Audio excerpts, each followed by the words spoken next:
Freedom! Ladies and gentlemen, welcome to the Freedom Forum. I will be your host for this evening. My name is Blaine.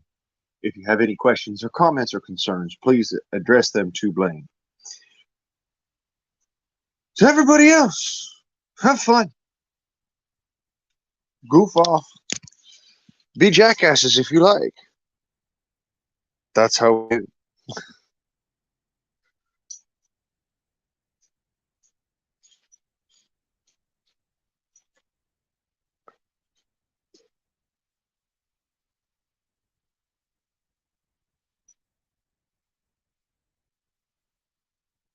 Hi. Now, do this and do that.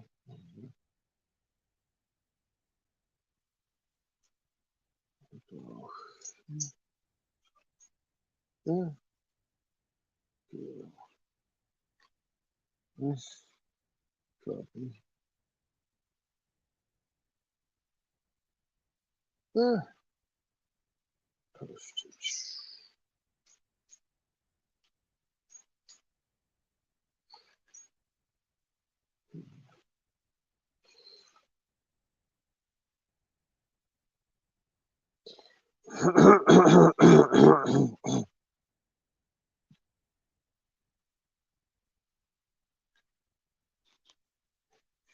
You're okay.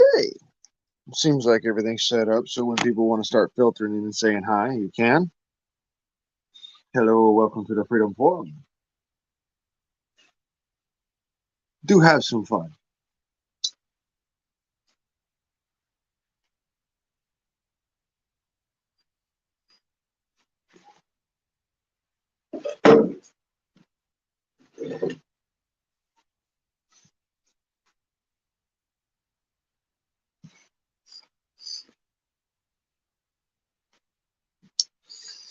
Yes, yes, yes. Hello, hello, hello. How's your day? Welcome to the Freedom Forum.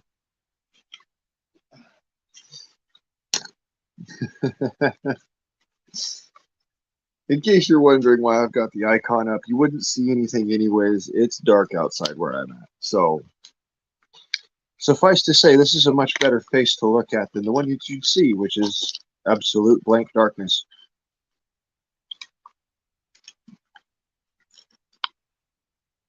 Seems to be that folks just want to dip in and dip out and like, yeah, I'm out.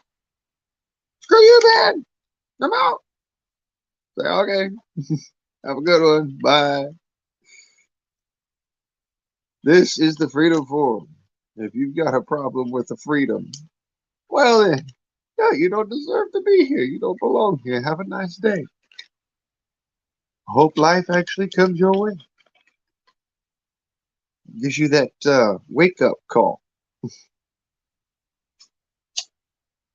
Actually, I don't, because karma can be a royal bitch about how she does things. Sometimes she comes back and smacks me in the face over it. Can I say? Yes, I'm a Native American who believes in karma.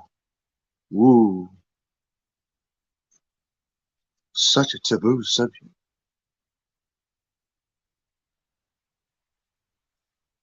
What you scared of?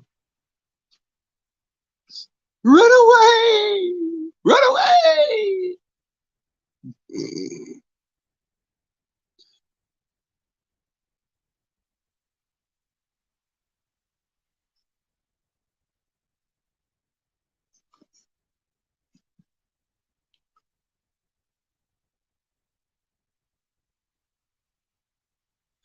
Magique!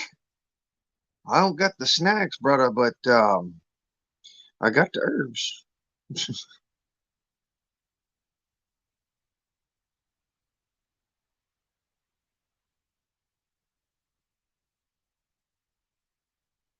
least I got that much.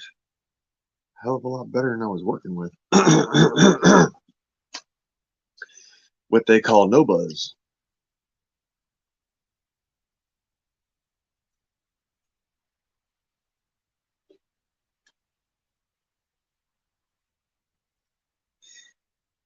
Fucking ain't right.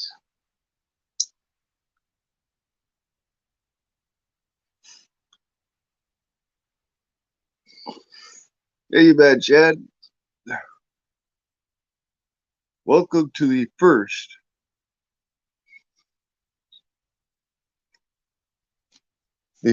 ever, mind you. What did I call this one?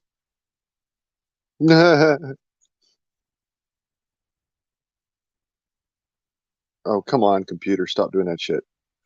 Oden's Filthy Few. Yes, welcome to the first Oden's Filthy Few.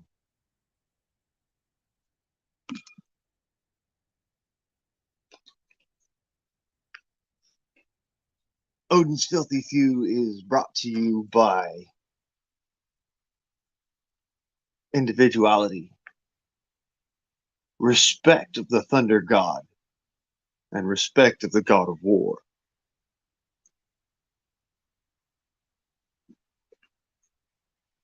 Fuck all else.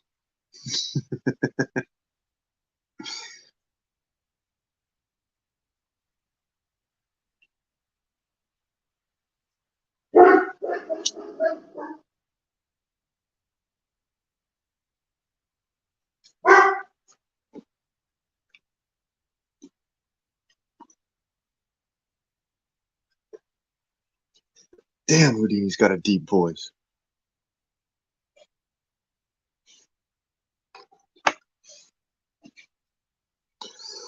I swear to God, that dog got like he'll make you sing soprano by him coming up and sniffing you in the butt crack. You're like, oh my God.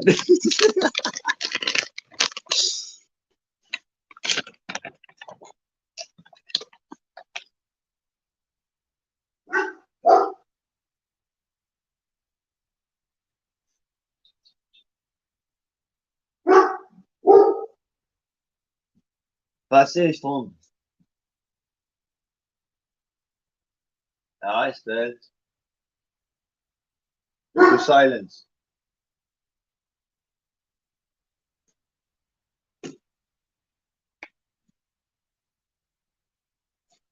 Alton VG. Yeah, there you go. Alton Biggie. Sorry, I got that. My pronunciation in Norse is not that great.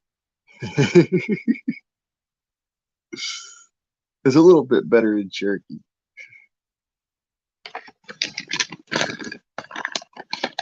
And yes, in case you were wondering, I am rolling myself a cigarette because it's kind of cold outside, and I wanted to have me a cigarette before I walk inside and turn the camera on.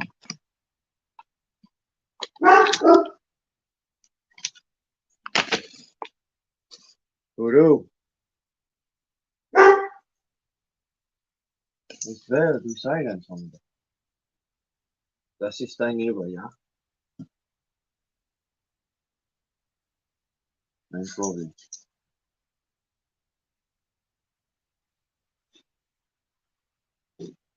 Nomics.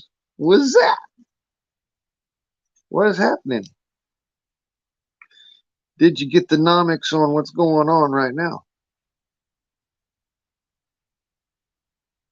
Fruit juice. Dude, Majik over there could freaking search around this place and probably go dig down in like the sofa or something, come out with a whole freaking bag of bud and be like, where'd this come from? Oh, well, it doesn't matter. Let's smoke.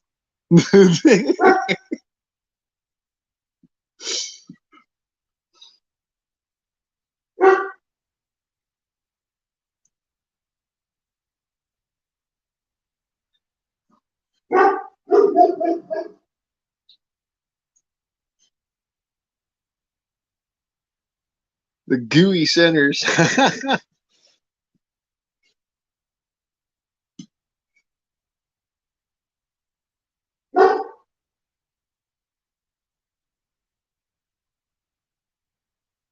Was what it was. I don't hear nobody out there. What you barking at? There's nobody bothering us. Leave it alone.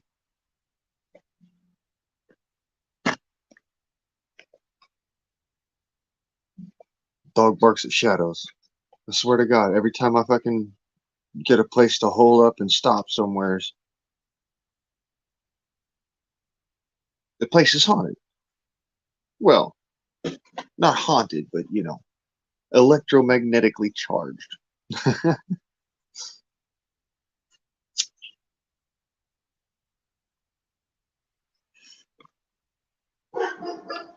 In other words, haunted.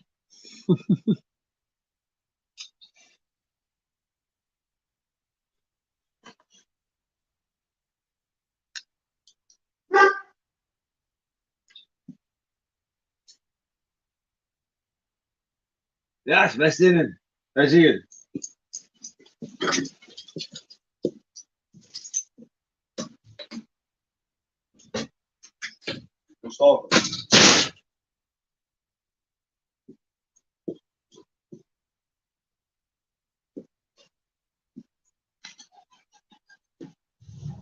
Okay, so it is 5:30. Make sure not to do this stream too damn late. We know how well that's going to go. 9. You do silence. Está en nivel. Do silence.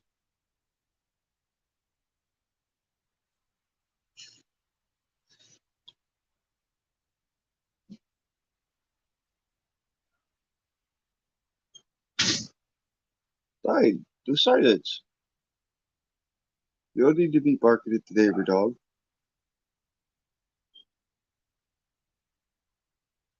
I don't need anybody even making accusations about your ass, dude. You're 5 times the size of the neighbor dog. Something happened to that dog, I'd end up paying like, I don't know, $5,000-6,000 for that old thing. Let's not play that game.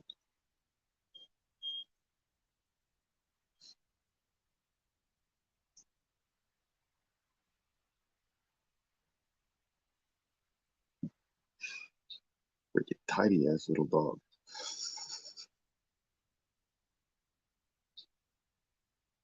Cat, what up, bruh? Samoan. Believe it was David, right? My memory is shit. I mean, my memory is great. It's just that my short-term memory is shit. So it takes a while for me to remember shit.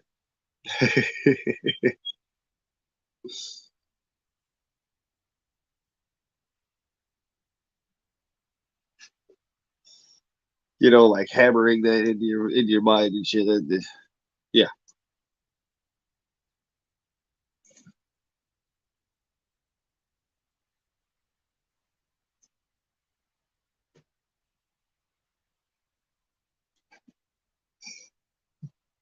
Thank God I can remember that name because I mess up all sorts of different names, man. That I messed up Ron's name for like almost 4 or 5 months. Dude just let it fucking slide. Was sitting there laughing at me the whole damn time.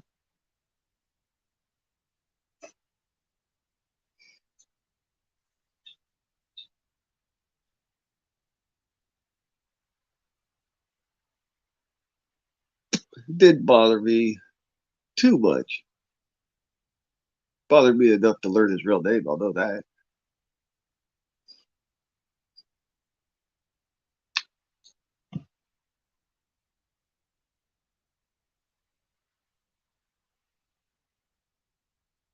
But it was something that he said when, on that live stream, probably, let's see here, I was in Blythe. Can't really tell what time of year it is in Blythe. That place is hell. um, it was a little cooler. So,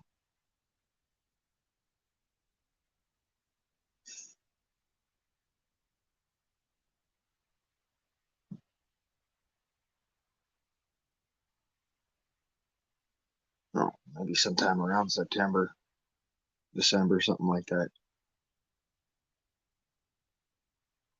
Hmm.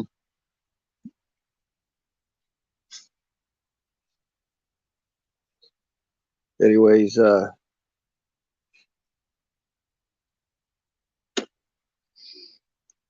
yeah,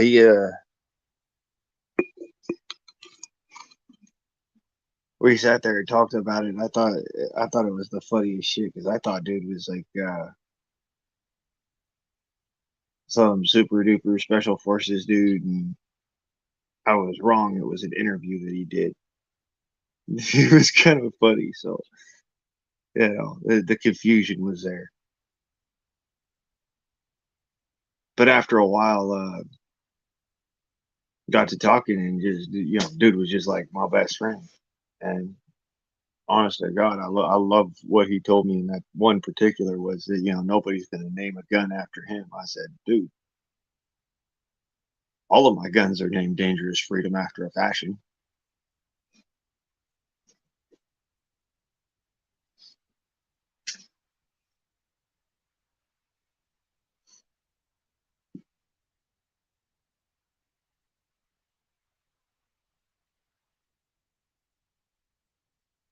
Of course, with me, they're all air guns. Yes,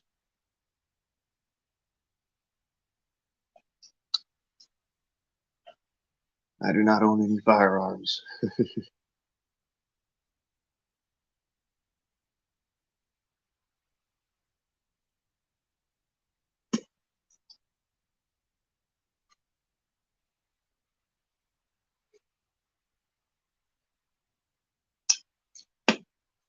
But I own some air guns that do some pretty messed up shit.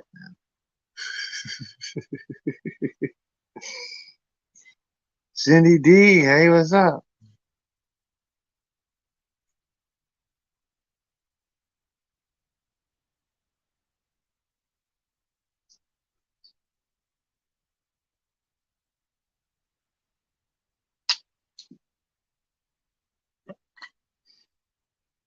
So that reminds me, I thought I'd mention it to y'all.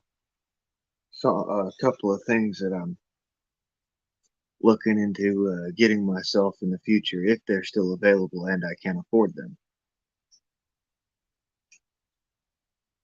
I need to get a pony bottle for my backpack for my air rifle, do quick refills off of. And I need to get myself a pistol. I mean, yeah, having a sword is nice, and I'm certainly building myself a sword because,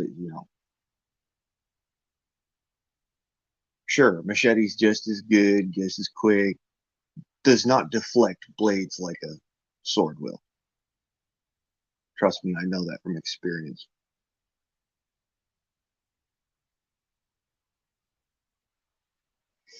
And no, it's not fun. That's some scary shit.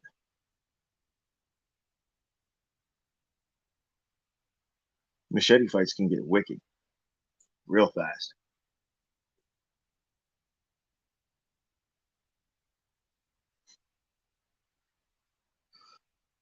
Precisely why I like a stiff blade, not a flexible one, and why I'm actually building a sword.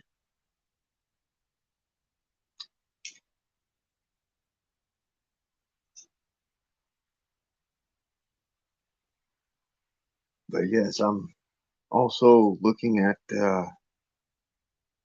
some sort of black powder pistol. They have around my birthday. I don't know. And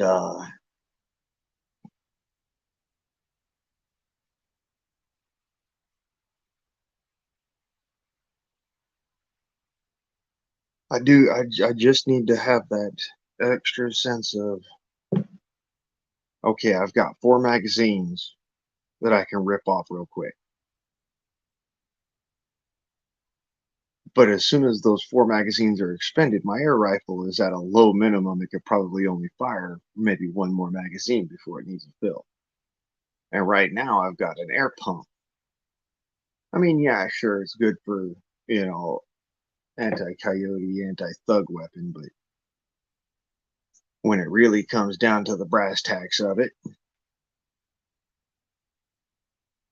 If shit got real thick, you need to have that quick reset and redeploy. That's one of the upsides of having a firearm. You just slap in a new box new box of rounds and go for it. But in an air gun, while it has its slight drawbacks, it has a certain elegance to it that just says, "Fuck you, I'm going my own way." And that's why I like air guns. They're a testament to the ingenuity of the human race when placed under pressure. The air gun technology we have nowadays, it's only seen its equal in uh, historical items that are almost one-offs. So yeah, get you an air gun.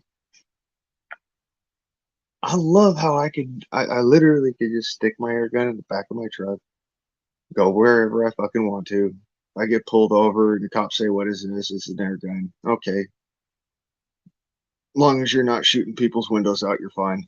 I'm not shooting people's windows out. All right, you're good to go. you know, that simple. I'm not going to vandalize anyone's property, but by God, if it's necessary, that thing is accurate as hell. I can stack slugs up with that gun. And that's the semi-auto. I mean, if I went and I did the one that's the bolt action, that air gun will literally stack slugs on top of each other. So having that extra ability of just a quick air up, I think is going to be a defining factor between shoot and scoot and, you know, being able to actually stay in one spot. This was air gun, Jesus. Well, we already got gun Jesus. Why not? I don't know. Shit.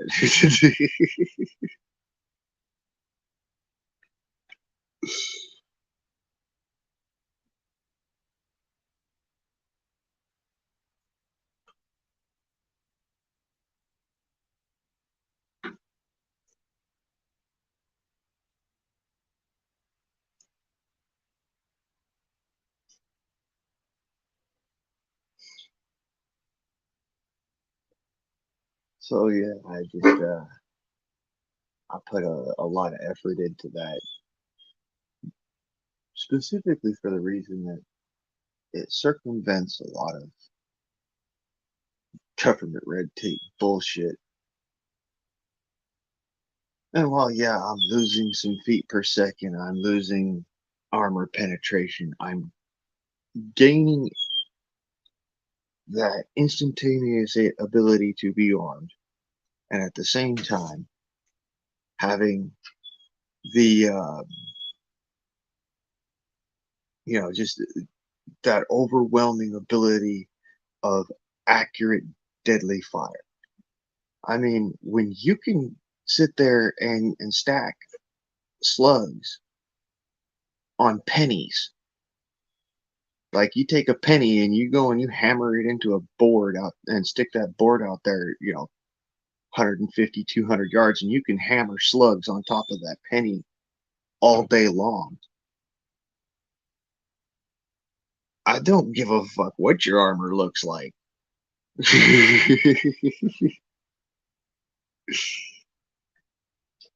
Hey, cuz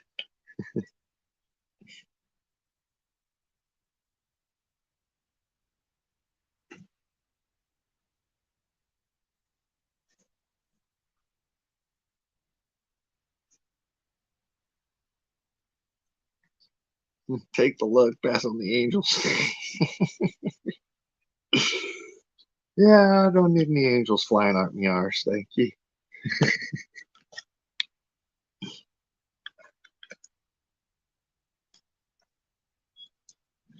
So, how many squirrels have you antenna dipped to get up here?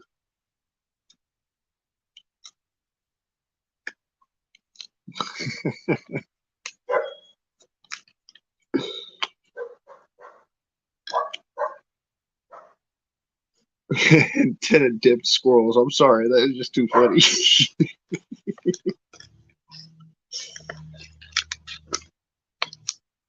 It's like corn dogs, hot dogs on a stick sort of thing. Just a squirrel on an antenna.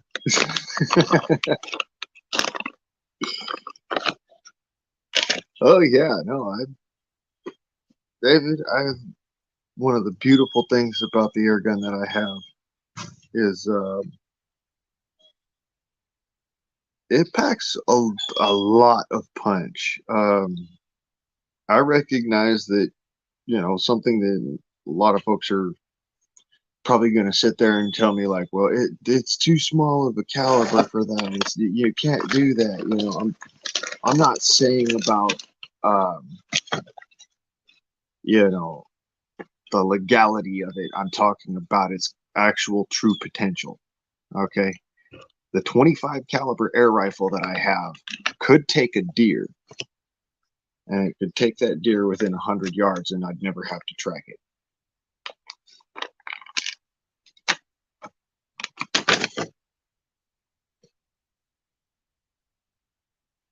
That is the capability of an air gun. Some air guns are so dead silent. Yeah, I don't like those LED street lamps either. They kill the plant life, for one, and they fucking, you know, they're just harsh. Oh yeah, air guns put cows down all the time. There's a specific device that was built to utilize compressed air in a cylinder, about 3,000 psi. It's called a Jepson's device. Jepsom. Jepsom. And that particular device is utilized for euthanizing cows and euthanizing um, other livestock.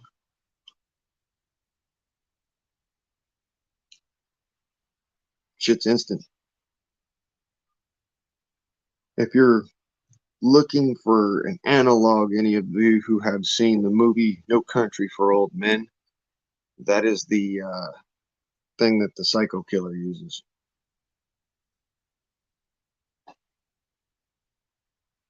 Yeah, dude, there's a problem with LEDs that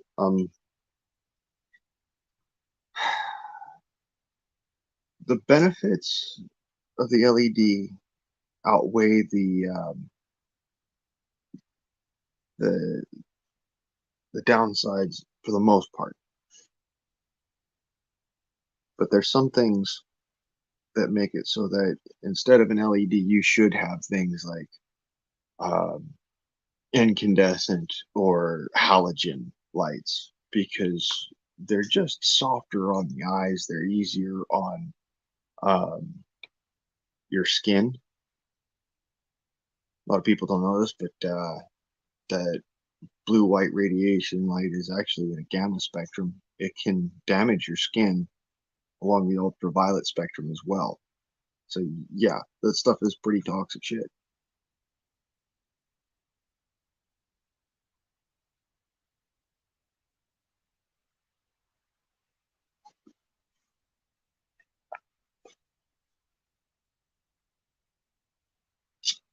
Hmm.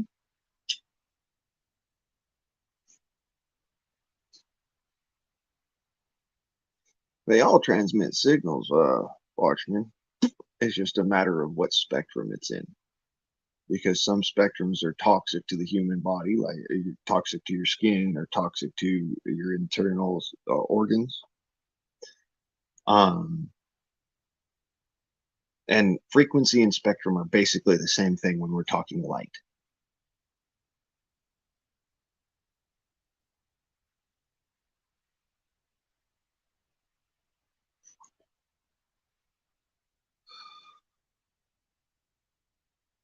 Basically the same thing. Not, not entirely, don't fully quote me on that, but no, not yet. Not yet, Cat. Anyways, those LED lights, the reason why they're really good as a flashlight, but piss poor as a street light or in a light in your home, is because they're actually it's toxic to your eyes, it's toxic to your skin. You are getting um, ultraviolet radiation from your cell phone, from your computer, from your LED lights in your house, from all sorts of different sources. You're getting ultraviolet radiation from that.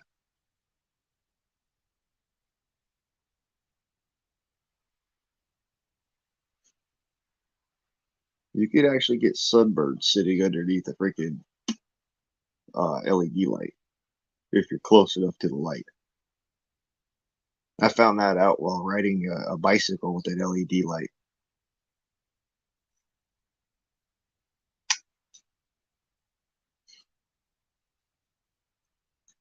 I try to leave. I try to leave the only light in the house being on is a fluorescent light, and it's still the spectrum that comes off of fluorescent lights can be slightly toxic. It's harsh on the eyes, not so much on your skin, but harsh on the eyes.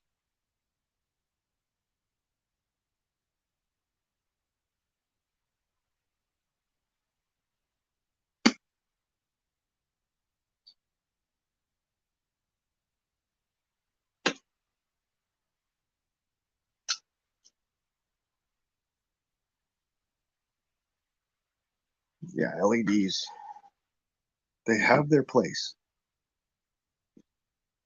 You need to quickly illuminate a space, and you need to do it on a low power, and perhaps you may need that light to be extremely bright so you can actually see what you're doing. LEDs are perfect for that. They run low power. They do an extremely bright light right out the gate. They don't need time to power up or warm up. They don't need tons of energy in order to function.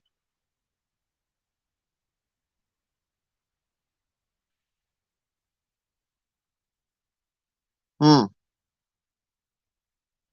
Hey, cat. Hold on just a second. There we go.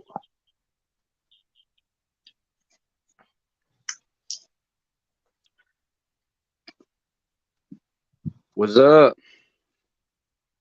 What's cracking? Same old, man. It's it's starting to get cold out here. Only every couple days though. Yeah, It we ain't get a been too little bad. chill. It's getting a little chill here. Not bad, but you know, Yeah. it's Song's had it worse than I have. yeah. I've been seeing that. I've been watching that weather. I'm like, oh, I'm sitting there worried. Like I hope he did say he has enough of that firewood to last him, but damn. Yeah. Didn't you say you were having a hard time getting firewood and shit? Well, yeah, back when in December when it was freaking dead ass cold out here, down in the 30s and the 20s and shit. Oh, okay. I was having a little bit of trouble getting firewood because just affording it, just right around the end of December. Damn. Yeah, I got a lot of firewood around here I need to cut up. Man, I got some damn live oak. You can't even split the shit. I'm gonna have to get me a damn log splitter at some point.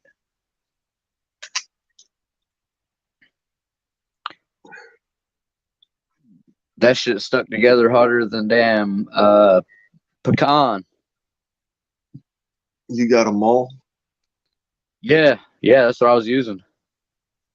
All right. Well, when it comes down to those really tight grained woods, the best way to split it is to actually stand on top of the stump or on top of the logwood with it, flat side up and round side facing out, and sit Uh-huh. there and smack the sides all the way around it, and just get it to splinter itself off.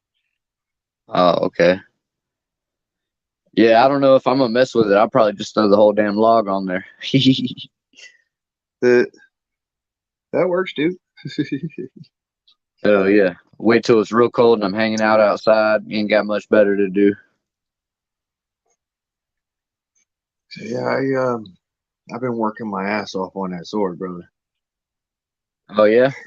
Yeah, like it's starting to look pretty. Nice. Yeah, I can't wait to see it, bro. That shit was looking badass the last time I saw it.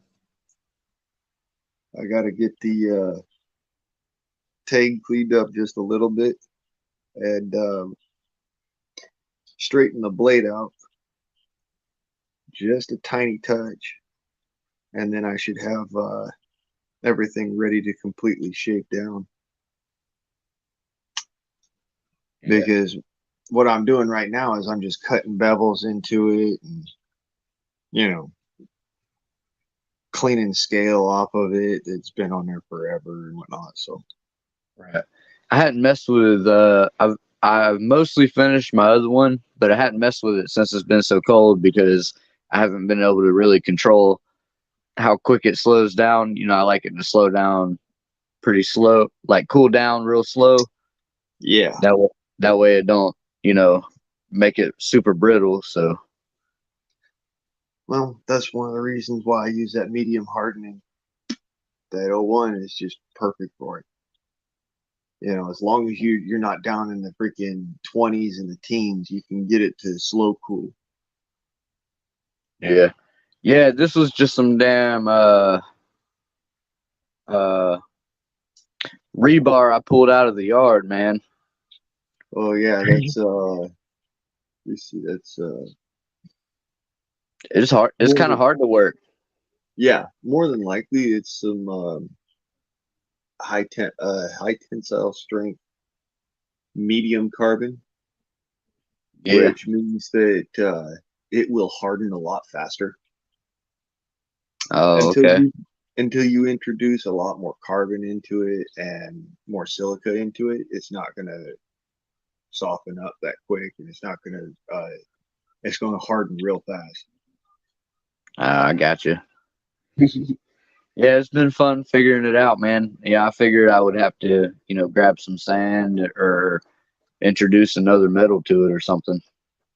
That's another option. You could go with molybdenum, but that normally makes it so that it's chemical resistant Uh huh. and it scales up really, really bad. I mean, that's basically what you get with O1.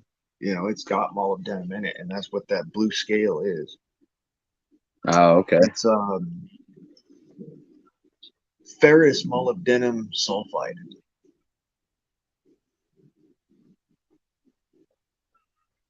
Yeah, you got me there. That I I'm learning. I'm not that deep into it, but all right. That's where the blue and the bluing color comes from, and the scaling. No, the blue scale itself, like the scale that when you sit there and you heat it up again and you beat the thing and the scale flakes off and it turns blue. Uh huh. That is normally ferrous iron, ferrous molybdenum disulfide.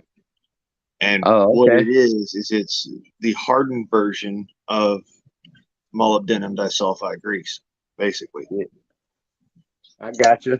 I had, I saved some of it, but I don't know. My kids got a hold of it and dumped it out. So Well, you could always reduce it back down to being steel or a steel alloy. one of my favorites is to utilize the aluminum thermite process, and you reduce it to basically a big old chunk of steel alamide, which is really freaking strong shit. And it's kind of difficult to work, but if you can work it while it's really, when it's hot enough, Uh-huh. it'll form out real nice. It gets really freaking sharp, and it's hard to break. It'll bend before it breaks, Oh, even when okay. hardened. Hell yeah. Is that the shit some of those Chinese swords are made out of? Because I've seen some of them, bend like crazy and wobble and go back to being straight. Depends on the type that we're talking. If it's a thicker sword and it bends all the way over and it doesn't come back to true, that's a sword that doesn't have a proper temper to it. Steel alamide will actually whip right back to true. Right. Okay. It's just got to have the right temper process to it. Right. Hell yeah. So how long is the blade on the sword you're making? Well, I'm about to go inside so we could all take a look at it ourselves. All right. I'm down for that.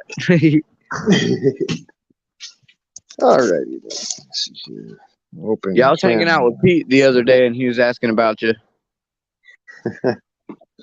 Well, you sit down, dangerous freedom right there. Ouch. And myself. Here we go. Here is the sword. Oh, nice. It's actually starting to look like it should. Yeah. As you can see, it's got the fuller in there, a Uh shallow huh. fuller. It's also got the T-top spine that runs on either side. It has a hatchet point, and it has this drop tang on it. Yeah. So Nice. when you're holding it, it actually wants to balance the point right underneath where your wrist is.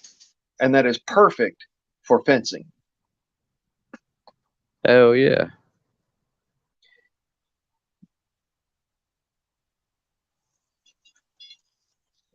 It's heavy. I won't deny that. It's heavy as hell, but it's stiff even though it's not hardened. And that is a big deal when you're talking swords. If you want a stiff blade, it should be stiff before it's hardened. Hell yeah. Yeah, I got some of this I-beam and shit from the trailers, but it's not quite as. I usually like to cut down at least a quarter inch and work it, if not bigger, and work it Well, down and shape it and everything. So I-beam is it's medium carbon steel. You know, all types of welding steel are normally medium carbon steels. There's a couple different types of medium carbon steel. Some of them have higher chromium. Some of them have higher molybdenum. Some of them have less chromium and molybdenum, but more carbon and yeah, silica. So yeah, it's just you'd have to basically do a spark test on it. That's what I would say is do a spark test, and then if you were really interested in doing something like I don't know, a sword blade or something, you can use some of that I-beam to really crank it out if it's the right steel. yeah. Back whenever on on one of the old properties, I was trying to buy, but people reneged on that. There was a bunch of I-beam and shit in the property that I found, and I ended up hauling it off to the dump. But I made a few knives out of that, and that was some. It was some pretty good stuff. Well, and I don't know. that's the thing, when it comes down to working steel, you're not working the steel that it is, you're working the steel that it's going to be, Okay. if that makes any sense. Um, like I started off with O1 tool steel. I now have um how would I call this?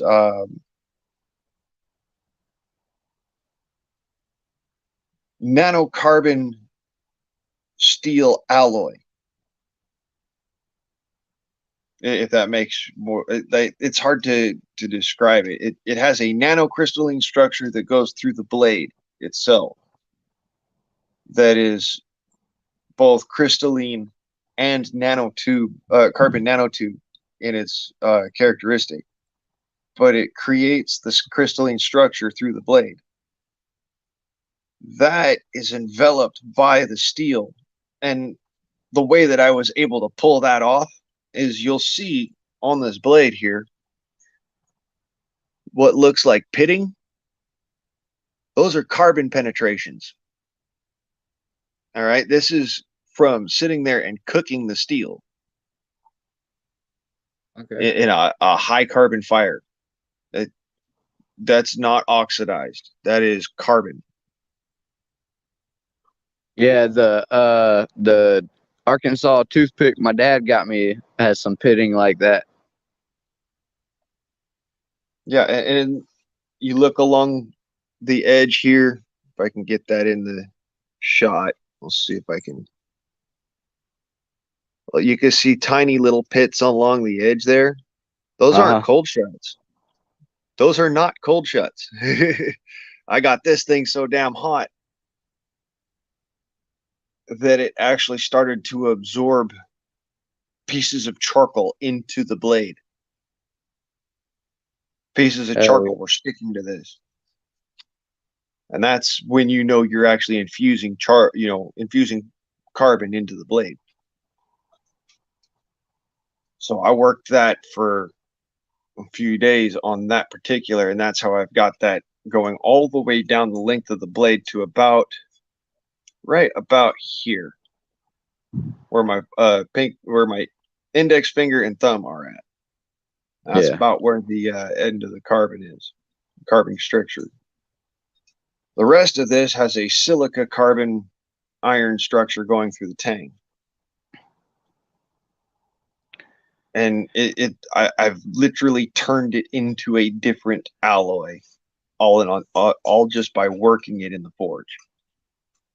Oh yeah. So So did you ever yeah, that build a bigger you're not forge? working a blade to the specifications of the steel that you're working with. You're working the blade to the specifications of the steel that you're working with, plus what it's going to be when you're done. Oh yeah. So did you end up building another forge? I have like a mishmash of modern and traditional uh, engineering that went into building a Japanese Tatara forge. Okay. So you heated up sections more than the whole blade, or you heat up a section, move it around to heat the whole blade, and then work Yeah, it, or you can actually make it so that the flame is as long as the fire is as long as the blade, and you can kind of shuffle it back and forth to get the oxygen on it so that it heats up thoroughly. Just a charcoal forge, but it works better than well, I won't say better, but it's cheaper than me having to go and buy propane every God knows how often. Trying to build something like this. yeah, depending on how many units that thing's pushing out, man, that you could burn that. You know, depending on the size of the tank. If it's a 15-gallon tank, you can burn that shit up in a few hours. 40 pound 5 galloners is what I use. So yeah, you Okay. burn it out in few hours for some, you'll burn it out in an hour for something that's this long. Because you've got Yeah. to at least have 3 burners running on that, and they've got to run it. Um, that's HP gas, high pressure. It's not low pressure gas when you're running burners like that. You don't want to have low pressure on that. Yeah. Low pressure So would be your grill. yeah, low pressure is like your grill. Um, High pressure is a forge. So there's some tobacco in my grill. Anyways, Saving it for so later. yeah, huh? Saving it for later. Yeah. No, anyways, I was building this sword up, and I just wanted to point out that when it comes to building certain tools, when you're doing metalworking and whatnot, there are different methods that you're supposed to follow. Like, for the longest time, I didn't know that scythes were mild steel, not hardened at all. Yep. Only the tip typically is hardened. No, the whole blade itself is not hardened.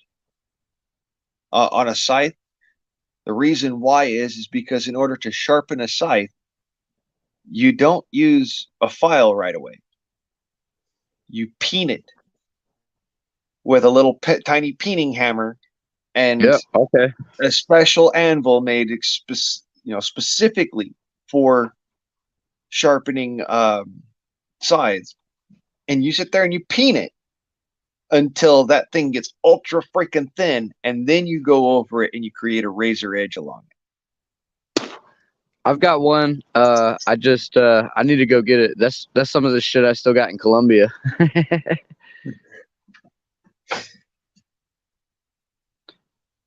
Yeah, one of these days I want to grow some damn oats or wheat or hay or something. But if I do that, I also want to get I want to have like a stone, a grinding stone. Personally, at this point, I wouldn't mind having a wheel grinder, because Yeah. having one of them big old hand crank grindstones would be great because you don't need any kind of power for it whatsoever. But do you realize how long I have been wrenching on this thing with a file? I mean, and just to showcase, what's going on here, that is where the edge is supposed to be. It's still a thick boy, I'll say. Oh yeah.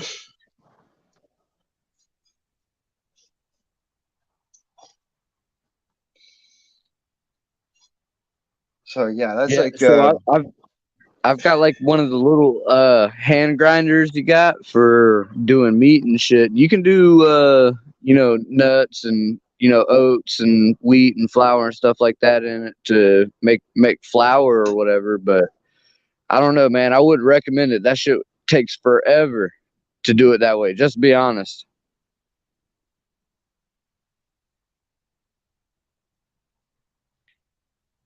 yeah. If you got a big mill going, usually all those turning pieces you can hook up some other turning pieces, a motor or a sander or a grinder or whatever, and then you can work some shit. Yeah. Make it. Having just, a big old freaking wheel of stone that you're sitting there, Yeah.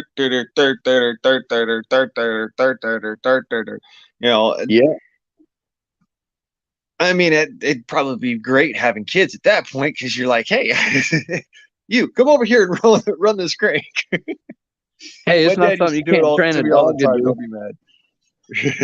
It's not something you can't train a dog to do, or a hamster. Yeah, If you're using a hamster though, you want to use your gear ratio to your advantage. Well, not only that, but you're probably gonna want more than one hamster power on that.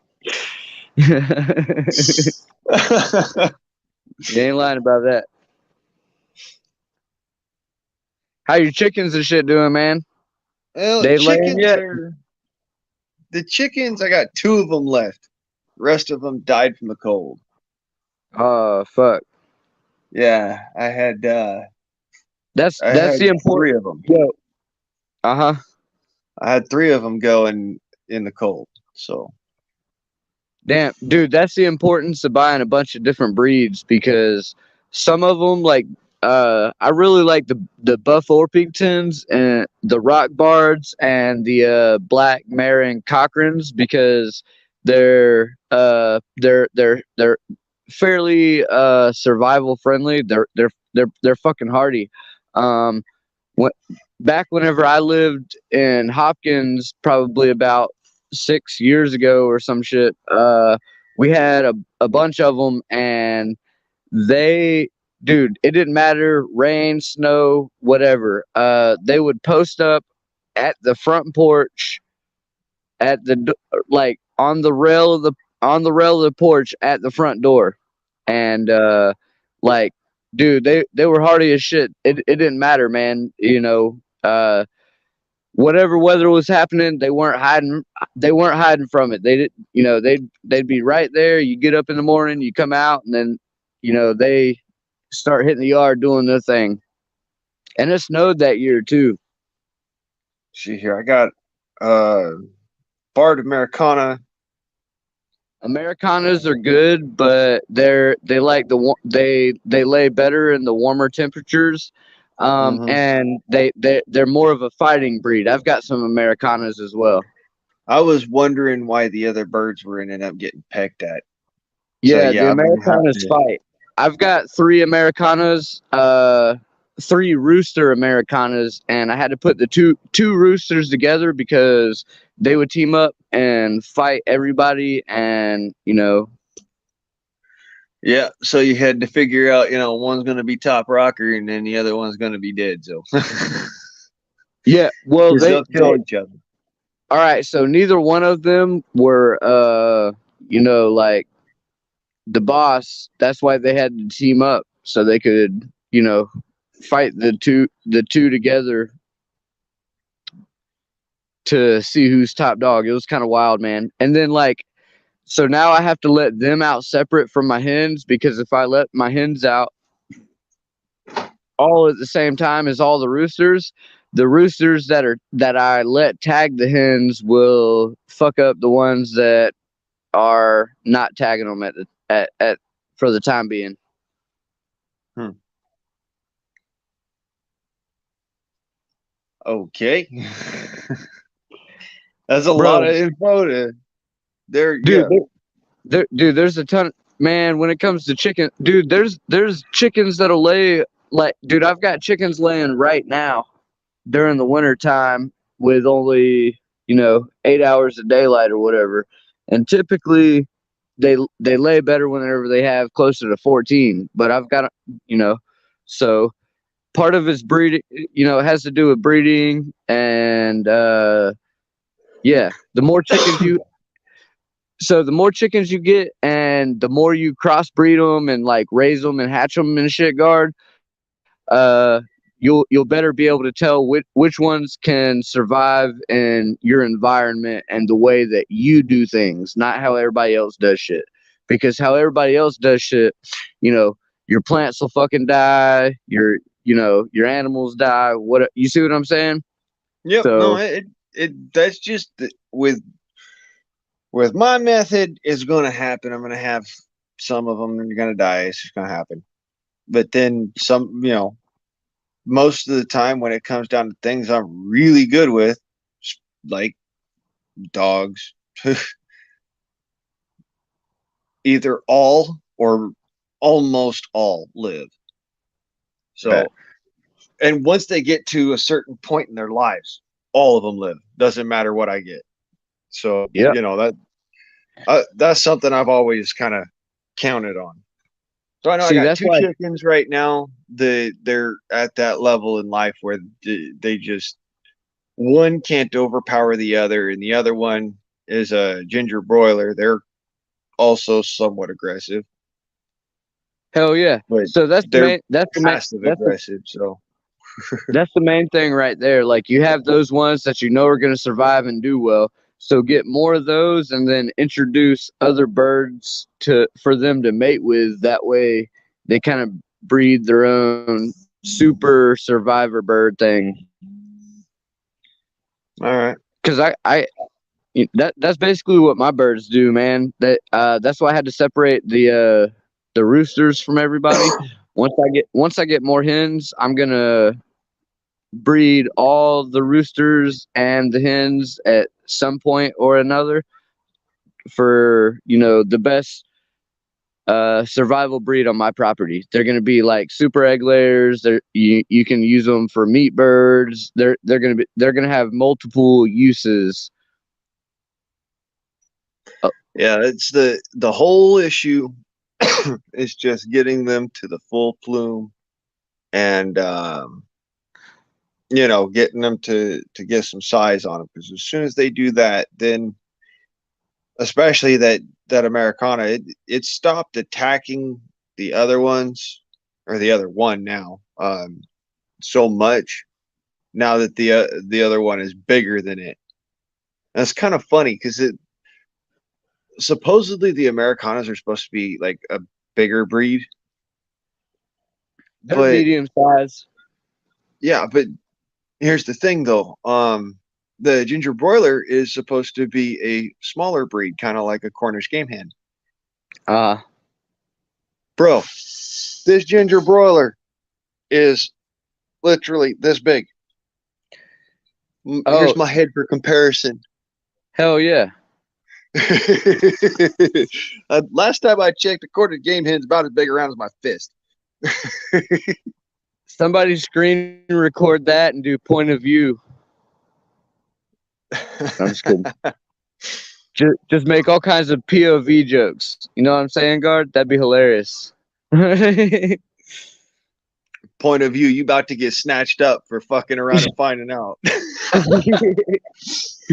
Hell yeah. But nah, dude, that's the point of me like okay, so you can even breed bantam birds with the larger ones for like dude at points in time whenever I was doing it more hardcore than I am now, I'm just not to the point where I can do it like that yet, but I had birds that were laying 2 to 3 eggs a day and they were doing that for 3 years.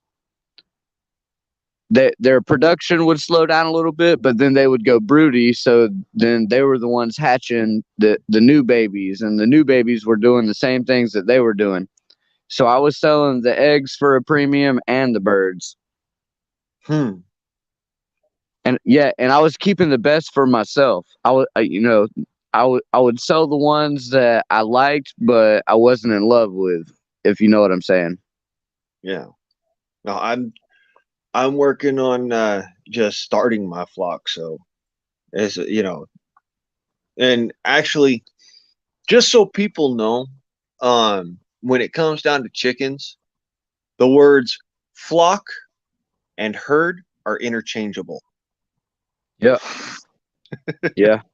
So if you hear me call them a herd, don't get all butt herd.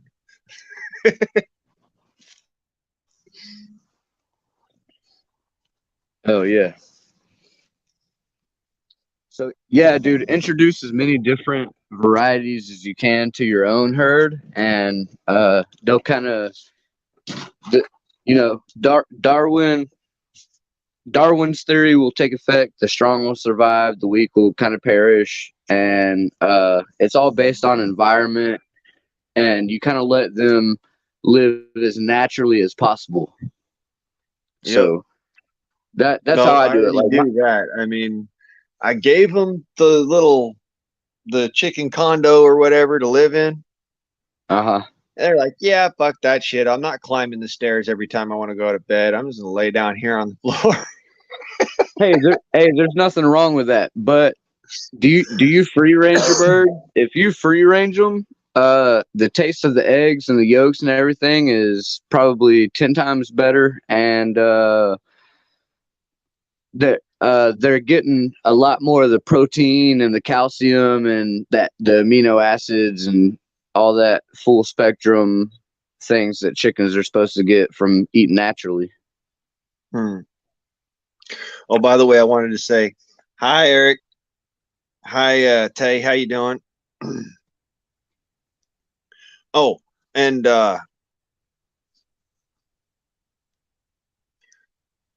blue states are banning all guns, passed illegal laws, and after are coming for assault stoves.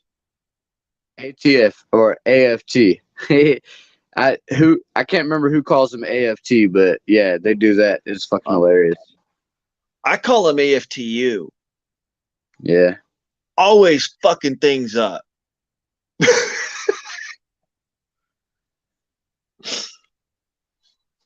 Oh, okay. I was thinking I was thinking AFTW, a fucking train wreck. That's a pretty good one too. But yeah, AFTU, always fucking things up, man.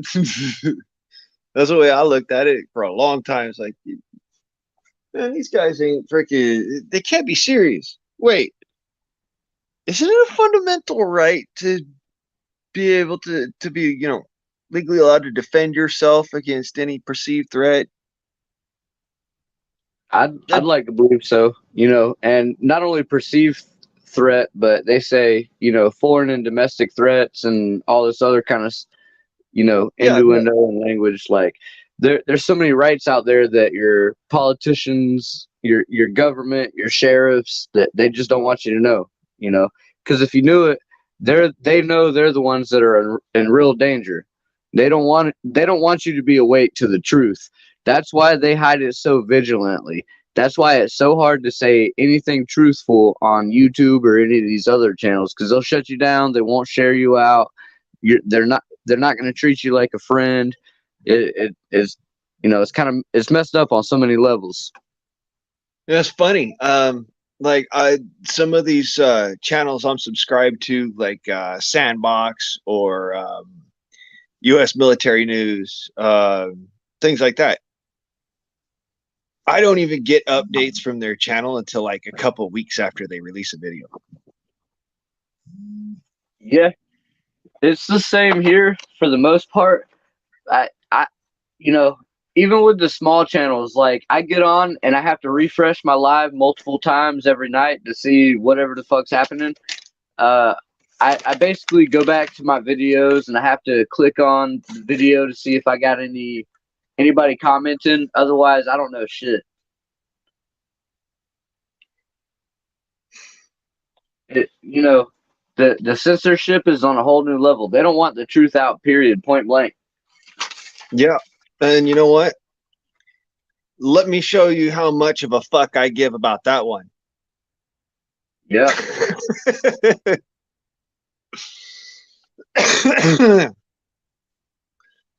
It's just sad, really. They can try and chain our speech and they can chain our bodies, but as long as they can't chain our minds, we're truly free. Way as I They look they, at it is, they can put you in the deepest cell, but as long as your mind is free, they'll never be able to, you know, put your thoughts down, because thoughts, we all, swim and dream in, very similar streams, so to speak. So like they'll never be able to stop an idea, because there could be somebody, and it's happened so many times in the past, that somebody on this side of the world is working on something and somebody on the other side of the world is working on something, and they come to the same conclusion through completely different, tried and true methods. Like it's just kind of mind blowing, man. yep. All right, I'll shut up now. No, I'm just I'm sitting there like, dude. At least for a little Homie bit. reached down and went Confucius on our asses, and we just need to sit here and be quiet and be reverent. I appreciate that, brother. Confucius say, go to sleep with itchy butthole, or wake up with stinky finger. Man who go to sleep with itchy butt, wake up with stinky finger. Yeah, that's it.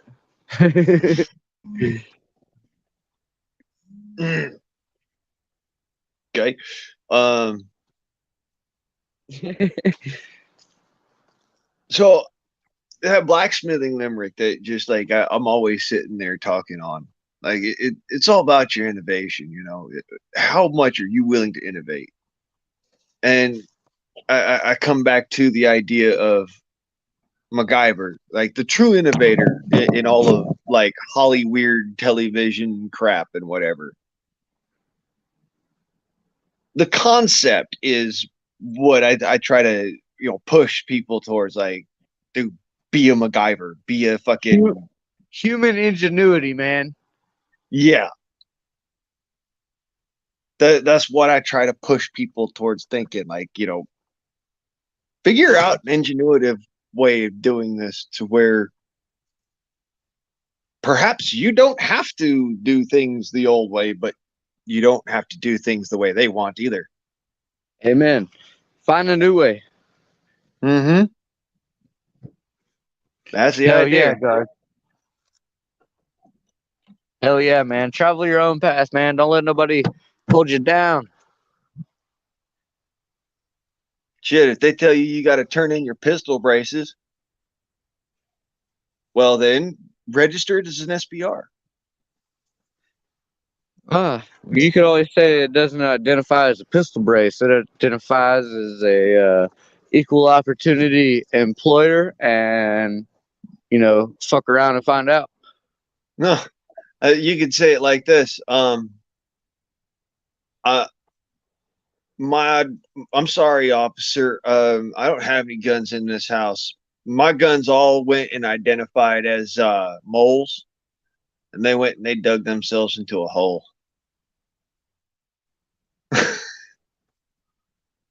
I don't know, man. They'd I feel probably like fucking believe it. an age-old adage of if it's time to make people think that you're gonna bury it, or if you have to bury it, then it's probably time to freaking use it. Yep. That would go back to the revolution and the first attempt ever on American soil to take weapons from the American people. Yeah. The British were getting a little pissy and prissy about folks having a strong opinion about things and carrying weapons in public. And so they said, well, you've got to give those up. And Americans said, sure thing, buddy, lead first. And the British said, yeah, quit playing around, give us the guns. And the Americans said, okay, you asked for it. Uh, the peaceful men who just wanted to be left alone. Yeah. It was that tipping point where they're like, just leave us the fuck alone. They're fucking hunting weapons. Leave it alone. Don't bother. You just don't have a right to tell us what the fuck to do. You are 3,000 miles away. What are you going to do? You're going to sail your armada over here and do what? Bombard a fort? I mean, come on. What are you going to do? Nothing. Because we'll whip your asses in the wings. It just don't. And the British said, well, a very cheery fuck you to you then, and went back to their island and came back with the armada and laid siege and waste to different places, and Americans whipped their asses, sent them crying back to mommy. Yeah. Tuck the tails between the nut sacks and your hot ass home. You know what the funniest part of all that is? In the American Revolution, there are stories of militiamen, not regulars, the American Army, American Continental regulars didn't use this, but a few militiamen who were wealthy businessmen as well had air guns. Go figure. Hell yeah. And they fought with the militia in the revolution with fucking air guns. Everybody else is shooting muskets and rifles, and they're popping off flintlock block powder, and these guys are sitting here with an air gun. Ding, ding. Hell yeah. You know? You know another funny thing? Like the advancement of hydro pneumatics and shit at that time period. Everybody was into that shit because they figured out how to power shit with fire and steam. Yeah. Uh, the Confederate machine gun. That was my inspiration for a warp drive. Believe it or don't. Honest to God truth, that was my inspiration for making a space faring capable warp drive.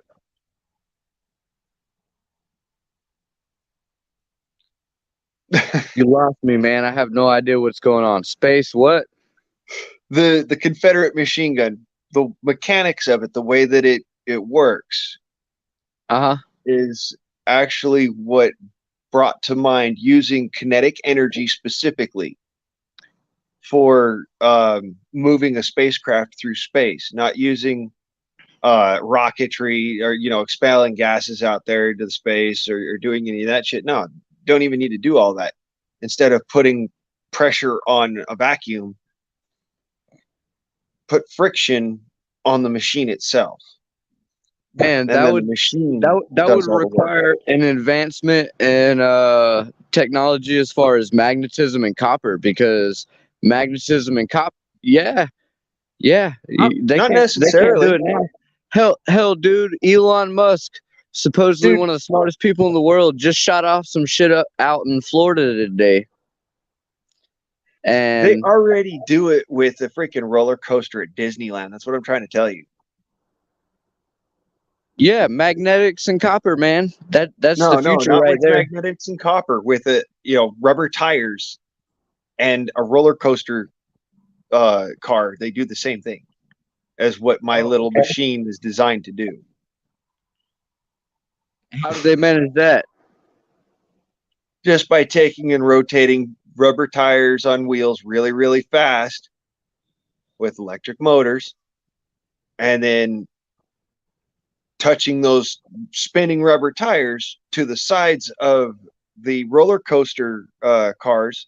It shoots the roller coaster cars off at a high speed, and it catches speed through a couple of different catapulting technology. Then, yeah, basically catapulting technology. But what it's doing is it's using centrifugal force in order to run a piston. And that piston runs down rails. And, well, in the concept that I came up with, that piston runs down rails and impacts a pressure plate, a rebounding pressure plate like HDPE or something, some form of something that will absorb the energy. And then that energy is dissipated into the craft itself. Then that piston is returned either by the craft being propelled forwards, or here's where copper and electromagnetics get involved, by being returned by electromagnetic repulsion. Okay. To push the piston back down the rails and then get launched again. Rather than a chain-driven mechanism. Yes. Yeah. Because that chain is putting its own forces into the contraption. It's actually causing a slight tilt in the way that the relative forces on the craft would push it through space in itself. So, you're talking about zero grav. The machine is only got energy being pushed against itself. Now that's how rockets work in as a fundamental. They are pushing out this way with a hot exhaust, which is pushing energy into the vessel. The same concept, only difference is you're not expending anything. You're just conserving energy through motion. Okay. Hell yeah. See, that's another thing that is pretty interesting. Future projectiles through kinetic energy is one of the new big things. Yeah, rail guns. One of my passions. I want to turn my air gun into a rail gun so much. Hell yeah. Dude, it's all a learning experience. Like, just so many cool inventions going on in our time, man. Telling you, brother, it like with the way that the law reads on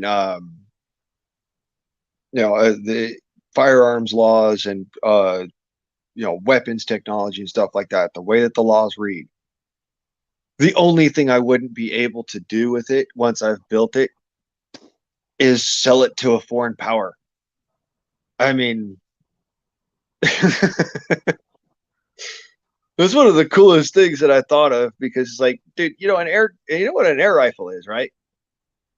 It's the precursor to a railgun. Oh yeah, yeah.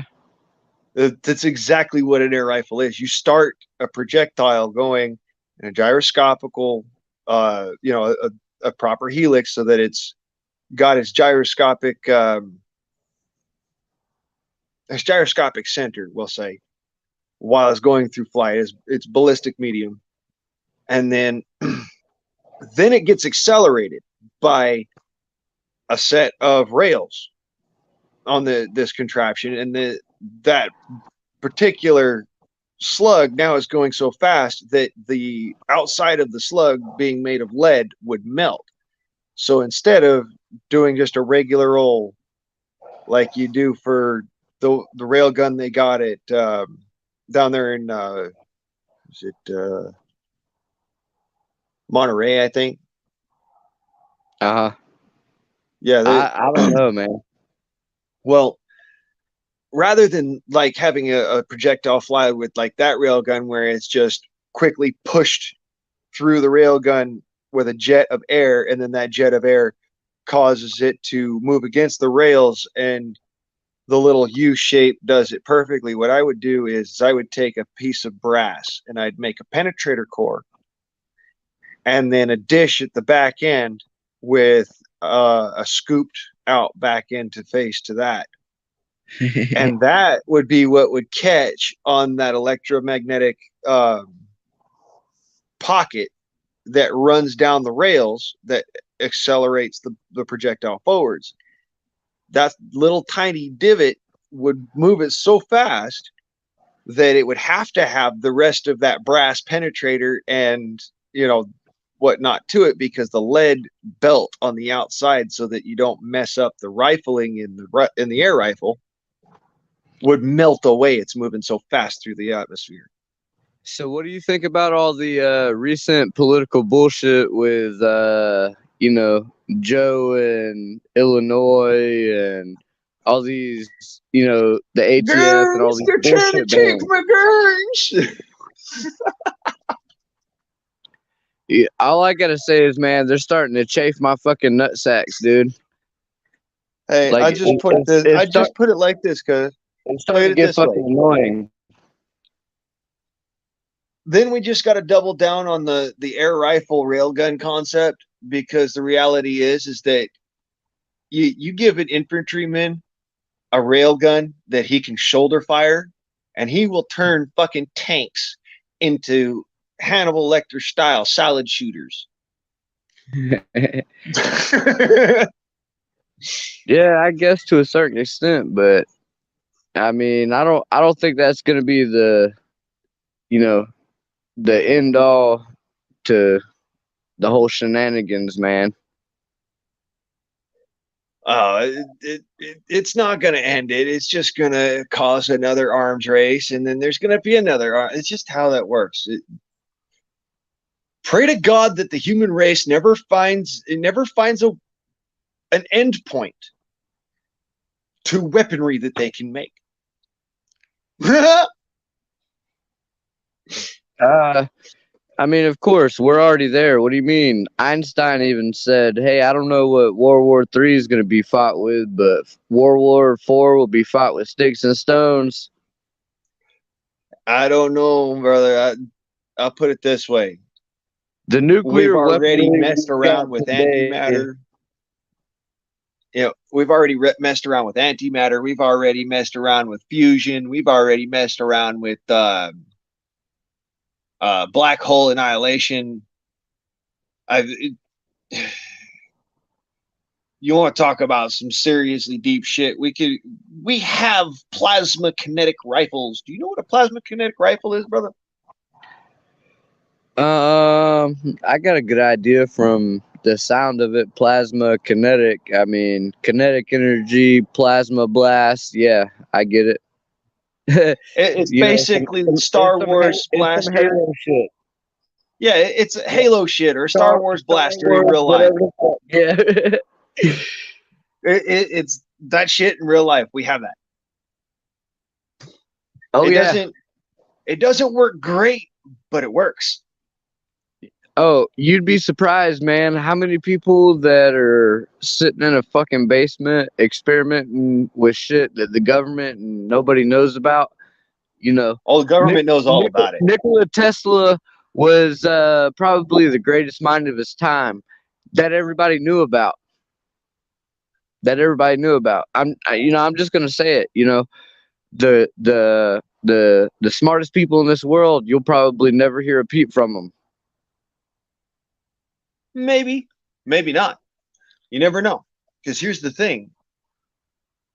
One, a man is nothing but his legacy. All smart people know that one. That's pride and Two, ego speaking. no, that's not pride and ego speaking. That's the truth. Because if you look at history, a man is What? written on his legacy.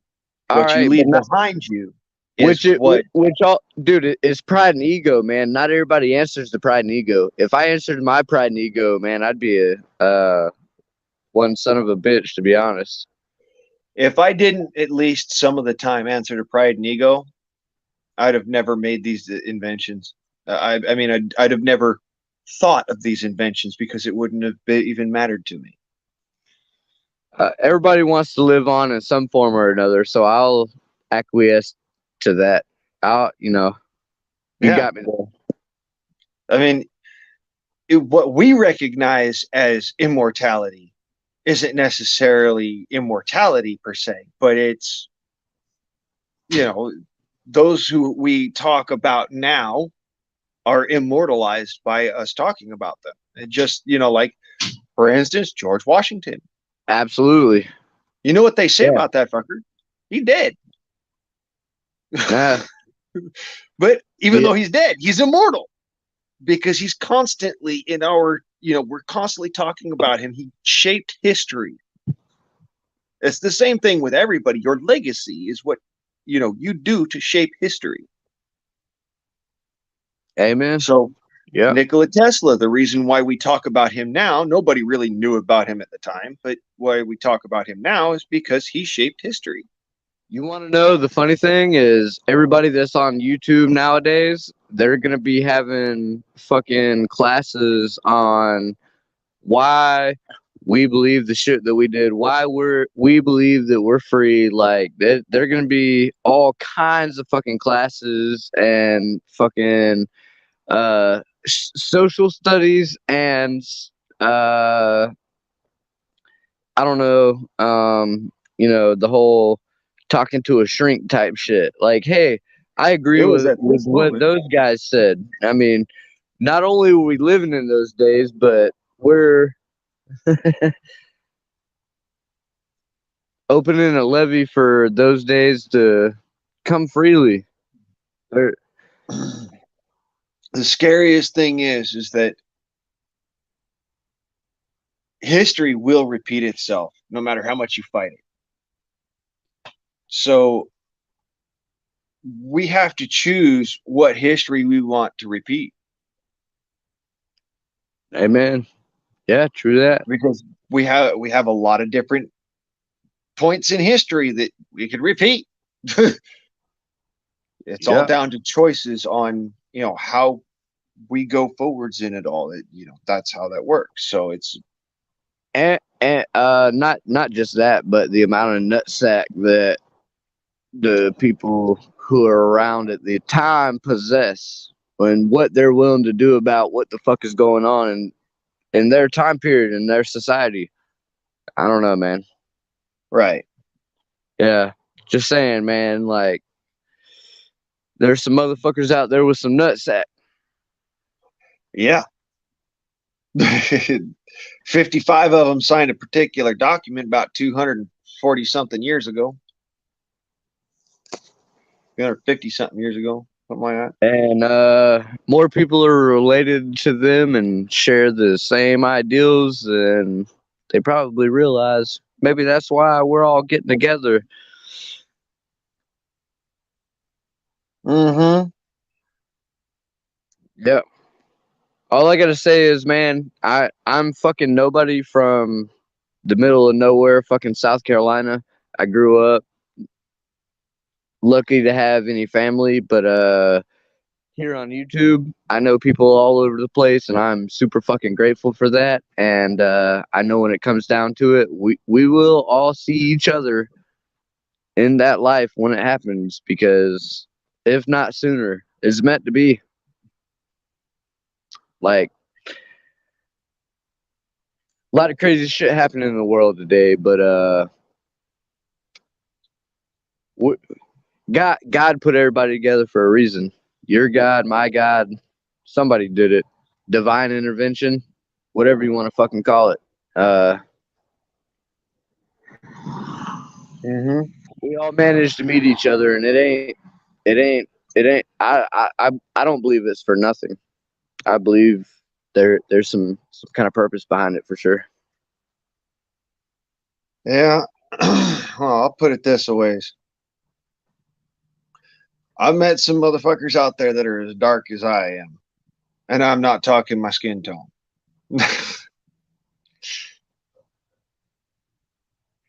Unfortunately, a lot of them happen to be on, drinking that Kool-Aid, we'll say. I grew up drinking Kool-Aid. Just kidding. No, you know what type of Kool-Aid I'm talking about, brother. Yeah, man. I couldn't throw my. I had to throw my dig in. You know, we only got one life to live. Might as well fucking, you know, Hey, fuck it. make the Forward the best of it. brave and sun's out, guns out. Hell yeah.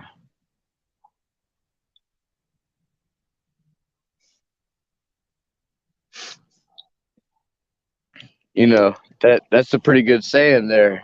I can't think of a good one off the top of my head. I thought about saying like nuts and butts or something, but that's kind of gay. It's kind of gay, man.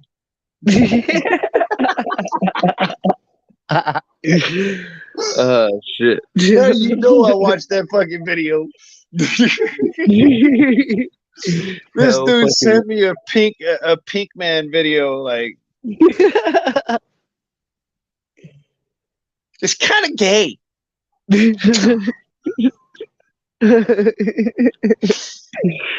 uh, you only live once. Everybody can only fucking hate you one time, man. Until I'm dead, fucking whatever, man. Hey, don't get me wrong. That shit was funny as hell, man. To my dying day, I'm gonna fucking love that shit because it was funny. I did delete it out of my downloads because I'm not gonna have that shit floating around in my downloads when I go and pass away. Like, I'd rather be known for my love of porn, but Hey guard, do you want something else to laugh at tonight? by all means, laughing is the most world's best medicine and the most beautiful emotion. So yes. All right, great. I'm glad you said that. So there's a video.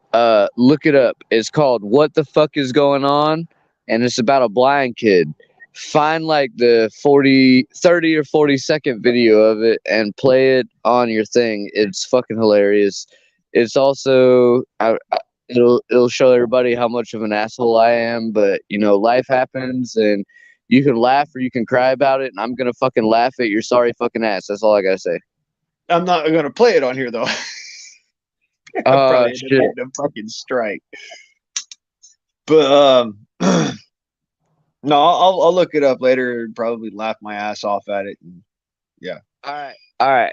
All right. This is what I'm gonna do. I'm gonna get off here and I'm gonna post it on my community page right fucking now. Dude, you could post it in the chat if you want. Folks that want to look it up can. I'm not that fucking smart. If I press any buttons, I'm not gonna be here in like 3 fucking seconds. Come Well, on, man. that's what I was saying. If you're gonna, post it in your community post, when you decide to jump off, go ahead and do that there. Oh, okay. Yeah, I'm not saying you got to jet right now, dog. You like, dude, you're getting weird. Go check them bricks. No, I ain't like that. Oh, okay. I wasn't sure. I'm like, I can leave right now, and no, I'm just messing with you. I know, man. You're good in my book. You're not pissing in my Cheerios, and if you did, I'd kick you in your fucking nuts. Man, if I pissed in your Barrios, I'd be like, here, have another beer. Because that's some fucked up shit, dude. That's alcohol abuse on a level where my own dad would come out of his grave to kick my ass if I ever did that. Yeah, true, but there's people that have told me I'm surprised that you can drink as much as you do. So, I guess if I piss in their Cheerios, they might be grateful because there's more alcohol than they've consumed in probably like 3 or 4 days or something. So instead of pissing Red Bull, you're pissing Budweiser,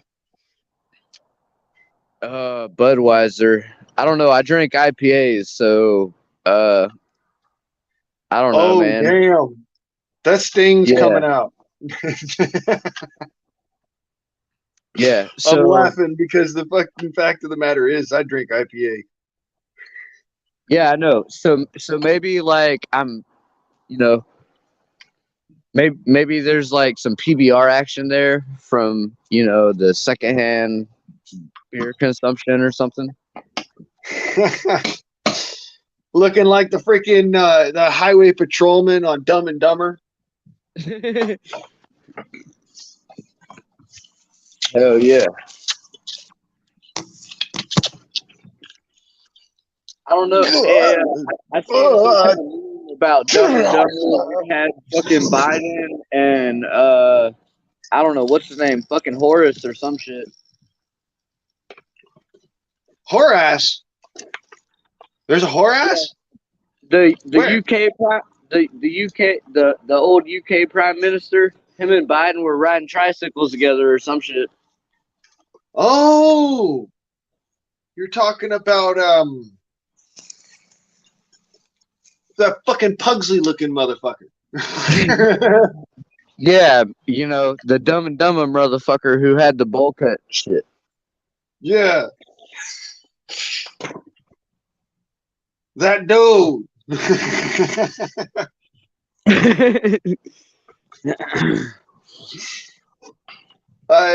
Honestly, I've seen smarter dudes with bowl cuts. Yeah, Jim Carrey was one of them.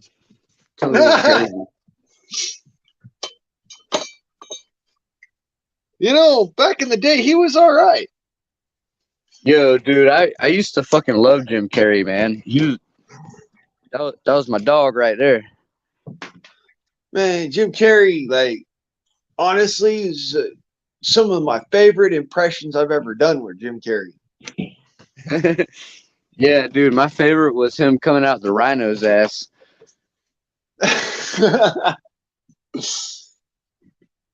Come out naked and shit.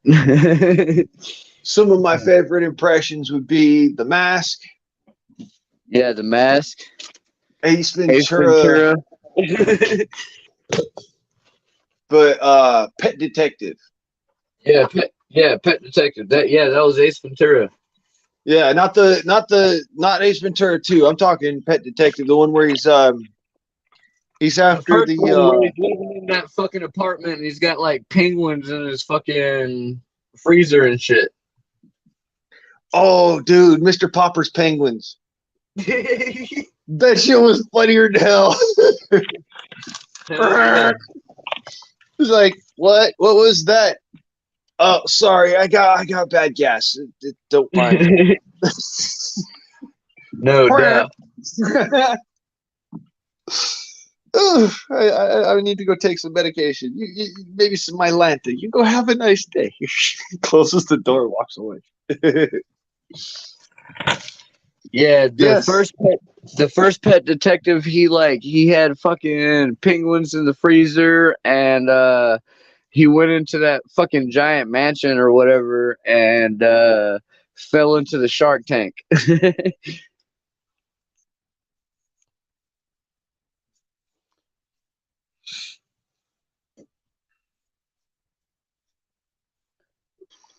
90 weight break.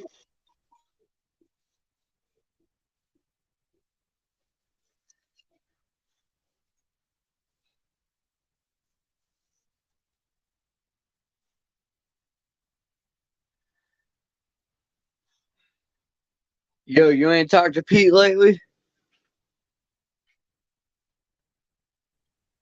Who? 300. Oh, Pete. I thought you said Keith. I was like, who? Yeah, nah, Pete. Yeah, I talked to him. I think it was either yesterday or the day before. Oh, okay. Yeah, he got his channel back. Yeah. Yeah, I think he just got his channel back. Do you have his backup channel? He left it for me, but I didn't show up fast enough, so it says Yeah. Um, Pete Rock 72. okay. I'm on that channel, but I don't get notifications very often. He doesn't discuss politics on that channel. That's like just for Yeah, dancing, goofing off, and you know, just want to put that yeah. out there. Oh, okay. Yeah, I like can't I can't dance, but I might have to challenge them to some lockstep. Show them how to twerk or something. hey, homie's got some fucking moves. Like, dude, did you see his pop locking video? Hell yeah, dude, that show was pretty dope actually. I can't dance, and I'm actually embarrassed to dance as well. So yeah, he would totally stomp the yard if it came to me and him dancing together. See, I can't dance, but I can sing. That's the way I put it. I can't sing, but I can do other stuff. I'm not exactly sure what that is at the moment, but other stuff. I'm pretty good at carpentry.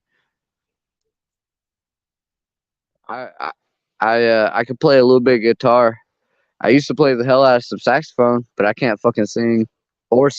I definitely can't sing and play, man. Like fuck that shit.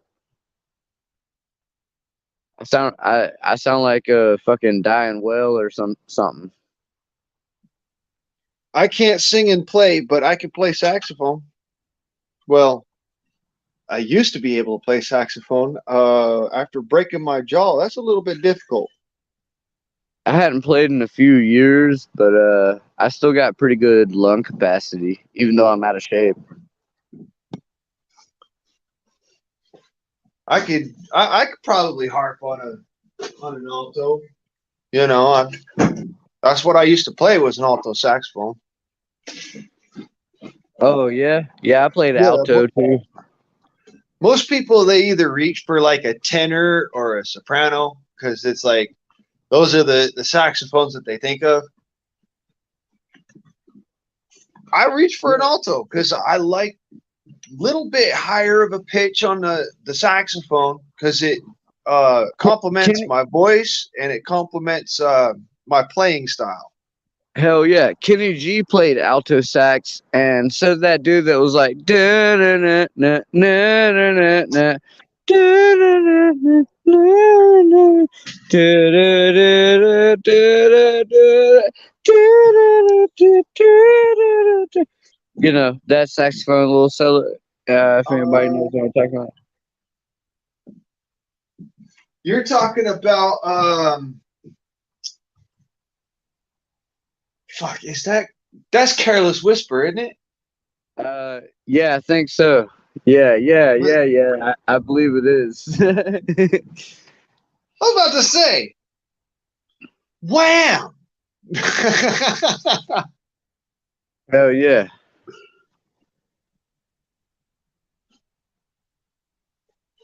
But yeah, dude, I used to play alto sax when I was younger. Dude, me too. I actually bought a saxophone, but my kids are like, I don't want to play saxophone, so now I gotta buy some other instruments for their little spoiled fucking asses. Yeah, dude, I could not afford to get a new saxophone. Not happening. The one I Yeah, had no. was one of those Yamaha student models, Oh, okay, and yeah.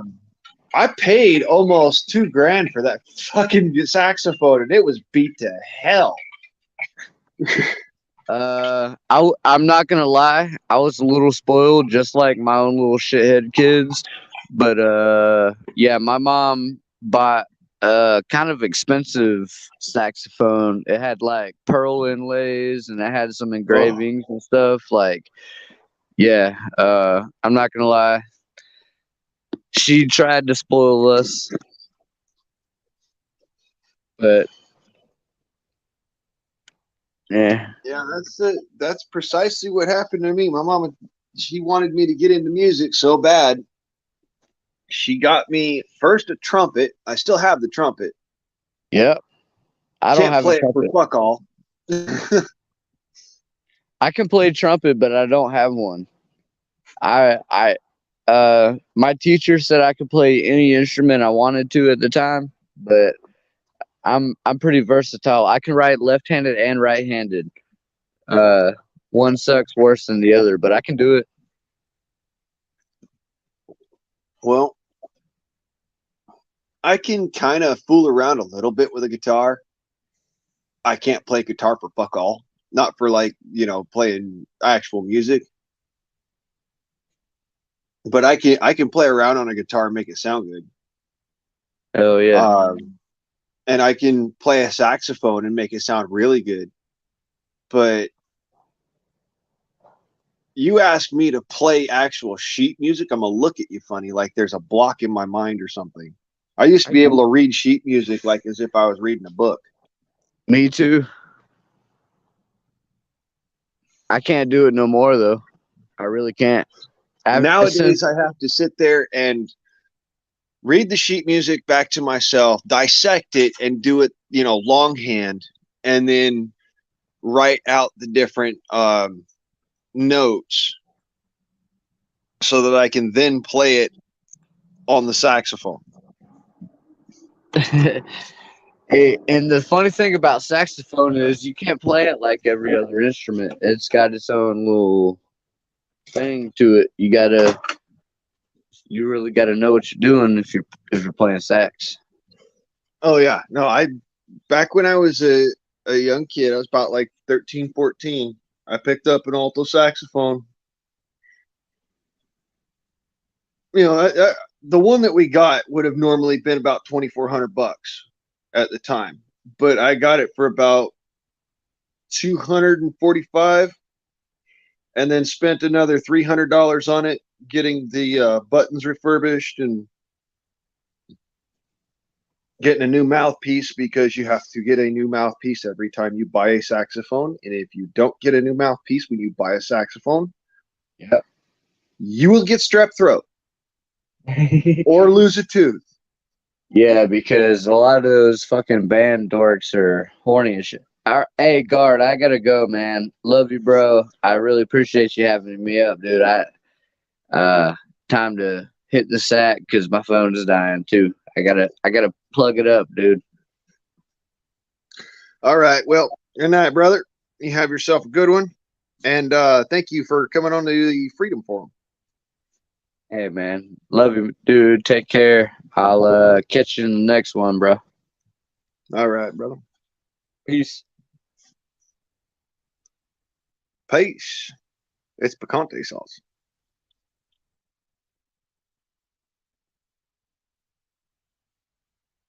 Whoa. That's one fugly motherfucker. You need to cover that 5 head. Hang on a sec. There we go.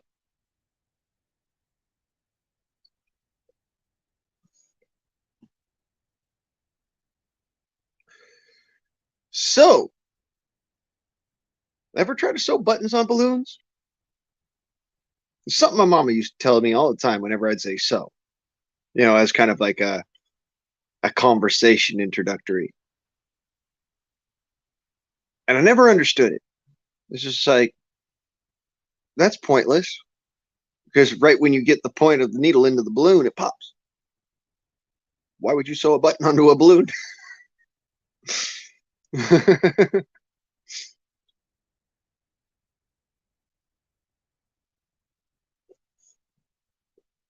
How would you sew a button onto a balloon?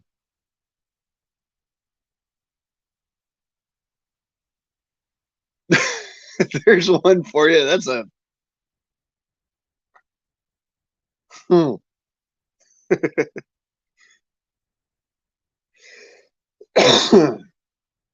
show and tell. That's a wonderful thing, don't you know? Oh, Chuck, good to see you, brother. Right. Yeah, I'm gonna go have me a cigarette. Y'all are welcome to tag along. Fair warning, the screen is gonna go black on you. And no, I am not wearing blackface. I'm just stepping outside. No. Somebody wishes to say hi. Who do?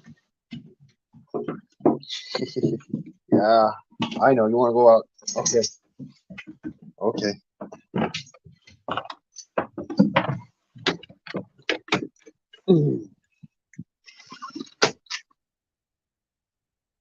Damn, dog, you disappeared into nothing.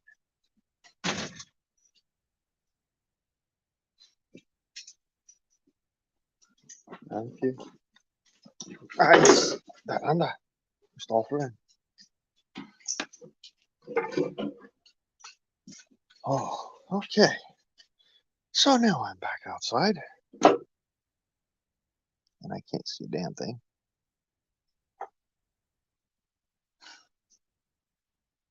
When you're so blind, you have to stream and use your phone as a flashlight at the same time.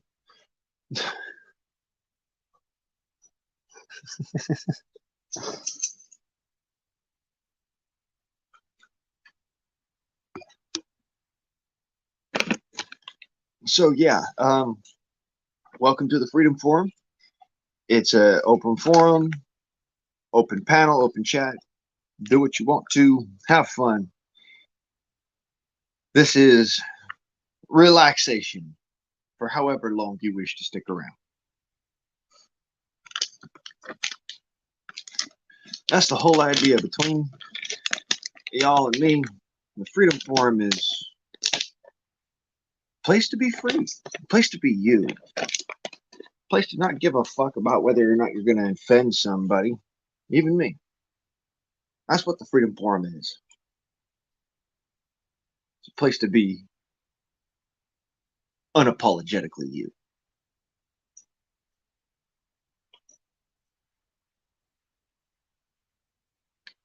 Yeah, you know what they say. Don't fear the darkness. Fear the monster.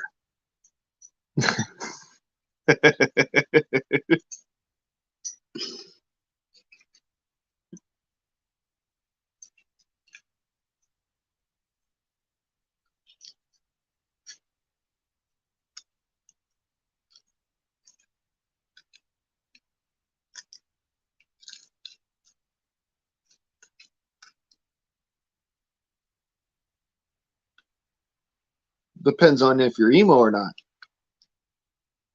If you're emo, you might make yourself bleed out from your feelings.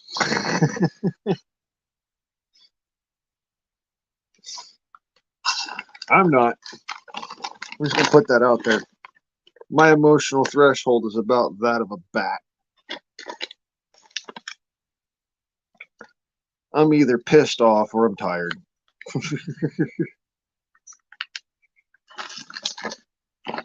There's not much in between.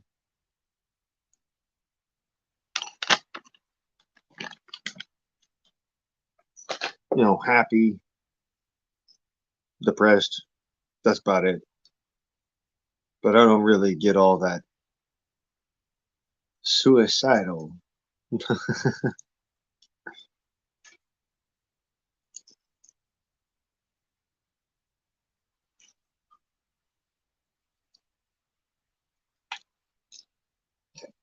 Because, like I said, I've got the emotional foundation of a bat.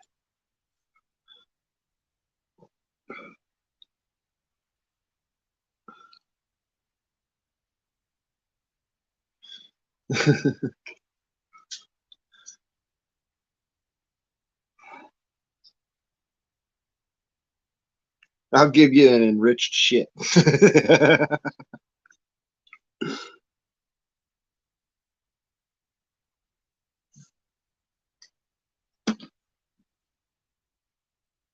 Ah, tobacco. The thing that will make you fucking nuttier than squirrel poo if you don't have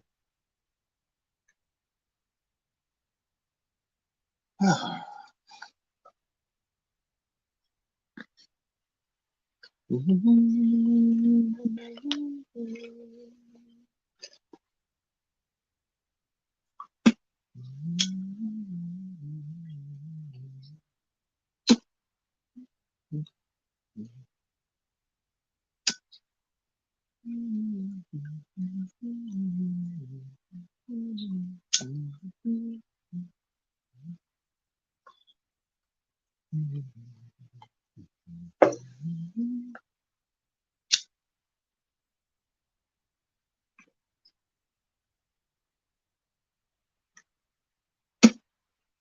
What's up, mother cluckers? Hey, cuz.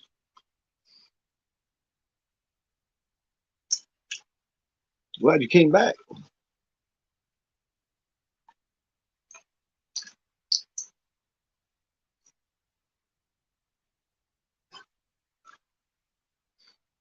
Here's some ASMR ambiance.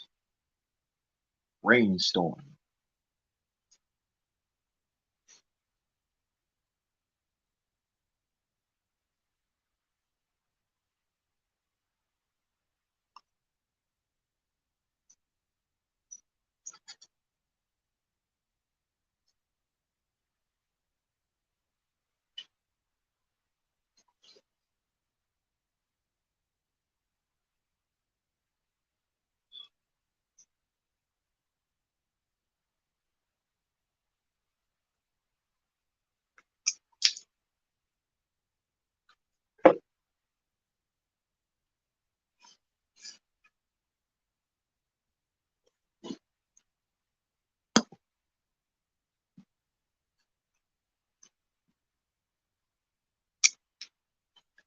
America.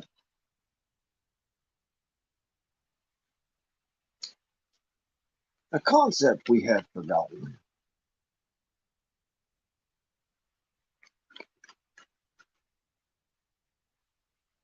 And I says we've forgotten it because on the whole as a nation, we have forgotten who we are.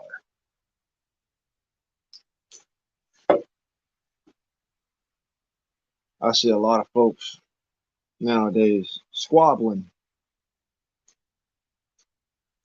over who's got the most views and who's the most victimized.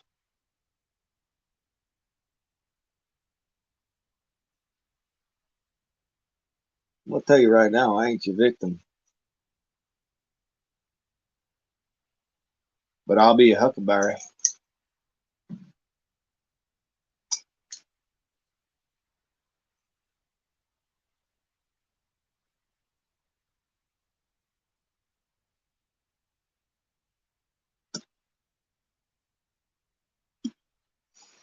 Random thoughts of a crazy patriotic bastard.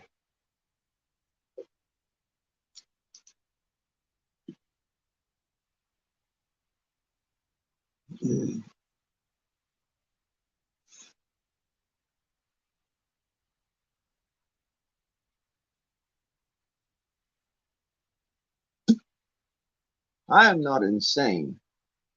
I am incensed.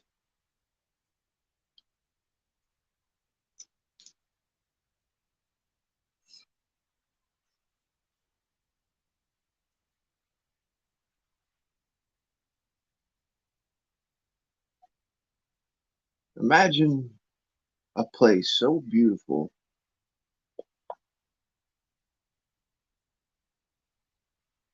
so much more perfect. That's what we should be. Instead,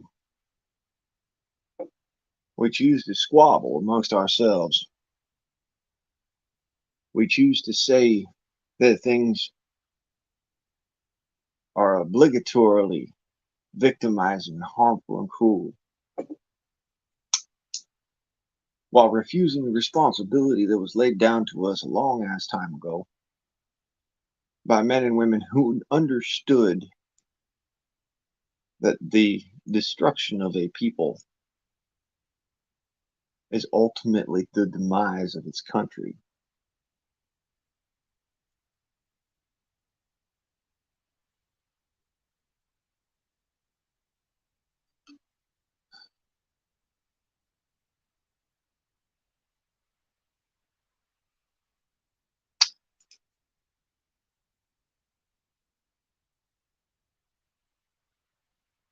Confucius say,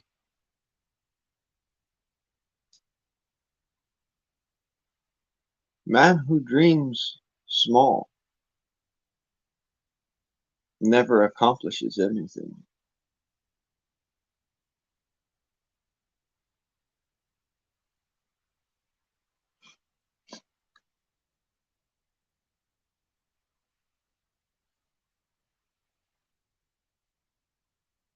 Food for thought, you know? Don't dream small, dream big. And work at small goals to get to that big dream. That's how I work. That's how I do things. I take the punches and roll with it and get back up off the mat. That's just how it works.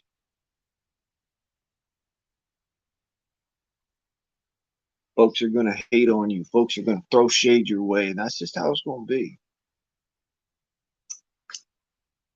What defines you is how you handle it.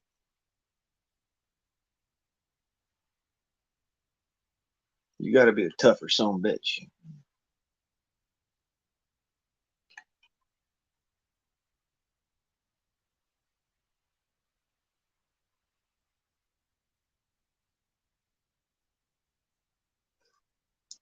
Remember, Achilles was a badass. Perseus killed him with a freaking well placed arrow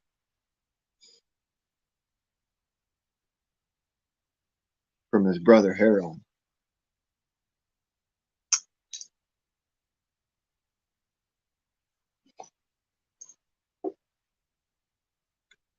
It's all about persistence. Persistence, vision, community, those things that are really important in life.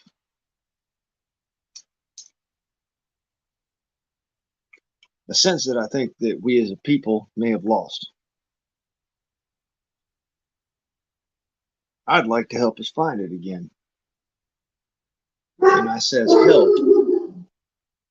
You silence Honda. I says, help. Because I cannot do it alone.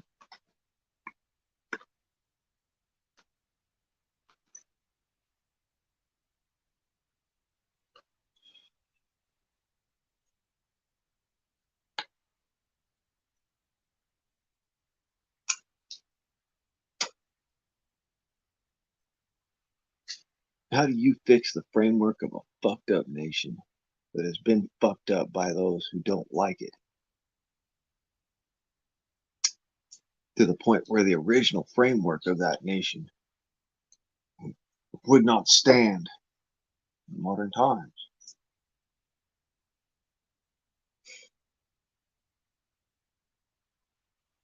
How do you fix something so fucked up? I know everybody says start at the local level.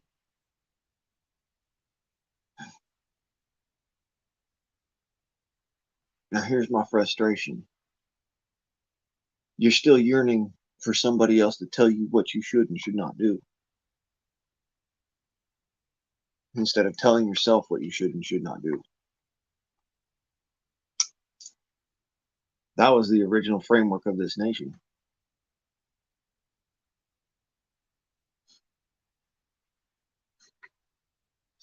The moral people that walked their own path, a path that they forged for themselves.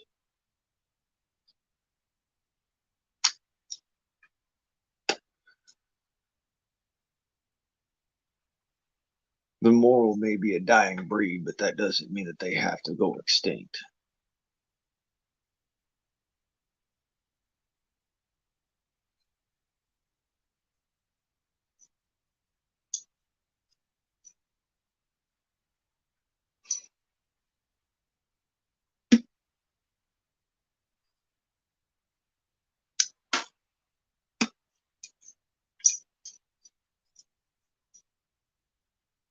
Knights of old used to speak of an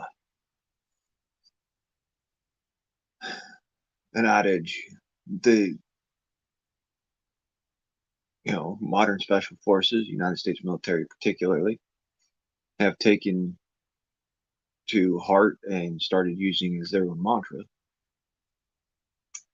And that is strength and honor.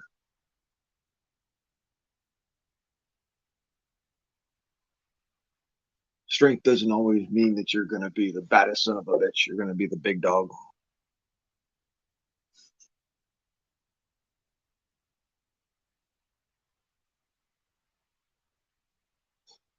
Smoking a cigarette, but anyways, strength doesn't always mean you're going to be the big dog on the block. It doesn't always mean that you're going to be the baddest son of a bitch there is. It doesn't mean that you're going to be the one who is the alpha. Strength might simply be meaning that you are that stopgap, that moment that they need.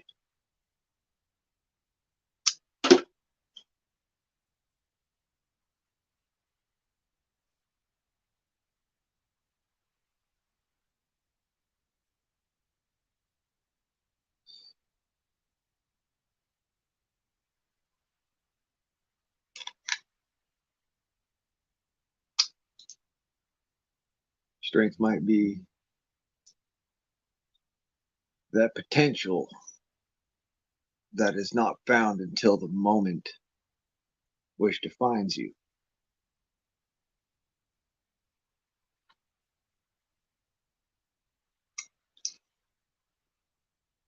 And in that moment, you will understand honor. Honor isn't always the clean thing, but it is always the righteous thing.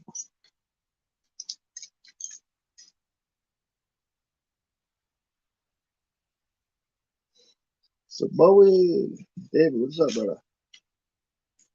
Good to see you.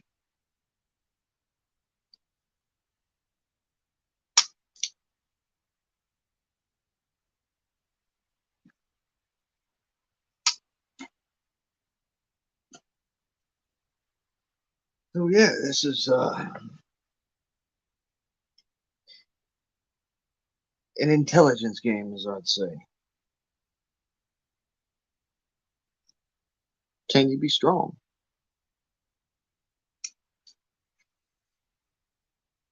Now, remember, it's easy to say something. It's real easy to say something.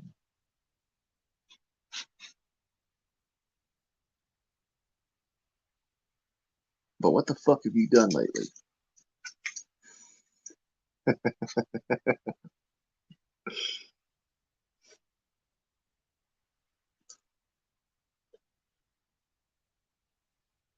That particular line out of the movie Wanted actually gets me every time. It's one of those, you know, part of what shaped me to be me is Hollywood, honestly. A lot of the stuff I learned, a lot of the things that I know were truths that I found to be accurately, well, somewhat semi-accurately represented in Hollywood.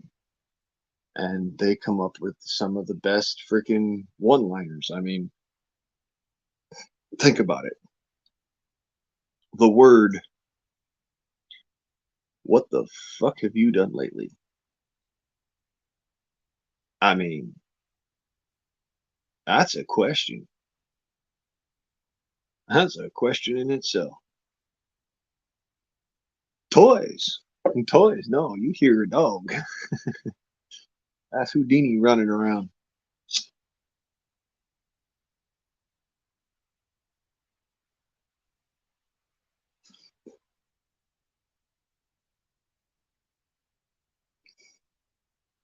No, my toy is on my back.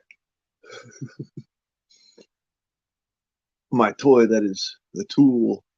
That is a toy. That is a tool. You can't handle the truth. Uh, Some people can't handle the truth. That's going to be as fair and honest as it can be, you know. Some people, you speak truth to them and they sit there and they're like, but my, but my science, but my media, but my politicians. And I sit there, but my facts.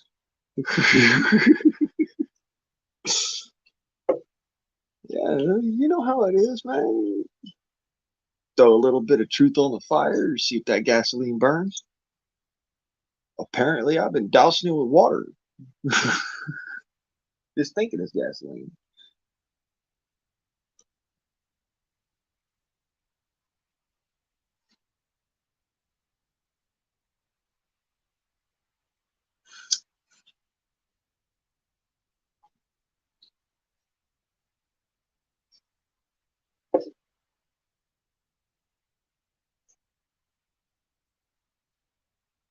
You know, I studied cosmology since I was about 5 years old. I've studied philosophy maybe about half as long at best.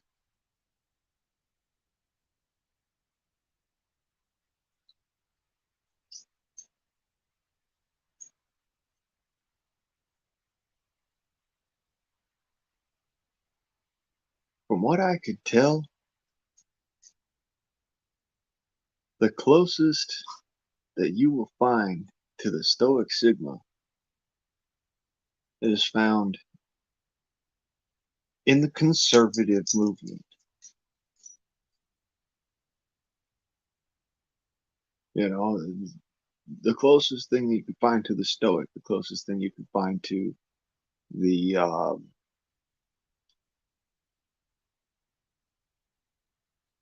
the optimistic is found in the conservative movement. Now, that being said, when you start hearing conservatives start talking about, man, it's hopeless.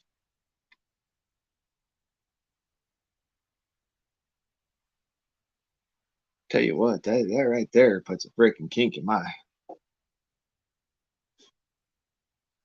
puts a kink in my freaking rails. I'll tell you that.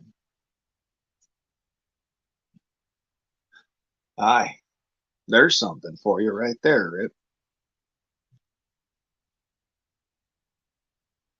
Fraud voids all in law. That's actually true. If a law should be brought about through fraudulent means, if charge should be brought about through fraudulent means. If a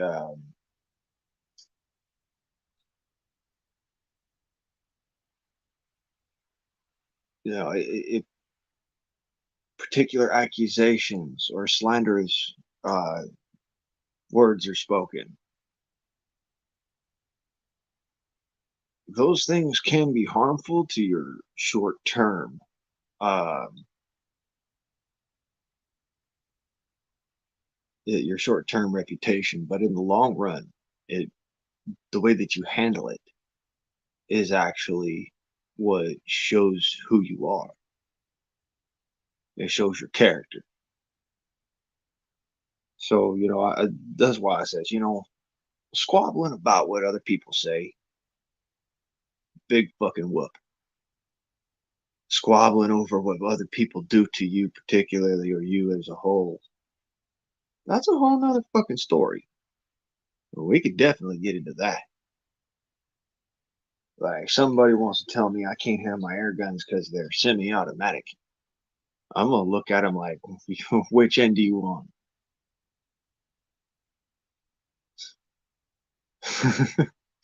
Because either one's gonna hurt.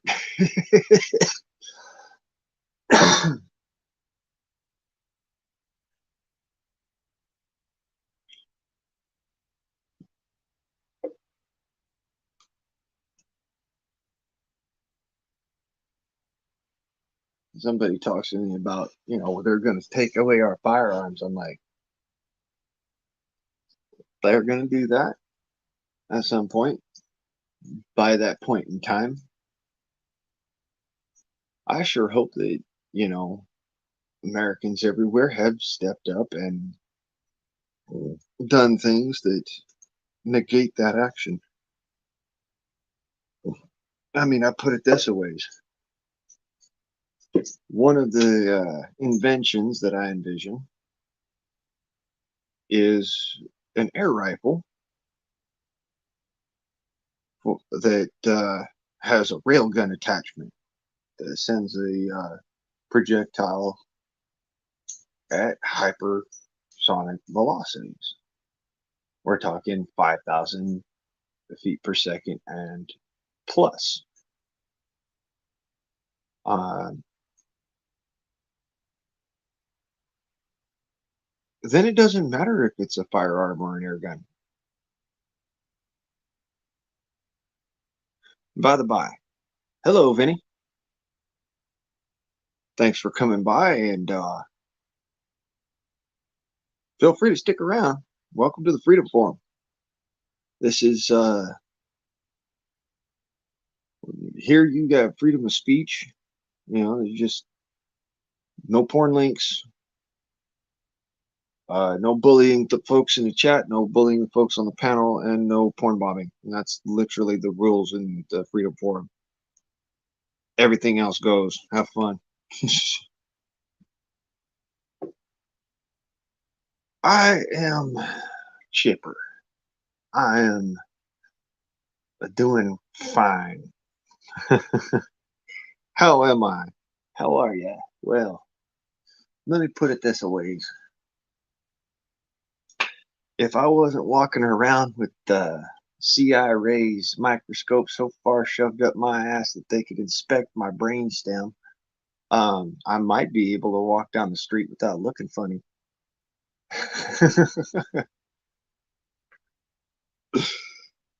But I digress.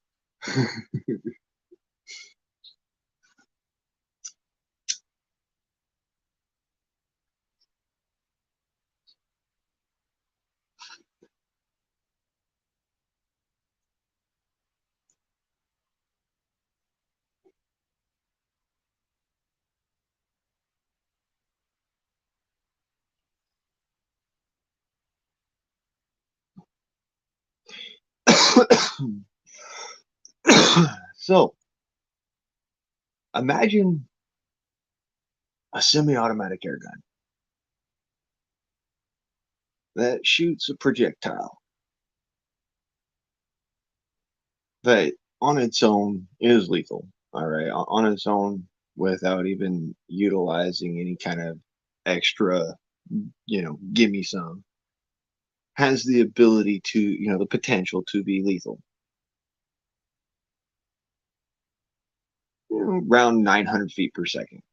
You put an attachment on the end of said airgun that semi-automatic has that ability. A railgun attachment to where it will accelerate those projectiles, being that they have the right uh, internal external composition,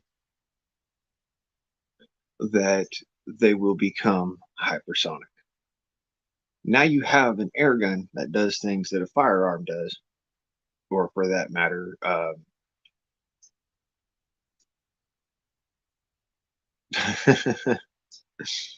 what a meteorite does on it, coming into the planet's atmosphere, basically. And yeah, I'd say I don't give a fuck what government tells me that I can and can't have, man. Arm the infantry with air guns and give them railgun attachments. Turn tanks into solid shooters. That's the way as I look at it. They don't want to make the infantry badass. I would make their infantry badass.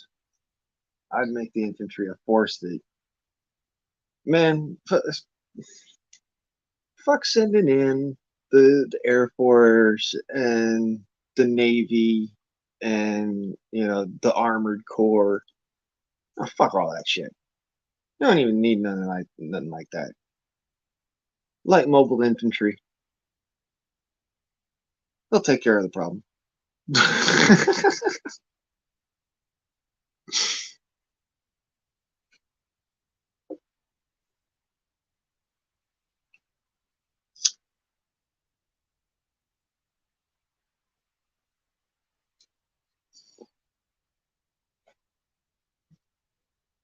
That's the way I'd set it up, honestly.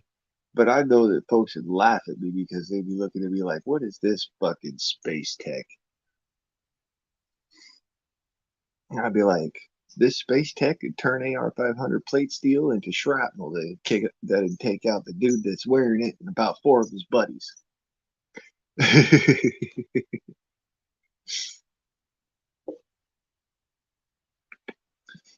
Oh, and by the way, it's civilian legal.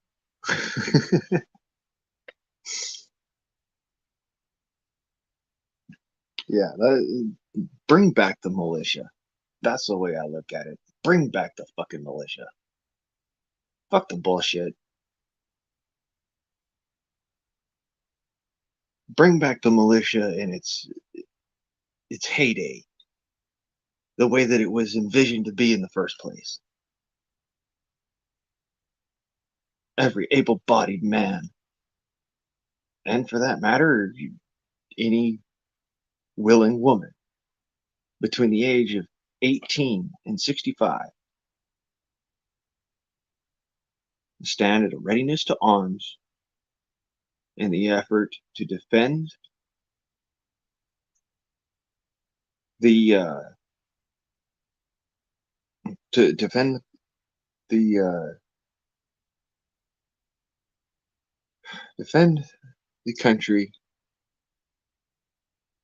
and American soil, therefore, and to stand to the common defense. That's literally what that is. You know, see, when you look at the way that the Constitution was written on that particular, it was envisioned that America would not have a standing army. We would have no foreign military powers, but that we would be capable in the necessity to stand to that common defense and, if necessary, open offense.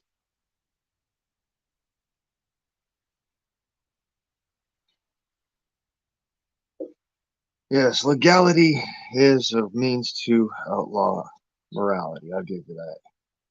Because it is. It started off as a means to affirm morality.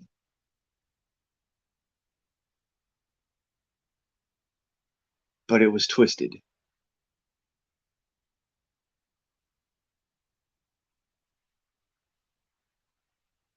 What we have now is not law. It is not justice. It is a means to an end for a political aim.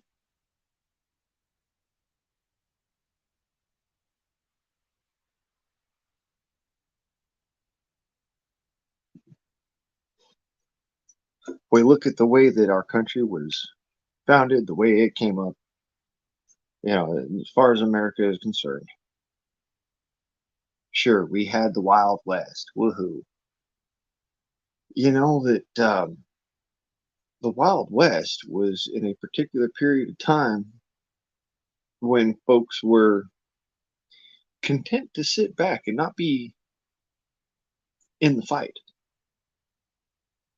because our military was in existence. It was a thing. The one thing that the founding fathers didn't want to have happen: a standing military.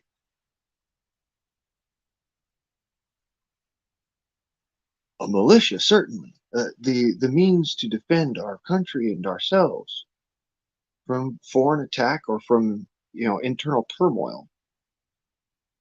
Yes, the militia is supposed to exist. And the term well regulated does not mean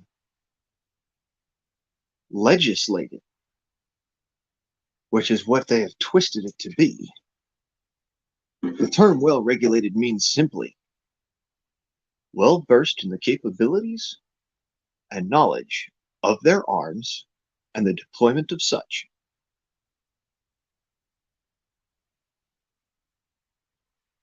If you want to know what that actually means, pick up your gun, take all the bullets out of it,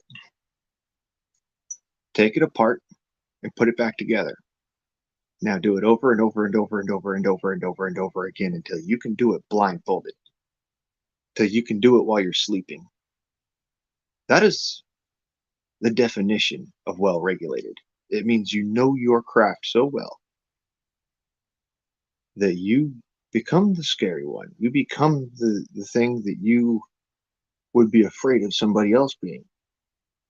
And so that gives you that capability and that knowledge to be able to respond to someone who is as well trained.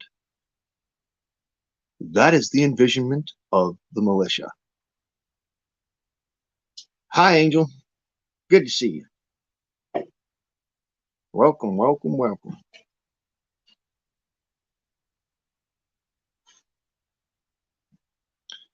Welcome to the Freedom Forum. Heck, you want to jump up here? You know that link's up there at the top of the chat. You can jump up on panel anytime you want. Everybody's welcome, by the way. This is an open panel. I'm just sitting here chunnering on.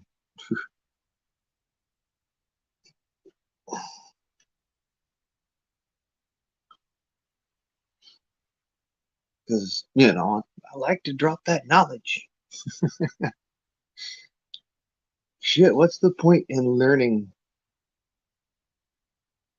so much if you're not going to use it?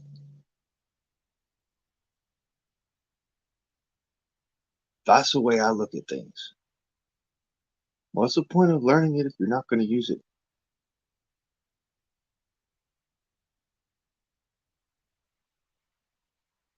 And even if you're just using it in a training formulation for certain arguments to be made,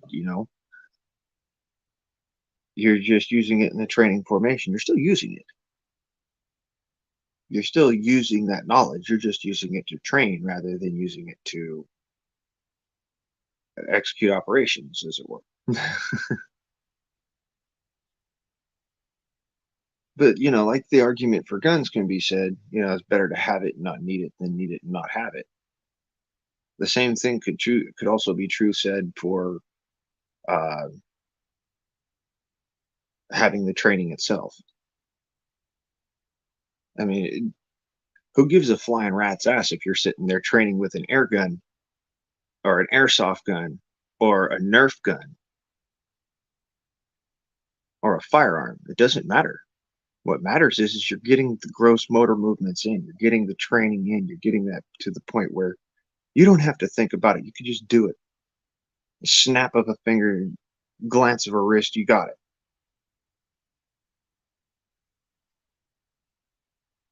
All right, Angel. Thanks for coming by again and taking part in being the wonderful person you are.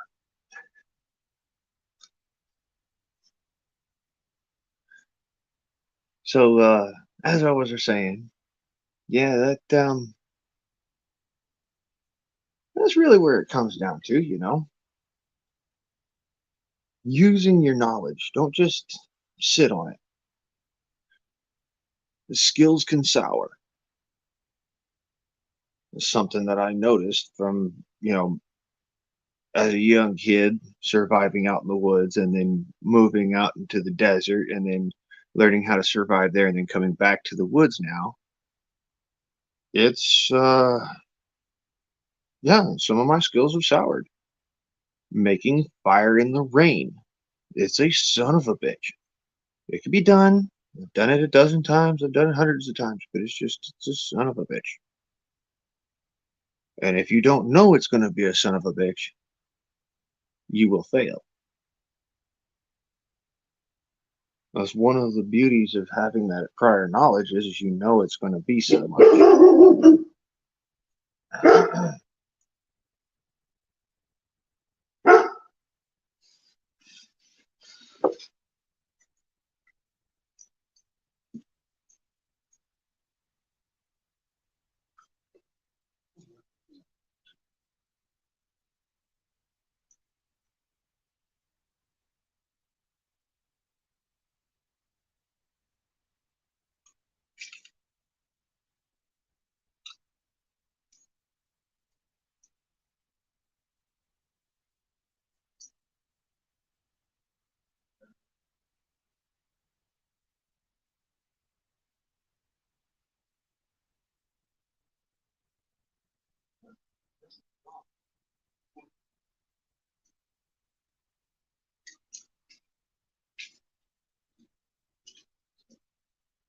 Oh shit! Love it when there's a ton of shit on the floor.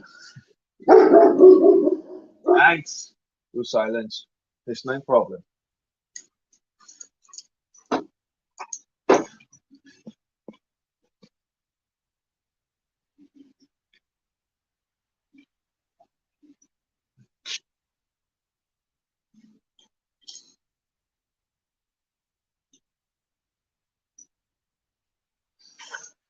So, all right, Rip. Have a good night.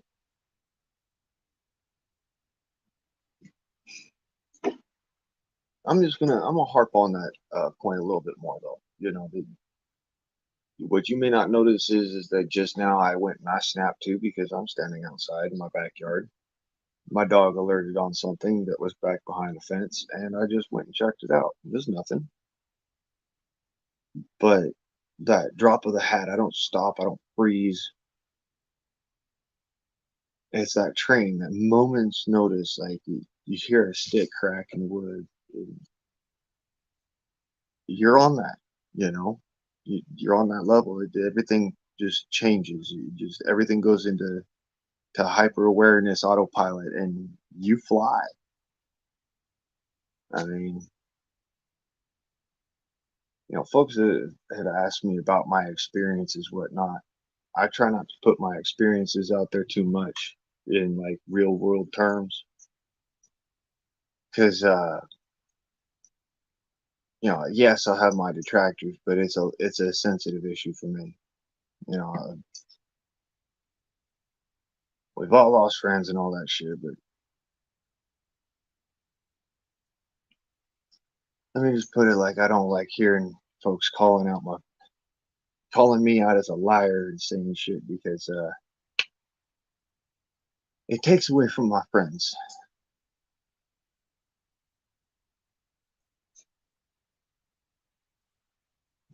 You know, those instances that I used to tell folks, and I don't tell them no more. I ain't gonna tell you, but I'm just saying, you know, it's the training that made it so that I have it that way, that I have that knowledge, that I have the experience that I have.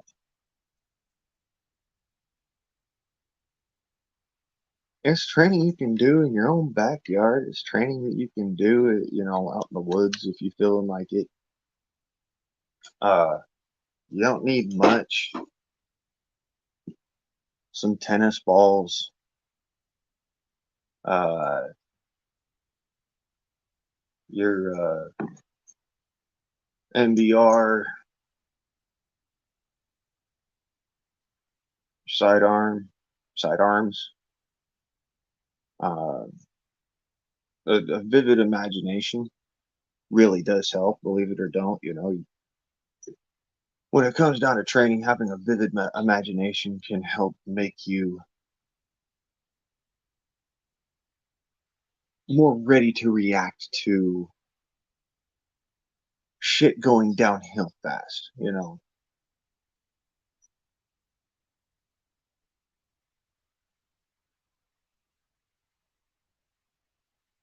it's just rain, though. Chill out. You're making me nervous. It's just rain, though. Anyways, yeah. So like I was saying, you know, the training makes it so that you, when you have to go autopilot, when your body hits that level of stress where your brain kind of hits a stop stutter, the training keeps you moving. The training keeps you thinking, and that's above all, that's how you keep yourself in the game. That's how survival works in all respects. So it doesn't matter where you are, what you're doing, you can survive as long as you keep your head in the game. The moment you freak out, that's when you actually place your life in danger. You've got to keep your mindset on, I'm not going to lose control. The situation may be beyond my control, but I am not going to lose control. Mind over matter, psychological warfare. It works two ways.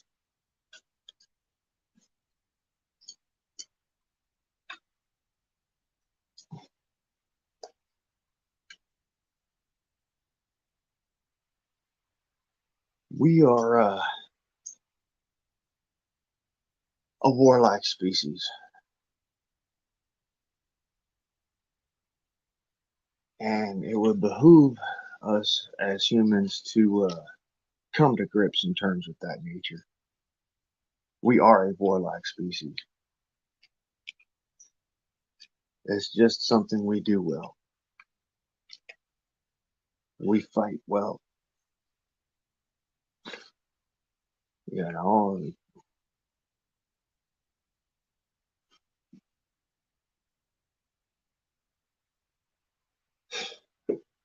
how else do you put it?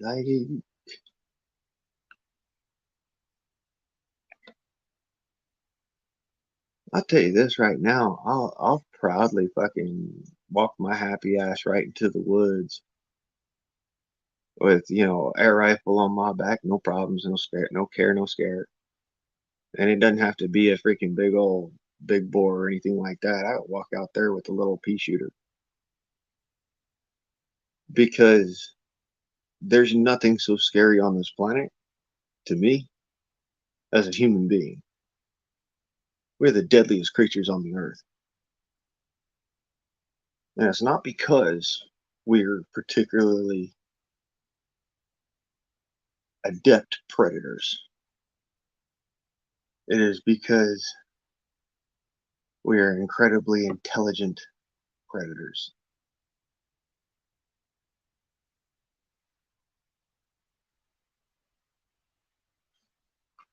Remember that in the action of the hunt, in the moment of predation, all predators have one thing in common. The lust for kill can overcome the tactical mindset, except in one predator on this planet, and that is the human being.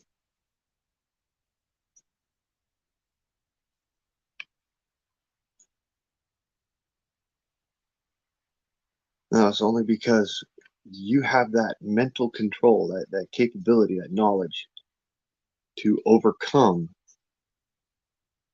that fear factor, that moment of freak out.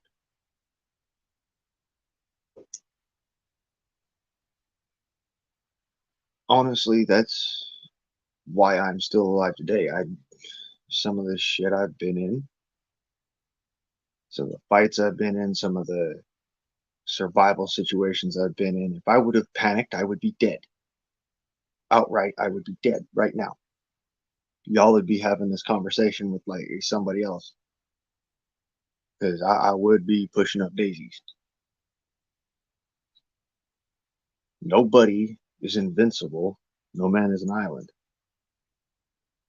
But you can be such a scary motherfucker. Nobody wants to take a pot shot at you. And that's what I'm trying to get people to work towards. Be that, don't be the monster that everybody's telling you to be.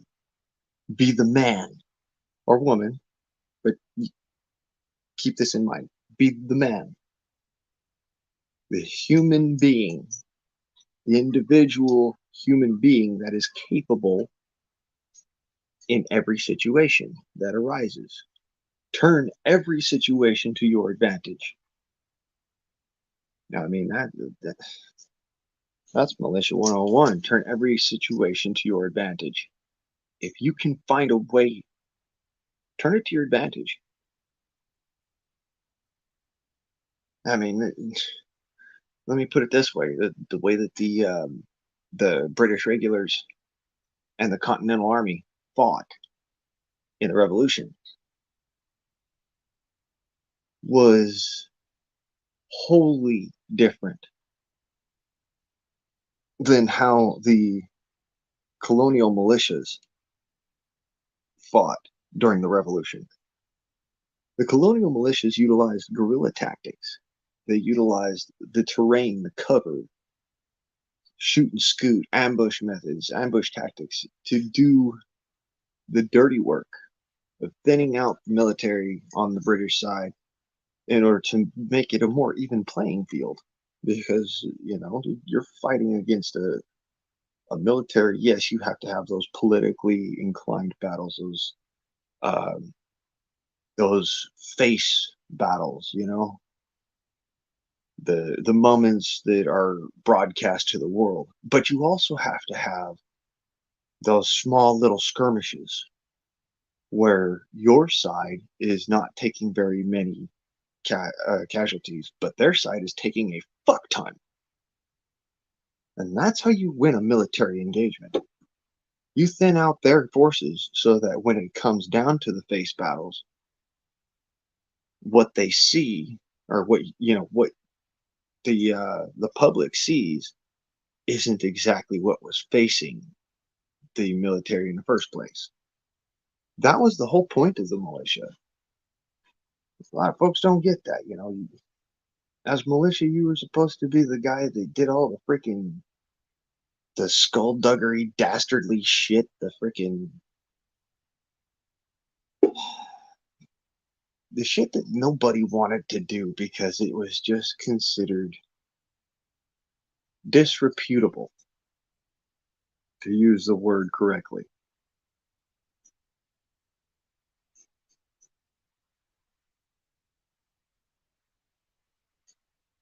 It in the fight, nobody gives a shit about you. That's the reality. The only person who does is you. The way I look at it is, how do you keep your honor and your life.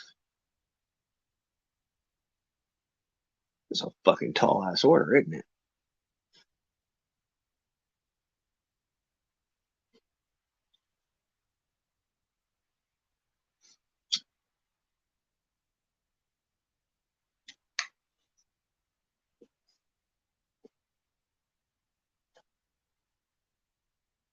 If you don't keep your life, nobody will ever hear about it. And if you don't keep your honor, nobody will ever care.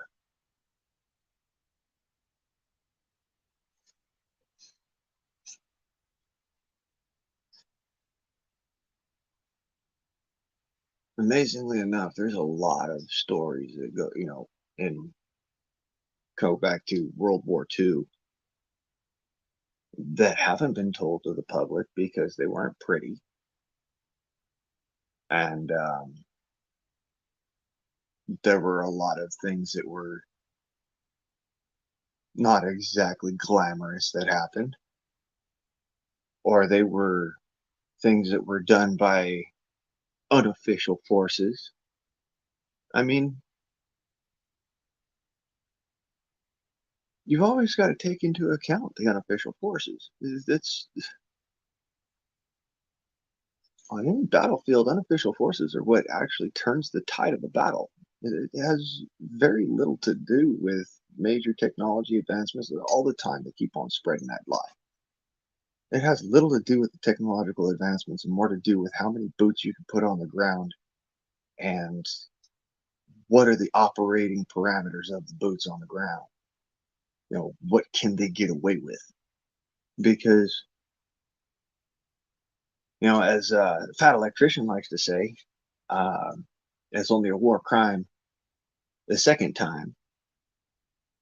And one of the strangest things about war crimes is they can only be committed by an official agent of a country in theater. Since you're not an official agent as a militiaman or as like a partisan fighter or something like that, you can't be held liable for war crimes because you're literally in the defense of your own home or the defense of others' homes, lives, whatnot. You're not in the main thick of the fight per se. Anymore, the lines have kind of gotten skewed, but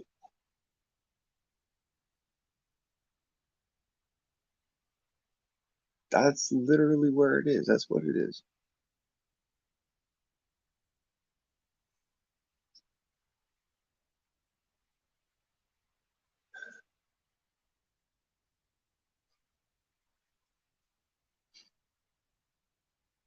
Now, pardon my ramble of fucking here. You get me talking, I'll be talking all damn day.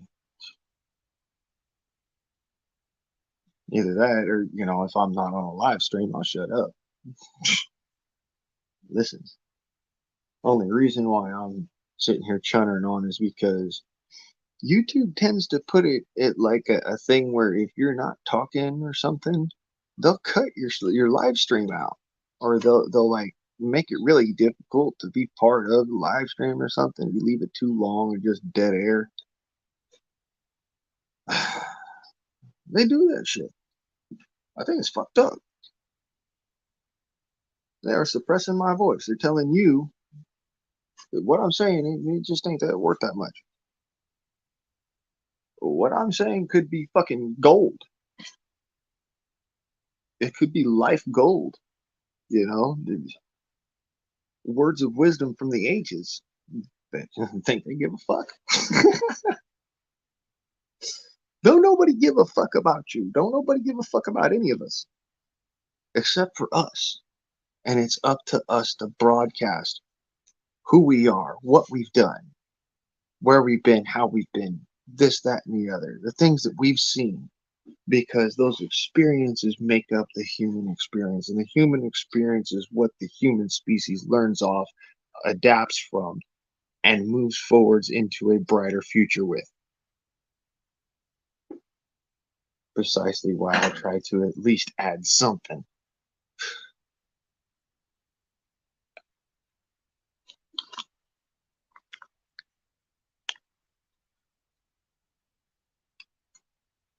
Meager portions at a bountiful table.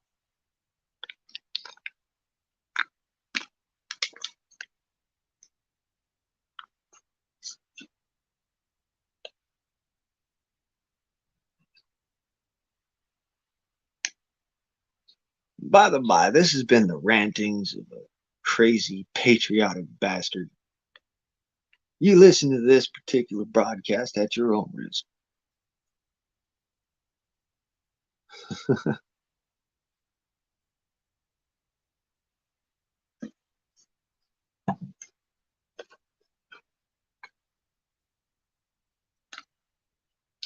When life gives you lemons, put up a lemonade stand, buy some sugar, and let her rip.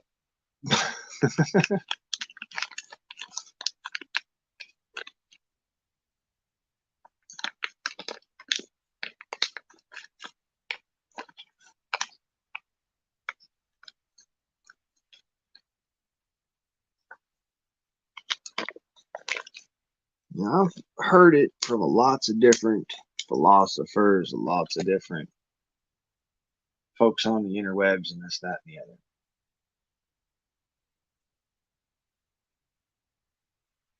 Man is not an island. I would counter with this. Man is a social creature, but unto himself he is beholden, and none else.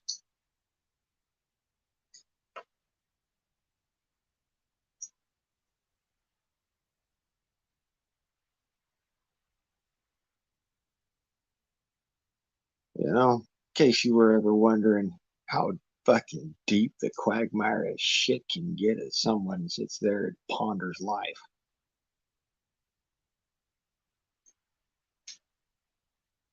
I hope you got your hip waders on.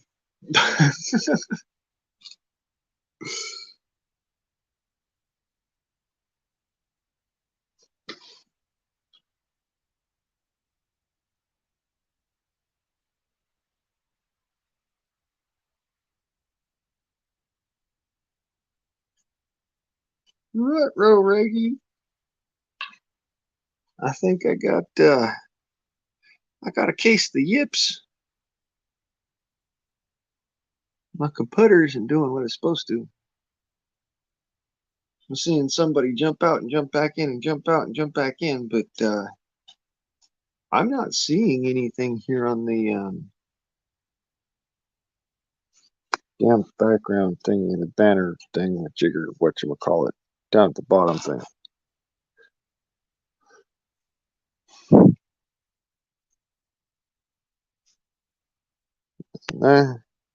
Okay. Oh,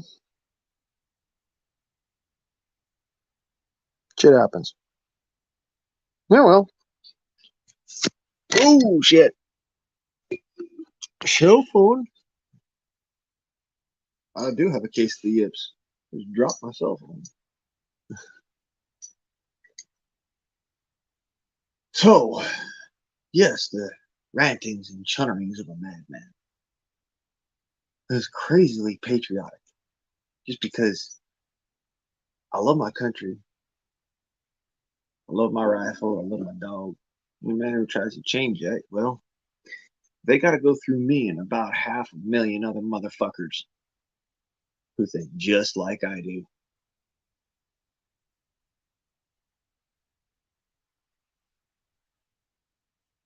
Happy trails, you sore son of a bitch.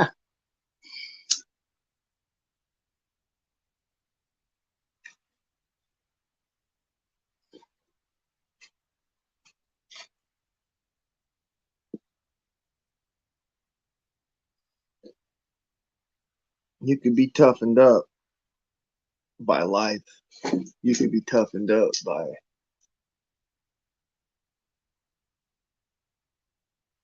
the way that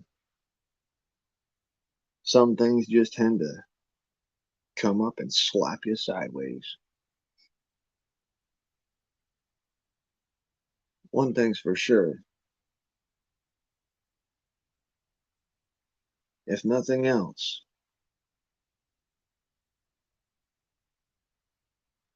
you're going to get tough because the times are going to be getting tough.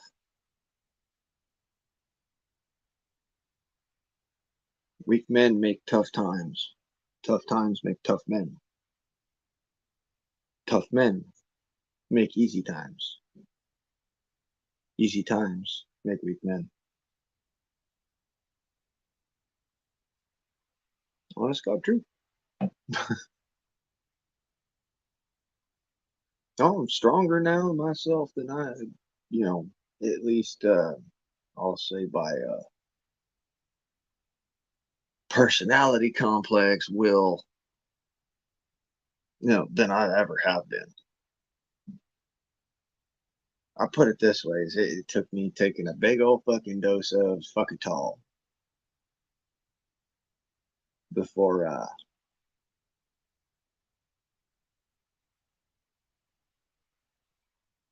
yeah, big old dose of fucking tall before I decided to say, all right, nope. I don't need all that stress. I'll hear it out. I'll see it through. I ain't gonna start the fight, but good God, get out of my way because I gotta put a foot up someone's ass.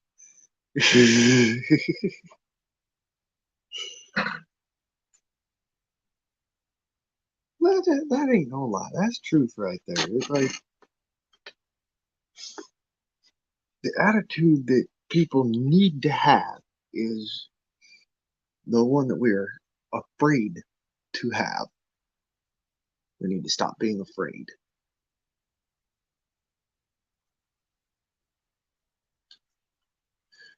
Fear is entirely up to you, what you allow yourself to be afraid of. If you're not afraid of it, don't just say it to me, say it to yourself. In that moment of fear, tell yourself, I'm not scared. Pretty soon you start believing it. Pretty soon you're not scared. And you don't have to say it anymore.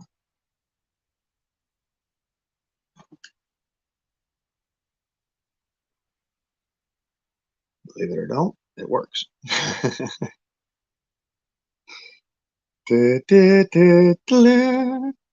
The more you know.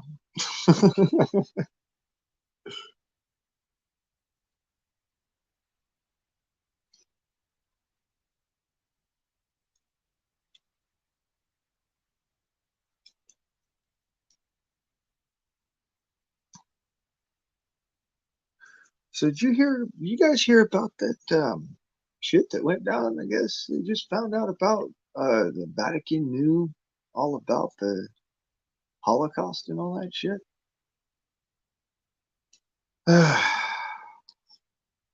Pope Pius, what have you done? um,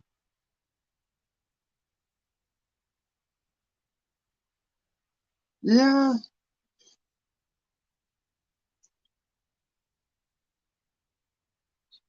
does that make any does it make any fucking difference? No. They knew. Okay. They watched it happen. So did fucking half the world for a while.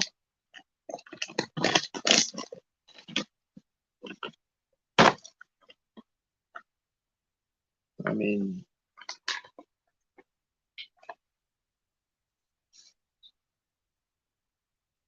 I want to say that World War II was about the Holocaust. It wasn't. The Holocaust just happened to happen in World War II.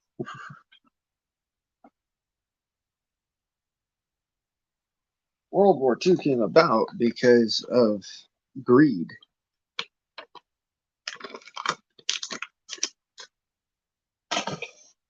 Mankind's need to have more. I'd like to have more, but do I need it?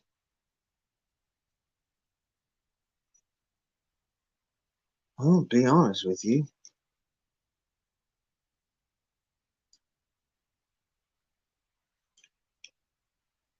Don't need it.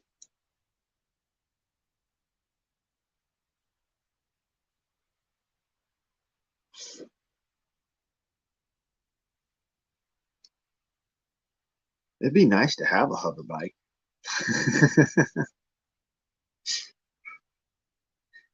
Could you imagine just like take off out of your backyard and fly to the grocery store?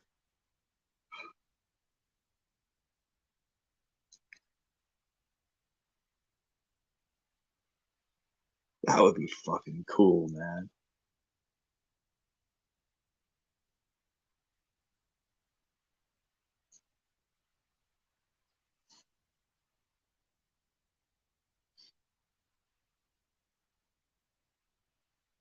You know, they've got well, there's something kind of like that, but fuck, it's expensive. I mean,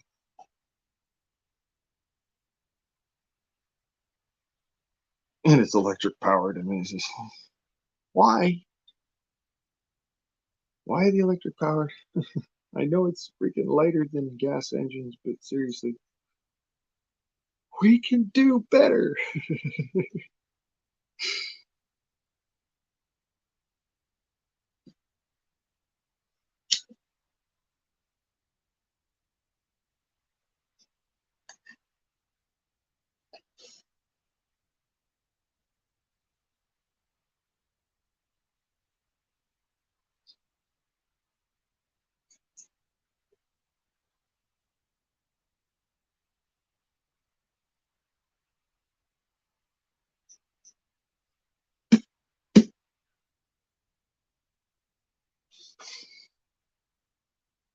So with the world burning down around our ears,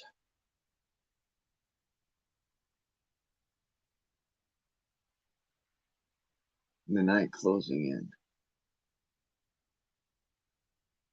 midnight closing in,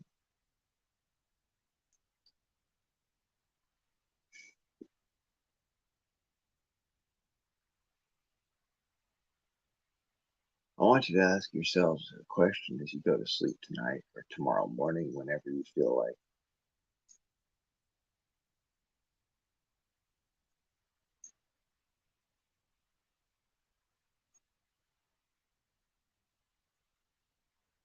am I safe? Truly safe?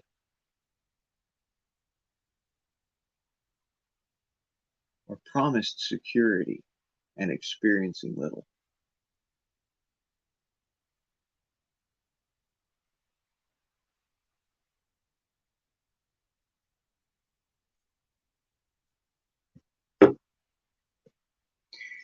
Billy,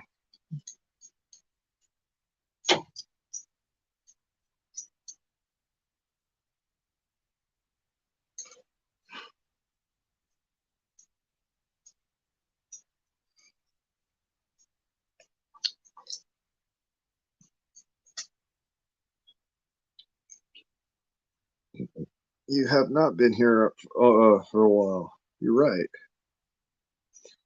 And yes, good morning to you too, brother. Glad you're doing well.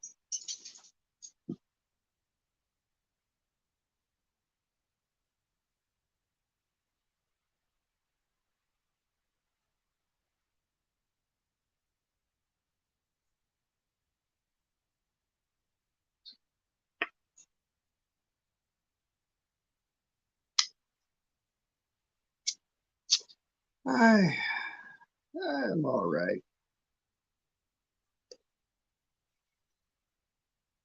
I am.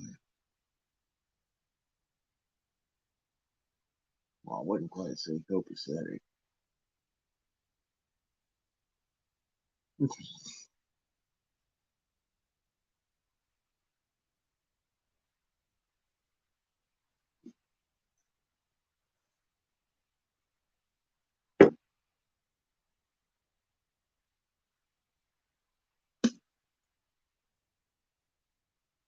The kidney fell asleep back there.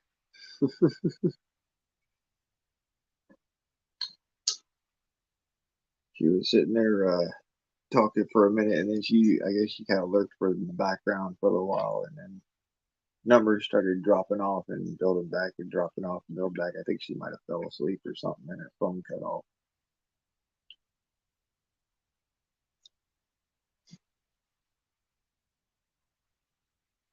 Hmm. I wish I could be more like the cool kids.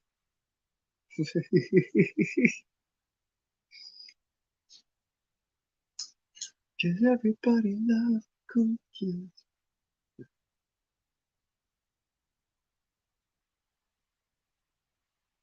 Fucking shit. That you got me sitting here singing fucking songs I don't even know. I don't listen to. I don't freaking even like to sing along with. Just something spurred a memory like my dad used to sing that shit.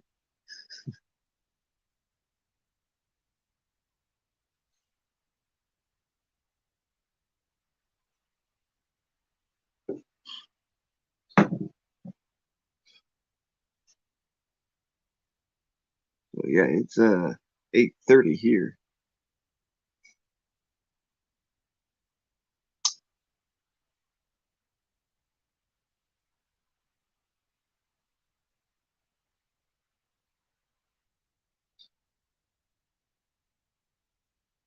No,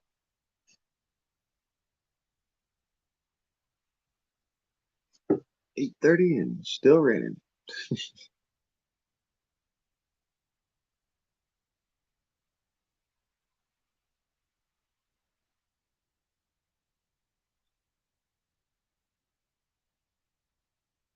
Let's see here.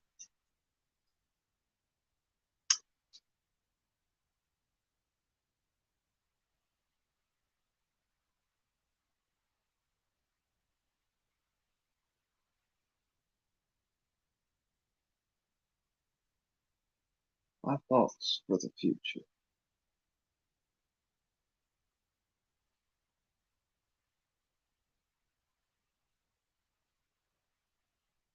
As a society, we've fragmented so far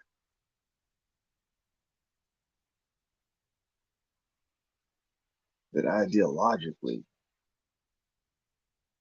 many cannot stand on the same footing.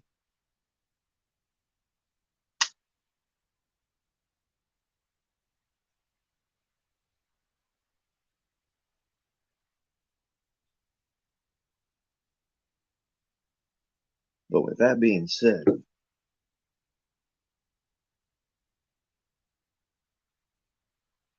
living in a place where that is even possible to do, living in a society in a time where that's even possible to have, those diverging ideas.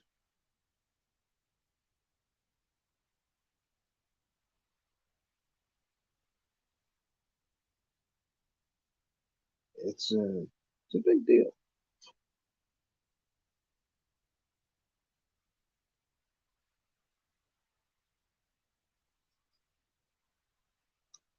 "177, Billy, get some NSA ammo. They make slugs for I believe they make 17 caliber slugs. You can look it up, but let's see if I can bring that up on here real quick.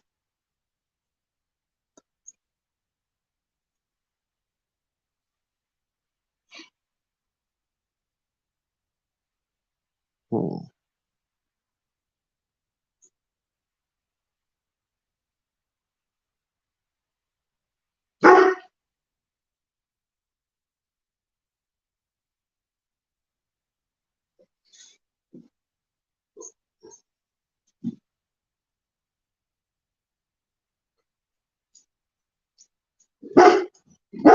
The silence will.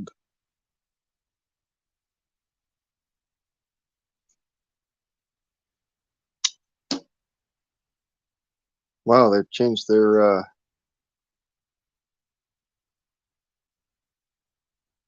homepage and all that.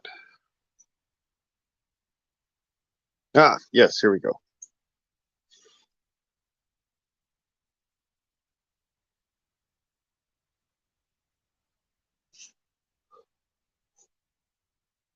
Alrighty then.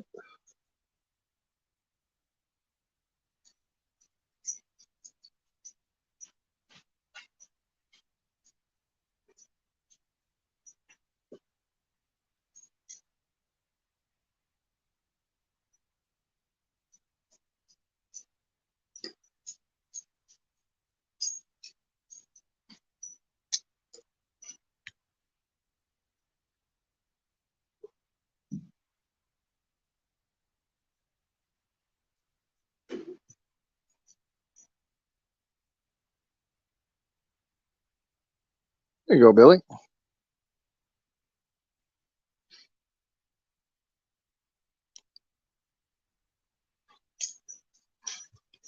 The stronger the air gun, the better the slugs that behave when you shoot them. So you might be shooting too light of ammunition, or the air gun just doesn't like pellets. That's a possibility as well.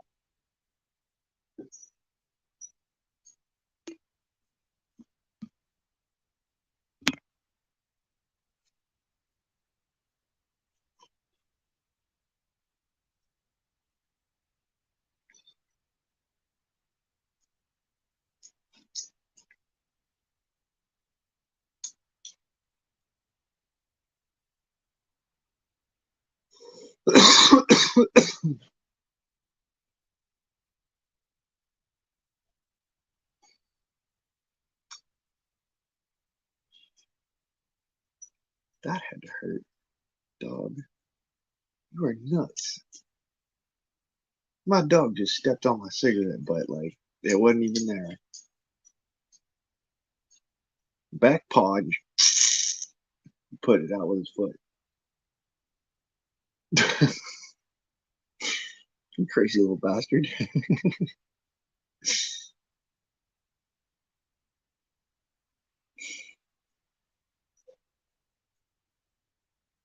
Trying to act tough over there. I see how that works.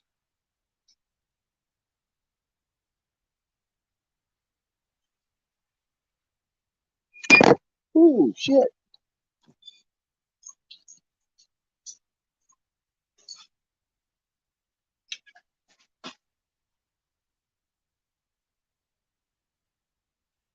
Yeah, but definitely check out that link I give you, because that's just where you could start at it, right? It'll give you an idea of what the grain weight that you want to shoot will be, and then say there's another type of ammunition out there you want to try. You can try that ammunition in that grain weight. They give you starter packs for it, is what I'm saying.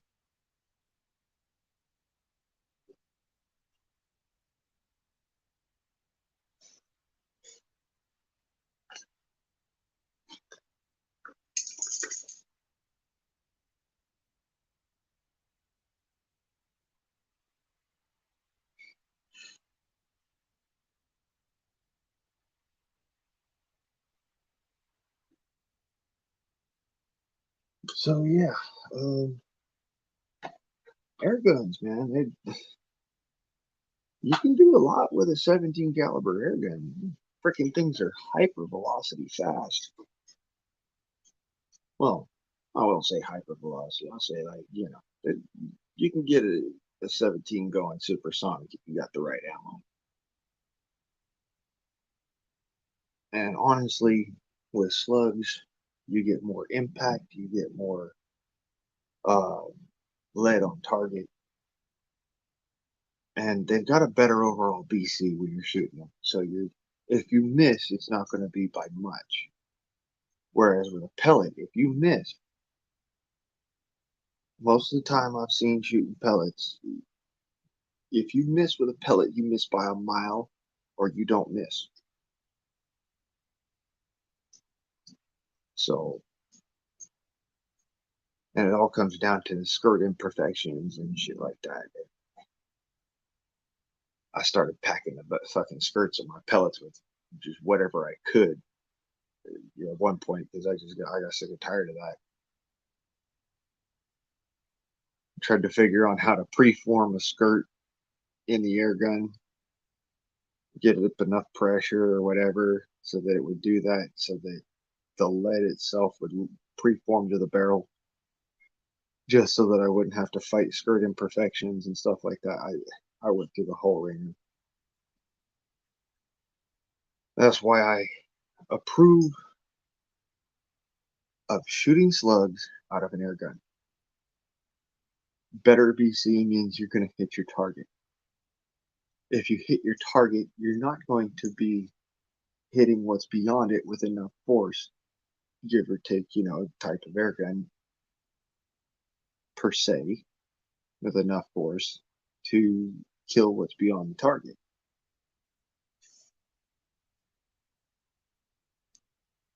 What the heck? Holy shit, what the fuck? What's going on? I'll lose my ass here.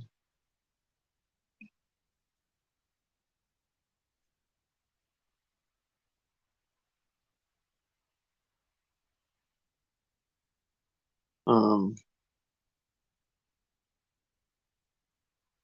hmm, I don't know.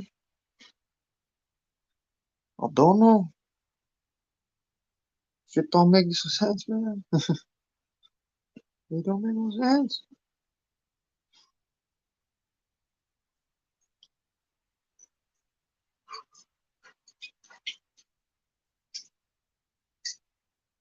Oh, that must have been the hour counter, that little bing, little notification StreamYard put in there. Uh, okay.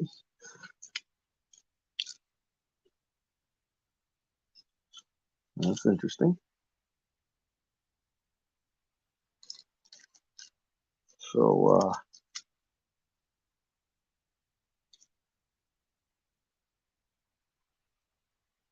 something I'd like to know. Why was that felt necessary? But anyways, um,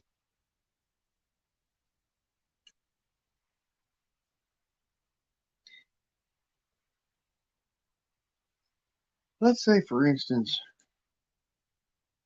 okay, well the link is at the top of the chat. I made sure to pin it. Um, and the link is in for the ammunition is in the chat.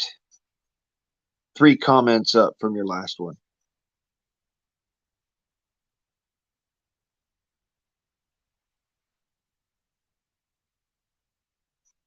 Snap that up, Billy. Because yeah, that's like I said, it gives you a good starter, a place to start from.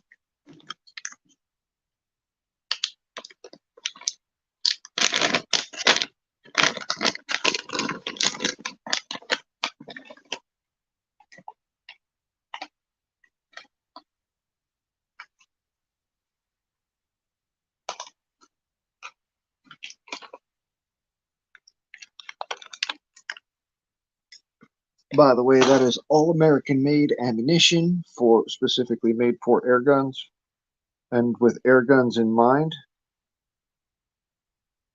it's not made for firearms, it's made specifically for air guns. And it's made to have it's American quality, man. What more can I say? And what more could you ask for? American quality ammunition and a precision air gun.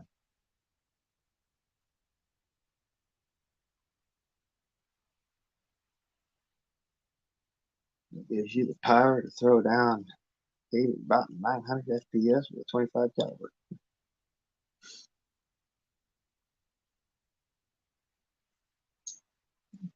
That's what I consider to be, just enough to actually do something. I wouldn't want to shoot a coyote with it, but it would do it. Mm. I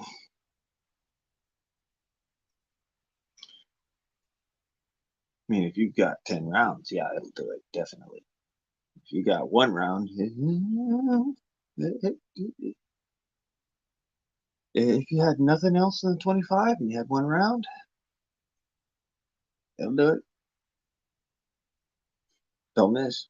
Because that dog will be pissed at you if you miss.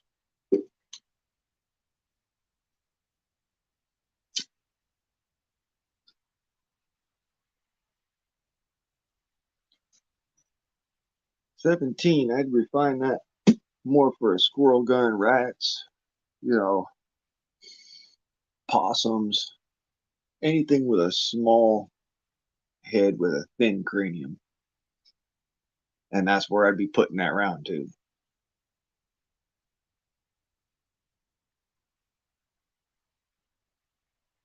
17 caliber is enough to do that. Pest animal sort of stuff.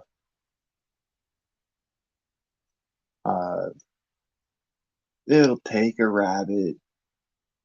It'll take a squirrel. I would not go above that. Raccoons, I'd say, would be off limits for a 17 caliber.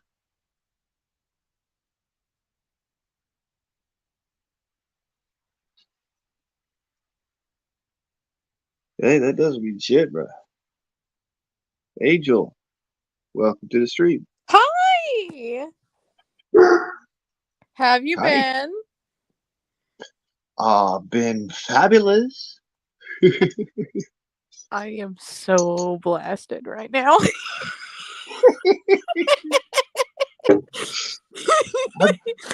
the past 20 minutes, I've been laying here watching Jackass, and I've been hearing noises throughout the house, and I'm like, oh fuck, I'm gonna die. Fuck. Need to get you an air gun. Get a real air gun at that. We have guns in the house, just in that safe spot. Yeah, but do you have one on your hip? Oh. Okay then. But I do have a switchblade that I always carry in my bra. That's smart, but that should be your last resort. Yeah, I know. I'm just saying, I carry an air rifle on my back around my house, into the bathroom, like to my truck, back and forth in my front yard, in my backyard. I carry a 25 caliber semi-automatic air rifle. One of the really nice, fancy, schmancy kind of air guns. Jesus, that is fancy.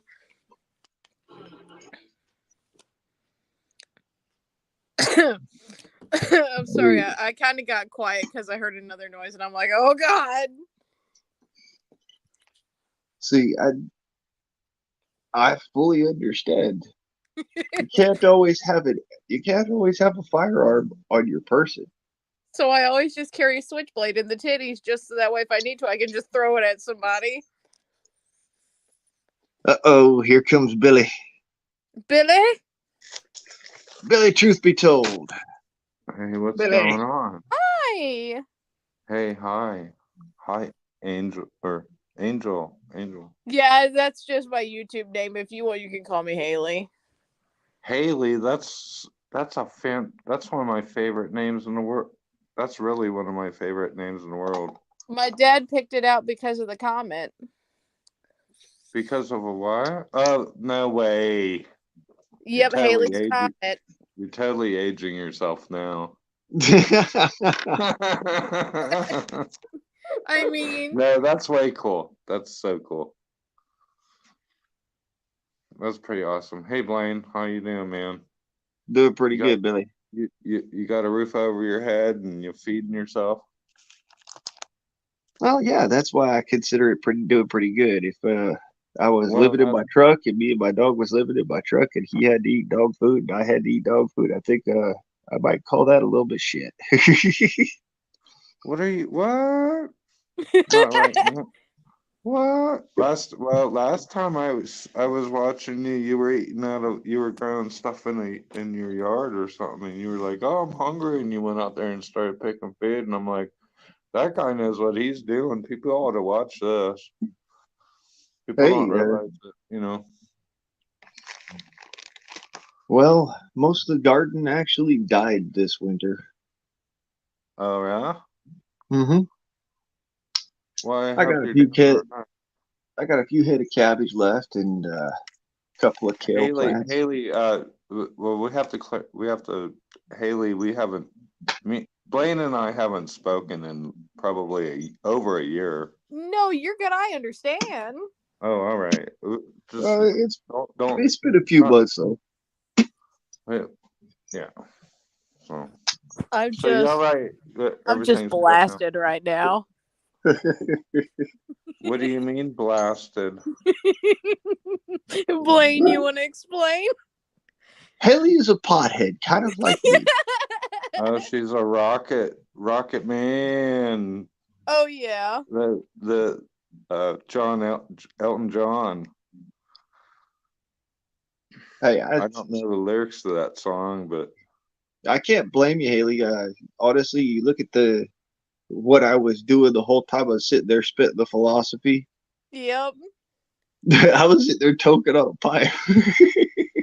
you smoking pot, Blaine? I've been smoking out of a dab pen. Are you been smoking? Yeah. I didn't remember if you smoked or not. I guess it doesn't matter to me that much if people smoke that stuff, but that's what. Yeah, I know I smoke it, but well, No, I won't say it as you know why. I'd say it as I've explained it to you before as to why I do it. I drank. That I was probably too drunk. Uh-oh, she gone. She gone. Whoops. Gas station encounters with Blaine. She gone.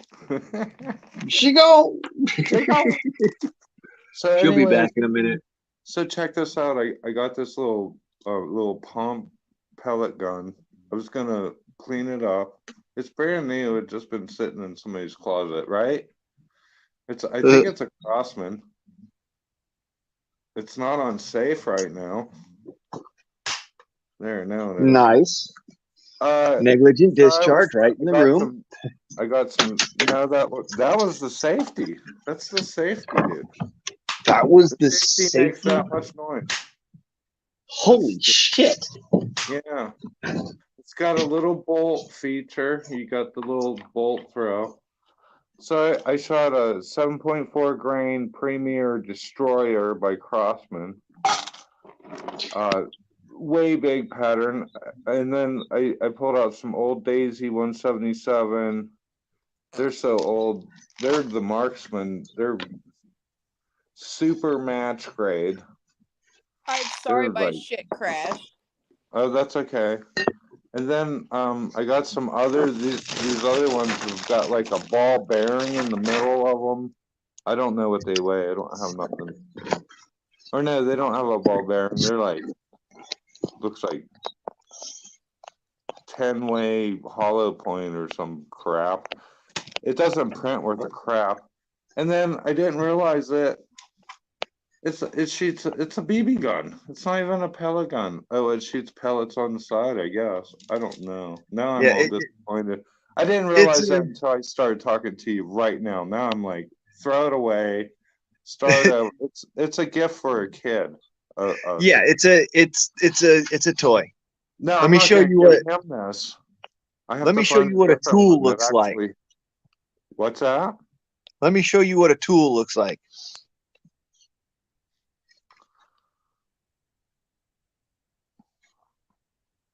What the fuck is that? You didn't have that the last time I was talking to you. I know it. This is Dangerous Freedom. Oh My shit! my Invader Auto air rifle. Did you actually get around to starting to clean your shit, or is it all fucking trashed out and ganky looking? It's still kind of trashed out and ganky looking, but What the I hell got is some that? of it Oh, cleaned that's up. a disc. Oh, that's a PCP rifle, huh? Yep. This one ain't a toy.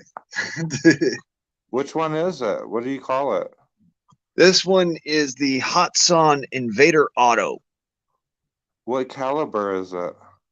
25 caliber. Damn. How many round magazine is that? It's a 10 round. Damn. How many inch barrel does it have? Here I am plowing you over with. I mean, is it accurate out to like pretty far, or is it? Oh yeah, it's dead accurate to 300 yards. I remember your videos when you were out in the desert. You were shooting shit with shit not even close to that caliber shit. No, I was shooting the same caliber, but it was a different air gun. Well, I don't mean caliber as in size. I mean grade as in weapon, like SKS compared to like a Primo. A bolt action, Mosin Nagant. Yeah, I know. But this is what it shoots. Let me see if I can get better.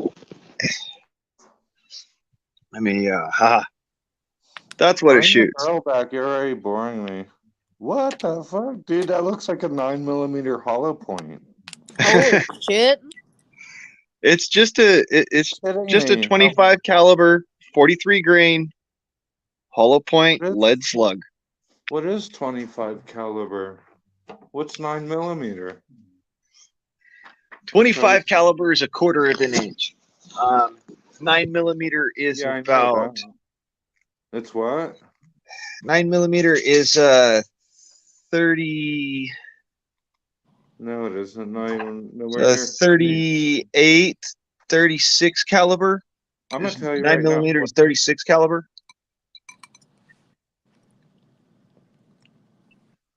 Nah, I'll get to the 9s. I got a reload manual right here. I've been screwing around with guns. I'm literally going off of conversion tables I was taught when I was a kid. So I'll correct you. It doesn't matter. You might not need corrected. So 3/80 of an inch. What is that? That's a 25. No, this one's a 25 caliber. Okay. 9mm would be like a 380 or a 38 caliber, 36 caliber, something like that. So 25 is going to carry. I mean, 25 that's pretty big, dude. Oh yeah, no, it's considered the smallest handgun round for self-defense was the 25 caliber. So what are you pushing? What? So is that a PCP gun? Yeah, this is a PCP. I'm pushing 900 feet per second with these slugs. Damn, that's 45 caliber velocity, right? Dude, nice. You can kill shit with that, like seriously. Yeah, no, I know. I cratered a tree with this thing a few days ago, a week ago, something like that. How much is that? This gotta be expensive, man. Oh, this one was around $700. No, the screw the rifle. I'm talking about like the ammunition and you gotta get the ammunition. It's like $20 for 250 rounds of the 25 caliber. Wow, it's cheap. What did you say? Oh, $25 for 250 rounds? No, about $20. It's $18.99 for 250 rounds of 25 caliber, 43 grain, something like that. Wow, that's what I shoot out of my gun. So I wonder what the composition is. Can we fit those in the brass cases and put them through the real rifles? Or wouldn't do that. This is What is that? Pure lead that is it's impinged lead, so that's why it holds its shape at the velocities that I'm pushing it through the air gun. But once you get up to that like 4,000, 5,000 feet per second, well, they don't go that fast. 3,000 maybe. Some guns do. Some 25 caliber guns do actually push. I'm here to tell you. I know all of them. I'm pretty sure.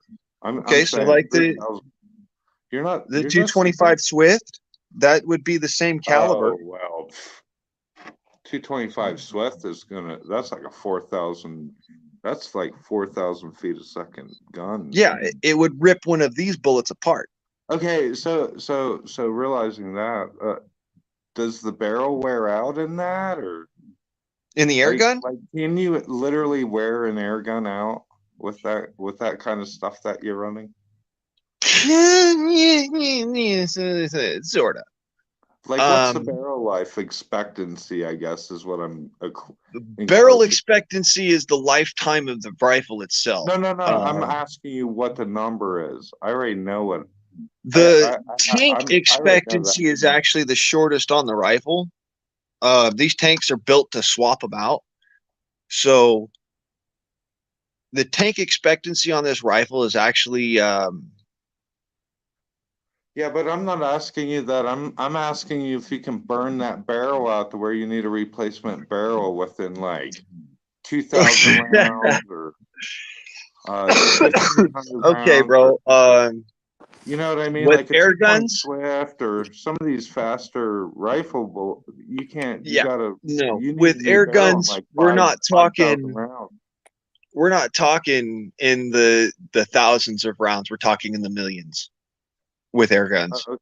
You'll never wear it out. Yeah, I guess that makes sense. I must be a little. You'll have something else go out on the air gun before the barrel wears. Let's talk to the girl for a little while, Angel.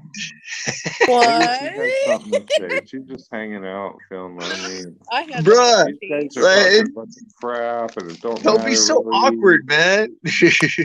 I've just had the munchies. Oh, she's smoking pot. I forgot. Most definitely. Motherfucker, I'm high. Oh yeah. Bro, so we got a RC car the other day and we chased our dogs with it. It's a huge RC car too, by the way. Okay, that's not mean. Oh no, my dog, whenever we take it outside, she will act like it's the fucking end of the world. Oh, excuse me. My dog, when I take him outside, he wants to tell the world to fuck off. Oh no. That's literally what he does every time we walk outside. Like, if I'm out there with him, he'll wait for a little while before piping up. But if I leave him out there by himself, oh no, he'll tell the whole neighborhood go fuck themselves at fucking 3 a.m.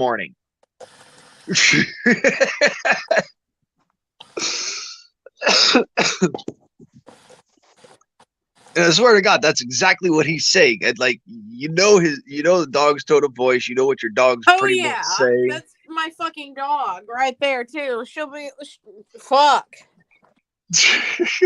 She's an annoying bitch. What kind of pot are you? Wait, what? What kind of pot are you kids smoking nowadays? I wonder. Birthday cake, like, not birthday cake. Wait, like yeah. Blueberry Crunch and Captain Ahoy. I think it's birthday cake. I'm not too sure. Birthday cake. They were smoking that like last year. Oh, it's still good. Yeah, it hasn't changed. I was watching another guy that he swore by it. Mike Taylor News. Cool dude. I left mine outside. No. Hey, at least the dog's inside, so I know he's not going to eat it. What are you looking at? What's your dog gonna eat? What are you talking about? My weed. My dog has done that before, and it was a whole fucking baggie of it. My dog will sit there and chew on the joint containers. No. Yeah, after I'm done smoking the joint or whatever, like he'll take them off the table, and he knows that they're empty. He hasn't taken one yet that actually had a joint in it. I got one of the funniest stories about that dude you ever heard. Go ahead. My old lady, my ex, she had a I encouraged her to like make her own business because I make my own businesses. And anyways, what she decided to do is like she liked animals, so she started her own little dog sitting business, right? And so we always had like different dogs over at the house, like all the time. We were like fostering dogs and babysitting dogs and birds, and I don't think we had like reptiles or anything. Anyways, My dog just farted. Oh god. And it was right next to my head. Oh my god, that's the worst. Fucking sick bitch. Go ahead, Got I'm crop sorry. dusted by your dog. I'm so mad. I'll give you a moment to recover. Hey, you don't feed your dog broccoli, right? No. God, I hate her now. Oh, cause funniest shit I've ever been privy to. My dog loved broccoli when I was a kid. All right, and he loved to eat the broccoli off, out of my hand underneath the table. And so he'd eat it and eat it all the way down. No. Yes. So when later on that night and whatnot, my dad would be walking through the house and you just hear, "Holy fuck, dog!" Jesus Christ. Wow. Man, no. One time, me and my brother had just got our dogs, and okay, my grandma fed the dog beans. It had worms. God. The dog had worms, and he shit in the kennel, and there was worms and everything all inside it. And I was like, "Ugh!" You guys are getting a little too gross, dude. I'm being serious. I was crying by the end of it. I said, I don't want this dog no more. Worms. They're a pain in the ass, and beans, because of how fast they pass through a dog. We was so mad. I would almost rather deal with the worms because I don't have to smell them. I can deal with the worms. Yeah, the worms aren't as bad as the broccoli farts. No, like, for serious, they would linger so fucking bad that the next day we'd come down for breakfast and we'd have to eat outside on the back porch. I was going to tell you, you want to hear the rest of the story about the pothead dog? Yes. So like I said, my ex, she had like a dog pet walking babysitting. People that leave town leave us their animals all the time. There was this one dog, dude, and I forget what her name. She was a boxer. What the fuck was her name? I might remember her name because we watched her quite a bit. She was a close dog, right? Mm-hmm. And then one day, we didn't smoke pot, like it was a pot free. Like we just didn't smoke it. But one of my best friends did, and he came over one day, and we had that dog there, and she just started going fucking ape shit, dude. I'm like, what the fuck is going on? Man, I'm like, my friend's name is Ty. I said, Ty, man, she fucking loves you, dude. And couldn't figure it out or whatever. And see, the deal Ty had, he was working, but he would come over to our house and smoke pot because that was convenient for him. Like that he could, because it was illegal, you know. Anyways, he'd come over and smoke pot, and that dog would be in his face, and she'd sit right next to him on the couch, and he'd blow that shit, and she'd be like elated, dude, elated. And so, anyways, that was like the first time that Ty came over and we had that dog there, and then the second time we had that dog over. Like I said, she's a little brindle boxer looking dog. She'd just sit out on the porch. Like she didn't even, because we had a doggy door, dude. We were all set up for the whole business and all that shit. She would just sit there and wait for Ty to come back. Well, he didn't come back. And then we watched her like probably once a month, every 5 weeks at least. Dude, he come over the second time and she was like, fucking get me high, Ty. And he was like, that dog is asking me to get her. I'm like, you got any pot? And he's like, dude, so he started getting her high. And then it got to the point where I'd be like, Ty, that dog is back over. He's like, I'm on my way.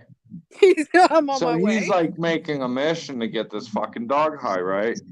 So my ex, she's like, do you think that we should tell her parents, like the owners, it was a husband and wife that owned the dog. They're coming over to pick up the dog. And she's like, you think I should tell them? I'm like, I guess maybe you should start fucking charging them because, you know, she smokes about a fucking quarter a week, you know. that's fucking $100, you know. And they came over and Christo's like, you know, that dog is a total fucking pothead. And they just broke out laughing hysterically. And they were like, we know. And they didn't smoke pot, but they had another friend that was getting the fucking dog high too. Like, so the fucking bitch is cheating on us, you know. Dude, it was so funny. That dog loved fucking smoking pot, dude. What a fucking... That told me right then and there that animals are exactly like we are.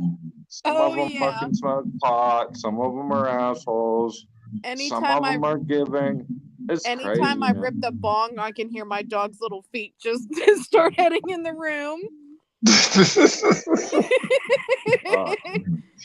But that dog was like aggressive about it. Like that dog already knew. So what we figured out was like, since they already had a friend that was getting that dog high, she knew exactly how to treat and act towards our friend that got high, that she already knew exactly how to beg for it. Like she wouldn't, it wasn't like begging for food or it was like, get me fucking high. And you look at that dog and that dog looked at you like, you're getting me fucking high now. I smell the shit on you. You're lighting it up. It was so funny, dude. So funny, man. Hey, I'll tell you right now, Houdini's the same way. He's like, hey, bro, hey, you got, hey. You got that good shit? Yeah. I smell some herbs. Yeah, the dog would be like telling you where to sit down or pointing at the fucking lighter or the ashtray, or she's like looking for something to help you. Like if there's a bong in the house, she'd be like, hey, right here, you know. I'm fucking serious, man. That dog would sit there and just go, oh. Hey, you hear him groaning over there. He's relaxing because I finally blew a big old halo on him earlier. You got a pothead dog? I just love pothead animals. Well, that's how he'll smoke it. He won't let you blow it in his nose. He has to actually inhale it from the cloud. Yeah. I've tried to get him to take like a shotgun, and he won't do it. Piper, she lets you blow it in her nose, and then after that she'll start sneezing really bad. I'm like, well, you asked for it. Yeah, no, that's how he does it. That's exactly how he does it. Just I take a hit and then I blow it out in his face because he puts his face up here like, get me high, motherfucker, or I'm gonna bite your face off. I'll guarantee you put that dog in a non-pot house and have somebody walk in with a baggie in their pocket, man. You'll see how they act, man. They're It's like, oh, you're my best friend right now. Right? You still up in Washington?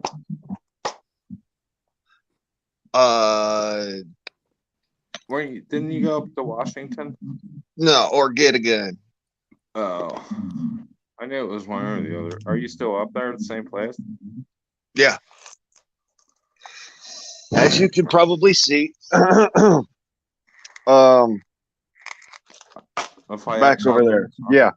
Same old Stitch picture. Yeah, I don't know. I was always really drunk when I hung out with you. Well, here, I'll put it this ways. This is normally my background right here.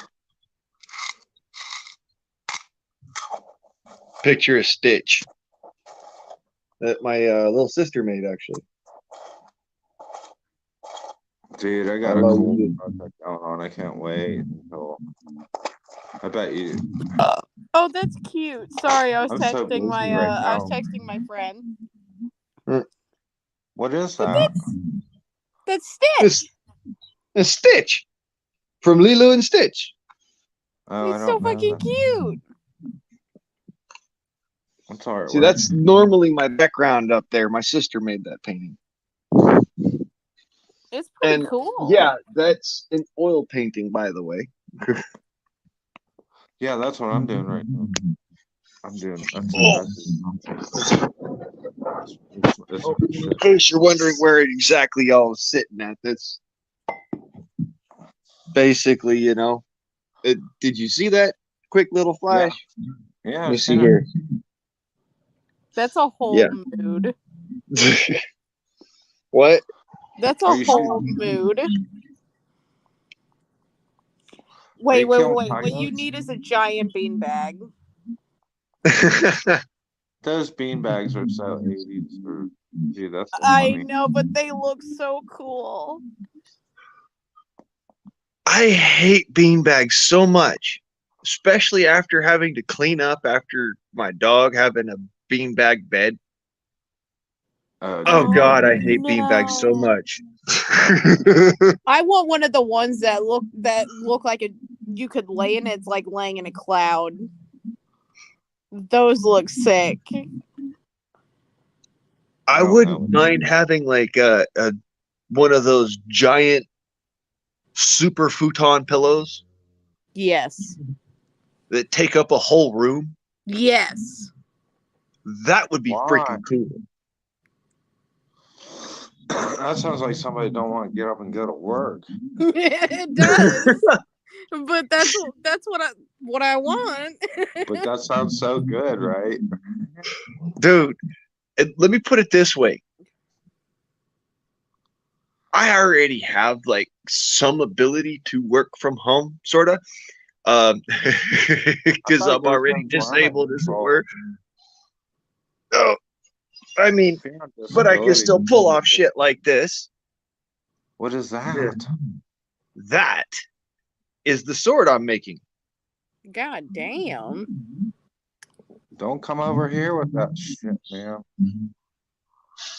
Hand and a half footman saber.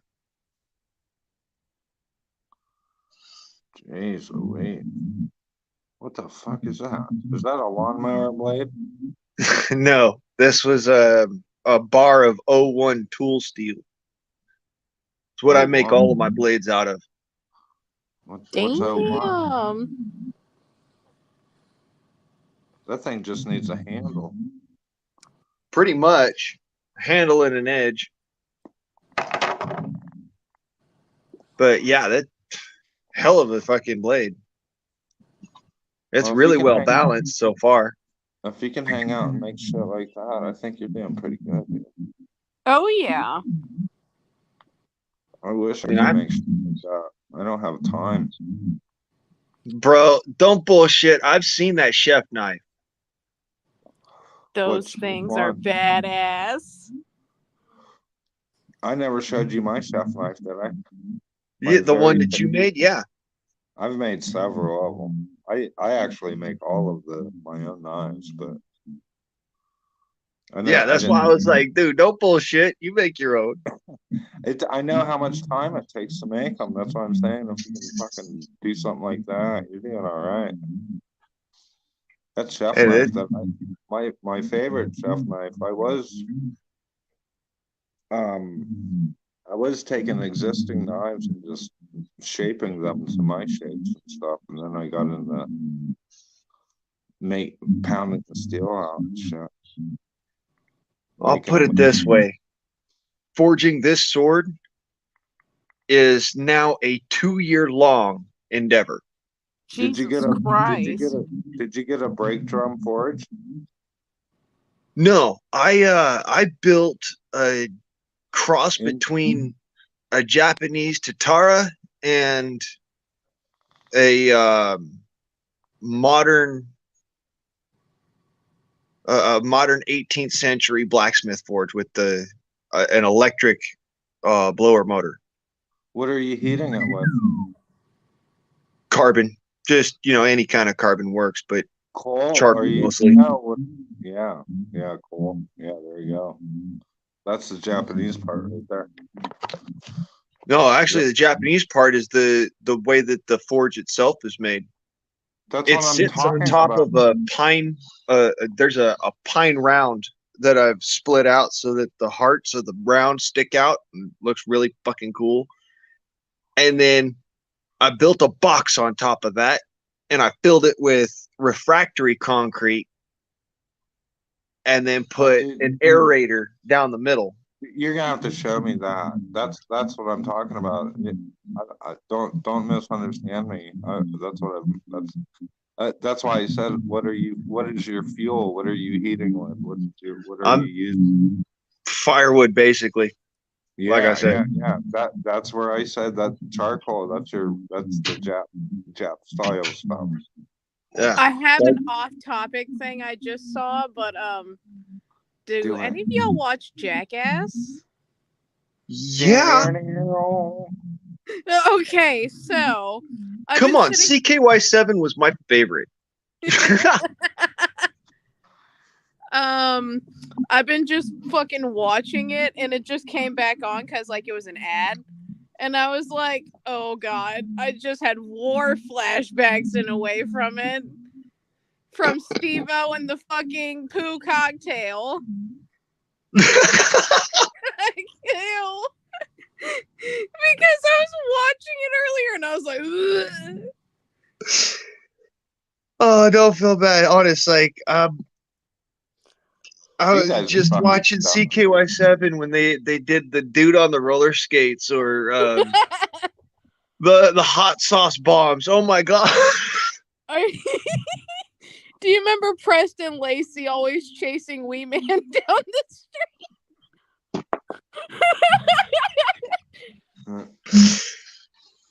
I am a lady of culture.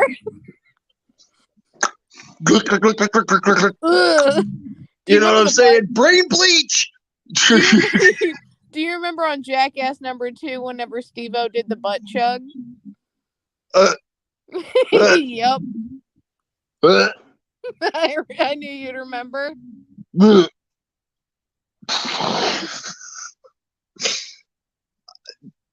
That, you know what? The fucked up funny part of it is that.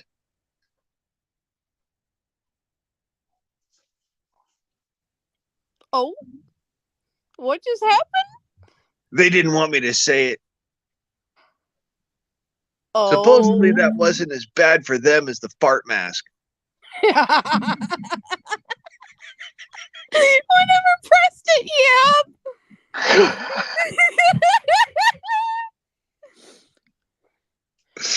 Fuck.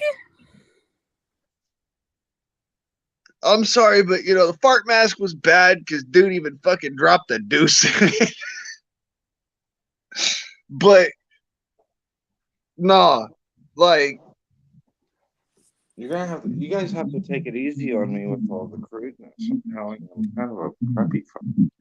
You're That butt shocking. chug had me good. Okay, I don't know if this is gonna censor out, but do you remember the milking the horse? No. Come on, guys. No, please, no. Guys, settle down. You can't milk a horse. Yes, you can. Um, They do it. I know people with Okay, ranches yes, who you do can it all milk the a time. horse, but not that horse. Remember you remember? remember Mike Rowe getting in trouble? Bro, it weren't a Remember filly. Cody Dobbs? It weren't a Remember- filly, it weren't a mare. It was a stallion. Dude tried to milk. You guys are being gross.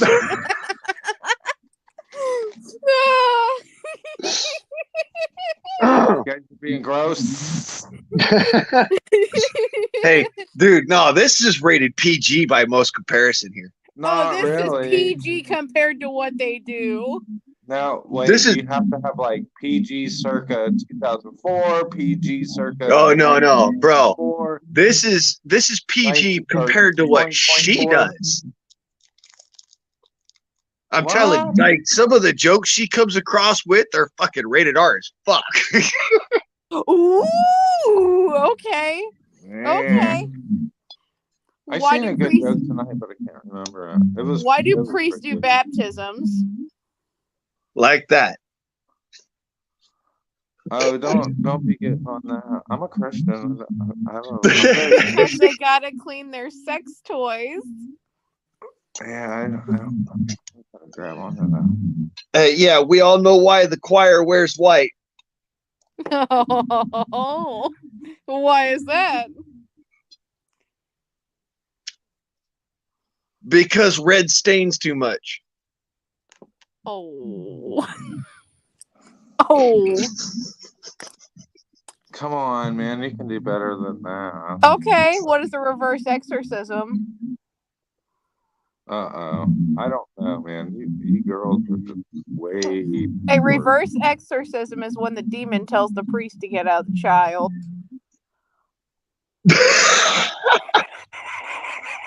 When the what?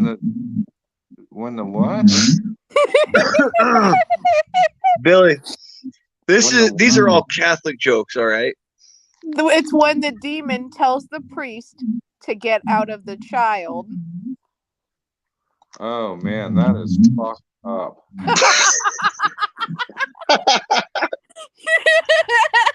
Wow, I'm sorry I slowed you down to clarify That was what I think you were missing, was that these are Catholic jokes. These are like That is pretty bad.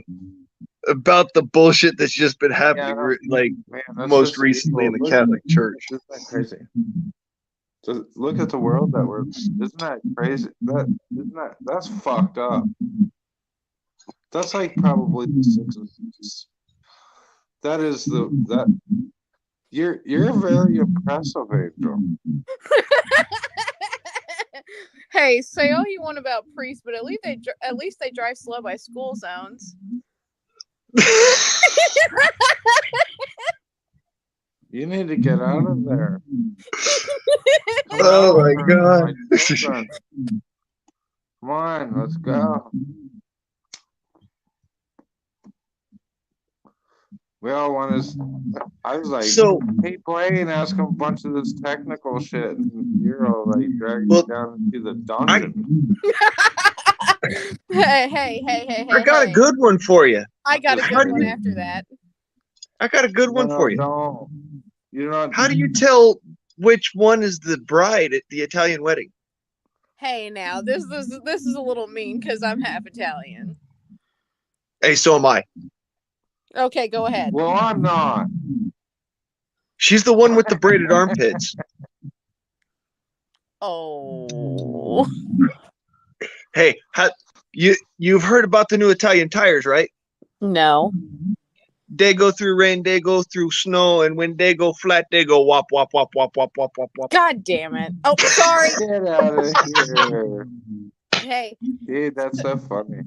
So a rabbi and a priest walked into a Toys R Us. They went and grabbed some stuff for a fundraiser. They saw a huge line. The rabbi says, "Man, fuck them kids." The priest goes, "Which one?" Ah!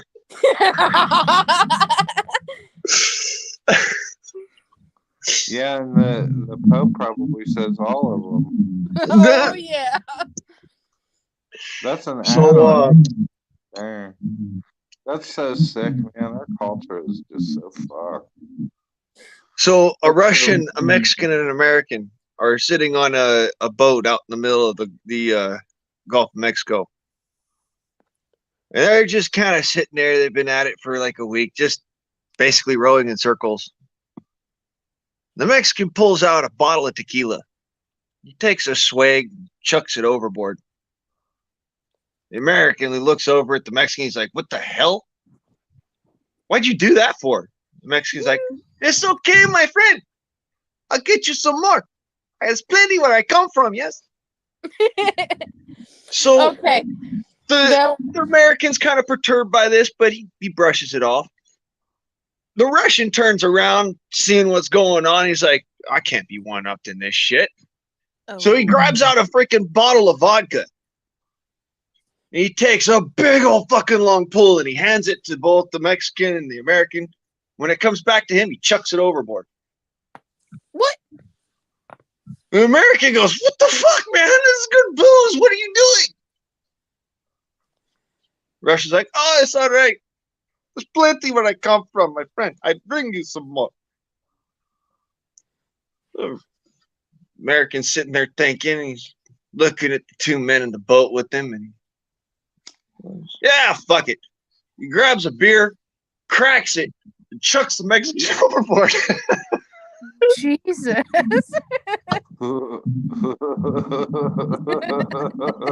Fuck. Gosh, this ought to be good. Fuck. Sorry, Okay, that one got a little dark. Dude, I there's got a punchline to that one. That's the only joke that I could kind of agree with the whole fucking thing. I came here for this. I came here for the intellectual stimuli, and I got the perfect one. Dinner and a show, man. Smart and clever, and have a lot of twists and turns. And oh, don't worry. This one's gonna have a good punchline. All I right. like the last one that he said was probably the best so far. Oh no. I got you. Okay. So why does priests love 21-year-olds? Because there's 20 of them. Yeah, that's just the method. Yeah, see, there you go. You go back into the. You're welcome. Oh, damn. The jokes are good. Man. That was cold as shit. Holy crap. That was messed up. Damn. And it went way over my head for a second. Fuck. I got it. That's dark. Maybe but hey, that actually isn't as bad as it could get. Wouldn't that be funny if you had a live stream that was dependent on your IQ and you got kicked out of your own fucking live stream?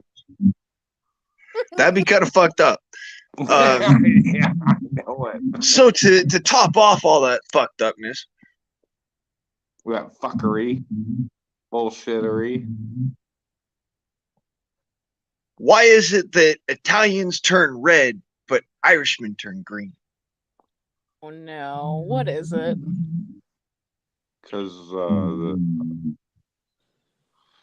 Because they both get pissed off when they drink.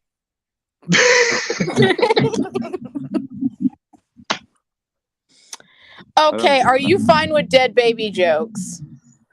I don't like dead babies. Hey, as long as we can bury him somewhere, it's all good. I got you. I fucking got you. That's not good.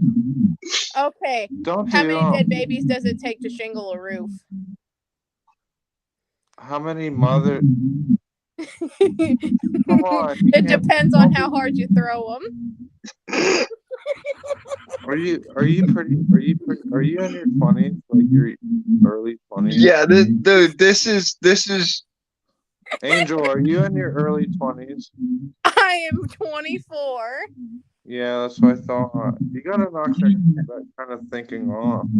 It's all right, bro. It's one of those things where it won't be funny after a while. It's not all right. It's atrocious. It's terrible. I love her, but hey, we're laughing at it now, but the point of it, what Billy's trying to make is that there's nothing funny about dead babies. Okay, but you can laugh at death. Well, I laugh at death all the time. In fact, I've been to so many funerals where I've cracked up laughing my ass off, and everybody turned around and looked at me like, motherfucker, if this wasn't a holy fucking ground, I would slaughter you where you stand. I'm like, I understand that though. See, I can understand that, Blaine. Because you don't know how to react or respond. There's no way to. How do you do that, right?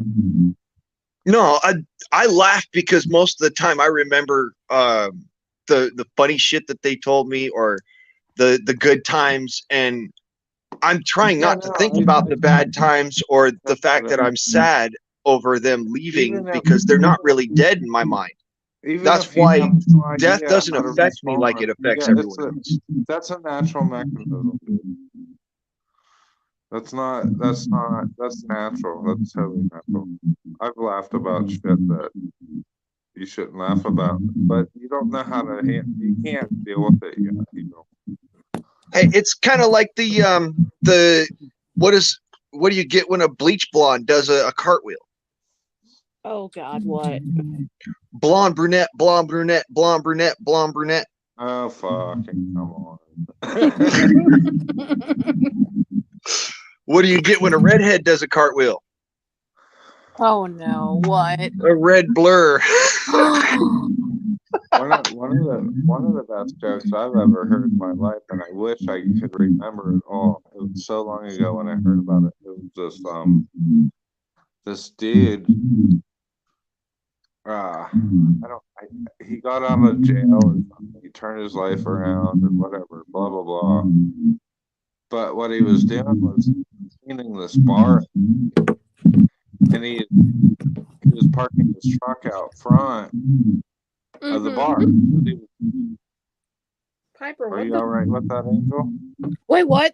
Sorry, I was trying to get my dog to chill out because she kept like kicking me.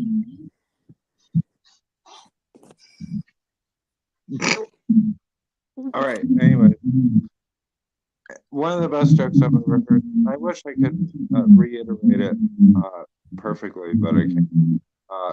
Anyways, dude got a job cleaning. He was a cleaner. He was cleaning this bar out at night or whatever. And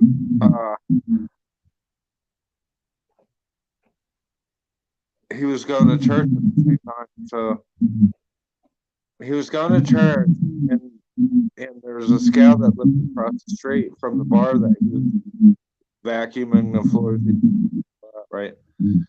So she was starting this rumor around the church that he was going to every Sunday that he was a night owl hanging out at this bar every damn night. He lived across the street or whatever. He's like, his truck's always parked there and all this bullshit. He started getting this bad reputation at church. And she finally got all confrontational about it and confronted him on his way out of church one Sunday morning. He just didn't say nothing. He just kind of sucked it up. And so the next night that he was cleaning that bar out, he started parking his car right in front of her house. So all the other girls started thinking that she was cheating on her husband with this fucking guy that she was. See, I suck at jokes. That was really good joke. All right, so I got one for you. I should look it up. So these two Russians walk into a bar, Oh no. and the American walks around the corner.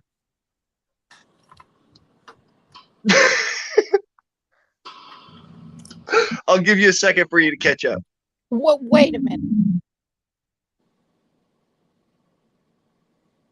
God. He just told you the end of the joke. Born a racer. Hey, what's up, brother? I was Yeah. okay. So two Russians, hear me out. Two Russians walk into a bar, Yes. and then the American walks around the corner. God. Man. Damn it. The punchline was quite literal that time. Yeah, it was, and I missed it. So I've been kind of in a mood to sing, but I've been bored lately. Did you want me to do essence like I did last time? Have fun. This is the Freedom Forum. Okay. Do what? I usually sing, and he says I sound like Amy Lee.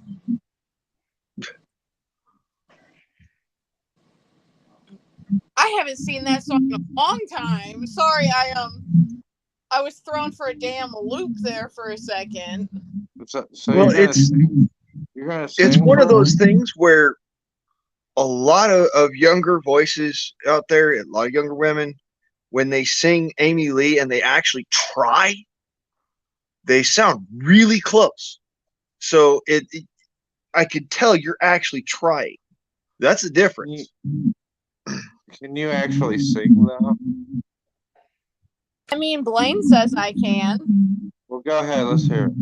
Okay, I gotta pull it up, or I could do The Weekend, which is always a great choice for me. Sing like you sing. Don't sing like me. Okay. Hey, just so you know, Angel, Billy thinks that I sound like crap. So there's some karaoke channels on here that I can't watch them. Ferocious. Okay. Now I'm a little nervous. Fundraisers, and I understand it all, but I can't pretend. Yeah, no. Billy thinks I sound like crap. So, and you've heard me sing, so there's that. No, I don't think I have. Okay. Here we go. I'll do my immortal. Shit! Scared the fuck out of me. Okay, I gotta wait for ads. I'll try to monitor chat. Your computer's got ads. Just do I'm sorry, but every time somebody says that I gotta wait for ads, I'm like, all right.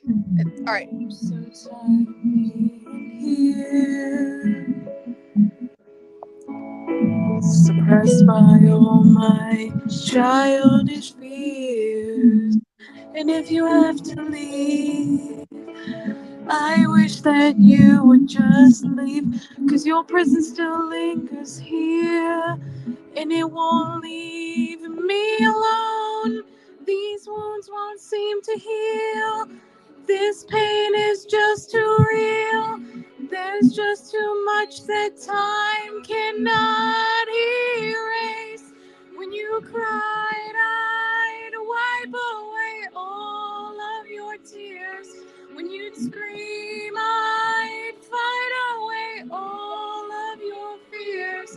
And I held your hand through all of these years. You still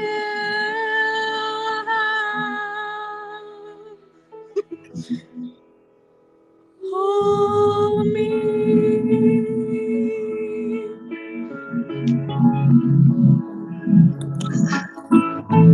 I gotta get a drink of water.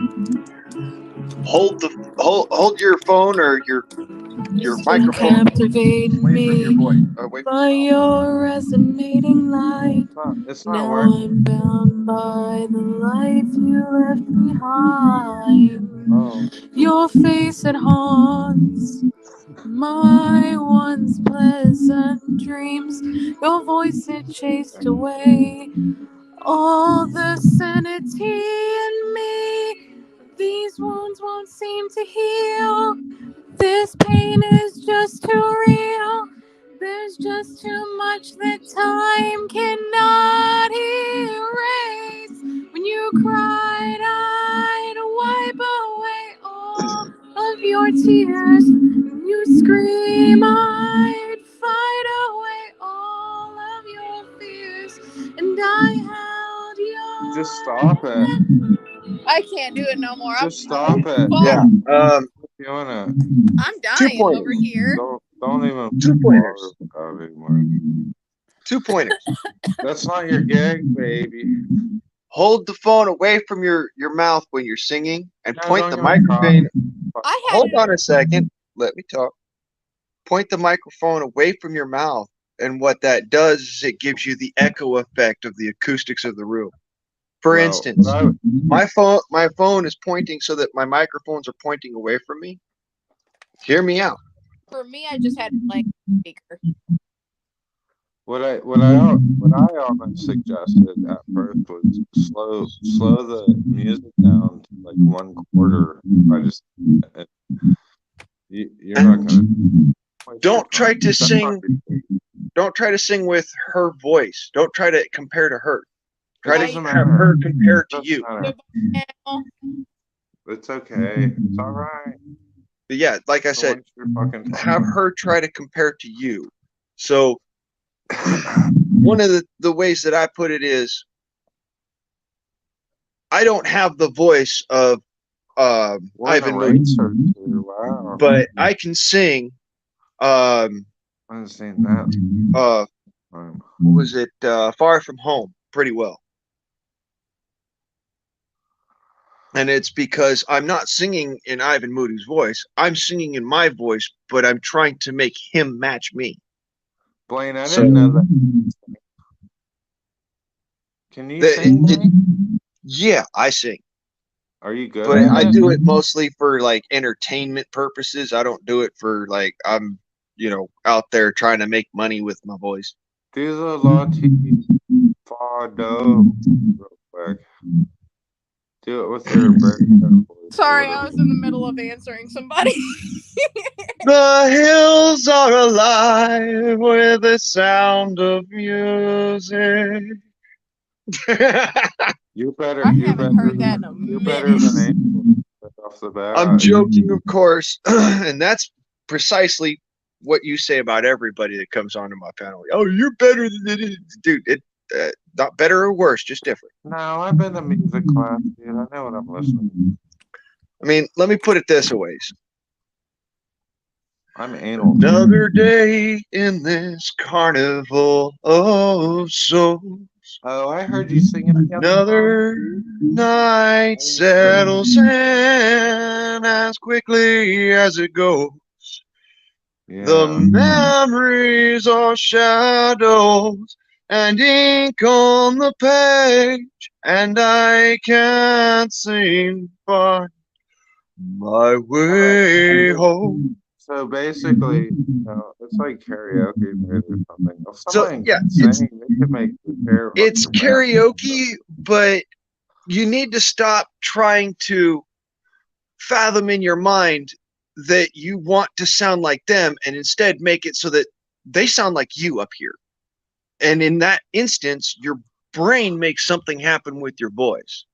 I don't know what it is. I mean, you hear me, I sound like freaking gravel in a blender when I'm talking. But when you hear me out when I'm singing, hey, check it's this out. Texas Feast with tuxedos. I put the sink for shit with the turd in both of you. I tell you what. Where every nigger so tall. Where every nigger fuck on. bye-bye. You're never coming back up here, and I know who you really are, so you will never be able to ever utilize that again coming up here. Bye-bye, goodbye. Never come back again. That was a troll, because we're on here at the time of night when the trolls come out. Did you have? You think that they're hard shit? I just saw a wiener. I do apologize. Yeah, what the hell, man? That wasn't on me. That's on the motherfucker who tried to do that.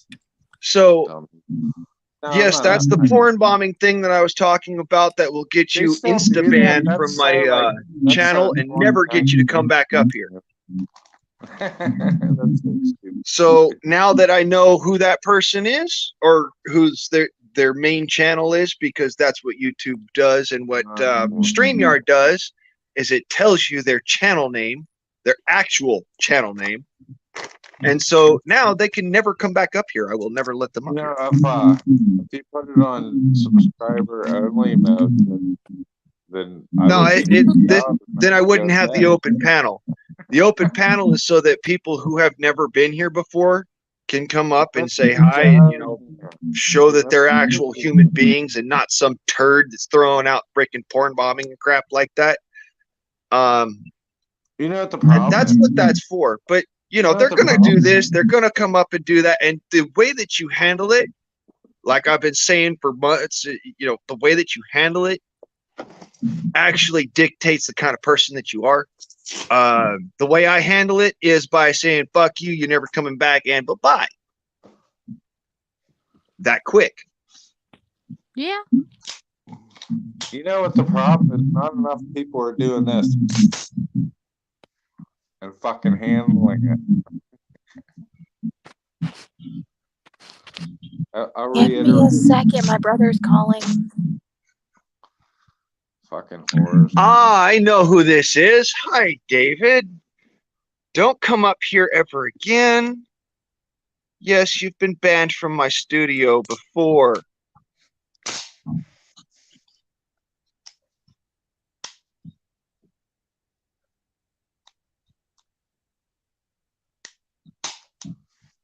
So, yeah, that's how you handle that. No, that's not. Well, yeah, that's how you have to. I'm so sorry. I haven't seen that actually happen in like 2 years, probably. It happens.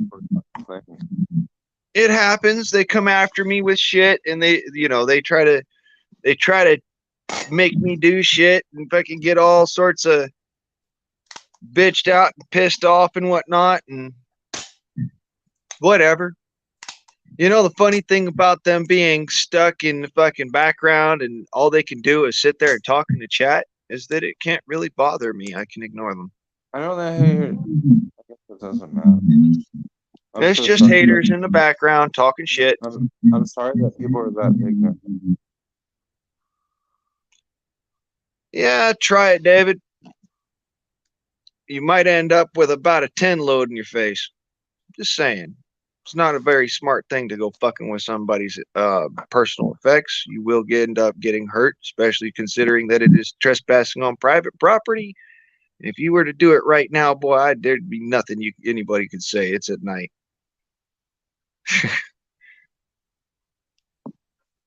So, by the by, go ahead and ignore everything that this person is saying in a private chat there, Billy. They're being dumbasses.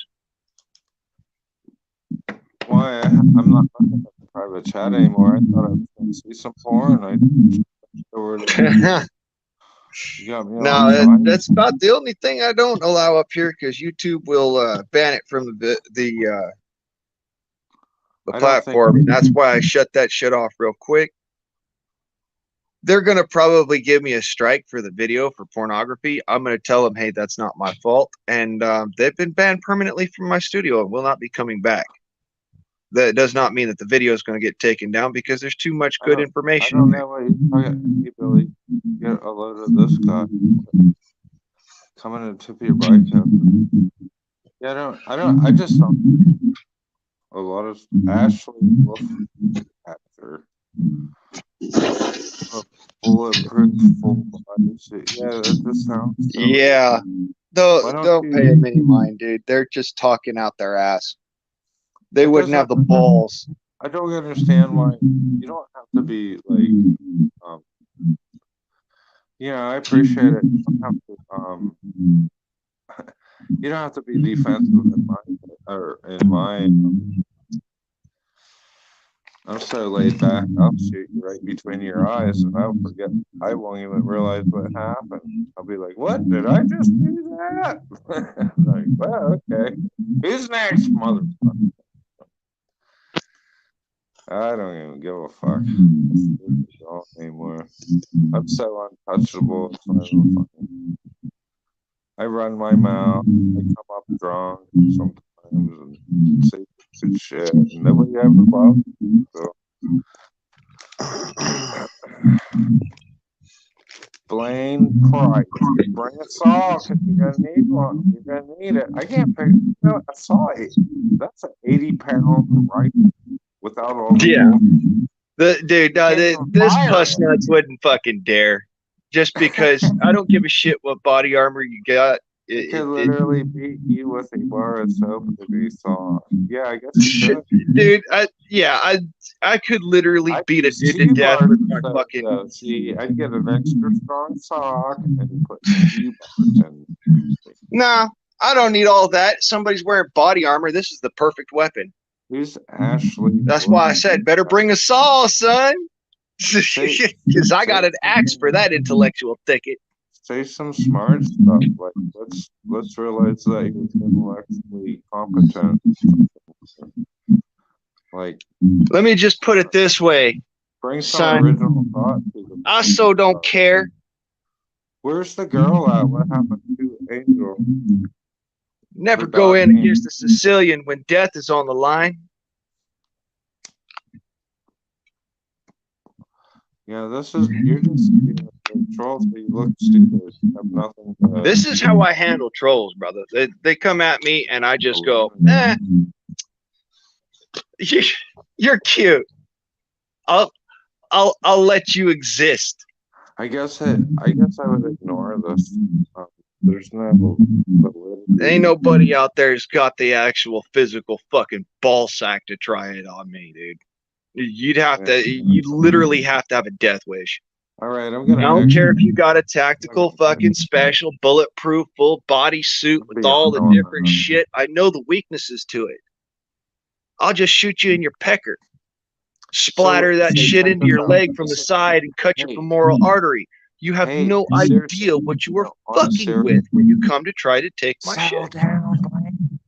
I want to ask just reality.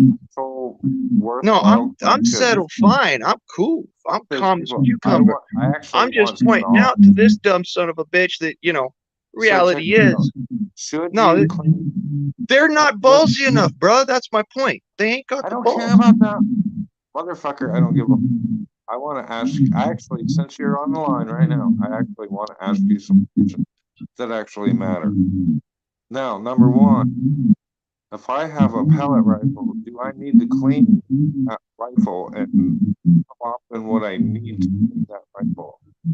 Depends on the caliber. 17, you got to clean up a lot more than you got to clean up a 22. 22, you got to clean more than a 25. 25 is probably the last one that you really actually have to clean. But a 30 caliber shoots straighter when it's got a clean bore. At the same time, that's not always the case. 50 caliber tends to shoot dirty or clean, doesn't care.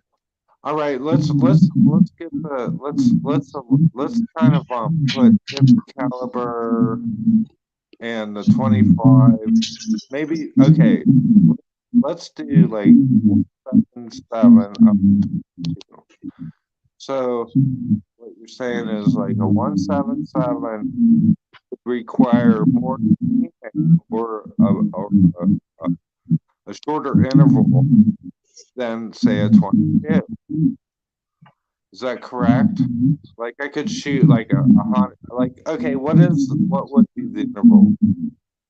Because no one cleans pellet rifles, so. Well, it's honestly up to the user. It's some people claim that they get the best accuracy after they've shot about 100 rounds through their barrel, and then that accuracy drops off at about 500 rounds. But at what I've noticed that the dirtier the barrel is, the slower the projectile moves, and also the more imperfections tend to affect the flight of the slug or the pellet. So the way I look at it is I try to keep my barrel clean. I try to keep it lubed properly. And then that way, every single slug that I fire doesn't end up getting the barrel gummed up because it's already lubed properly. And then, you know, since there's no gumming, I don't have to clean it as often. When I do end up having to clean it, I scrub the barrel mirror clean. Well, let's back up to because maybe I've never heard of anyone lubing the barrel. Maybe that's a huge problem that I've never lubed those. This stuff right here is your best friend.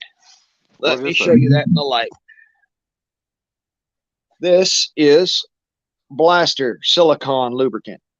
This stuff right here is your best friend with an air gun, especially any of the smaller calibers. Is that an automotive product? It's an automotive product, yeah. Yeah. You can find it in the automotive section, but this stuff works just fine. You just got to let it off gas for a little bit with certain air guns because of the thin barrel. So do you have a particular spray it like from the breech or from the muzzle? Okay, with this stuff, I always, when I'm gassing up my air guns, depending on your air gun, it's the same way. Pumps, you're going to spray a little bit into the pump and use it that way. In an air gun, in a PCP, I spray a little bit into the orifice here where I put in the gas spigot, and then I fill it up. And then I use, for the barrel itself, I use WD-40 in this because I get both the dieseling effect and the lubrication effect of the WD-40, which I'd rather have that than the... yeah, plus you're displacing H2O.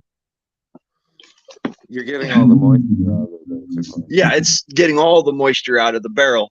Yeah, and the silicone helps to keep the seals nice, and like I said, the WD-40 acts both as a fuel and a lubricant.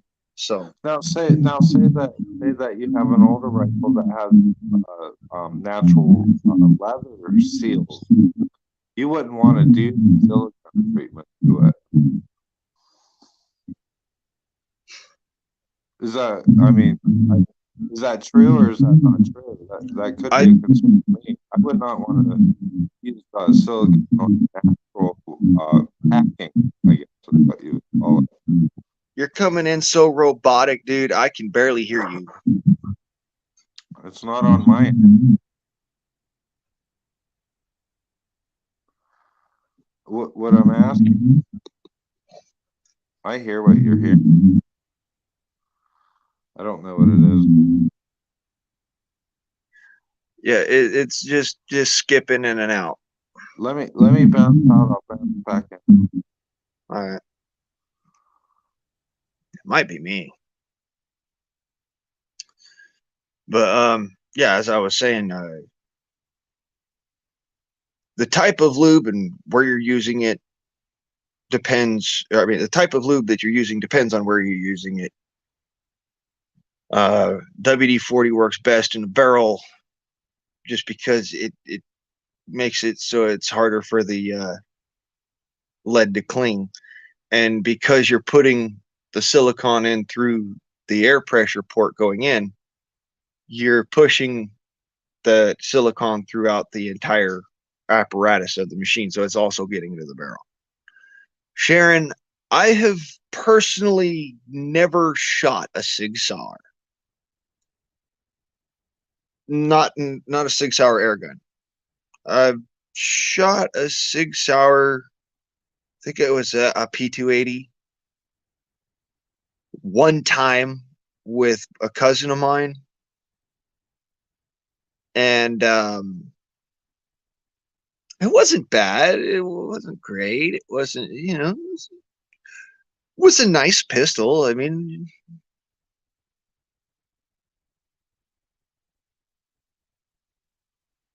I liked that it didn't give me slide by it, I'll say that much, but it and it felt heavy in the hand, which was nice. I like to have a pistol that's actually feels like you're holding something in your hand, not plastic.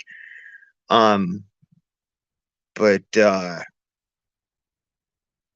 I didn't notice much else that was, different from like a Colt or a Beretta, or it just the action was smooth and crisp.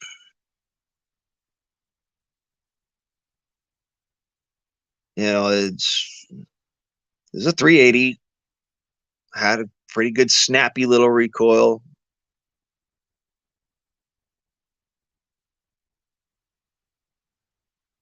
It's just nice grip, I guess. It's a little stubby for my hand, but considering it was the P380, it's a little tiny little, the bottom of the pistol came up to about here in my hand. So, I'm holding the pistol. It's like, I want to hold a pistol. I don't want to hold a nub. It's a little weird.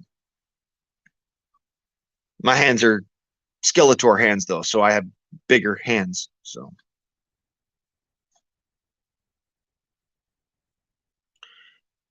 has red dot and holds 12.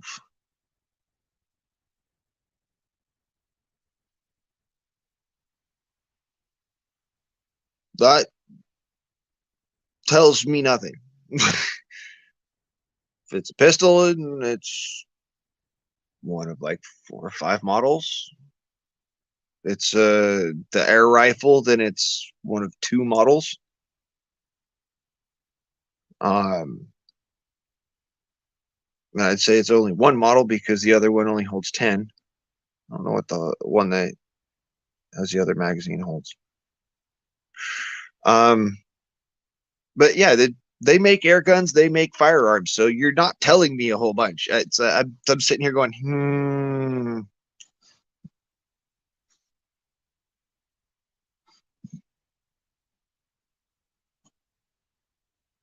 Hey, Billy, welcome back.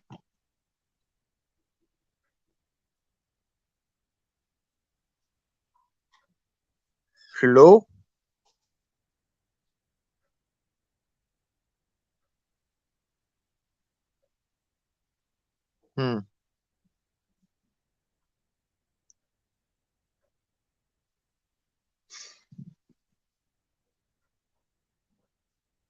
I haven't muted him.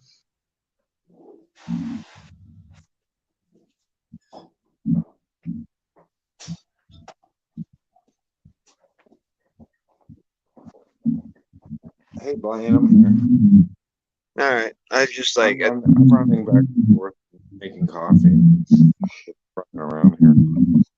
Okay.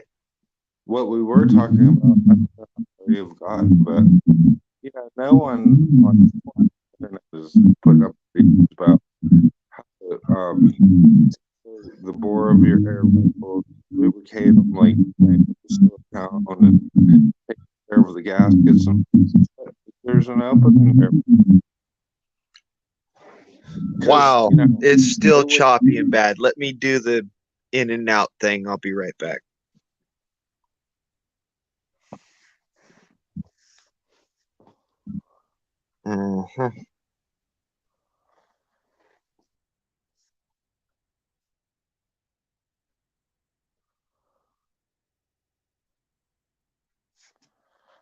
Here we go, folks. Come on up. Let's talk.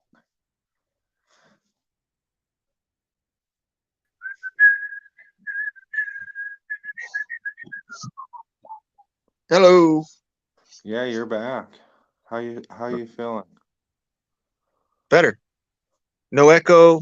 5x5. Oh, okay. Yeah, I thought it was you. I didn't figure it was me. Must have been me. Somebody just decided to be. I don't love you anymore. I need to see a different man. I know what it was. 7 years. CI Ray piggybacked one of you guys' signals and came into the freaking thing and just dropped me a little nugget of happiness. I'm kidding. I You really guys don't think that happened. It's NASA. You guys are crazy. You think they're going to space? No, they're listening to your bullshit. Come on.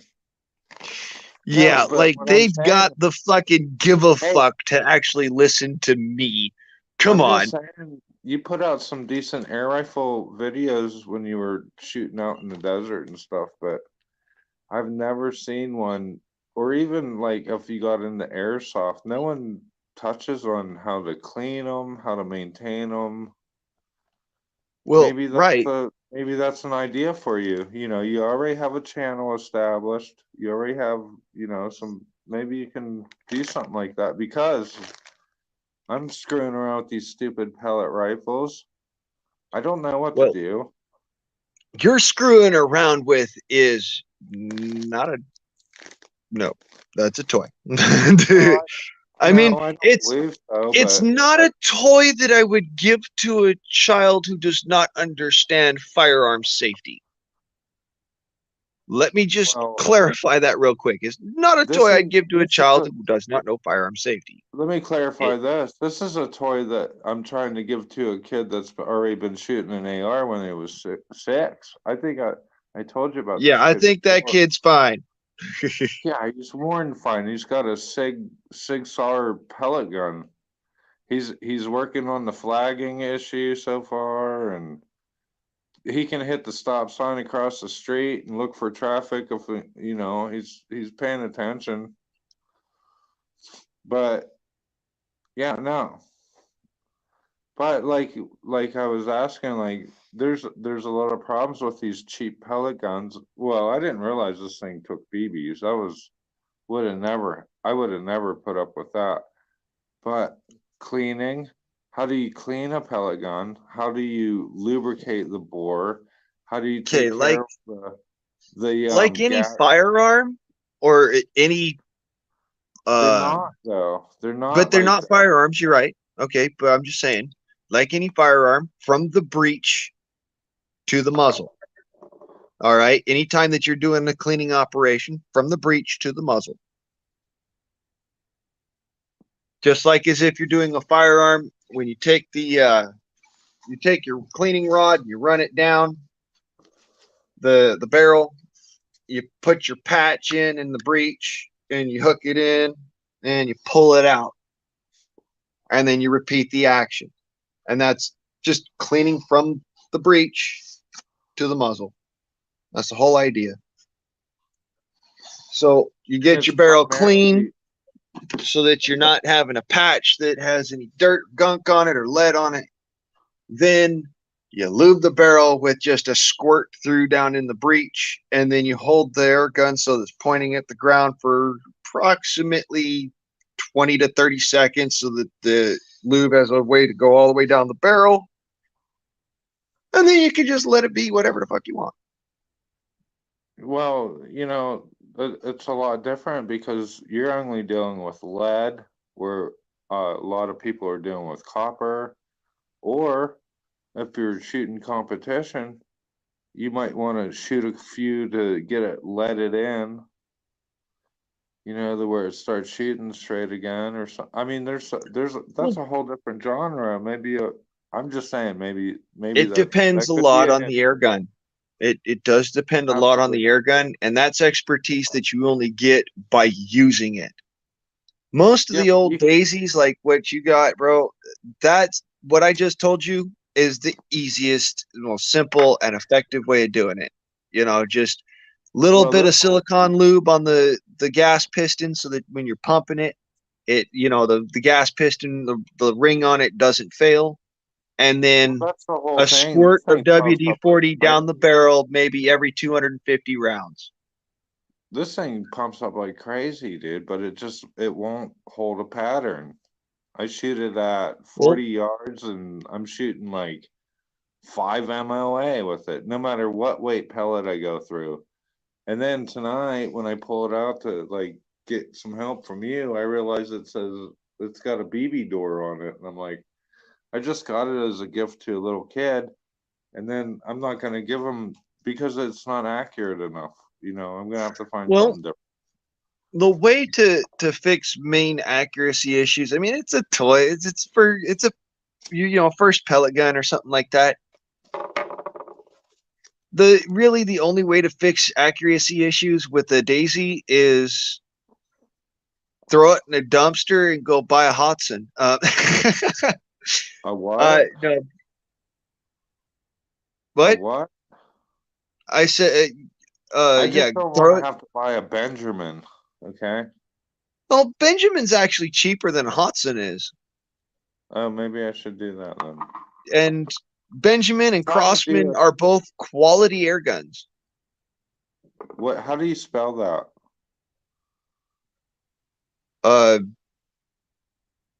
Hudson or Ben or No. Hodson. Hodson. okay, HAT like hat, Oh, German. SAN. That's not German. No, that's Turkish. Okay. Where do you find them at? It's a company that started out of Turkey building shotguns, and they got into the air gun market after the first real wave of hunting air guns and PCP hunting air guns, and then they got into the PCP market and started to just make huge freaking waves. Well, do they see? I either need a brake or a pump. I don't want to. Not for a kid. Okay. Well, they sell brakes, they sell pumps, and they're All right. much higher quality than like Daisy or Benjamin. Benjamin's still pretty good quality for what it is. Some of their shit's expensive, man. Yeah, some of their shit is expensive, especially their PCP rifles. PCP rifles on the whole are more expensive. We're staying away from that. I mean, come on, you just graduated to that not too long ago, obviously, because we don't need a scuba tank, That's a serious, man. You could kill a deer with one of them fucking things. Well, yeah. What do you think I bought this one for? That's the 50 cal. Yeah, that's pretty badass. Let's check that out. What kind of stock you got on that? Is it all lined up to where the recoil's straight? The Monte Carlo with the cheek piece. Got a high comb on it. Yeah, Monte Carlo high comb with the shooter's cheek piece, and that's not the one that had the magazine in it, did it? Walnut.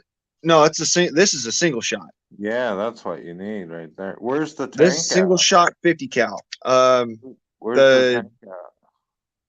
Let me see here if I can get that in the shot. There you go. Dragon Claw. That's pretty by cool. Sam Yang.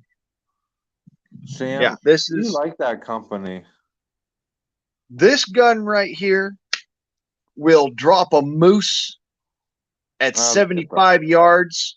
Get the fuck out of here, dude. Do you ever fucking watched it happen?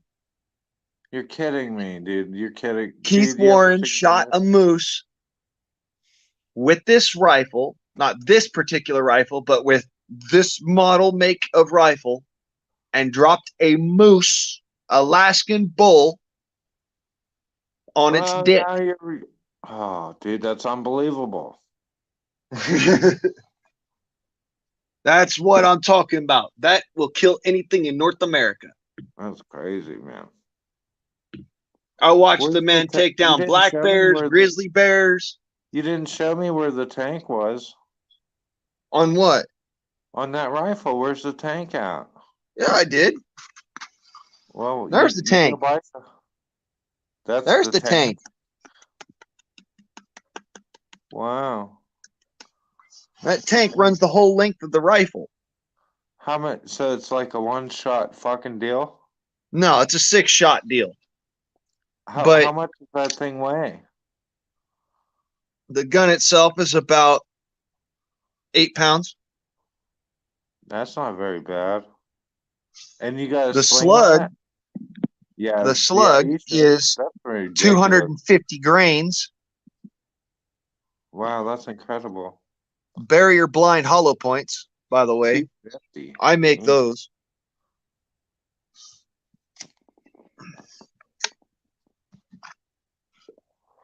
That's badass. And yes, I always keep my guns loaded just in case you're wondering.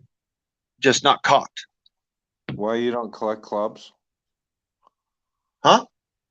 You don't collect clubs? No, I don't collect clubs. Oh.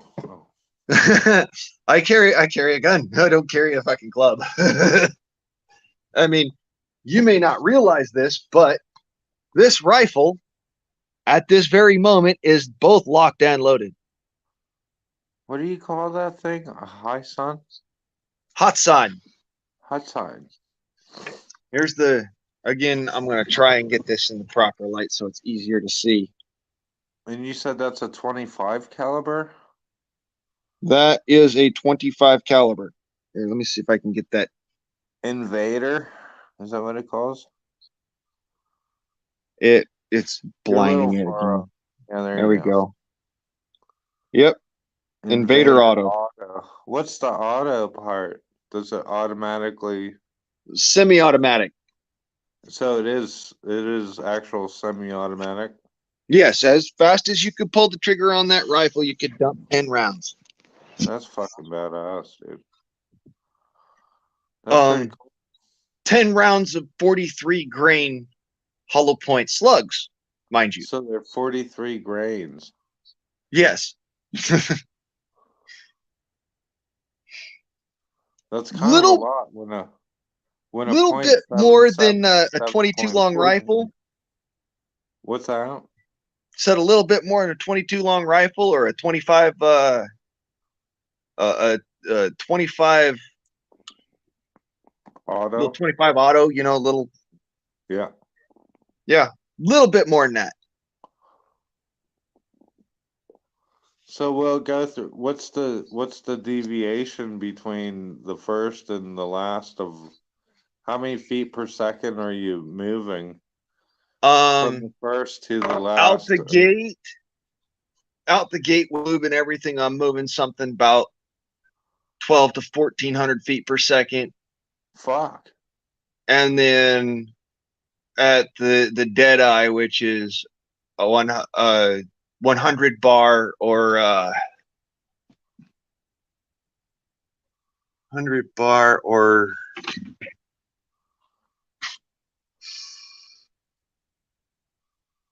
1000 psi is when it stops cycling. Let's see here.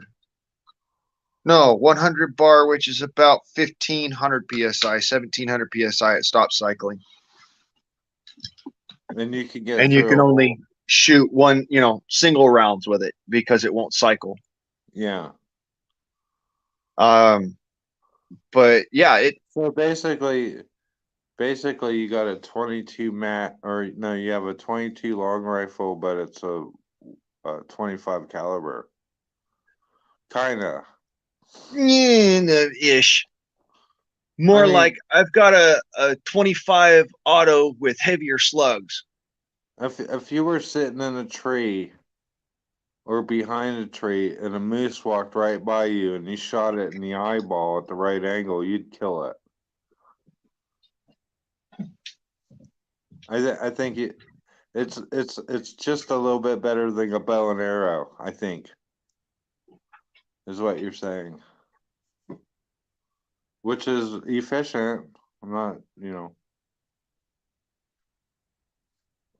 shooting a miss, killing a miss with that would be a lot like trying to kill a miss with a 22 long rifle, I think. Pretty sure. I don't know what the kinetic energy. I should be able to do the math, but it's too late and I've been worn out. Sorry about that. Just had to check on something. You ain't gotta check on nothing. You'd be surprised, even though Pustle Nuts that was sitting there tucking in the doobly doo. So how far out do you shoot that thing at? Like, what's your target range? What, the 25? Yeah. Oh, my training range is about 25, 30 yard. But It's gotta be it will further. reach out and touch something with some serious fucking prejudice at 300 yards. That well? Yeah. You Other got people have stuff on it? shot this air gun out to, I believe the limit that somebody actually shot it to was about 450 yards.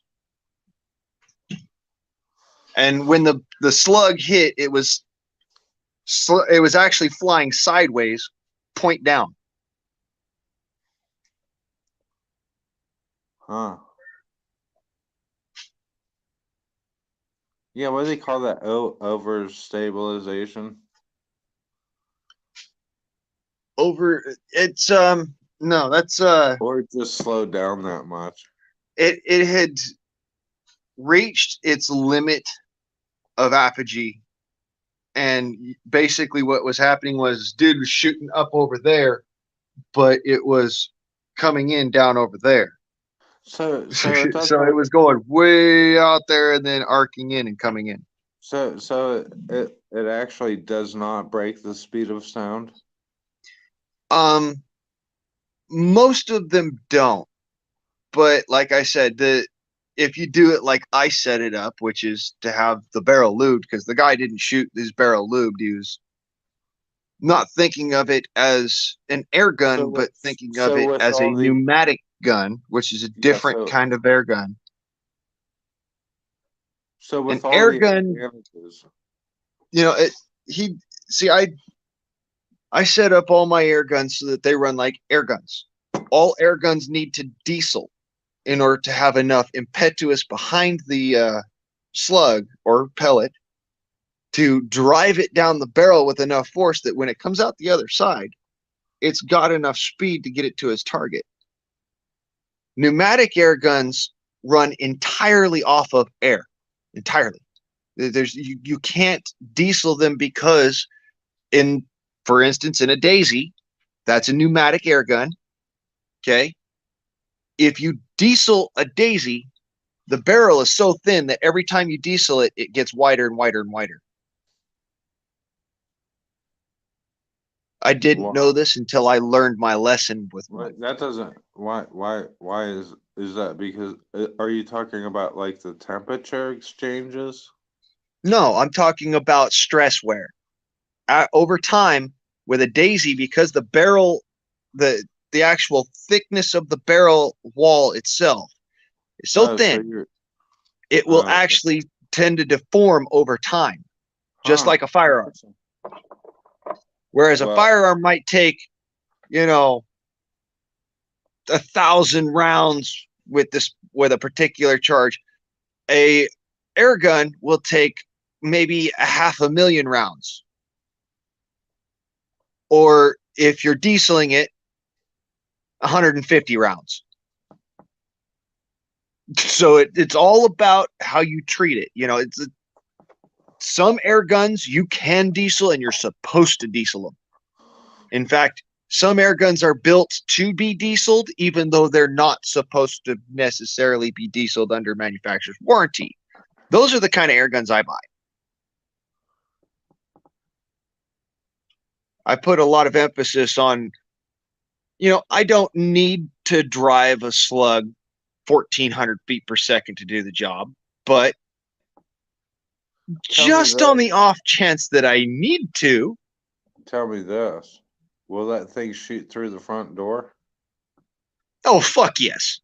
Oh, okay. It'll shoot through the front door and put holes on whatever's on the other side. That's what I'm That's why I'm like, not to be played around with, not a toy. This is a tool. Huh. Interesting. So how are you feeding it? Are you feeding it with a scuba tank, or do you have a air gas supplying you with CO? What would it be? This is a high pressure.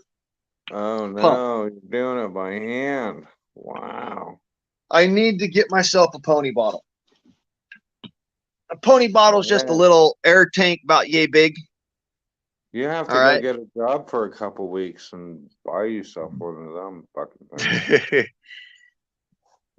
They're kind of they're somewhat cheap, I guess, sort of. But I want to get a pony bottle so I can stick it in my backpack, and that way, yeah, I've got the air pump. It's nice. I can, for the fact that just continuous, no matter what, I have air.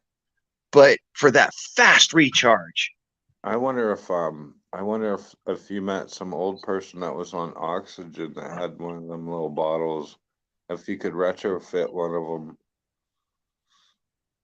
I guess you wouldn't even have to retrofit it. It wouldn't matter what you were blowing in. It wouldn't matter. Oxygen. I wouldn't use an oxygen tank for that. I would definitely use an old scuba tank for that. But they don't make scuba tanks as small as that you're talking about, though. But yeah, they do. Oxygen. They do actually make scuba tanks that small. Really? They make them. Actually, they make them this small, like little tiny bottles. But cool. You can get ones that are like yay big. You can get ones that are full size. But the ones that are about half size, like so, they make those. They're called pony bottles. And they're not just for air gunning. They make them for scuba diving as well. For that's like your little nitrogen tank. Some guys use them for helium tanks. But yeah, they're just it's just a little tiny bottle about yay big. I remember what kind of rifle you got now. Your tank is underneath the barrel. That's right. Yep. It's got the gauge at the front. Yep. Yeah, those are all right.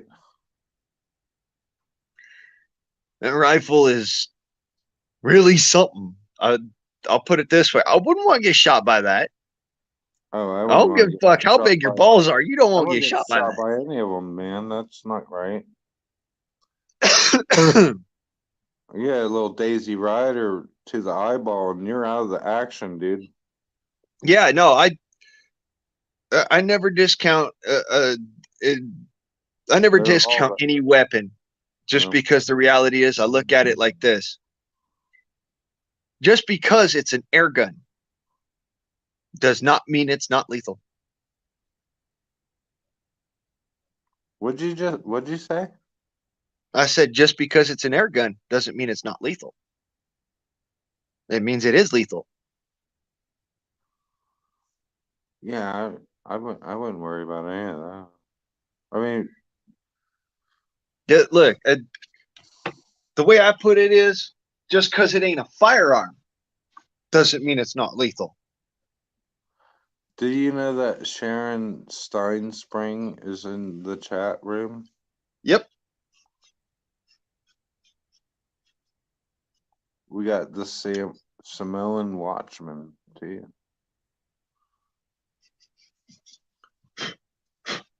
Where's little Angel? She said she'd be back. Yeah, she dipped out. She probably got sidetracked. ADD, man. It sucks. Well, she's smoking that marijuana. She's smoking on that Mary Jane, man. Marijuana. No,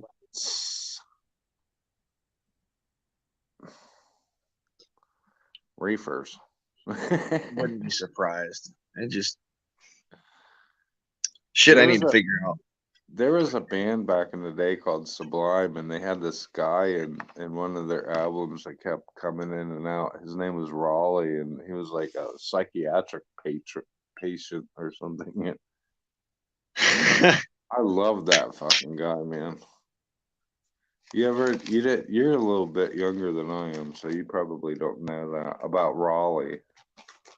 You can look it up on the internet, Raleigh. I don't think they ever said his last name. We'd be like, not quite sure. What? So I'm not quite sure. It rings a bell, but not too well. It was pretty funny. That's what she reminds me of. Like, she's like smoking them reefers. He got busted with a bunch of reefers. They're smoking marijuana cigarettes or some fucking bullshit. Reefers.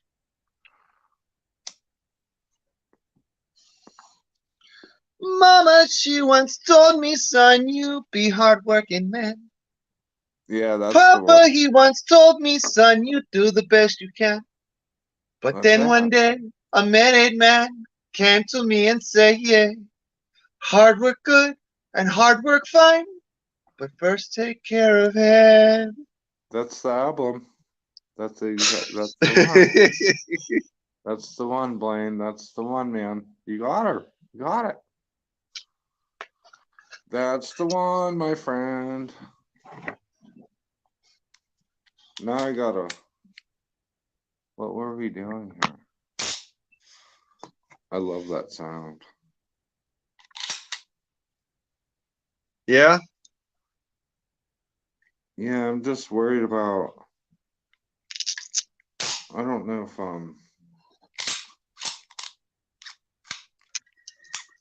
Well, let me put it this way. 17 caliber, long as he's putting it, down range on somewheres where he can just plink around, get used to a feel of a trigger. That's nothing but good practice, man. It makes a good marksman. You know what really worries me is getting my fingerprints on the rounds. That way, when I'm leaving casings all around the scene, that they don't trace it back to me. So you gotta wipe them all off before you put them back in. No, you've got to polish them all before you put them back in, because if you just wipe them off, the residual oils from your fingerprint will still show up. It'll come in later. I'm using a dirty sock. That's even worse, man. You're not taking any fingerprints off. You're just making them more fucking visible. Dude, I ain't screwing around at all, dude. Fucking hardcore.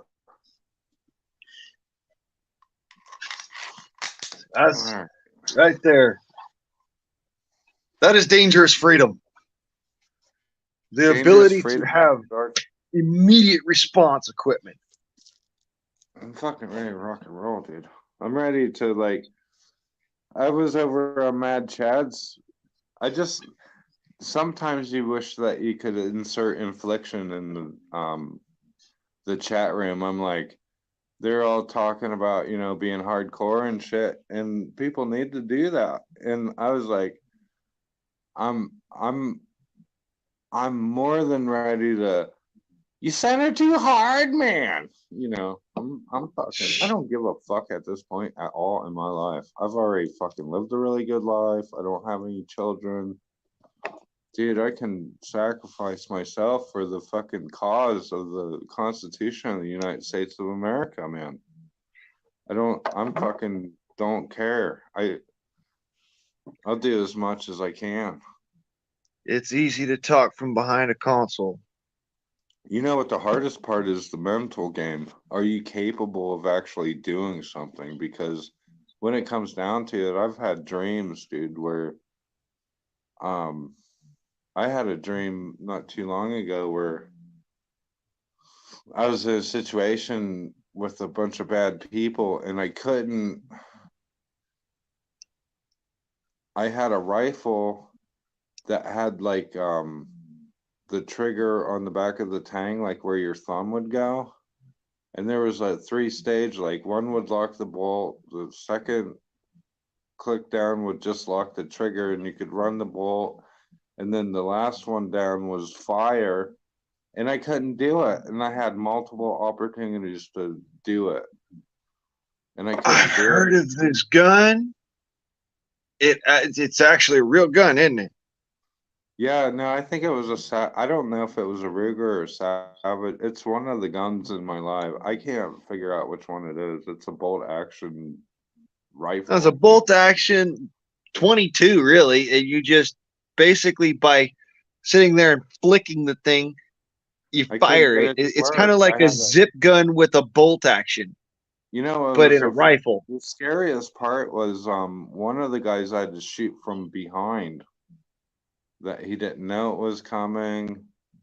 The other guy, somehow I got past the first guy. It's like I had to execute him like he didn't know it was coming. Then the next guy, I had to shoot him in the face or the chest, and he just kept bouncing off the end of the barrel. Like I had all these opportunities to squeeze the trigger, and I couldn't mentally, like in my dream, like I couldn't figure out the gun. It was a new gun. It was so frustrating. And I'm telling you, I guess the point of the whole story is, everybody wants to talk big and bad and gear up and do all this shit, but when it really comes down to it, man, it's literally it's so hard to fucking do.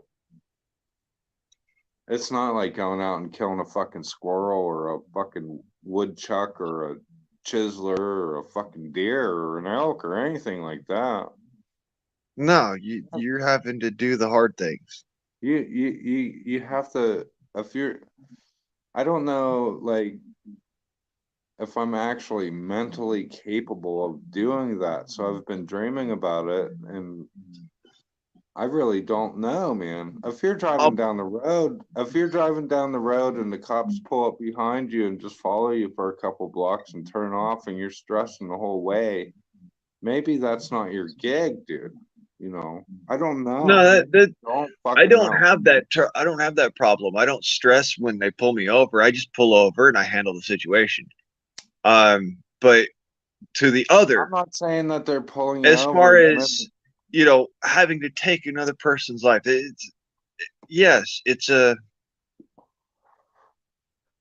It is a conundrum, and if your brain is trying to make sense of it, then you realizes that there could be a possibility of that ahead in life. At the same time, it also recollects that it understands subconsciously that that's some fucked up shit, and it's not something that's normal. It's easier to do if you're dumb. That's my conclusion. It's not easier to do if you're dumb, because if you're just because you don't have an intellectual side of your brain does not mean you don't have an emotional side. And remember that when one is not there, then the other one is definitely there.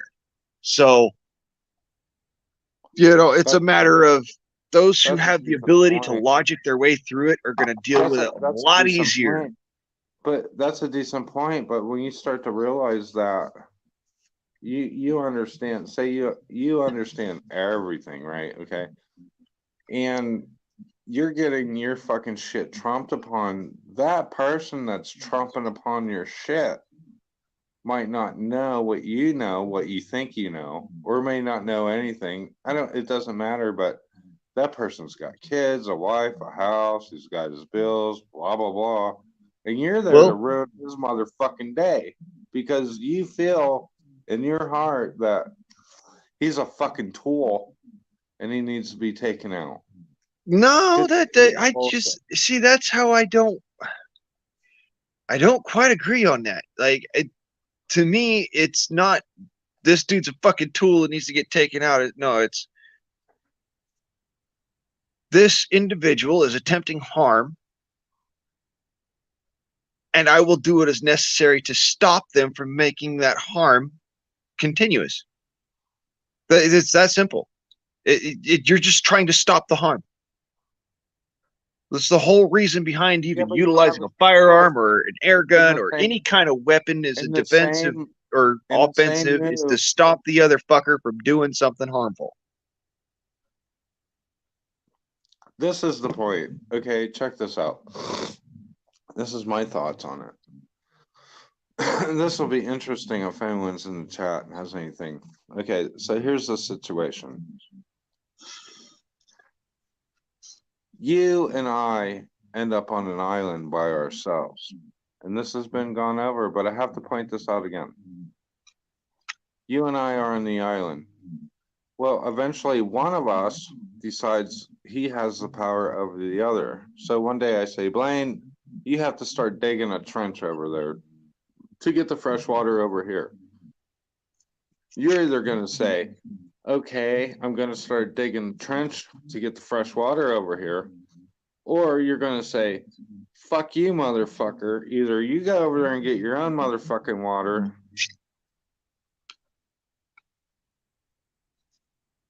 Or I can see. Why? Okay, so the ultimate question of the whole dichotomy is, why in the world do I have power over you, or why do you have power over me to tell each other what to fucking do on this island when we're the only ones there? Because very simply, the individual being told allows it to happen. That's literally what I've been trying to tell people is that you allow it to happen. Exactly. Fucking motherfucking exactly. That's reason numero uno. I have an air rifle. I'm not allowing it to happen. Yeah, but you have, because you don't have a fucking firearm. No, I just don't have a firearm because, honestly, you've already surrendered. no, I haven't surrendered. That's the difference. I What are you recognize talking arms about? does not mean firearms. It means all arms. So what? It's a gun. It's a firearm. If you were Okay, big sitting there whoop. with I a could turn fucking my air M6 gun into something that's 10 times more potent than any firearm out there and mop the floor with people wearing body armor.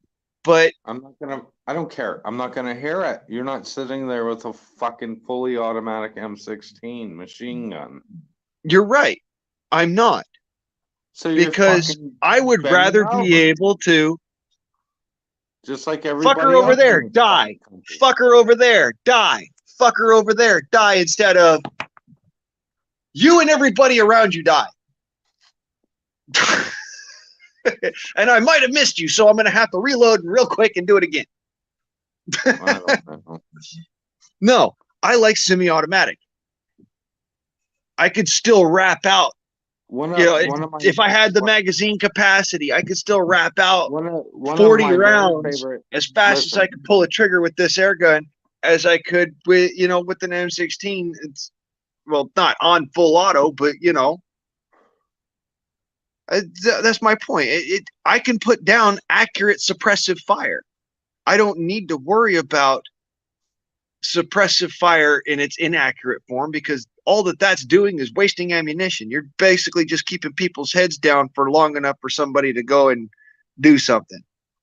Instead, what happens when not only am I keeping heads down, but I'm splitting watermelons left and right? Now I'm not worried about giving this guy just enough time to do something. Now he can go do something, I can go do something, and between the two of us, we can get a lot more done. Well, what I'm saying, as long as you're confident when shit hits the fan, you can use that air rifle to go get a real fucking rifle. Then you're thinking right. Okay. Well, that was the previous concept, the first concept when it came down to it. Does that mean I'm going to just toss the air rifle when I pick up another rifle? Yeah, that's exactly what it means. That's not what I'm going to do. I'm going to carry that extra 15 pounds on my back until I need it again. Why? Oh, yes, I am, dude. Don't tell me what I'm not going to do, because the reality is, of the two of us, I'm the guy who ran through the desert carrying this heavy ass shit. And I'm the guy who trained with it in order to go through the suck, so that when I have to go through the regular every day, it doesn't suck so bad. It's not going to happen like that, man. I hope not.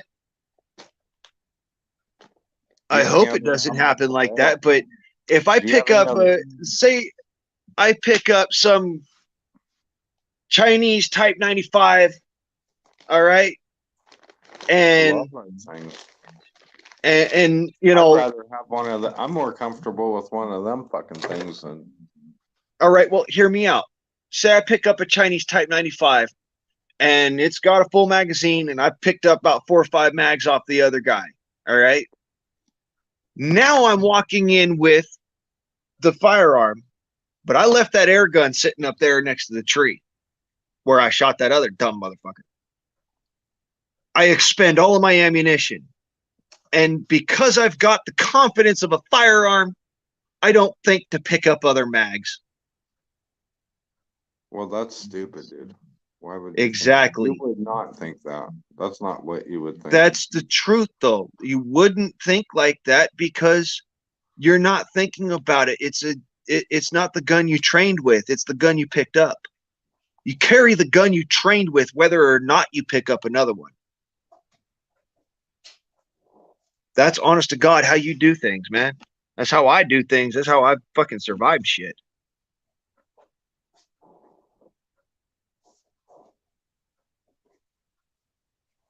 Yeah.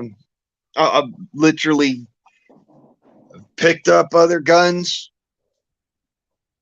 Well, Yeah, and training exercises, whatever. But I in all watched reality, the gun that you train with, the one that is your personal platform, not only is it hard for you to throw that away, but at the same time, it's one of those things where it has its reasons for being. It's not just, oh, well, yeah, I toss this to the side when I get a new gun because whatever. No. If I ran out of ammunition with that, Virginia Roots. Wait a minute. Hold on. Virginia Roots is. I fucking love Sublime. Yeah. Me too. So, Virginia, anyways, hold on. If I've Go ahead. if I've got this 25 caliber and the other guy is shooting 5.9 or 6.5 or no, sorry, 6.8 or 6.7 millimeter, and they the bad guys have that. I could take those bullets out of the casings and use the bullets in my air rifle, but I can't take those bullets from my air rifle and use it in the other rifle. That being said, the other rifle's loud, it's cumbersome, it's obnoxious. So is this. Well, this is the gun I've trained with. The other rifle will feel extremely light, and in doing so, gives the brain that momentary thought process of this isn't normal. So you want to lay it down at the first moment's notice that you can. It's just natural brain reaction, brain to hand reaction. And I've experienced this, all right? I have experienced this. You will put down something that you're not used to. That's why I carry that rifle everywhere. I want it to become part of me. I want it to feel like it's part of me. Because once it feels like it's part of me, it's no longer as if it's a burden. It's just something that's there and it belongs there. Whereas, I pick up these other rifles or pistols off the battlefield. They're great while they last. But I may not run into that ammunition again for a minute. I might run into a ton of it. You never know. But that being said, that doesn't mean I'm just going to toss the air gun, because I'm carrying in my pocket 110 rounds of this same ammunition. Well, okay. That's okay. I mean, I understand you're more comfortable that way. And on top of that, this ammunition, this is about a half a pound of lead versus that 3.5 pounds of magazines and lead that I'd have to carry from the other rifle. So a pound on your body is 10 pounds in your hands. 10 pounds in your hands is 50 pounds over your head. Or sorry, 50 pounds at your waist is 10 pounds over your head. Well, so maybe perhaps you would want to avert conflict because if I've always said the greatest battle rifle is a 22, and the most capable battle rifle I have ever seen in my life, the one that, if you were to talk about close quarters combat, has the capabilities, okay, but you'd be able to carry so much ammunition that the enemy would not be able to contend with a rifle squad. Yeah, but that's really not true. Ruger 1022. Yeah, I know. In 22 Magnum. If that were true, the U.S. military would do it. But the reason why the U.S. military doesn't use that is because they like their high-power rifle rounds, and it's something that's an addiction. I'm gonna say that right now. With the military, it is an addiction. The high-powered rifle round, the high-powered extreme speed powder burner, punch through the armor, kind of go for the gusto rifle. Hold on, Blaine. Let me. How in the world can you match up a Ruger 1022 with an AK-47? If two of them were laying on the table, I would 100% of the Okay, time. well, if the you two of them are engage in laying on a do it table. for- Yeah, okay. But if one guy has the Ruger 1022 in the Archangel setup with the 22 Magnum, 30 round banana mags, and that's set up with a 3-stack for each set of his banana mags, and he's got all the same shit, otherwise gear as the guy who has the AK-47. The guy with the Ruger 1022 has more ammunition straight out the gate. He has a higher amount of force multiplier than the guy with the AK-47. Guaranteed, because you cannot carry as much ammunition with the AK-47 as you can with the 1022. You can shoot me in the head 6 times with the 22, and I can shoot you 1 time in the head with the right, but it also comes down to getting that opportunity. With the 1022, there's so many little angry bees flying down range that you don't want to stick your head up, because there's that one possibility in a dozen that, hey, guess what? You might get caught in the brainstem. Listen, then I'm gone 308 because I only need 10 rounds to take care of 10 people, where either three of. I only need to counter your argument. It's the man behind the gun. I only need 10 rounds of 22 long rifle to take care of 10 men. You're wrong. No, I'm not wrong. That's I've got perfectly sound logic and reason in this. The simple fact of the matter is shot placement. With a 308, shot placement doesn't matter as much. With a 22, shot placement matters. Then what is wrong with the 7.5 pound 223 rifle? You can't. Nothing's wrong with a 7.5 pound 223 rifle. The same could be said for the 4.5 pound 22 long rifle in the Archangel platform. There's just really nothing wrong with it. I don't know. It's just a matter of the amount of ammunition you can carry for the weight that you're carrying. It's perspective. Listen. I mean, that's the whole reason why the American military went from the 308 to the 220. I mean, at the 223, the 5.56 was because lower weight. That's right. That's literally why they carried it. Yeah, I understand that. If you go to the next small, the ultimate small firearm rifle, that's going to really do something. It would probably be a 22 mag. Yeah, 22 Magnum. So you can get 1022 and 22 Magnum, and there you go. You've got a semi-automatic. I don't believe so. 22 mags are like lever action or ball action. There's semi-automatic 22 Magnums, and the Ruger 1022 actually has an option for the 22 Magnum. I don't believe so. I know so because I actually that was one of the rifles that I tried to buy and couldn't buy. You don't remember who you're talking to? Yeah. I could be wrong. If I'm wrong, then I'm gonna go buy one right tomorrow. It's pretty fucked up that I can't buy a 22 Magnum or a 22 long rifle. You're gonna have to take them because you've already capitulated to their bullshit, dude.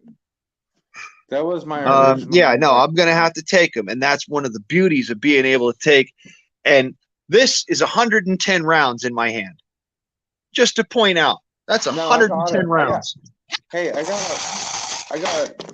I don't know. There's probably 250, right? How many is that? I don't know. A lot. That's 110 rounds, brother.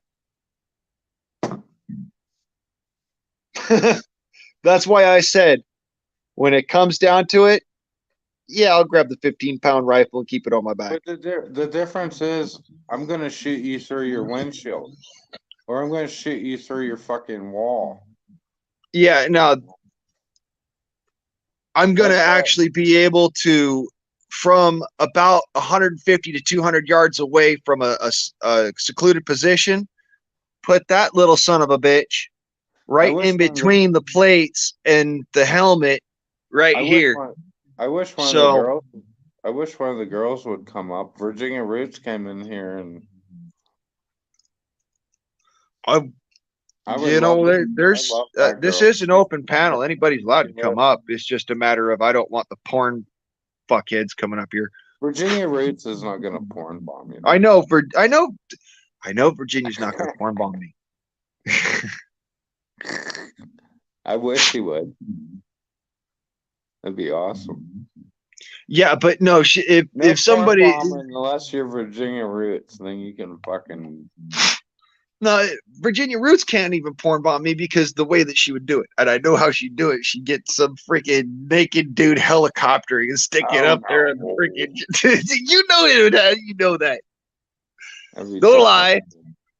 Don't lie. That's just how people do that shit. Unbelievable, dude. Unbelievable. I'm so glad I got to talk to you again, man, after all this time. So cool. All this time, he says, since what July. Have you been eating? What have you been eating for dinner, I wonder? I'm on pasta with beef patties for a midnight snack. Beef patties. Is that Speaking illegal? of which, I'm actually about to call this day and go and do that. Getting kind of hungry. That's cool. I don't know if I'll catch you again for a long time. I'm so busy. We're butchering, so like I've been so exhausted. I've been coming home at like 5:30, and I've been like yesterday. I came home at 5:30. I fell asleep at 6:30 because I had some housework to do, and I woke up at 8:30, and then I'm on the internet until fucking 12, 1 o'clock at night or whatever. Ridiculous. I can't believe I got a bunk ass I got a BB gun. I could believe it because if you're gonna go to a sporting goods store or something like that and just buy the shelf gun, somebody else gave this to me. I wouldn't. Or if you're gonna give it up to somebody, but if you're gonna give somebody an air gun, buy a Daisy. If you're gonna buy it for yourself or you're buying it for your kid, get something good. Yeah, I tried that the last time I talked to you. I never did do anything about it. I'm just saying, somebody gave me this. I was like, oh, that'd be perfect for a little boo, and I started shooting it, and it's printing all over, and I was like, what the hell? I tried different weights, blah blah blah. Oh, by the way, air guns are way more affected by heartbeat hop than firearms are. Huh. Yeah, because the pellet or the BB or the slug is moving so much slower through the barrel and out of the barrel. Oh, that makes sense. Your heartbeat plays a huge factor in how that freaking Never thought of an air gun will teach a man to be a sniper. Huh. I never thought of that, dude. That makes complete sense.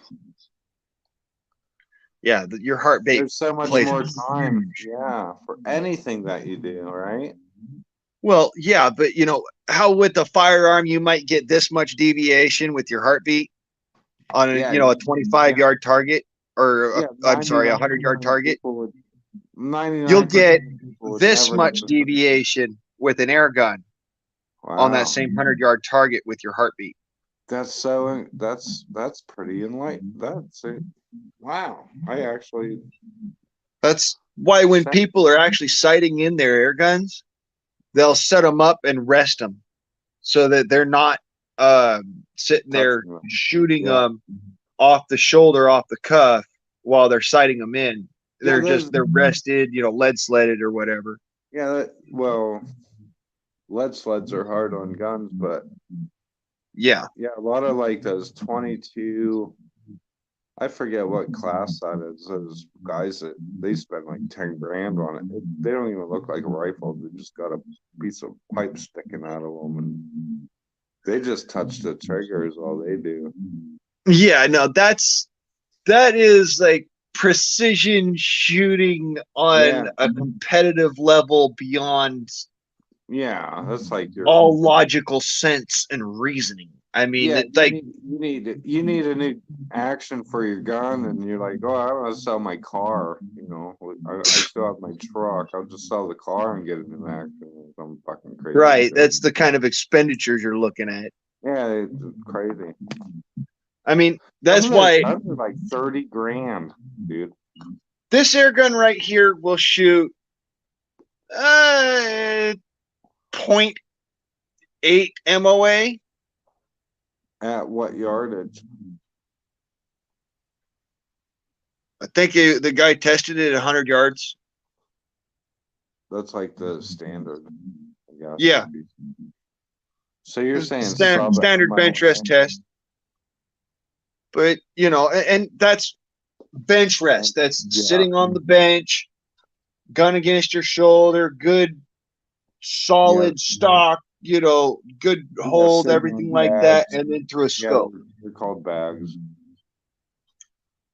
I've been working on long range game here.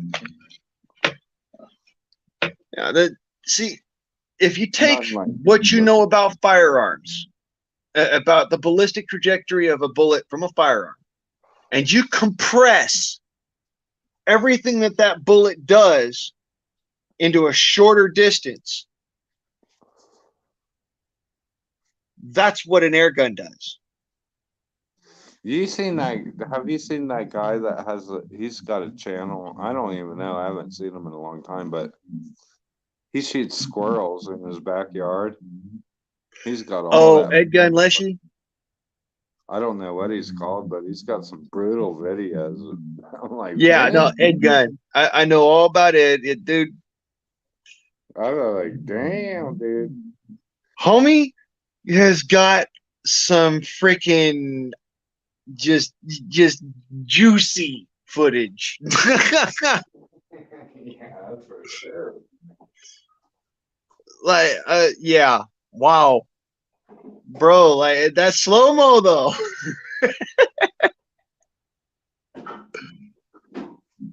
You ever watch a chipmunk explode? Yeah.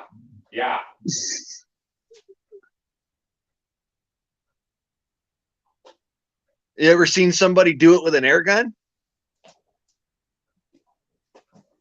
What are you talking about? That's what he uses. Yeah, that's what I'm saying. That's my point. I'm kind of just like, you ever seen somebody shoot a chipmunk and make it explode? You ever seen somebody do it with an air gun? Well, here's Ed Gun Leshy. Remember that one, the eyeball popped out? Oh, dude, no, there's dozens like that. You remember the one where he got the squirrel, he shot it right in the eyeball. Oh no, I didn't see that one. And it juiced so hard that you could see the squirrel's lens from his eye jet out of the. Oh, dude, that was brutal. Man, that's probably why I quit watching them videos. I have a guilty conscience. I never Check quit. this shit out. Check this shit out.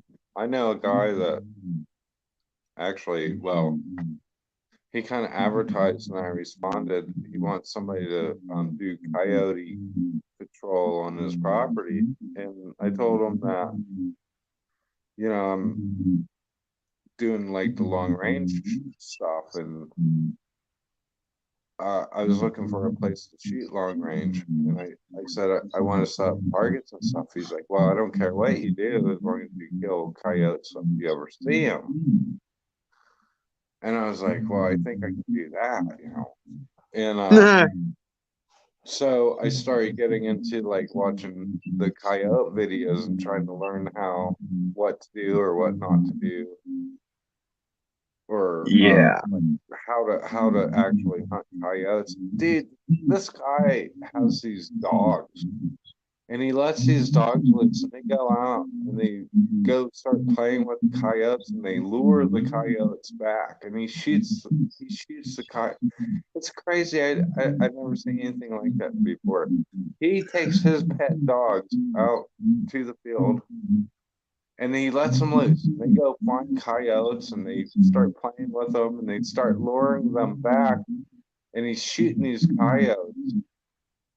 Most coyote hunters like electronic call or a little, they call them in. I guess you can bait them or whatever. I was like, You don't need all that. I couldn't believe what I was seeing. I was like, wow, that's how Let you me- hunt coyotes. Let me show you all you need for a coyote hunt. What you got? What do you got there? That's what I want. I need that. What is that? Here, let me get This is Hold on. I gotta get out of the comment section and get you back up on. okay. So What is that? this is what's called a riot rabbit. It's Yeah, a, that's a what I hand want, call the that's made rabbit. by a fella that's actually local to here by the name of Martin. Yeah, go ahead. Martin Arms. Go ahead. That's what I want. I want one of those. Then I can. Yeah, this is a special hand call he made for me because I went down there and I took care of some of his rabbit problem. Does he got more of them? He makes these. He hand makes these and he sells them at his shop. Make it squeal.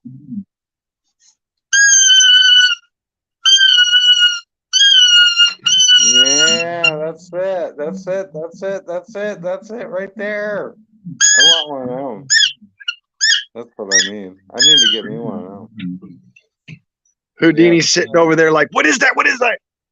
Then I wouldn't look like such a jackass when I went out there. Because I don't have the little electronic little flagger and the speakers and all that. Oh, shit. by the way, brother, the only other thing that you'll ever need in order to call it a coyote. I need to get one of them. Quite literally. Yeah, that's what I'm talking about. Yeah, that's what I'm talking about. Plastic bag. Just set this out there so it catches the wind. Like tie a fishing line to it on one of the little handles. You're kidding. And then tie that to a branch and just let it sway in the wind. That's Coyotes love it. They go nuts for it. Well, way. Me and my dad watched a coyote attack a plastic grocery bag attached to a freaking a fence line for about a half an hour. Wow. This coyote was just out of its mind, like it couldn't figure out what the fuck this was, but it had to know. How would you stake that down to the ground? Just stake it down to the ground, literally, huh?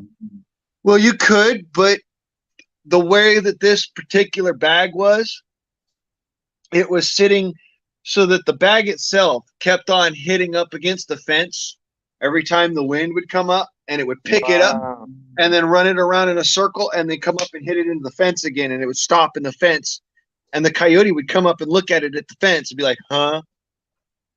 Wow.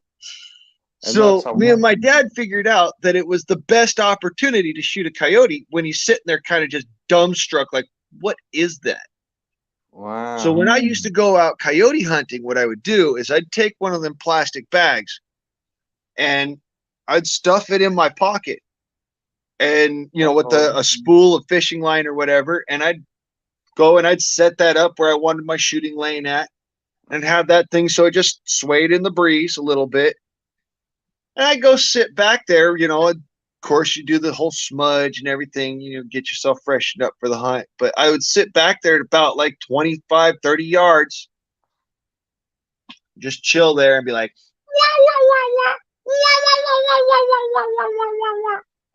just chilling back, calling coyotes. And then all of a sudden you see one come out of nowhere and he comes running up to the plastic bag and he's like, what is that?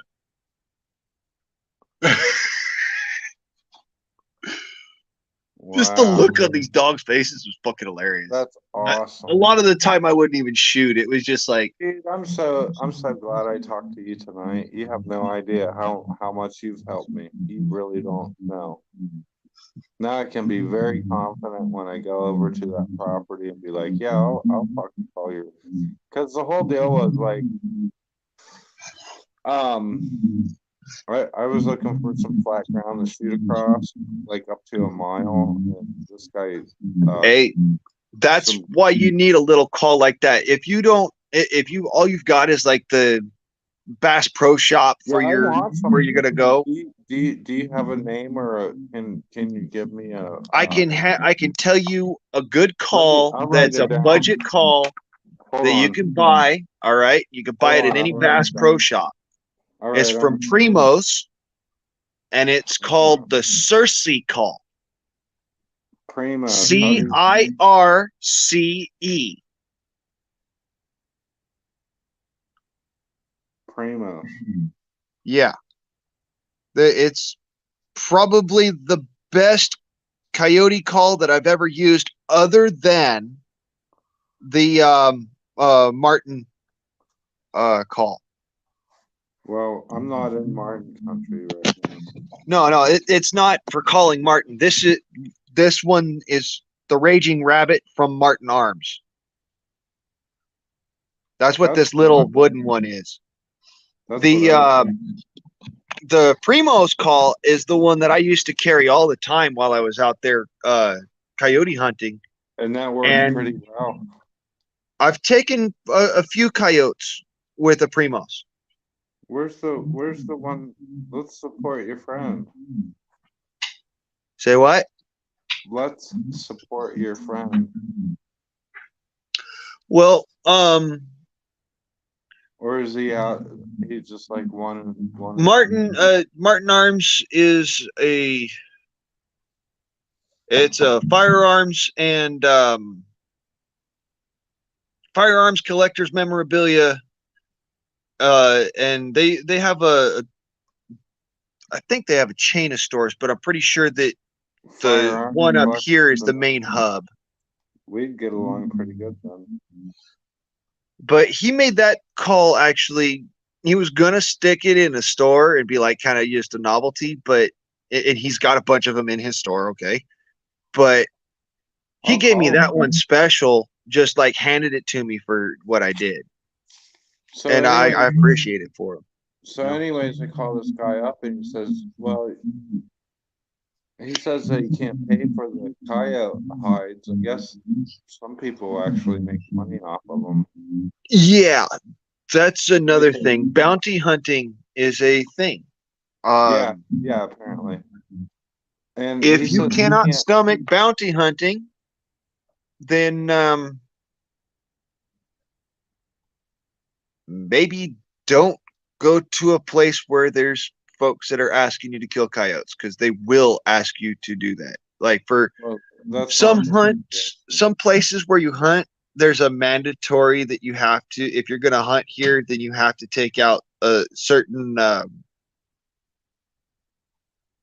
what they would call pestilent species or predative species. Yeah, I think predator. Yeah, they want you to take out the predators exclusively, but they also, some species that are depredative are, aren't necessarily predators, but they're destroying the area for the rest of the animals there. Yeah, that would be like pigs and javelina. Yeah, pigs, javelina, jackrabbits. What about a roadrunner? You ever seen one of them fucking things? Coyotes. Roadrunners, dude, not that big of a deal. Yeah, I've seen them. You ever seen one now? Yeah, I've seen them. Those are weird looking fuckers there. I'll tell you this. When I saw more coyotes, I saw less roadrunners. And when I saw more roadrunners, I saw less coyotes.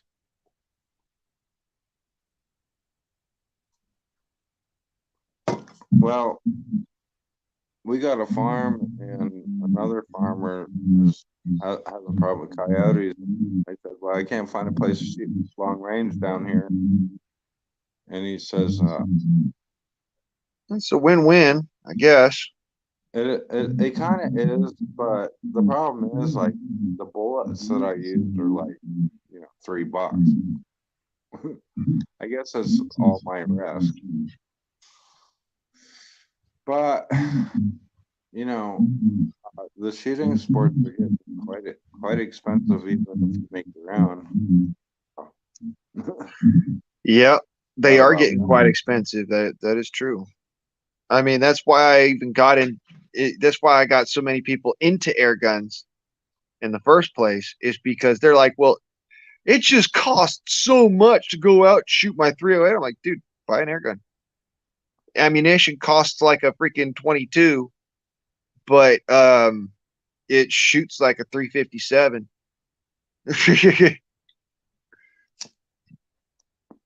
Yeah, I'm kind of curious about that. I mean, let me put it this way. I have never seen somebody giggle so hard as when they shot my 50 caliber Dragon Claw. What's that? Never seen somebody giggle so fucking hard. It's all fun. Full grown ass man sits there is just like, how is this even fucking legal? What is it? A 50 caliber air gun? You have one of those? Yes. Wow. Of course I have a 50 caliber air gun, man. What do you think I am, a Neanderthal? Well, shit. Wayne, you didn't always have a 50 cal. I was watching you when you were shooting a fucking tree stump out back, dude. Come on. Yeah, with a little 25. Your shit for a long time. I just haven't seen you in a while. You're just updating me. But I mean, let me put it this way. Imagine you train with that little fucker, but when you have to actually do the business, you hit him with that little fucker.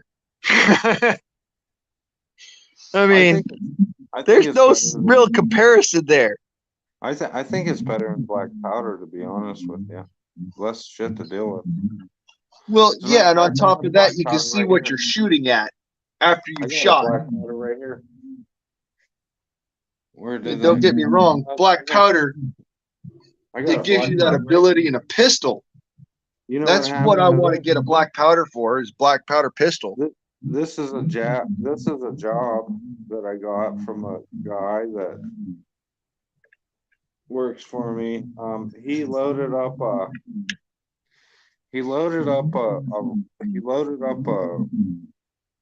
this is, I think it's 40, this might be 50 cal.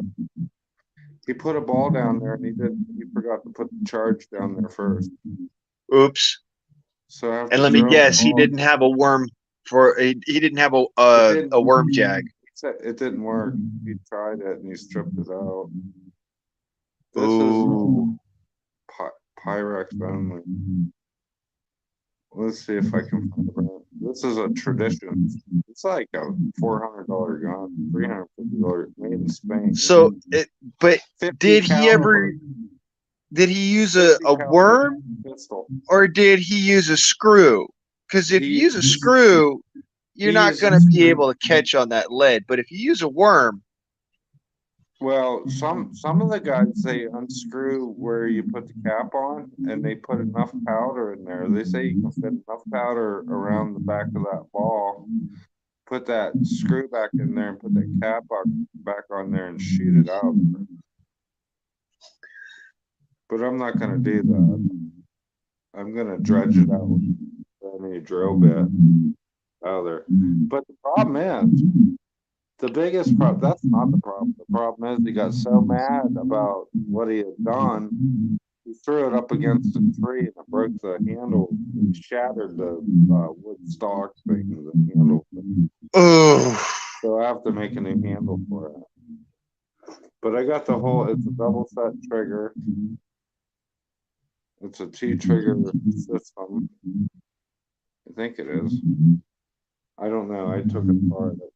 It's ready to get on the bench. Yeah, it's a T-trigger. It's literally got two triggers. So it's got a set, and then it's got a launch. So it's got a set trigger. That's incredible. Like It's a pretty those fancy, older guns that were black powder that were like that were set like that for a reason. It was pretty fancy. And then, well, That was my original thought brand was new that technology back then, dude. it's pretty cool, man. It's just that the handle is so. I told him that I could reglue the handle all back together, but I ain't doing it. I have to make a whole new handle.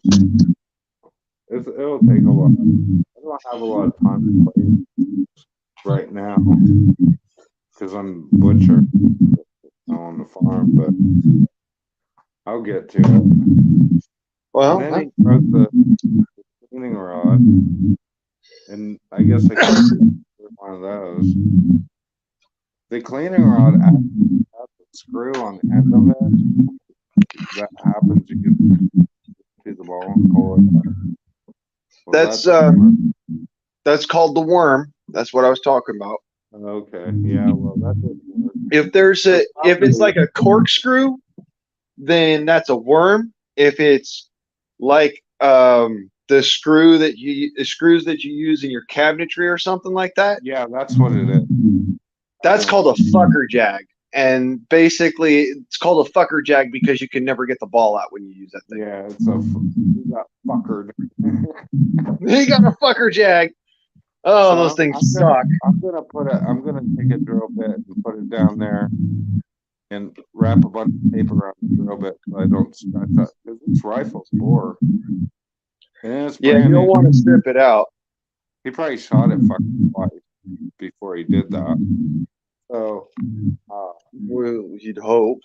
I'll pull that out without script. Well, I'm sure the rifling's gonna come up the tape a little bit. Wrap it the right way. But yeah, the rifling's gonna get a little bit nicked or something. You just clean it up a little bit. I doubt it. I'm gonna use that Gorilla tape real thin and make that small drill bit the same size as the bore probably. Do it real slow. Pull it with just get it out of there. I mean, you could do that with like a drill bit and a Dremel, maybe. I don't know. It's a pretty long rifle, it's a pretty long barrel. It's probably a 10-inch barrel. You said that you can take the cap off the back end. Yeah, I don't know if I have to do that. It's long, dude. It's probably 10-inch barrel, but it's about 2.5, 3 inches shorter than my dick, so I'm sure it's 10-inch.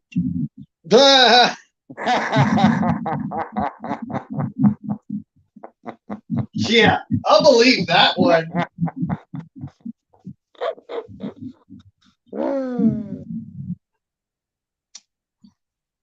Men don't exaggerate about That's how we roll around here, my man. What you talking about, man?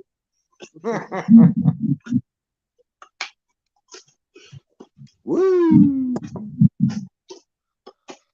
Where's Ric Flair when you need him? Woo! Woo!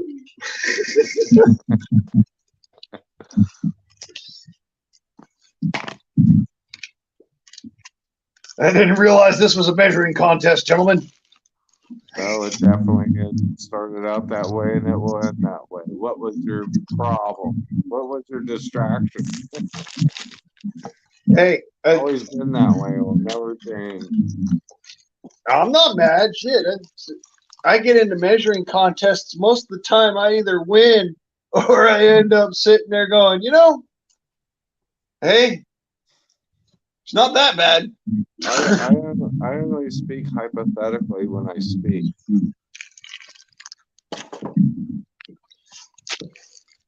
Other than that, it's pure action. Action-packed adventures.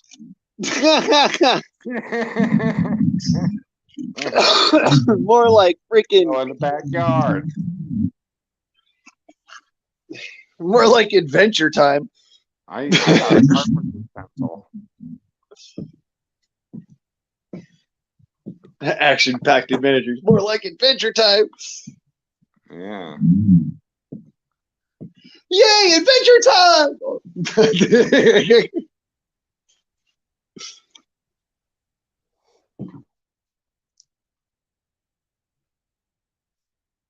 Virginia Roots never came over here. I can't believe she didn't come up here. We asked her to. Poor girl. All by herself over there in or Texas. Chuck C came over. I don't know if he's still here. They took the timestamps out of the. I don't know why they did that.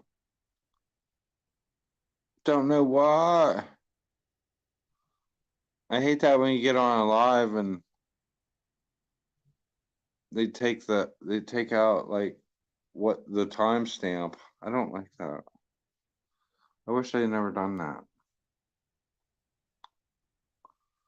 That way you could tell like he said what when and respond to somebody that's like was there yesterday or something. Bullshit.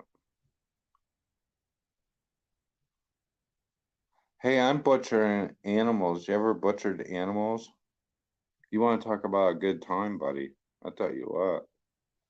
That shit's fucking a lot of work. That's fucking, dude. That's crazy. You ever butchered anything? Yeah, actually, I hunt all the time.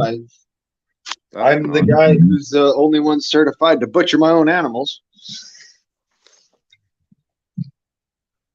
You're the only guy that's certified to butcher your own animals. Yep.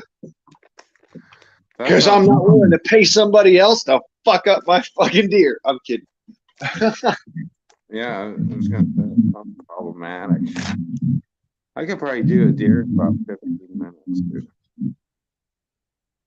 Well, it'll take me considerably longer to do a deer, just because I don't do it every single day. Start chopping it up, get it ready for bagging. I could probably do a deer in 15 minutes. It'd be over. I can do goats and sheep real fucking fast. I can do a deer in about 2 hours. It's probably not that bad. I'll put it this way. It's probably not that bad. Dude. It took me 4.5 hours to do a 450-pound pig.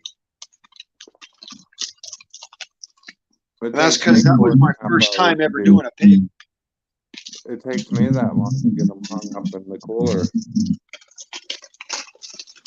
Our pigs are about 600. Our pigs are probably.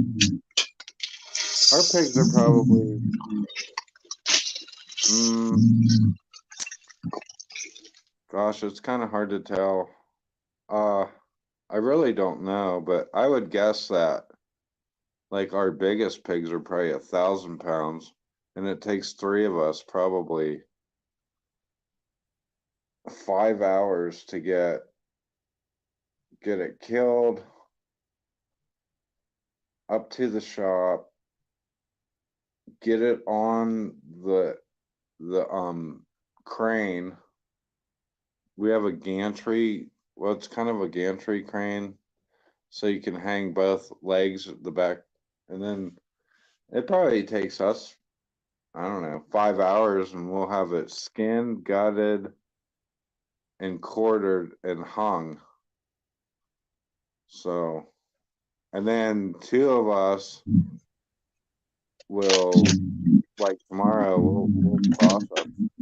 We'll do everything except like the sausage and the bacon and the hams, because we make the bacon and hams, and you have to soak those in a certain brine for like, I don't know what we do, like 7 to 10 days, I think. We do. Jesus. You don't like your pig salty at all, do you? Oh, we make the best. Oh, man. Oh. I mean, I'm joking, of course. salted my pig for about a month before I even took a piece of the, I had a piece of pig heart. So, what are you yeah, driving? let me see here. I shot a 495 pound dressed out. That's the meat that I got. A sow. Yeah. And I only got 3/4 of the pig. I actually had to leave a quarter and part of the rib cage behind because I just could not carry it all. But yeah, shooting wild pigs, bro. Oh, I didn't know wild pigs got that big. Oh, man, that was the small sow. That was the little girl. Where the fuck were you at? Santa Ana River Basin. Huh. Shot it with that rifle. The big girl. That's heavy. Those pigs are heavy. They just weigh a lot. Well, I'm just going to tell you that was the little pig. Like that was the smaller of the two sows, and I saw a boar that like the night before that. That was so big, I was afraid to shoot it because I was afraid I wouldn't kill it. So you're literally hunting pigs. Oh yeah, I'll fucking hunt a pig. You bet. We're growing them. That's amazing. Our pigs are huge. They're like 1,000-pound pigs. Yeah, that boar that I saw down in Santa Ana, I wouldn't be surprised if he was sitting there right around 900 to 1,100 pounds easy. That's a lot. That's a lot. No, big old porker. Hi, Latina. Good to see you. You should see the skinning knife I'm running this year. You'd be impressed. German skinning knife. It almost reminds me of like a blubber knife or something. I'm trying to get used to it. It's pretty good. It's about the blade on it's probably about 4.5 inches long, maybe. And it's straight on the bottom, and then it hooks way up high, and it kind of hooks back towards you. And it's got a real thick profile, not thick like in width, but it's tall. And you can kind of push. It's a skinning knife. You can slice, you can push. It's like dual action. I'm trying to get used to it. It's the first year I used the knife. It's a German knife. What it's called. Put it on hand. It's a skinning knife. All the knives are very important. It's not an ulu. It's No. That's the only blubber knife I really know, other than it's not a blubber knife. Whatchamacallit, the Vossmesser. Yeah, no. We've talked and about that's this. that's a blubber knife for cutting whales. We've talked about this on Dangerous Freedom After Dark, as a matter of fact. I don't remember which one it was. Honestly, that's the knife I don't remember the name of it. Yeah, I know what it looks like. It's like a J hook, but it's sharp. Yeah. And it's got the handle on one side of the hook. And it's a big motherfucker too. It's not a little knife.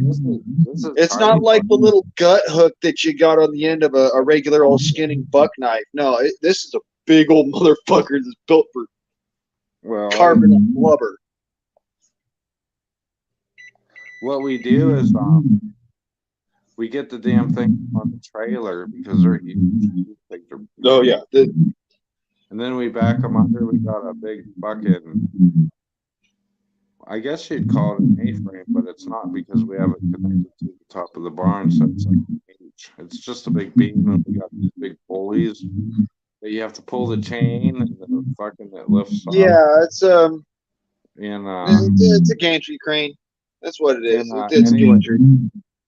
Well, we got 4 of them, 4 actual cranes, so we can do 2 animals at once. But there's only 2 of us. You know, it depends. We're doing like I think we have a couple.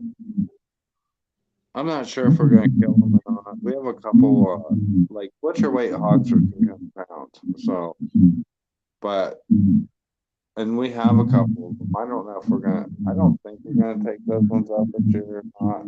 It doesn't matter. Because we got a bunch of cows. Our cows are over 2,000 pounds. They're fucking huge. Fucking huge. I don't know how we're gonna do those. We don't. Who we got? Latina. Hello. Anyway, we're talking about like butchering huge animals. But the cows are the problem because we have a big cooler that we built that we age. I don't want to say age. We get them up on the gantries and then we quarter them out basically, and then we put them in there for a while. But the cows are so big. The way that we built the cooler is wrong, but I don't know. Some of these chunks of these cows that we're going to be running up on, I don't know. I'll keep you updated. They're so heavy, man. I don't know. It's impossible. It's like, you know, I can pick up my own weight. I'm like almost 200 pounds, but these chunks of meat are so huge.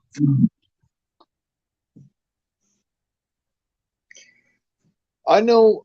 I shot a huge. I don't even know what to say. These pigs are huge.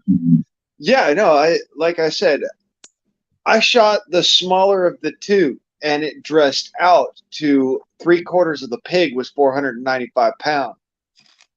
I weighed that when I got back home. I didn't have a scale at that at the shoot site. We should have a scale.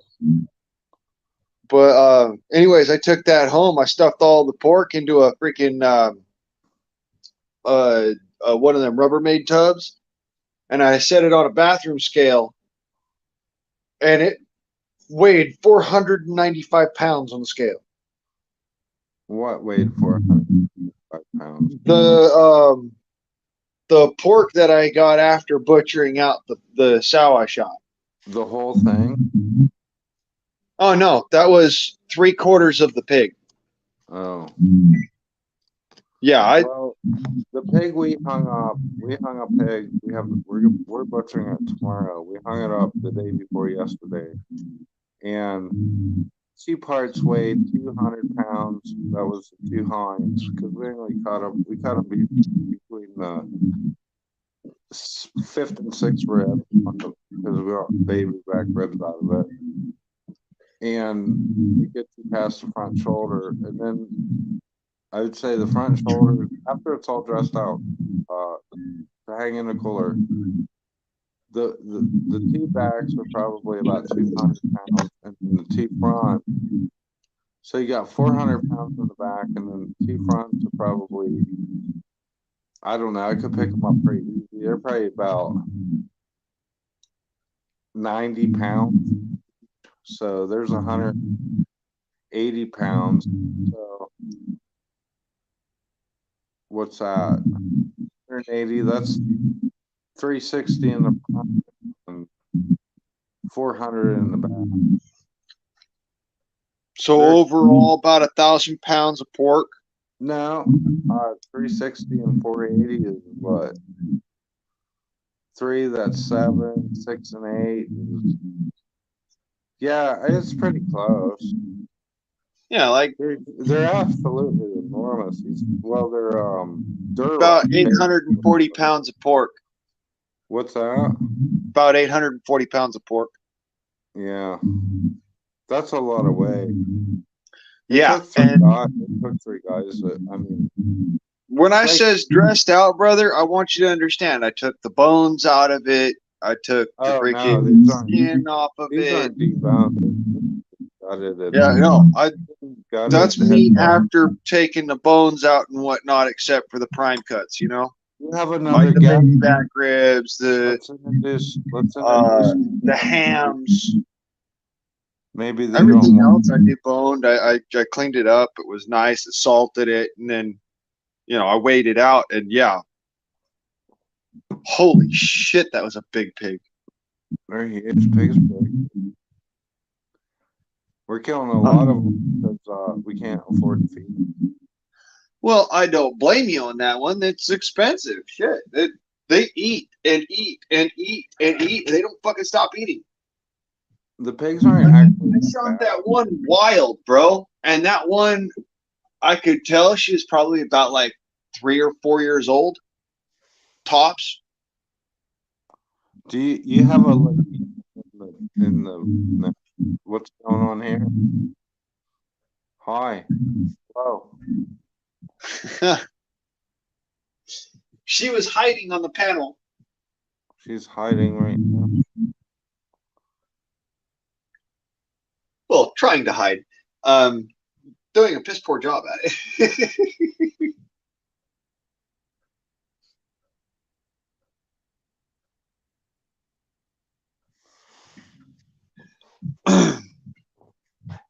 But yeah, like I said, that was the small one of the bunch. Like, it was a small adult of the bunch. I wasn't going to shoot any of the piglets. I didn't have enough. You got to buy pig stamps or pig tags in California. You did? And I had maybe 2 pig tags, and I wanted to at least get one on a boar. Wow. And I was scared out of shooting the boar. You know what we're used to shoot them on? 20 gauge slug right between the eyeballs. Yeah. Last year we were killing the cows with 22. And the pigs were trying with 22, and it worked out sometimes, and it didn't work out others. I forget how many pigs we killed last year.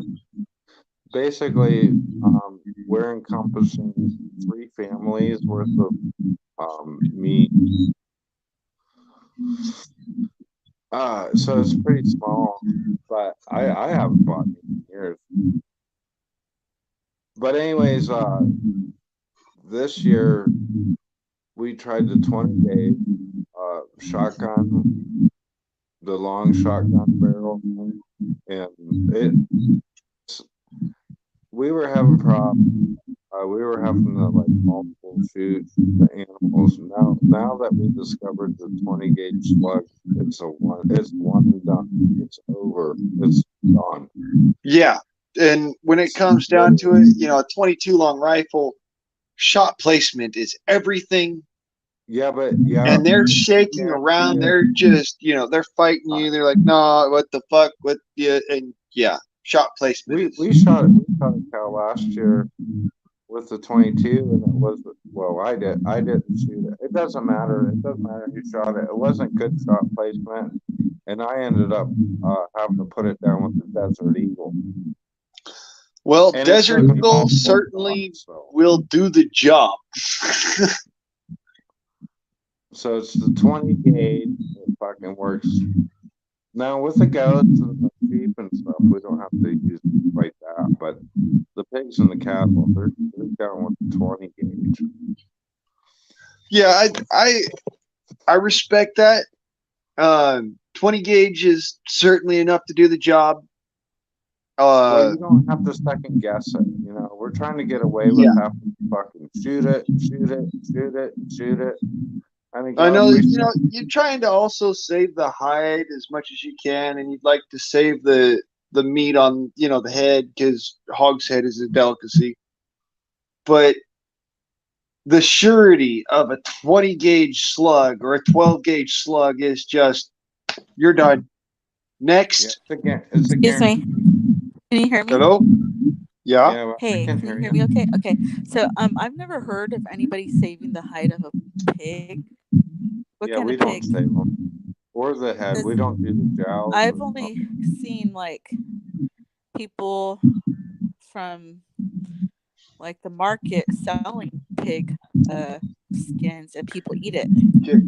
So I've hunted wild pig in probably really only one state would be California. Yeah, these aren't wild. We grow them. They're our pets. Actually, we pet them and fucking give them apples to eat out of our hand. Yeah, you wouldn't want to pet the pigs that I used to hunt. Yeah, They'll take your arm off. In Apocalypto, there was a boar, and those things kill people, right? Oh, easily, so easily.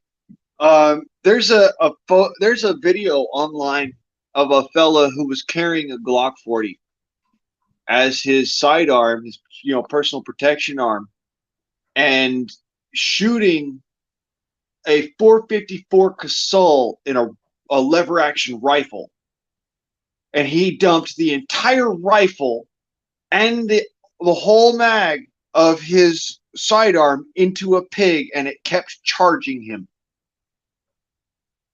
What size bullet? So that would be a 45 caliber. 454 Casull is normally about 300 grains, moving at about 2,800 feet per second. And of course, the 40 millimeter police issue Glock 40 millimeter, or not 40 millimeter, 40 caliber. Sorry. Well, I always used to think that hunting deer was like a joke. It's so easy to hunt a deer because they walk right up to people's houses, right? But I saw a YouTube short of something with antlers charging at a hunter. They're actually really dangerous. Those animals. Oh yeah, they are fucking hella dangerous. What are you talking about? The does will literally trample you to death if they get a whiff of you being human. Who are you talking? The bucks, they won't necessarily try and gore you unless they think you're another buck. But they will use their hooves, their front hooves, like shivs, and stab you with their hooves. Deer are no fucking joke.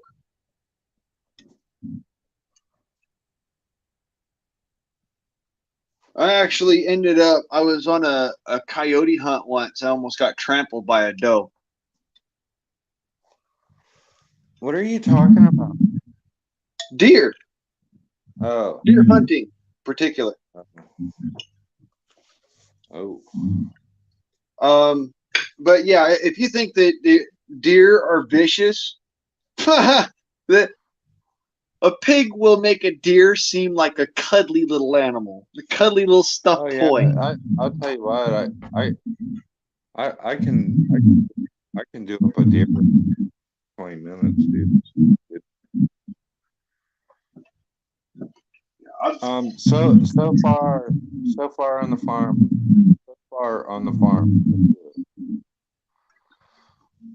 we've done 20 duck, 3 turkey, 1 lamb, 1 goat, see, 2 hog, we have I think 3 more hogs to go, and 3 steer, and they're all huge. For absolutely like way big steer, boiled, grain fed their whole life, sweet feed, all that shit. So yeah, super steer. Yeah, just amazing. The last steer was 2,040 pounds. That was last year's steer, the biggest last year's steer. Jesus, that thing's huge. Let's say it was 2,040. I forget what the 2,040 live weight. Hanging weight was 1,500 pounds, and I forget what my weight was. It's no joke. It's wild. Even our hogs, they're just enormous. We did do last year. Actually, we did hogs. A couple of them. What's her weight is 260 pounds, 260 pounds butcher weight, or 280 pounds. We butchered at 300 pounds. It was a joy to do. But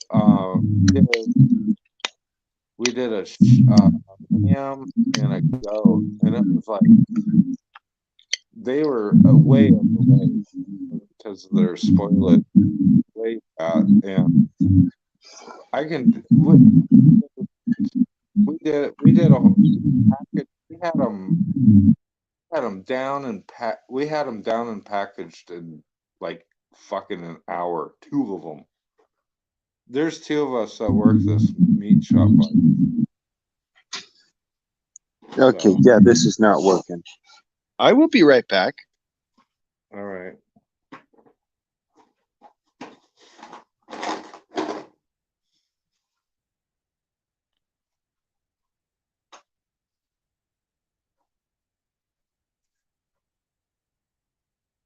Bang.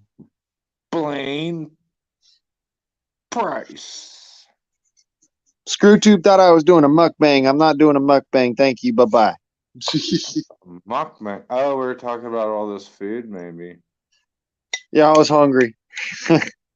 I made myself some butter noodles. I'm gonna have me some chow. Those huge ass pig. Blaine's bringing up pigs to Seattle, and we're gonna smoke them in Wyoming. Bring them down to Kansas for some fucking South Carolina barbecue sauce. That's what we're gonna do. Hell yeah. What happened to the girl? Uh-oh. Latina ducked out. She had enough of our bullshit.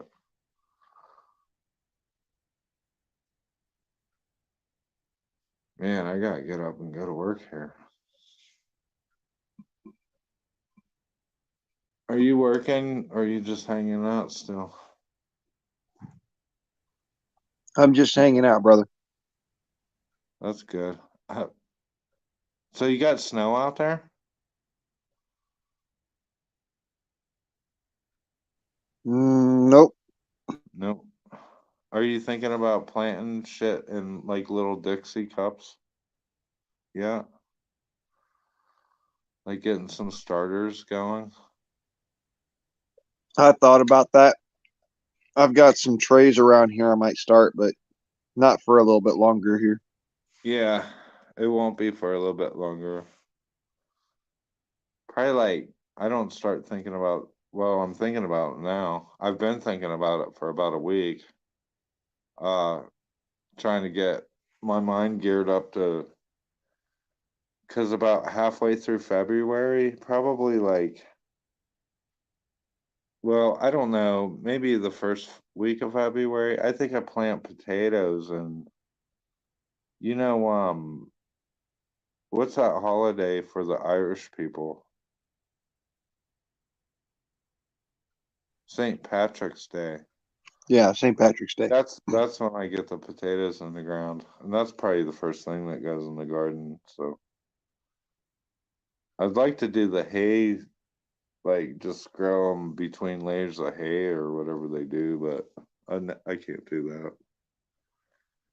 I just till up a couple rows and throw them in the fucking ground, and My they chickens eat grow. my potatoes. The chickens eat your potatoes. Our chickens eat we don't feed the chickens chicken scrap. Is there anything that they eat? Everything else. They'll eat ham, bones, and fucking they'll eat everything. They'll eat everything.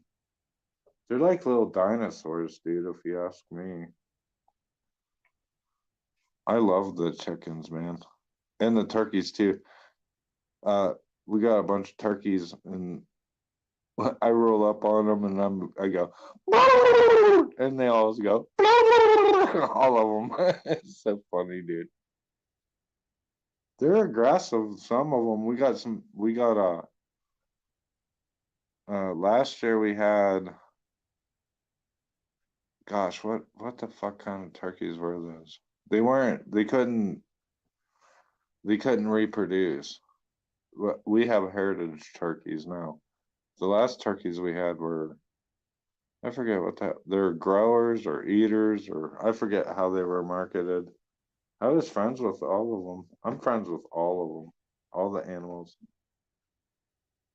I don't like killing them, and I don't like seeing them. We have a lamb right now that is pregnant, ready to give birth, and she's dying. So I'm expecting a phone call, or I have been. It's getting a little late now. I don't know if we're gonna have to do like emergency C-section or because I can cut those little ones out of that, but we lose the big one, and I don't know what's actually wrong with her. We gave her some vitamin B12, big dose of that, and some probiotic, and well, because of her scat, and we gave her some uh uh what's that? What's in well the salts, the ones that wake you up. Nitrates No. or Red sulfates. Bull. Red Bull. Gosh, I've been drinking too much and I can't think right. Uh, That'll happen. Electrolytes. Gave her electrolytes. Gave her some of that Brondo. Maybe, I don't know. $60 worth. Try to save her life. So I don't know. Brondo, it's what plants love. I don't know what Brondo is.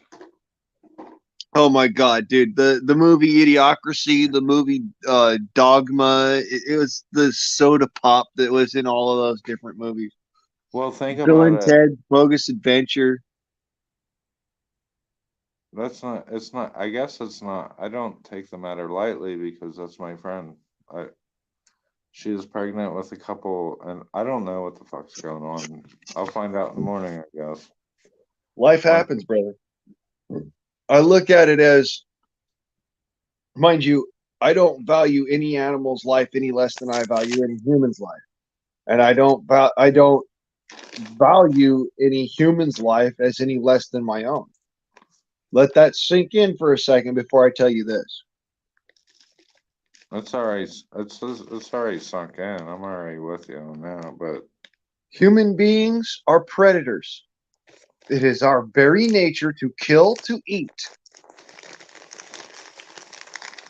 We just happen to also be a very warlike species, which means that we don't just kill to eat. We kill for sport. We kill for territorial ground. Killing is ingrained in our species. It's, yeah, it should be tough for you to actually take a life. That's a reality. It should be tough because the moment it becomes easy, the moment you stop feeling pain when you do that, that's when you become the worst form of any human being that you could be. At least in my opinion. The worst human being that you could ever be is rejecting Christ. Then you are a demon. Well, see, that's the thing, though.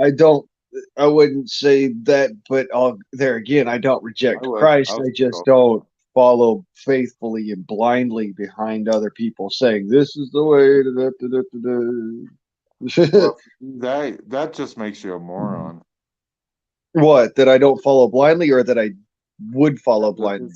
The description that you just put out there is that, yeah, I totally agree. Not only do I totally agree with what you just said, I call you a moron. Well, I'd rather be more on than more off.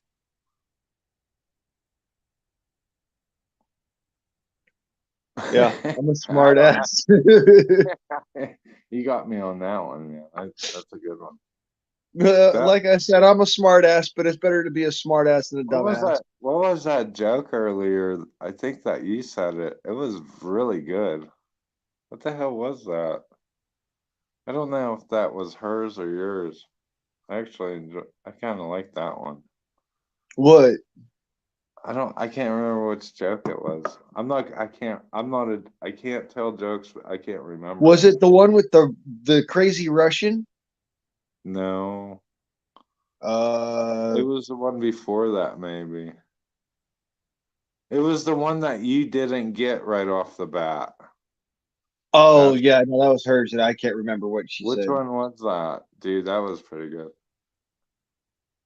Because I couldn't hear her what she was saying, and then I said, what was that? Rung it by, and then she ran it by again, and you were lost for a little bit. And I laughed my ass off as soon as I heard it. Gosh, that was funny. I didn't get it. It kind of went over my head. Just for a second. And then you caught I on. laughed my ass off afterwards, and I couldn't remember what she said. Let me go to the comment section and see if anyone's still hanging out. Yeah, Huck's down there. If anybody remembered that? I don't know if anyone's still here. Hey, why did you leave, Latina A? You laughed. Oh no. Good.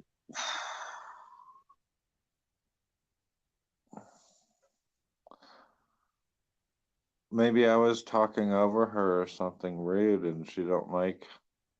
Maybe she don't like me. No, it wasn't even that, dude. She was just hiding on the panel, goofing around. I can apologize and be self-conscious and be. Yeah, but no, she wasn't trying to make you self-conscious at all. She was just goofing around. Man, you're letting me down. What? You think you're that important? It's all about me. It's all about me. Me, me, me, me, me, me, me, me, me, me. Whiny little pussy. Woo. I'm joking, of course. Woo. You whiny little fucking pussy. Grow up. You know, Mayhem? You remember what's his name? I think I do. It's been so long. Madman Randy Savage, aka Mayhem. No, I don't remember that. Maybe no. Dude, Randy Savage was the mean son of a bitch with a deep growling voice that everybody fucking knew because he spoke like this and just let you know who the fuck he was. You're talking about Macho Man Randy Savage, dude. Yeah. Of course I remember him. Yeah, the Macho Man. I remember them all, dude. Maniac, Mayhem. They called him a lot of different shit. Remember Jimmy Superfly Snuka? Who the fuck what? Jimmy Superfly Snuka, man. Superfly Snook? Oh, you're younger than I am. Yeah, they had Ivan the Terrible, or Ivan. I don't remember. He was from Russia. He was a Russian guy. Yeah, there was Ivan the Terrible. There was Andre the Giant. Yeah. I mean, come on. I have to know about Andre the Giant. That was just like one of those, Yeah, so he was a wrestler. He was also a very famous actor. Hey, how's your mom doing? She is doing pretty good, actually, from what I could tell. Is she still down in San Diego or wherever? Los Angeles. Somewhere where she fits in, I don't understand it. So I know. You were talking about her. I pay attention to you, man. I've fucking known you for a long time. I'm just saying that. I don't fit in Los Angeles. Getting around or whatever the fuck she's doing, She's doing all right. She's got a better job than I do. Oh, she's still. How old is she now? She's in her 60s. Like think. early 60s? I'm not gonna try. You know what? I'm just not gonna try and estimate my mom's age. It's just not. No. Really? I know my mom is 21 years older than I am. And I know Let me how put it this way. I know my mom is 29 years older than me. Oh. Your mom and my mom are probably, I don't think you're as old as I am. I was born in 75. I think you were born in like 80 or something, weren't you? 87. Oh yeah, you're even Oh younger. yeah, no, she's not 29 years older than me. She's 27 years older than me. Sorry. Oh, so she's not even quite my mom's age. Okay, so yeah, I could see her still working, I guess. I thought you guys, I know that you guys were staying together and shit. And Well, she lives down there in. No, I respect it in a way that you kind of want to take care of your mom, you know. She lives down there in Los Angeles, and I live wherever I lay my head at. Yeah. That's just how I am. I've always been kind of. I don't really have a place to live per se. I don't have my own place. I mean, I do have my own place, but it's kind of attached to the back end of my truck, and folks tend to call that trailer trash. Why don't they just get to the point and call it Blaine trash? Well, because they don't know me particularly. Oh. Well, there might come a day where your mom needs some help and you can help her out. Well, Hopefully she always she knows can that she can depend on me for that. I'm the kind of person where I'm not going to That's just all I'm run saying. away because the responsibilities. That's pretty respectable in my book, my man. You know, it's hard to do whatever, but I just won't pay for a fucking tyrannical regime. Don't get me wrong. Just responsibility all day long. Okay. Fuck your taxes there, Nunky Sam. Go for it, man. I pay already, you know, enough in just my living taxes. The motherfucker wants to come after my social security now for fucking income tax. Fuck you. Right. Yeah, Let's go, Brandon. Let's go. Fuck Joe Biden. Let's go, Brandon. Let's go. Fuck Joe Biden. I don't even get into any of that, man, anymore. I don't have time for that. Oh no, it feels good to just say "fuck you, asshole." By the way, yes, in the Freedom Forum, everybody is fucking weapons free. I am a weapon, so I won't fit in very well. Not into the Freedom Forum. I am a walking lethal weapon. I am literally tired of people fucking running their mouths saying, I'm going to fucking buck the system, but I'm going to take my fucking pistol brace off my rifle because, and then figure out and wait until fuck all that bullshit. You have no idea how I really think. And the problem is, I really do think that way. And, what I'd like to see happen, I can't even talk about it because I wish that I could do something like that. However, I have the problem where getting my hands on it in the first place in a legal format. You don't have a problem with that, and that's what I tried to say earlier. You ride the fat bitch until you get to something fucking nicer. That's right. All to it. And then you're like, I'm not gonna drop that. I'm gonna pack that around. Fuck all that. You bet your ass I would, dude. Yeah. At the same time, is it heavy? Is it cumbersome? Sure. But let me put it this way to you. Are our kids gonna Is it quiet enough that half a block away I could dome some motherfucker and they wouldn't hear me? Yes. I don't even care, man. I have no personal fucking. My face is not on any of my shit. I'm ready to throw it in the ditch as soon as I can. I'll move Well, on. I'm not worried about my face being attached to it, brother. If I'm doming some dumb motherfucker, you know, I'm doing it I'm not because emotionally it's at that point where that don't matter no more. Listen, I'm not emotionally attached to my favorite fucking shit. I'm not.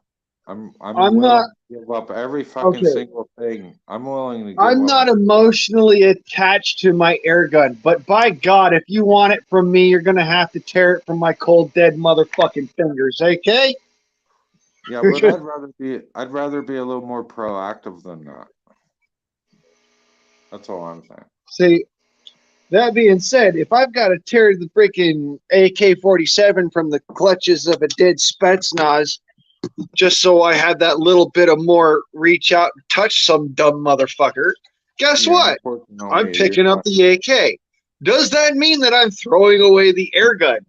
No, because from a half a block away, like I said, I could dome a motherfucker. They'd never hear me coming. And not only that, but neither would his buddies. And that's the important part about being quiet. There you go. That'll work. See, AK-47's nice, but it's got a supersonic crack to it. You just announced to the entire fucking neighborhood that you're shooting a gun. Whereas, listen, if your whole neighborhood's shooting that gun, that's the gun I want to be shooting. Well, yeah, if the whole neighborhood is shooting that gun, fine. Yes, that's the gun I want to shoot. But if your whole neighborhood is a bunch of Nancy's that wouldn't pick up a gun except to hold it by two fingers so that they could go and throw it in a garbage can. Have you seen the bow and arrows that they're making nowadays? Incredible, dude. You can shoot a fucking arrow 100 yards with accuracy, with significant force. Have I shown you the bow that my dad left me? They're incredible. The bow. I showed you that compound bow that my dad left me, right? It's silent. They make no noise at all. The arrow going through the air makes more noise than you letting it off. Yeah. I've got bows, yeah, but my bows are not as accurate, and they tear me up to pull them back. That being said, you want to talk fucking complete dead and utter silence. Let me go and grab my my 25 caliber sniper real quick. My little bolt action, and I'll show you what quiet is. I will literally, I could pull a trigger on that air rifle, blast the freaking branch underneath a squirrel, and then that squirrel will look at me like, what the fuck was that?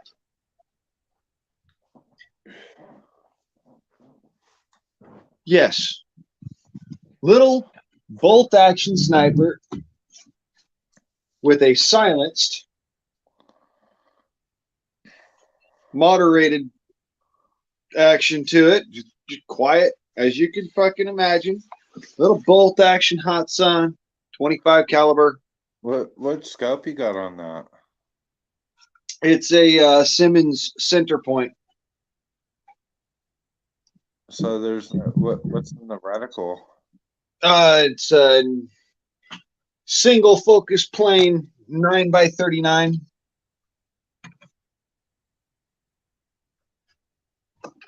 Or sorry, 9x3. Yeah, it's a common deer scope, you know, just basic 30-06 scope. Yeah, that'll work. As long as you know how to use that. I'll put it this way. I ain't using that thing except to drop a fucking squirrel or a raccoon or a rat. A rat. Yeah, it's a little too. Don't be a rat. It's too small to not have something to follow up with. I gotta find some airplane bits, I guess. Don't be a rat. What do we got?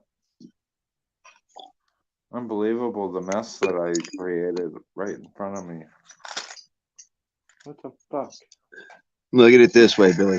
The way I put it is a 25 caliber is an excellent caliber in an air rifle if you've got a follow-up shot. Any fucking rifle, dude. Yeah, but it's an excellent caliber in an air rifle if you've got a follow-up shot. If you don't, it needs to fucking count. Listen, back to the original fucking discussion. Say I'm your average Joe. I have average air rifles that go like 22 or a 177. How often do I need to clean the? Does lead build up on that? What do I use to get the lead out of it? And then this is how you test for that, Billy. You take the lead that you normally use, the pellet that works and performs the best through your air gun, right. And you take a piece of, a flat piece of sheet steel, just regular old sheet steel, and you rub that pellet back and forth on that sheet steel, and you see how much lead builds up after each swipe. That will tell you how much you need to clean your air gun. Huh. So it's telling you how soft the lead compound is in your pellet, first of all. Yep. And then second of all, I guess, would you depend on like where your accuracy is dropping off with, like, because if I build up lead, it's not telling me nothing. Yeah, here's the thing about air guns. Not all of them have defined rifling. Some of them are built with what's called polyagonal rifling. I didn't know which that. is basically it's an impingement of the barrel from the outside, and what it does is it pushes that, it makes the inside walls of the barrel have more of a certain defined shape. And if you take and turn that in a helical format while it's impinging on the barrel, it'll cause a helix to form. That's what Glock does. Yeah, and that's why Glock has such, yeah, but let me tell you accuracy. Let me tell you something about that is that the brass that you kick out of a Glock, you can't really reload it. And another thing is that polygonal bore, that it does not like lead. You can't shoot lead through it. It fucks it up. Well, in an air gun, if you've got a polygonal barrel, you don't want to shoot slugs through it. You're a dumbass. You can't have it. It's all. I'm not okay. So assume that's not the issue. Yeah, not in a Daisy. Daisies normally have Lothar Walther, but they just have really flimsy, thin barrels. They're either smooth bore or they're Lothar Walther type rifling. Yeah, that type of rifling. So it'd be like button rifled. 4 long. Oh, really? That's button rifle barrels. Button rifle is pretty fancy. I thought. But here's the downside of that. When you've got a flimsy barrel, it doesn't matter if it's button rifled or not. It would actually be better if you had a polygonal rifling on that barrel, because it would direct a pellet more accurately than it would say a BB. What chemical do you use to sweep out the lead? The WD-40 works good. I also like Hoppy's No. 9 solvent. Okay, so you're using the same shit that you would if you had a fucking 223. Rem oil works too. 22 long rifle. Okay. Yep. Same shit as a 22 long rifle. You're working on lead fouling. You're not worrying about powder. Copper. Yeah, you're not worrying about copper fouling or powder fouling. You're worried about lead valve.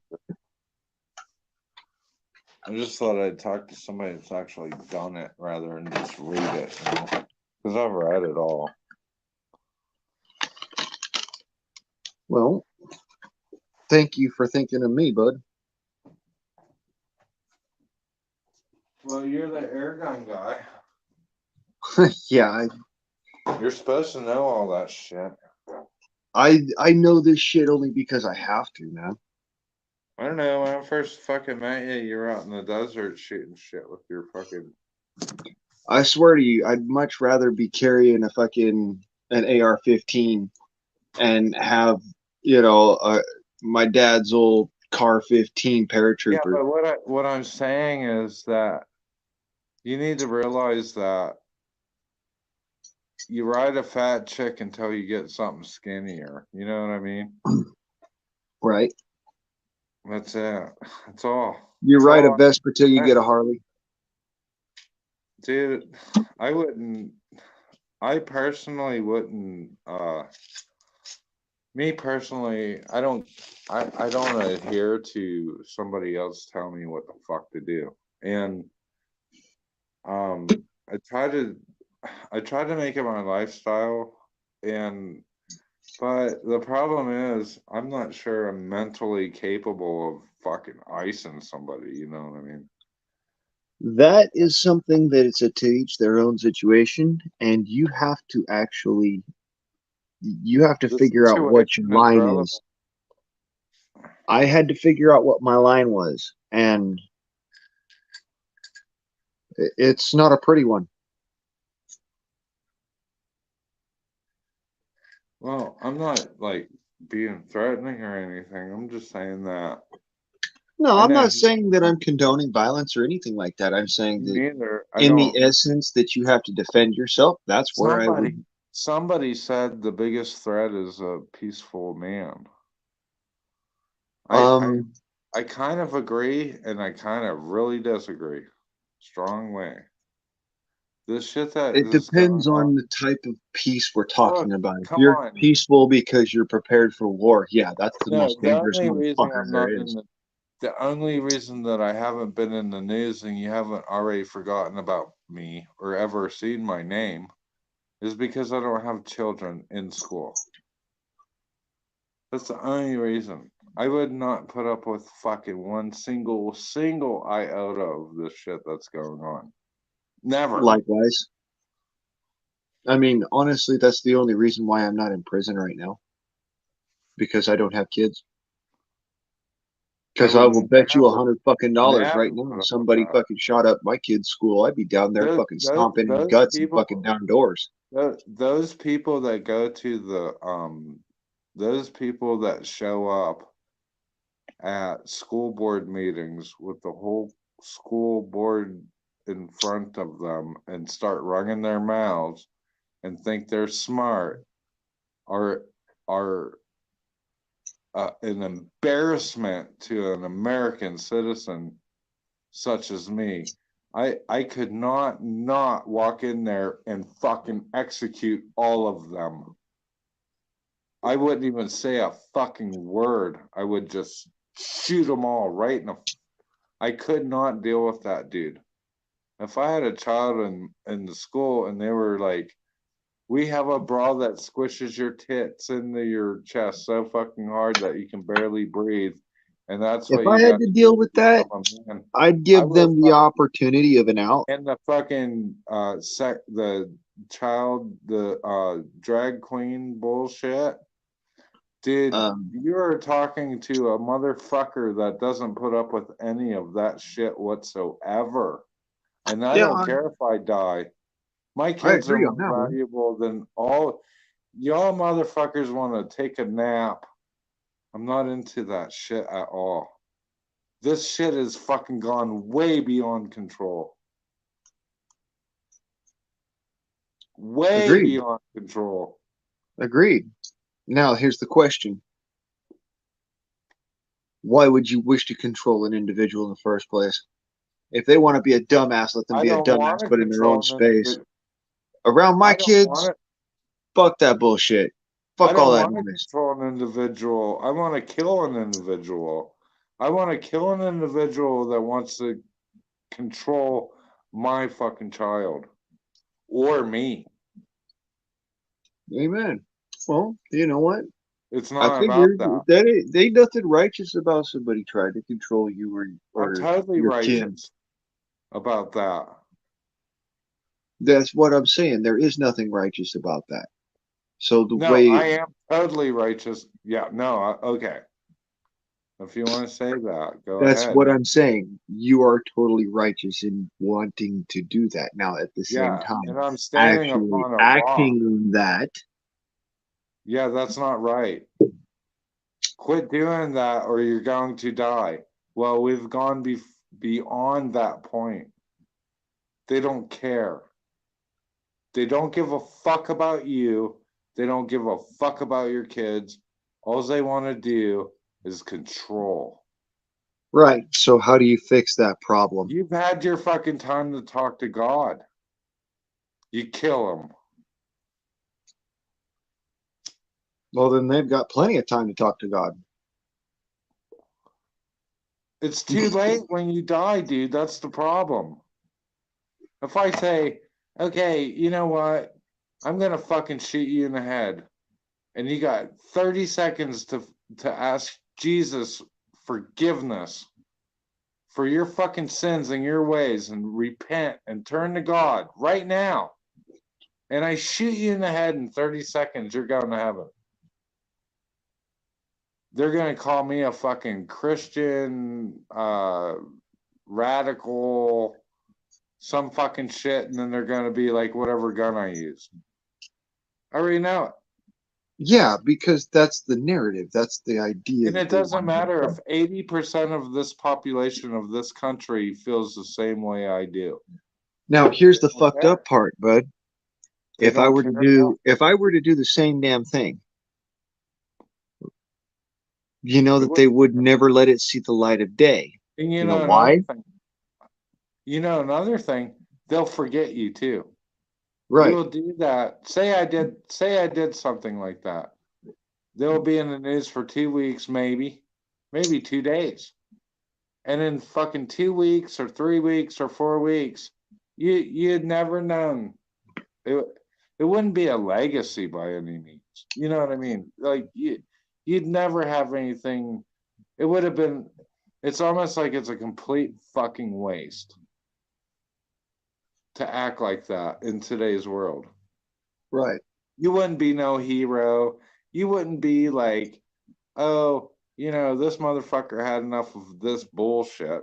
No, we're going to turn that shit around and say he's full of bullshit.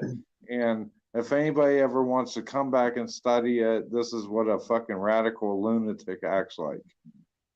To the victor go the spoils.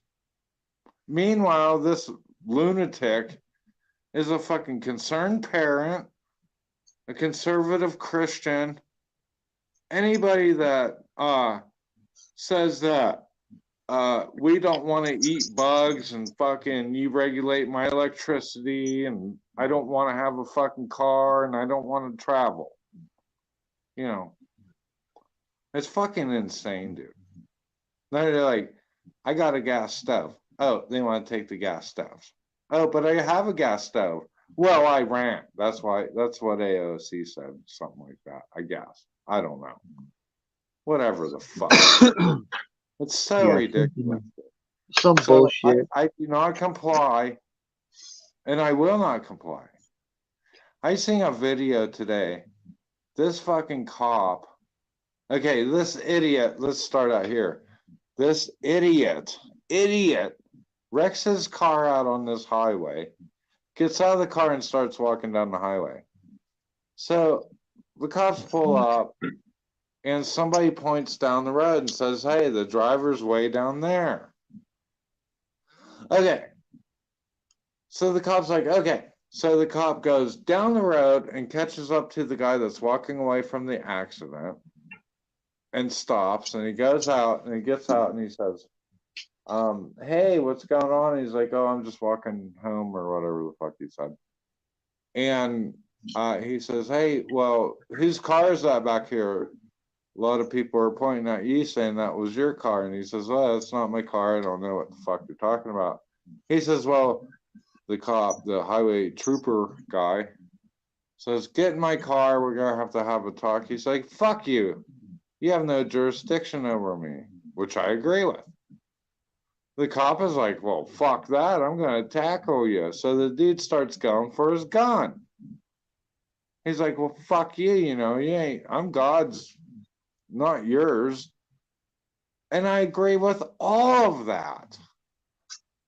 Some motherfucker driving down the road stopped the car and gets out and helps the cop subdue this guy that's going after his gun. And I'm like, I'm conflicted. I'm like, I'm rooting for the guy that's like, you know, fuck you, I'll deal with this shit later. And then the cops, he's like, well, my job is to figure out like who the fuck wrecked that car up there. And it's a big fucking mess, man. Yeah, it's the cops. But in the end, I wish I was there because I would have come over there and kicked that fucking Good Samaritan off that fucking situation and shot that cop and that Good Samaritan in the fucking head and let that motherfucker take the cop car to go where the fuck he wanted to go. These people have no rights over you, man. It pissed me off big time. And I read the comment section below the video. Listen, I read the comment section below the video, and it's all, oh, what a great Samaritan, and that cop should be grateful, and give him an award, and all this bullshit. And I'm like, sheep, sheep, sheep, sheep, sheep, sheep, sheep, sheep, sheep, sheep, sheep, sheep, sheep. No one in the whole comment section except it one sounds like motherfucker. You're so conflicted, but you're not conflicted at all. Oh, I know what's right and wrong. Fuck that. I'm conflicted because I don't want to fucking kill some motherfucker that thinks he's doing the right fucking thing and has fucking 2 boys and a girl at home and a wife, and he wants to pay his fucking bills and doesn't realize how immoral his job actually is. That's the fucking problem. And then I'm like, okay, I'm going to fucking kill you and your family's going to pay the price, and you will never fucking know how immoral you are being by taking an American fucking, an actual fucking free, oh, you want to say that? Okay, let's go back to 1913 or 1871. Y'all motherfuckers keep putting up with this shit, and I'm fucking sick of it. Fuck that shit.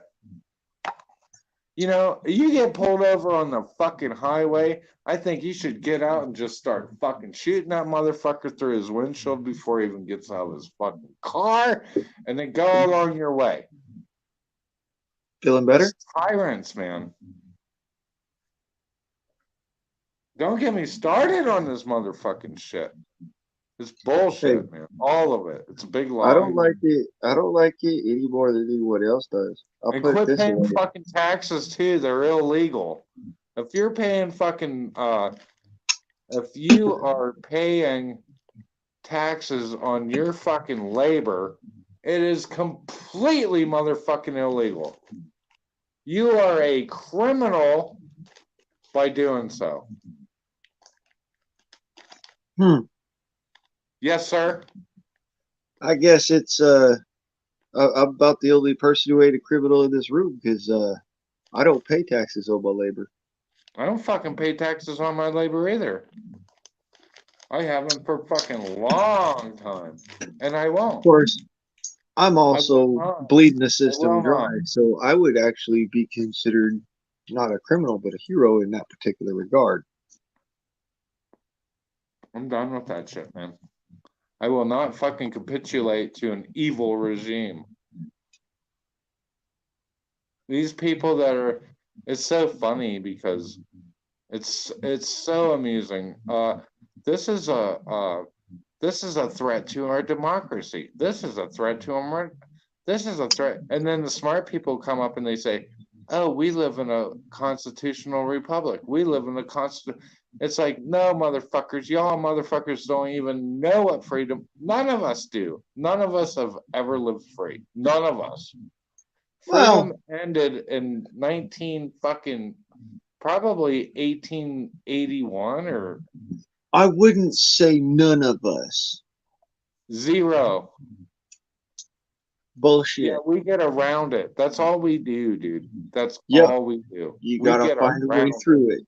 Everyone else that you fucking know pays there are into people on this panel who have lived in a life that they rarely, if ever, ran into a police officer for any There reason are whatsoever. fucking Supreme Court fucking cases that prove there are remnants of freedom throughout the judicial system, which is basically a maritime bureaucracy of some sort. No, let's just call it what it is. It is a for-profit slave system. That's what the modern prison system is. It's a for-profit slave system. That's the whole fucking United States of America Corporation fucking works on. You are a corporate entity and they bill you. That's the whole fucking deal. You have never been born. If you have been born with a birth certificate and a social security card, you have never been free. You do not know what freedom is.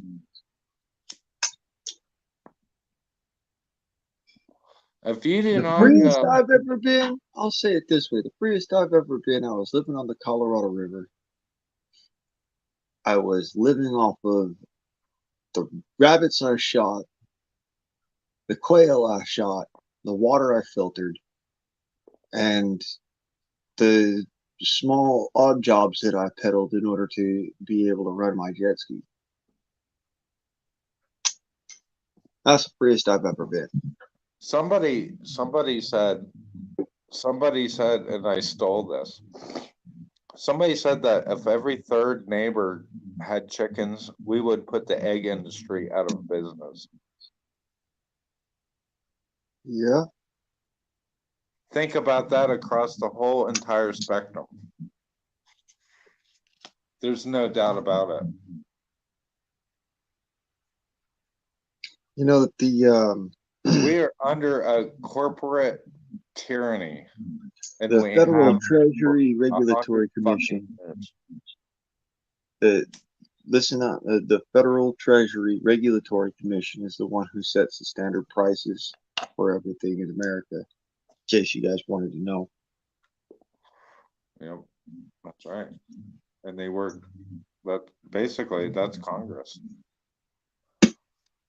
Yeah, that's Congress. That's basically Congress, what you just described. There's a part of Congress. Well, they can't technically do that, so they fucking go. You know, there's little loopholes all over the motherfucking place. Mm-hmm.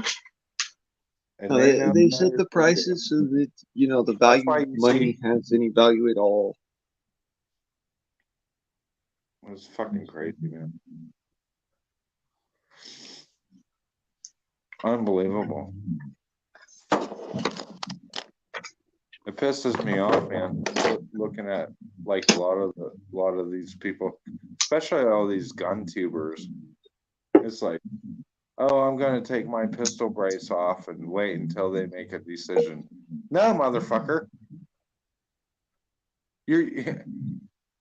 And then the same stroke tell me that Democrats keep working on taking your rights away, and then Republicans sit there and fucking go back and forth and come to a resolve or some sort of a get the motherfucker out of here, man.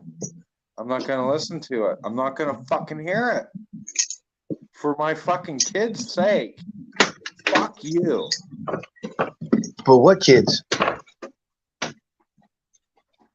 That's what I'm saying. Crazy pink-haired. You and I don't have kids, brother. Or so fucking the ones that are so misled that they don't even know if they're boys or girls. That's what kids. Yeah, there's a. Don't get me wrong. It's not like it doesn't piss me off. Oh, I'm fucking beyond pissed off, dude.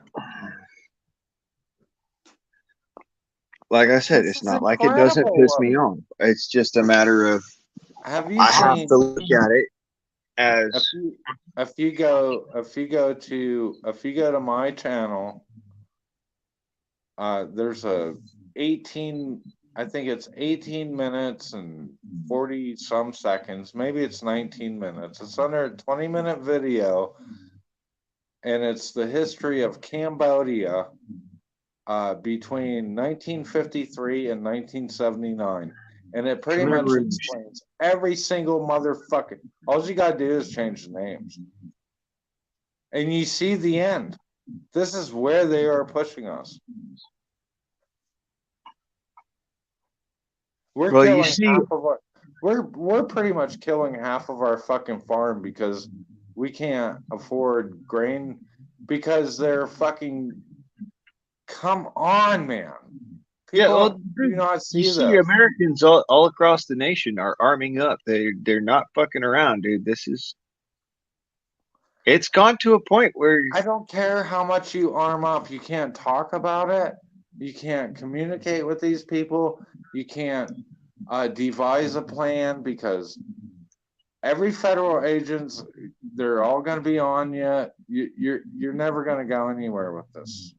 You right, can't. they're backing they're backing the American public into a Technology corner. has fucked us so hard. You cannot fucking do anything about it. Right, This and country's done. now they've gotten that surety. They're backing the American public into a corner. We're done. You can literally not form a militia, let alone, like. Sure, you can. You can form a militia. Yeah, you're It's not going to just a go matter anywhere. of Yeah, you're not going anywhere with it. You're not going to support anything. You're never going to do it. They tried. No, it don't say that. It's a matter of you can still form a militia, but you are taking fucking big goddamn risks doing so. You're never going to get anywhere doing it. It's too late. It's too late, man. It's over. It's never too late. Not for a determined. You are not got what has needed to happen. The time for that to have happened is past. You can't do it. I'll put it this way: if I've learned change one my thing from seeing everything coming out of Afghanistan and Iraq, if I've learned one thing, that is a determined populace can put a whooping, and I mean whooping, on superpowers. It's just a matter. It's a matter of you have to be absolutely determined, and it can't be just something that's like, we all talk about it. Yeah, we're mad. We're mean. This, that, and the other. But Americans are patient, tolerant. Some of them are complacent. What the fuck?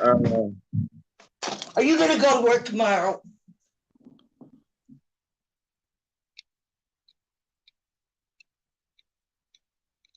What the fuck was that?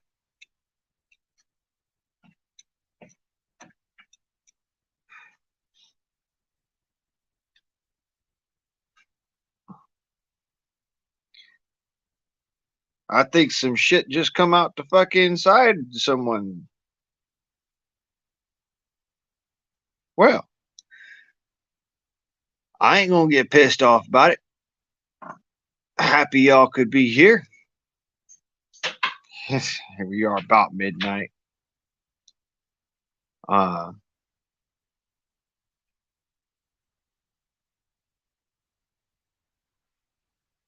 Yeah, so things for you to think on. I wouldn't say that people are not determined. I wouldn't say people ain't pissed off. I would say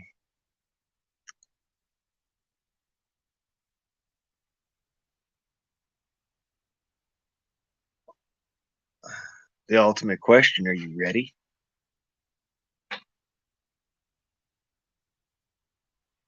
The eternal question.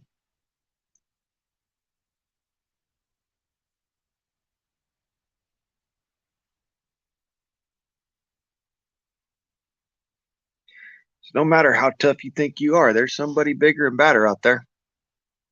I'll put it honest to you. You think you're ready?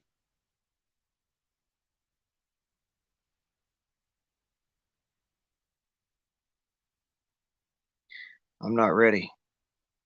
That doesn't mean I won't meet it if I have to, if I don't have to. I mean, if I have to. Yeah. If I have to, I'm going to meet it. As it were. As it comes.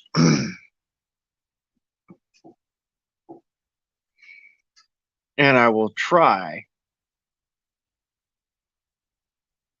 to come out the other side still breathing, still living free, still being happy.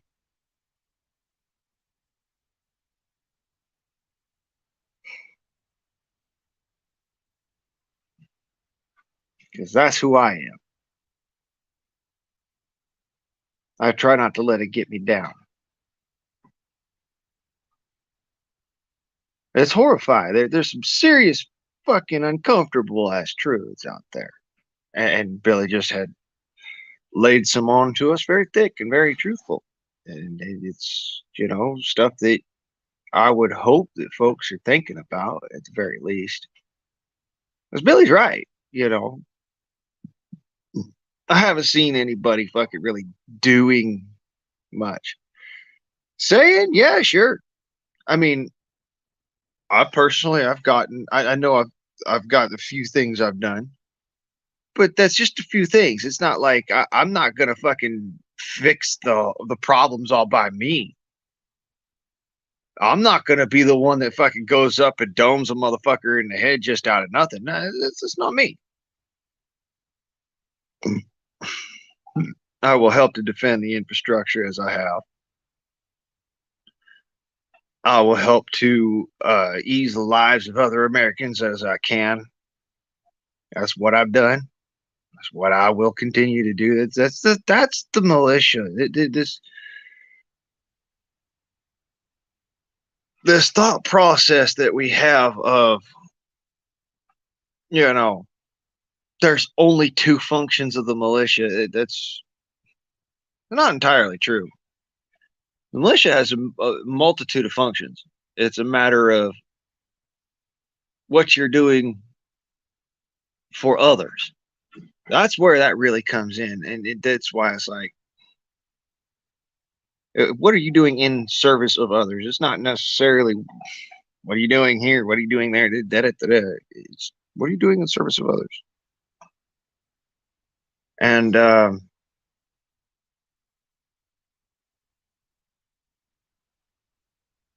yeah, there may come a time where we actually, you know what, that time may have already passed too, but you know what they say, better late than never.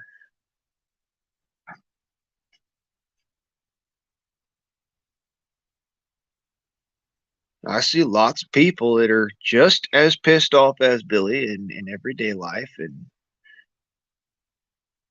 you know, they're not sitting there screaming, yelling, hollering right out the gate. No, not like that. Okay. Point out Billy's had a couple of drinks. All right. He's letting his mind riff. He's pissed, but now he's not letting his tongue get all tied up. If I were to speak my mind, some of y'all's ears would curl. Because honest to God,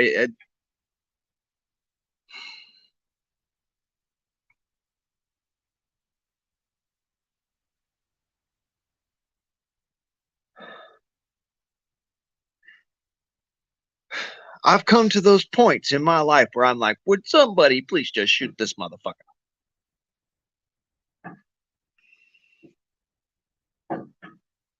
But then I stop, then I just put it out on the screw tubes because get it out, you know, get it out of me so that I'm not thinking this. Because if I'm thinking this, motherfuckers, oh my God, I try not to think it, so it doesn't manifest itself. get it out there. So it's like, fuck it off. It's gone. It's not a problem anymore. It's not my problem. But this shit is not just affecting, Joe American who's working his ass off every single fucking day. All right. This is affecting little dude, bottom end of the fucking ladder, the bottom level of the rung, like the mud that the foundation is built on, the maggots that are eating off the slime. You know what I mean? The little dude. It's hurting the smallest. I've heard it best said,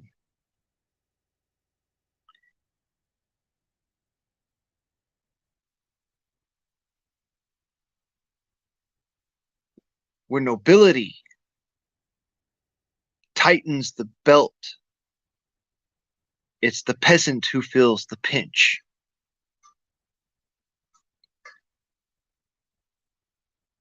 You have to think about this. The little guy is the peasant, by all recollections for historical backwards forwards. Military arms have always been, in a sense, regulated, but at the same time, what can be imagined can be created. You don't have to be a rocket scientist to do this shit, obviously. I mean, a fellow with, a background in being a social worker created a black powder cannon and assassinated Shinzo Abe. I mean, come on. It's not rocket science. You can learn how to do this shit off of a fucking web search. So there's a few different factors here. Determination, level of comfort lost, psychological preparedness, physical preparedness.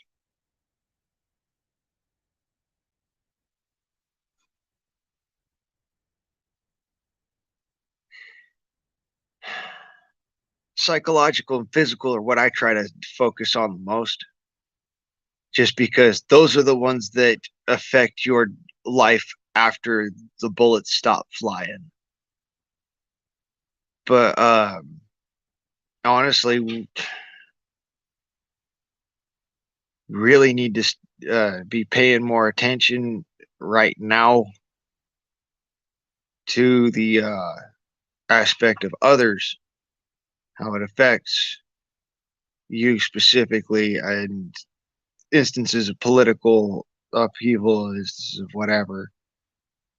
Those are singular instances,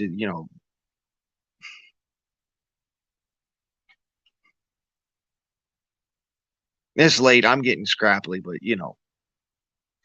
I'm trying to just point out that these things are fucking. You need to think about this when you get into what I do, and what I do is not easy. It takes discernment. It's what's called operational variance, and operators in the field understand what this means. Operational variance is the ability for individuals to make on-the-fly decisions while in the instance of having to deal with opposition.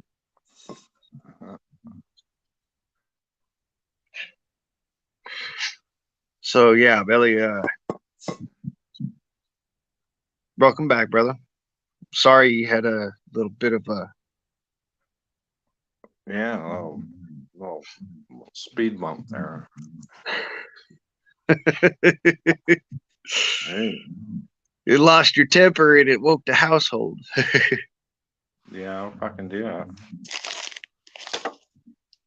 It has nothing to do with me being on one anyway. So yeah, I get passionate when you talk about taking my freedoms away and shit.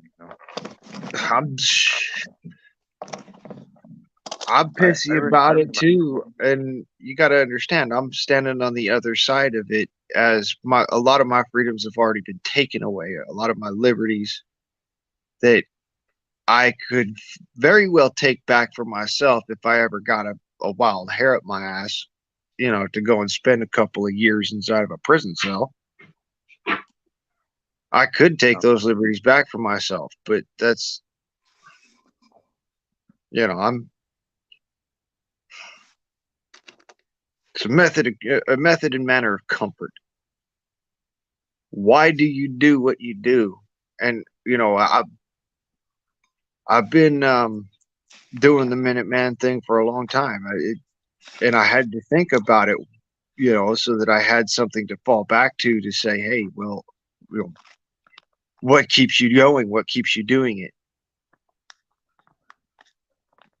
Honestly, I enjoy comfort. In order to have that comfort, I may have to go do things that are very uncomfortable. I don't need to get comfortable anymore. I'm fucking beyond that shit. Well, when I was a kid, we used to go to school with fucking shotguns and rifles in the back windows of our pickup trucks. We had bow and arrow class in fucking school. When I was a kid, we had no problems with any of that. When I was a kid, we could take our little pocket knives to school and not worry about it. Yeah. And we made nitroglycerin in the classroom, and now it's front page news all over the fucking place. Yeah, like nowadays, you fucking hold a class on explosives, you don't even make any. Like I think I saw this in a local newspaper a couple of years back. This professor was doing a class on excitable reactants, and the classroom got raided and he got taken out in handcuffs in front of his pupils. Wow. For teaching them about explosives.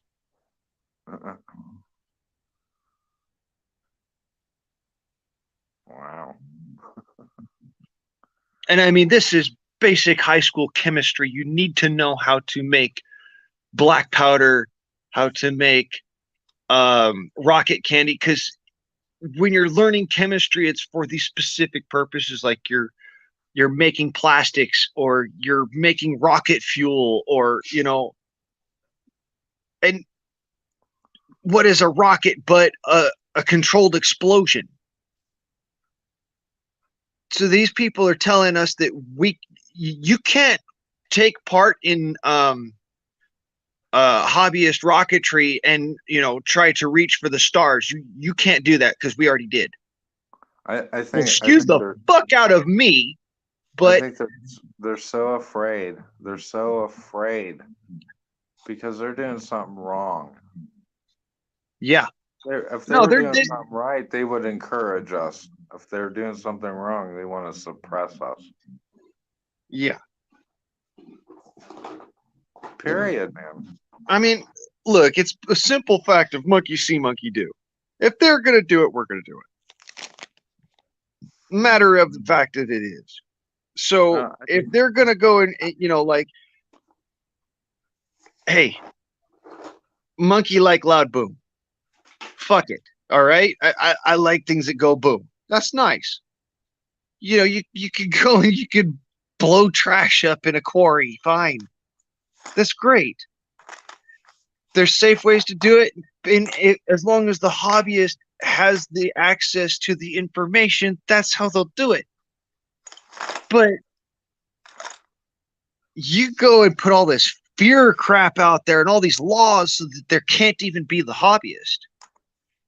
Pretty soon, you've got a fucking society of idiots that if they accidentally mixed the chemicals together in order to make that shit and didn't know what the fuck was going on, they wouldn't think to kick the freaking arcing cord away from the chemical spill and boom, there goes the whole damn neighborhood. Right. Or at least know who would know what to do about that. Like, you see my point. It comes down to the hobbyist makes a safer society, and the enthusiast makes a safer society, and the extremist makes a safer society. All three of them actually have their place. Yeah, I think you're right. Law has really no place outside of a courtroom, in my opinion. Honest to God, it has no place outside of a courtroom. I don't see where a courtroom has any place in society. There you go. Listen, check this out. I seen a couple videos. I don't know if it was like Fell Army or I don't know who the hell, whatever videos they were. It was a couple kitchen fires. So these people they have a fire in a pan, and the lid to the pan is sitting next to the stove. And in both cases, what do? They go over and pour water on a grease fire. It's like, dude, they used to teach that shit in school. That was part of Chemistry 101, Home Ec 101, all of those different classes. They would tell you, don't pour water on a grease fire, cover it, or if you can't find the cover, grab a box of baking soda and douse the fire in baking soda. There you go. And meanwhile, you have these people, male and female, screaming like, help, help, help, help. It's like, I don't know what to do. Help. You know why they got rid of home ec? Because it taught basic human biology. For womanhood? I could see for all human beings, basic human biology, because you had to learn sex ed in home ec. We didn't have sex ed in home ec. We had health class, I guess.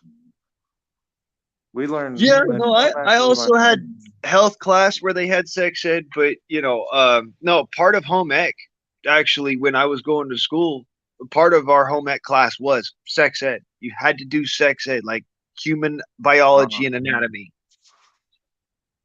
And then that actually grew in the classroom in order to teach you why you did all of these other things. And, it gave you a good firm foundation for learning the other stuff. Right.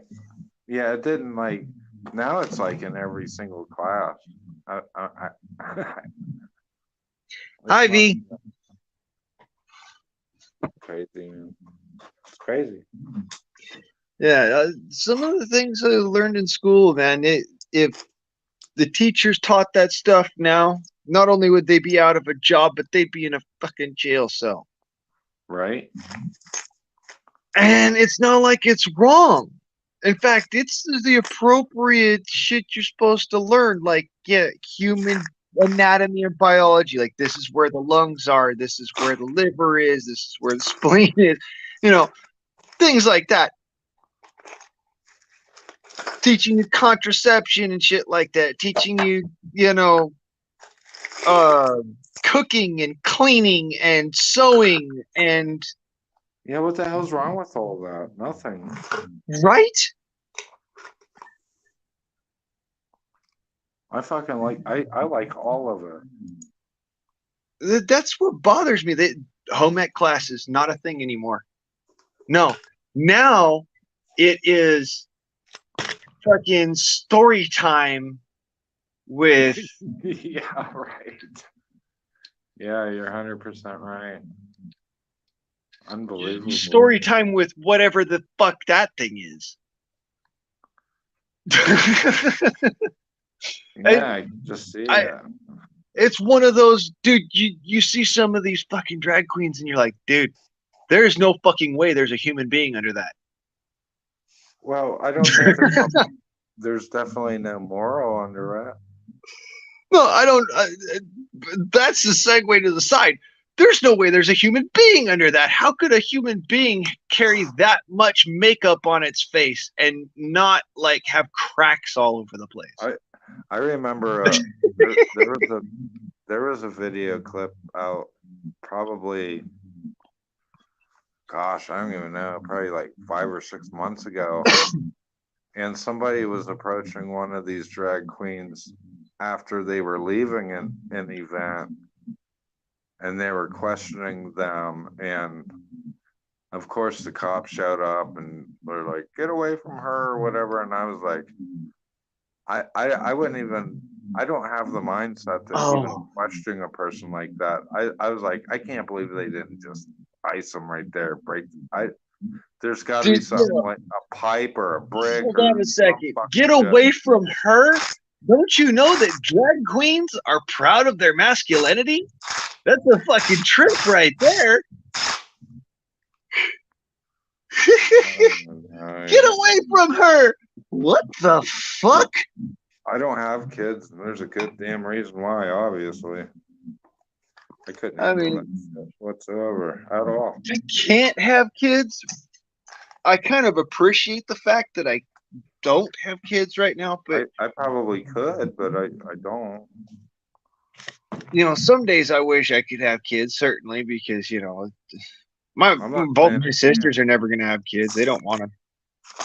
I mean, there's days I'm like, you know, the only reason I don't have kids is because I know what my parents put me through, and I don't want to be in a situation where I could possibly do that to another human being. So I don't do that. I know what my parents put me through, but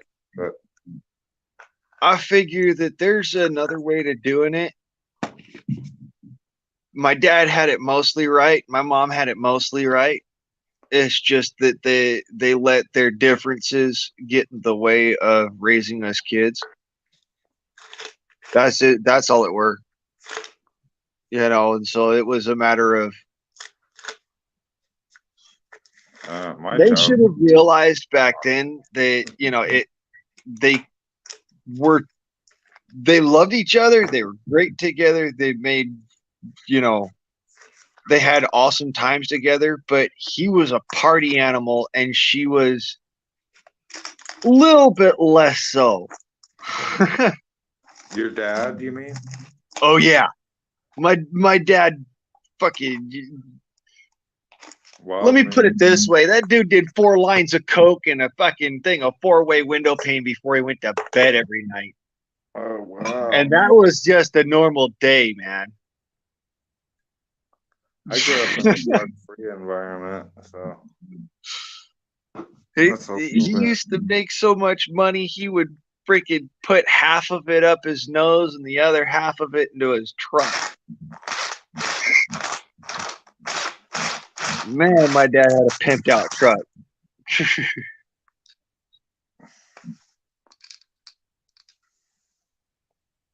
Yeah, no, my dad used to be a party animal, man. My upbringing was more psychological, I guess. It was all craziness. It was just fucking straight up crazy all the time. Now, don't get me wrong. That doesn't mean that my dad wasn't incredibly fucking brilliant and forced that brilliance on me.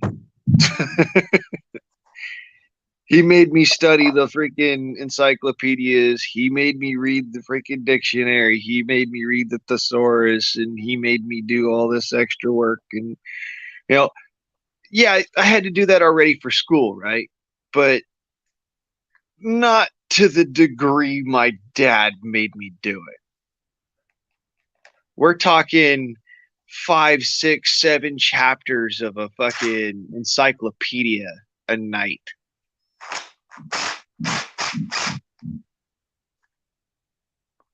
I was doing all that shit on my own. I mean, don't get me wrong. There were some encyclopedias that I did that because I really enjoyed just reading that particular info. But there was some encyclopedias that is just like, dude, this is mind-fuckingly boring the fuck out of me, and it's not putting me to sleep. So what the hell?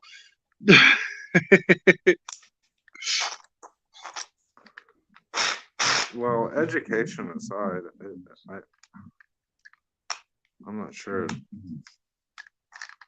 It's all the same. Yeah, after I, going through the like the not the reformative period, but the at the time the material that we had, the mid to late medieval period was just boring as fuck. Like what, 13 to 16? Yeah, just the material that they had at the time, the encyclopedias we had at the time, because they weren't updated. They were like 1950s versions or something, and then my dad finally got the 70s versions. Yeah, I didn't have up to date like everybody else my age had. So I had. It doesn't really matter when it comes down to it. But yeah, no, most of that information though, it wasn't. We didn't know half of what we know now about the medieval times. Yeah, but you know when I was a kid, there's nothing new. Yeah, there's nothing new. But the funny shit is that it's just that the technology has gotten better, so we've been able to dissect minutia. So it's not so much new as it was something we didn't know about, as the public.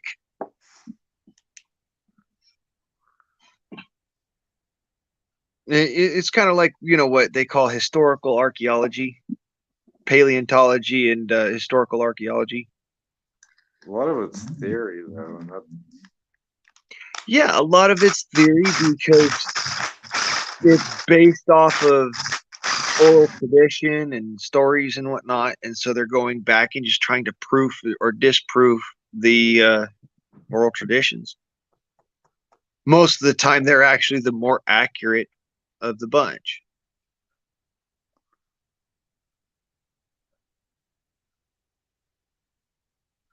Sometimes they're not as accurate, but they hold hints of truth that the mainstream history doesn't have a fucking clue about.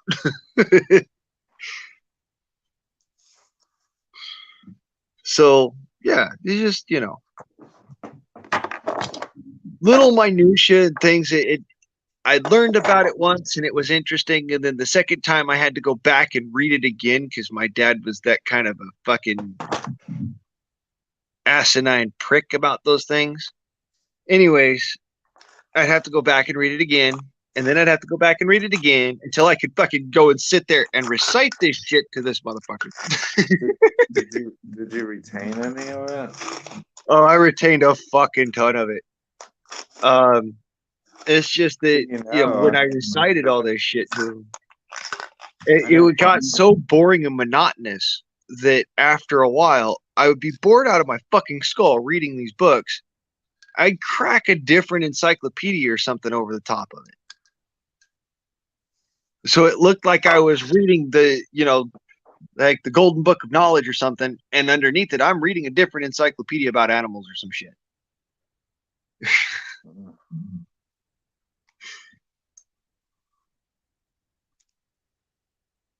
I didn't spend much time in comic books like other kids did. I didn't read. I didn't like any of that shit. Like a lot of my friends were like Superman this and Spider-Man that, and I'm like,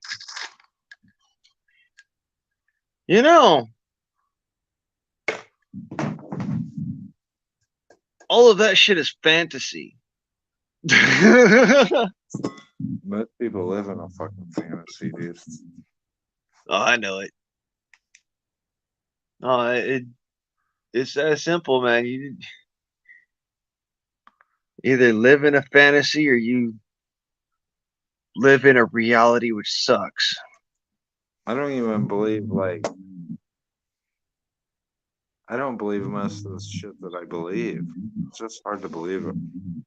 It's hard to believe that we've been lied to our whole fucking life. And it really sucks, man, because Hey, if you would have told me half the shit that's happening today back when I was a kid, mind you, as a kid, I had a very fucking open mind and I thought that, the world was a possibility and everything could happen this way. If you'd have told me half the shit that's happened since I was a kid back then, I would have looked at you and kicked you in the shin and ran screaming to my dad. I think I was on Matt Shad's live earlier saying something like that. Like now I was talking to my mom earlier. That's what it was. I said 20 years ago, if you told me what was going on, I would have been like, you're a lunatic. Like, yeah. That's insane. There's no fucking way. Right. None of it. Good Lord, was I wrong? Yeah, or would I have been wrong? I mean,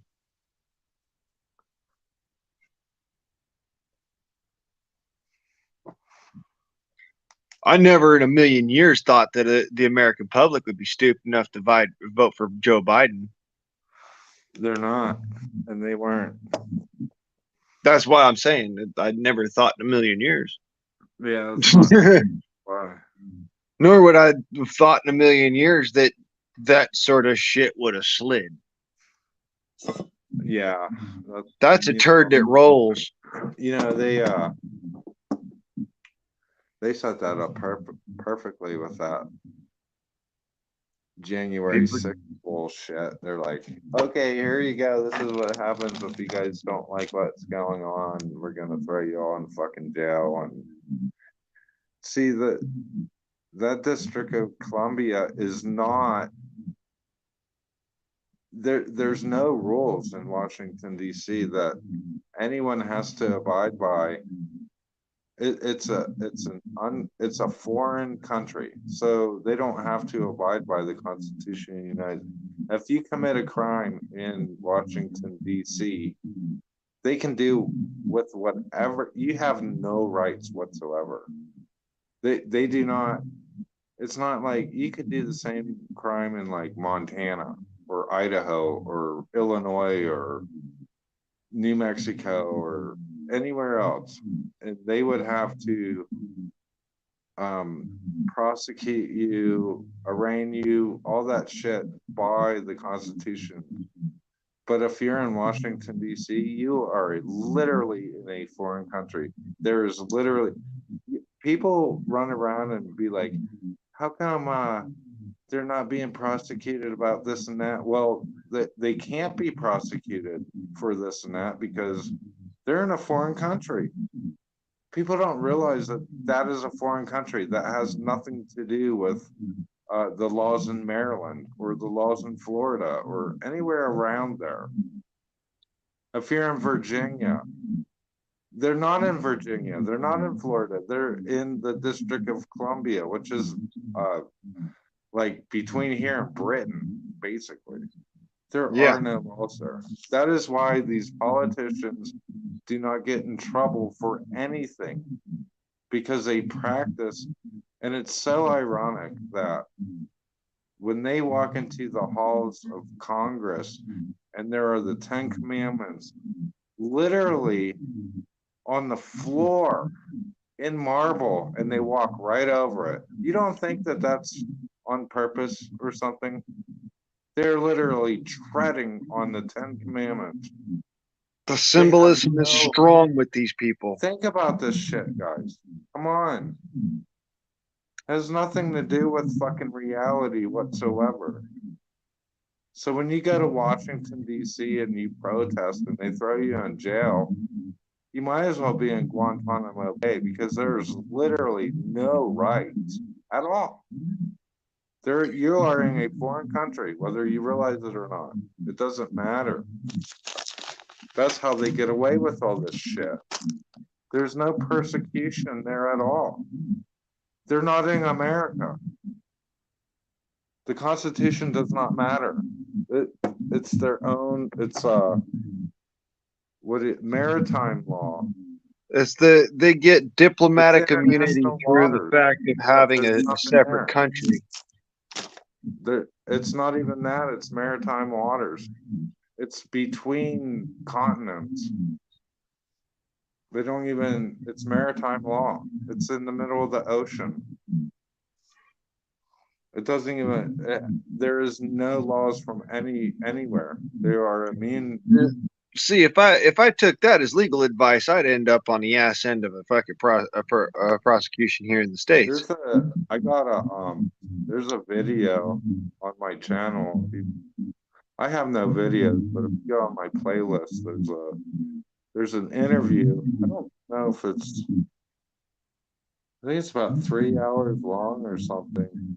And this guy, if you skip, I don't know what the video is. It's the last one that I posted. If you skip the first half of the video to where the guy starts talking about this, he was locked up in prison for like 12 years or some shit. And he was pulling all this literal law on the court system and shit. And they were hiding him. They were moving him from different prisons. And, it's such a blast. And he's completely right. Everything that he says is true. If you go by law, not even natural law, he is beating them at their own law. It's incredible. People just don't realize this shit. When you see these videos of these fucking punk asses with no driver's license, no license plates, no insurance, and all that shit, and they get pulled over, and the cops have to let them go. That is true. That is literally true. People just don't fucking realize this shit, what's going on. They don't have any authority over you unless you sign the piece of paper. You get a driver's license, guess what? You just signed your right to like to them. WT form, as soon as you sign that, you owe the fucking United States of America all your money. It's incredible what, and it's all constitutional too. But nobody fucking utilizes this. Everyone's been brought up in the bullshit lie. It's fucking crazy. This is supposed to be a free country. That means you're free to do what the fuck you want. They say you're free to do what you want. You need a driver's license. That's real. You need a license for business. You need a license to get married. You need a fucking license for every fucking thing that you do. You gotta pay taxes on your home. You gotta pay taxes. It's endless. And it's very simple.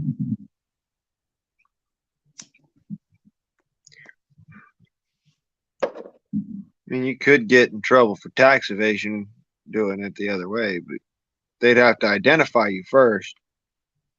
In order to identify you, most police officers have to go by fingerprint, or by not fingerprint, by identification card. However,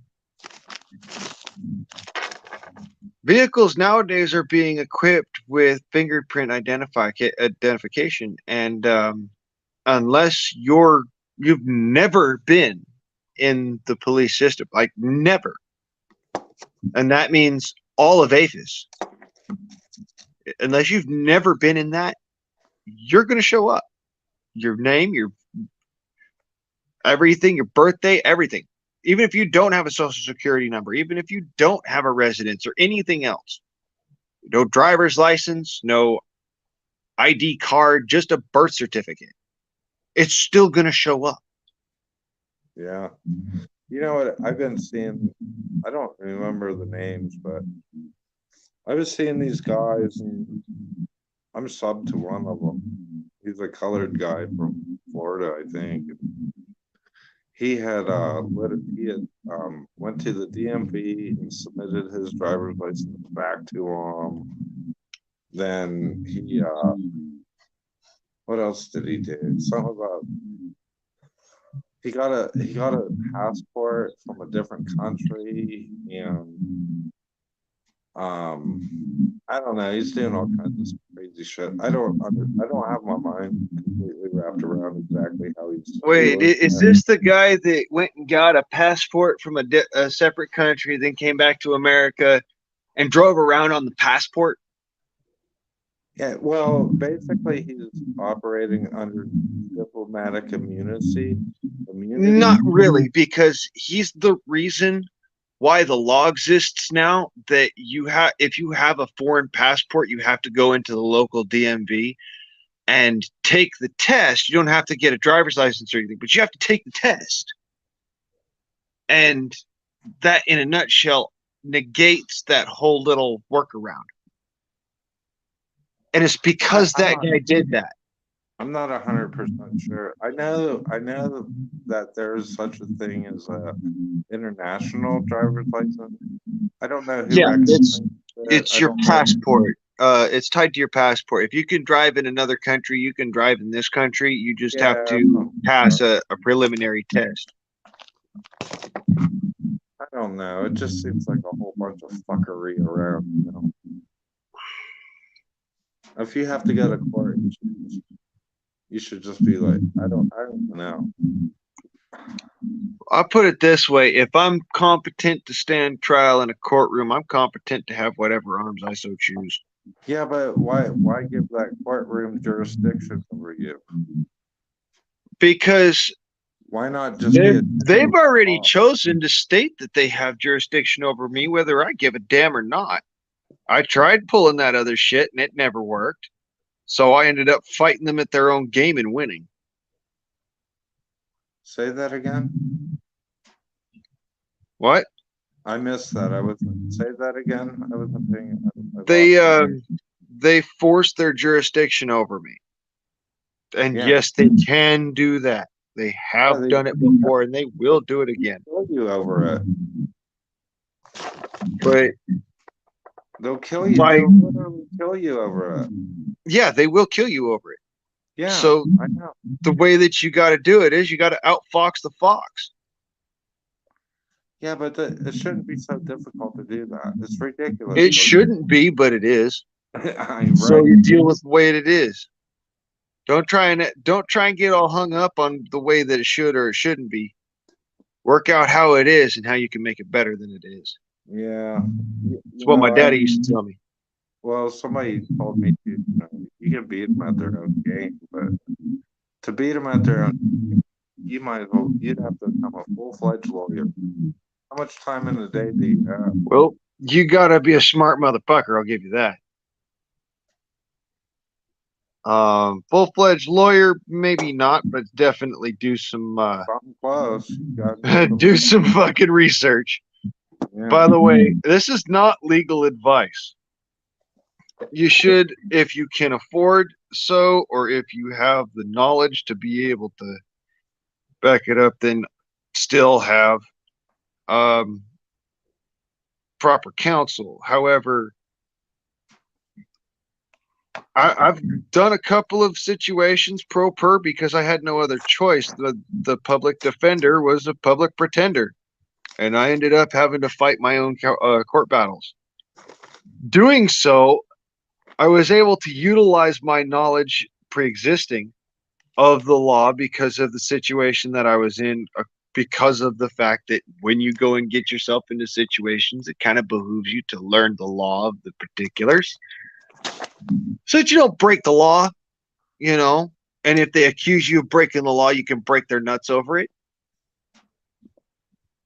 I mean, that's actually how I fucking won one of my, I had a case that almost became a federal case. I caught 3 fish, 3 largemouth bass, and I had set them on top of my jet ski. And I was about to go and, you know, ride over and find myself a place to fillet them out and start cooking some fish up. and Fish and Game rolls up. And so they call me over from my jet ski, and my fish are sitting there on the jet ski. They're getting dried. All right. They're literally drying on the jet ski. These motherfuckers sit there and they chat my ear off for about a good 30 fucking minutes. Then the fucking warden decides, oh, you've got fish on your boat. I'd like to measure them. Really genius. You couldn't have done that, a half an hour ago when they were actually the full size and length that they were when they were alive. No? This is okay. This is a long time ago, I bet. Huh? Oh yeah, this was a while back. Yeah. So anyways, it's worse now. I don't even think they'll entertain talking to you anymore. No, they don't fuck with me anymore. But it was kind of funny. No, because this guy. If you replayed the whole incident nowadays, I don't know if. Oh no! If you would have been there in the courtroom, you'd have been laughing your ass off. But just being there in the instance that it would be happening, you'd be cringing like a motherfucker because it's just like, dude, really? You people are shit. You people are fucking assholes. How do you do this to people? You'd be cringing the whole fucking time because it's like these assholes knew these fish had to have been when they were actually, wet. They had to have been over regulation size, which is about 13 inches. This motherfucker pulls out a tape measure and starts measuring fish after they've been drying out on top of my boat for half an hour. He comes back with measurements as micro-fucking-scopically small as 1/4 of an inch and 1/8 of an inch too small. That's crazy. Dude, I mopped the fucking floor with this guy in the courtroom. I mean, oh no, I came after the state warden, the state for any losses according, which, believe it or don't, being that was my dinner that night, they owed me a dinner. Funniest fucking shit. And all I had to do was pay a $25 court fee for processing. You should have backcharged them like $55 an hour. Oh no, I charged them for my lawyer. I charged them for the gas to and from the courthouse. I charged them for the gasoline burnt in my jet ski, having to get my dad involved in all this shit because I had to have transportation to and from the courthouse because I was on my jet ski. Oh, it got better. It got better. I got this motherfucker put on administrative leave. Yeah, they're all fake. Not furlough, not paid leave. No, this motherfucker was on administrative leave, meaning that if he left his house, he could get arrested.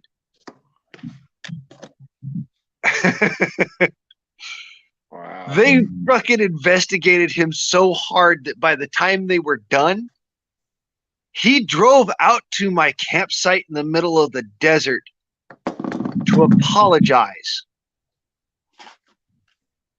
Wow. That's how fucking hard I reamed this guy. And all over trying to bust my balls for having caught fish that were actually an inch and 1.25 1.5 oversized. Wow.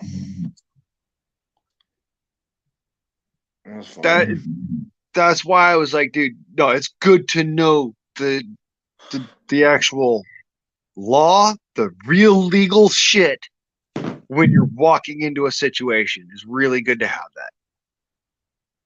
Like, yeah, I've been kind of trying to study a lot of that. Well, as much as I can do. But so as far as a model for lawful revolution, when it comes down to the way that our Constitution outlines that it's supposed to be done, Yeah. We try to do it through the courts. We try to do it through the legislation and whatnot. If that becomes compromised to a point where it cannot complete said grievances, then we go to the complaint of grievance in the street, which is protest, Yeah. and it's supposed to start off as peaceful. They're supposed to stay peaceful. Once you break over into violent revolution means that there's bullets flying now. There's already been the treatises written and the documents sent into the different agencies or whatever. Yeah. And now bullets are flying. Right. That's violent revolution, and that's like the final step in the whole thing. We haven't gotten to that point per se. Okay, I'll say it this way. Half of the country hasn't gotten to that point per se. Because if they did, there'd be a fucking gut stomping frenzy. Well, oh my God. I don't know, a lot of, just like myself, I wouldn't have known any of this shit, I always played like Mr. Law Abiding Citizen or whatever trouble I got into, I paid for, or I did whatever, I was the monkey in their little system or whatever.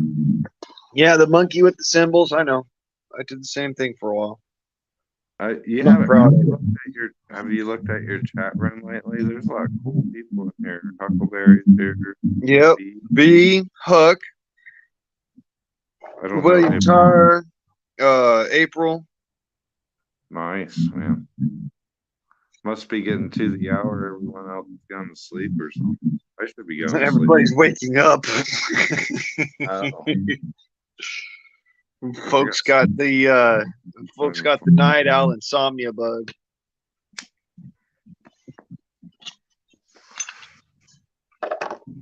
Yeah, it's just crazy what we're going through. We let these people get away with all this shit. It's just fucking insane. You can't believe parents are letting. I just don't know. I just get. I don't.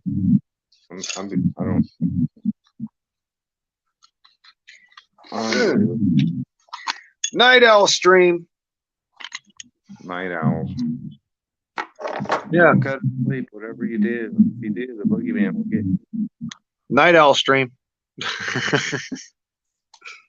I actually got a little owl for a Christmas ornament kind of gift, and it's just like, that's nice, thanks. I don't put a tree up, right? I'm like kind of. That's a whole nother thing. I went into like this little study about Christmas. Christmas is what the 25th of December is all about, and now I'm all like, yeah, I don't want anybody celebrating. Obviously, it's not. Well, no, Christmas is not truly a pagan holiday, but it's not truly a Christian holiday either. The point in time in the year when it's set is completely pagan, and the what it's celebrating is entirely Christian. So it's kind of retarded, in my opinion. Not only that, but Christ himself said, "Do not decorate a tree." Yeah, no, Jesus didn't say that. It's in the Old Testament. Well, yeah, it's Old Testament, but still, and supposedly that was like it breaking with old tradition, but you got some parts doing. I'm just thinking. I don't. Yeah, I don't care one whit or the other. It to me, I do care. I do care. I'm not saying I don't care. Merry Christmas and fuck all your PC bullshit. I care not to worship dead sun gods or whatever the hell. Now, I don't worship a dead sun god. I don't worship a god made man. I worship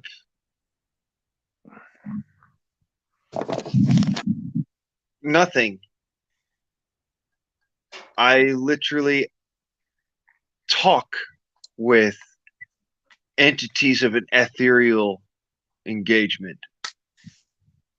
I walk with them as friends. I don't sit there and worship anything or anyone.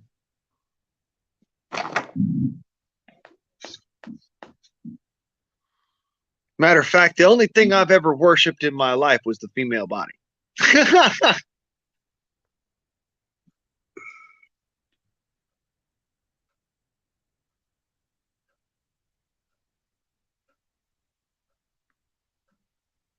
I won't worship my body, but I always like to look at it.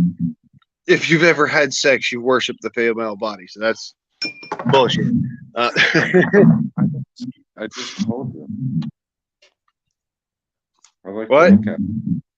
I said I never worshipped them. I like to look at them. It's not something. Yeah, that's my point, though. You know, you worship the female body if you've ever had sex, and that's literally what that means. You don't worship God; you pray to God, which means you sit there and you parlay with God. You speak with God. Let me ask you this: what if the female body worships you back?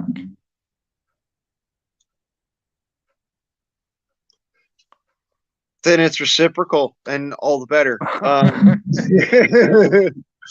That's like a double.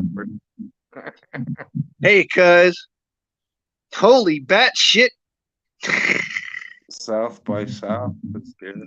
Song of the South. That's my cousin. I don't know Song of the South. We're just having a good old fun here, talking about taking over the whole damn world because talking about worshiping the female body and it worshiping us back.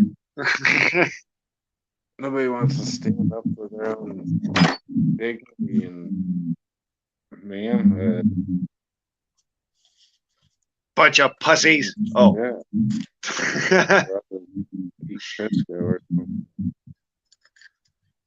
You bunch of whiny crybaby pussy frauds.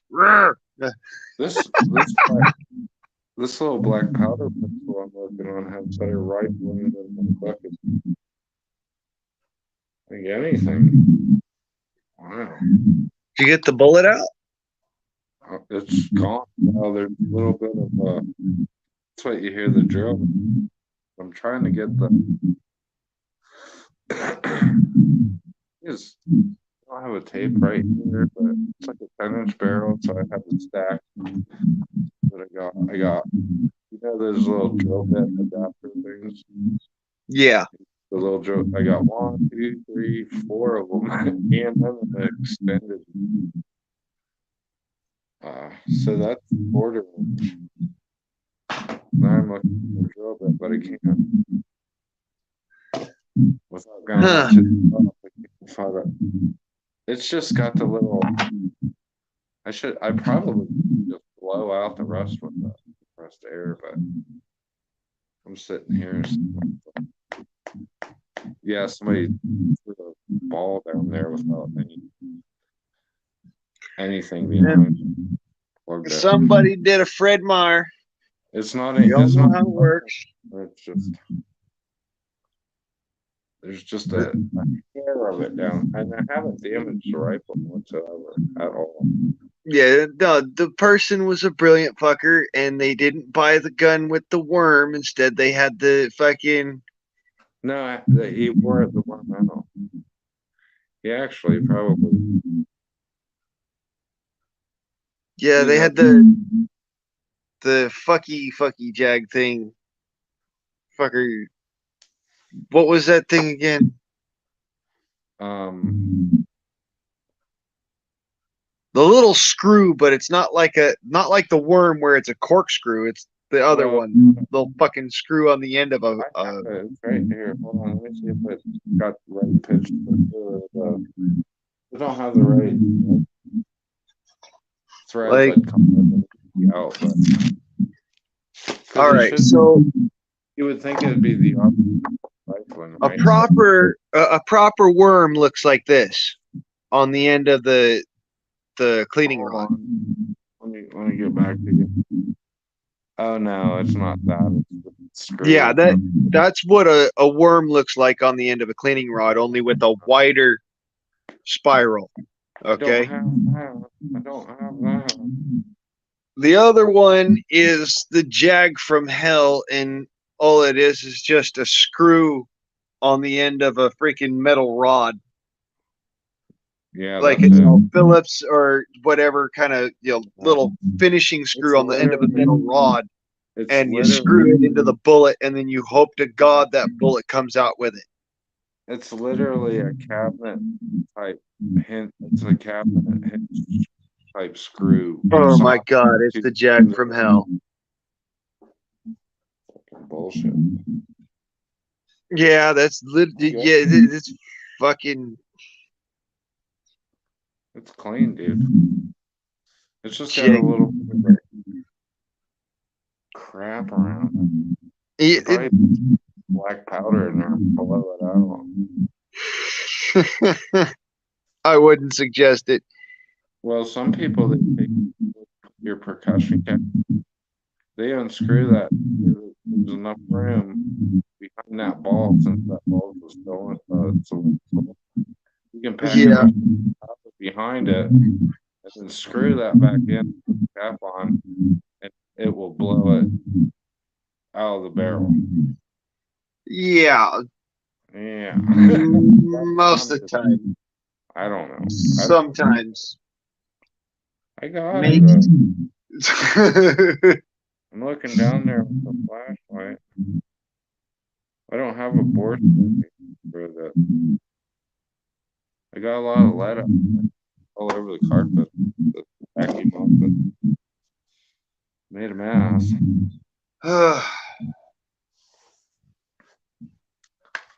Yeah, that's one of those where it's just best to have like a Phillips head screwdriver and a flathead screwdriver that are the long screwdriver. That's what I'm sticking down it now is a flathead, trying to just kind of grind it down until you can push the flathead through it. That's what I'm doing. Then just kind of pressure to the side and pull it back along. I mean, I'm starting to feel the right going down there, man. Get down on it. I might have it all the way out there. I don't know what I'm looking at. I don't see anything. Yeah, there's a bunch. That's mostly all.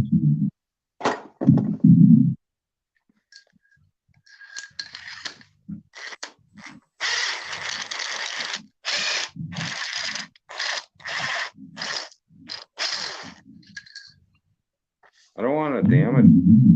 That's coming out there. Big chunks of garbage. I don't know how long this barrel is. It looks like 10 inches. It's hard to get down there. That's what she said. Yeah. She wishes that. I'm kidding. Dude, I thought it was fun. Timing was perfect.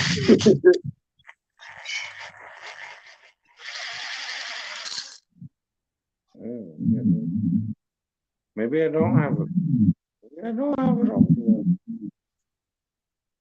Pulling still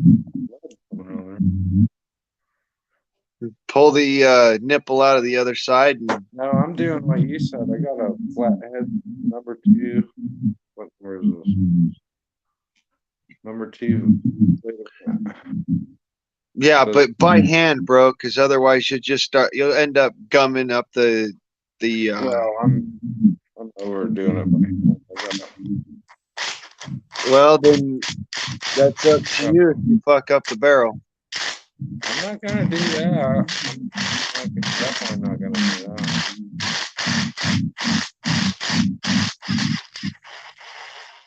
Oh yeah. Okay. Like that Austin Powers. Oh yeah, baby. Yeah. Oh yeah, I'm getting big flakes. I think this was gold. I really wanted to do. What caliber is it? 50, I think. Yep, 50 caliber. Yeah. I thought I drilled it. Apparently, I didn't drill all the way through that. Probably a good thing you didn't drill all the way through it because I think it's gonna unscrew itself out of there. I'm trying to be nice. What's going on? I keep go a little bit and then I don't want to screw up it.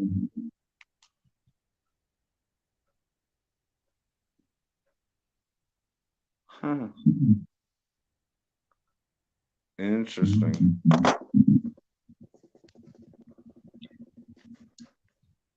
I guess I got it really filled out. So I see a big old ball now.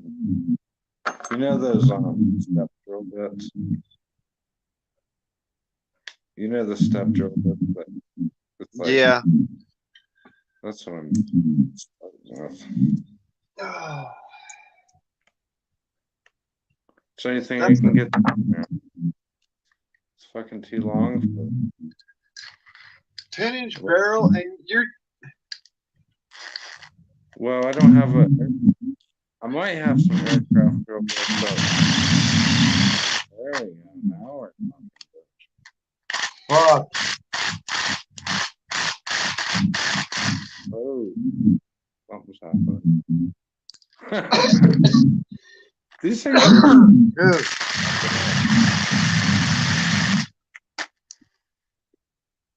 What are you doing to that pretty gun? I'm fucking taking good care of it. Has nothing to do with it, right? I'm trying to unscrew that. Is that your drill? Yeah. Bruh. Hammer drill, man. It sounds like it's been fucking. I got a different drill. You want me to put a different drill on it? That thing sounds like it's been gargling gravel. One like just barely pressing the trigger. I got a different drill. I'll put the regular drill. There it is. I'll put the regular drill on. Regular drill probably a smarter method, anyways. All right. Take that one out. This one in. I don't know if the battery's.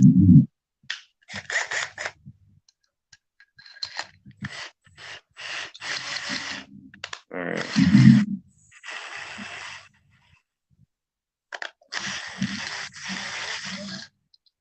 I gotta put another. Dude, you have no idea. What the hell is this? 6, I think.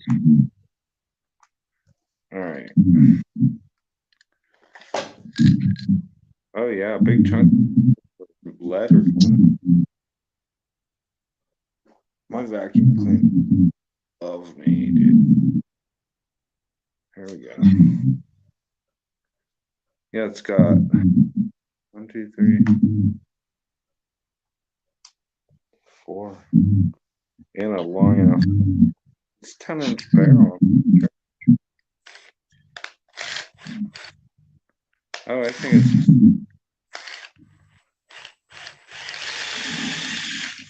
Oh. Wondering if you can go. No.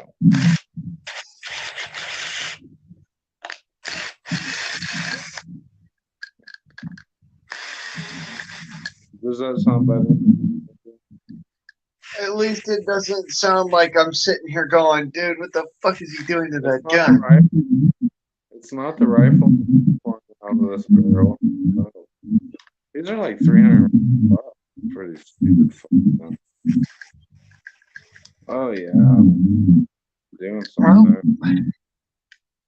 That's why when you pack a bullet in, you're supposed to put powder in there. Yeah, you're supposed to put powder in there first, and you don't go past a certain distance on the packing tool. It's not my fucking. If you go past a certain distance on the packing tool, then you know at that moment that you fucked up. He was so mad he threw it at a fucking thing. It broke the handle. It broke the handle. I got the handle for it even. I thought I could glue the whole one together because I'm really good at woodworking and shit, restoring stuff, but I did a real good job. Wow. What's a mess, dude? Oh yeah, I got like crazy. I guess I was kind of being at first. I wasn't being aggressive.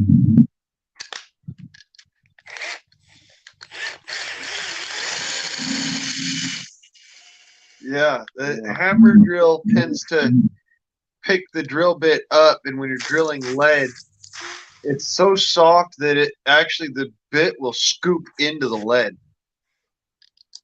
So if you're picking it up every time, you're just taking little fine, tiny little granules off of it instead of taking the actual lead. Right. Which I think the bullets come. Oh my gosh.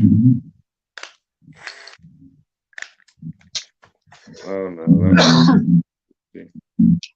Also, if you're using a standard drill, you'll be able to tell the difference between the lead and the steel a hell of a lot better. Well, I'm not. I'm using a like. Okay, now it's time for that drill bit thing. Oh. Plus, it's all magnetic. Actually, fucking stick to the. I'm not saying that's. No. I might have a little bit of these magnetic drill holder things. I'm gonna jam them. Let's see what it says. Echo problem myself.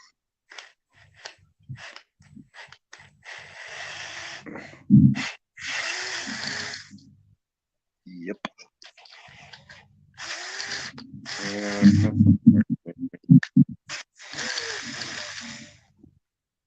Oh.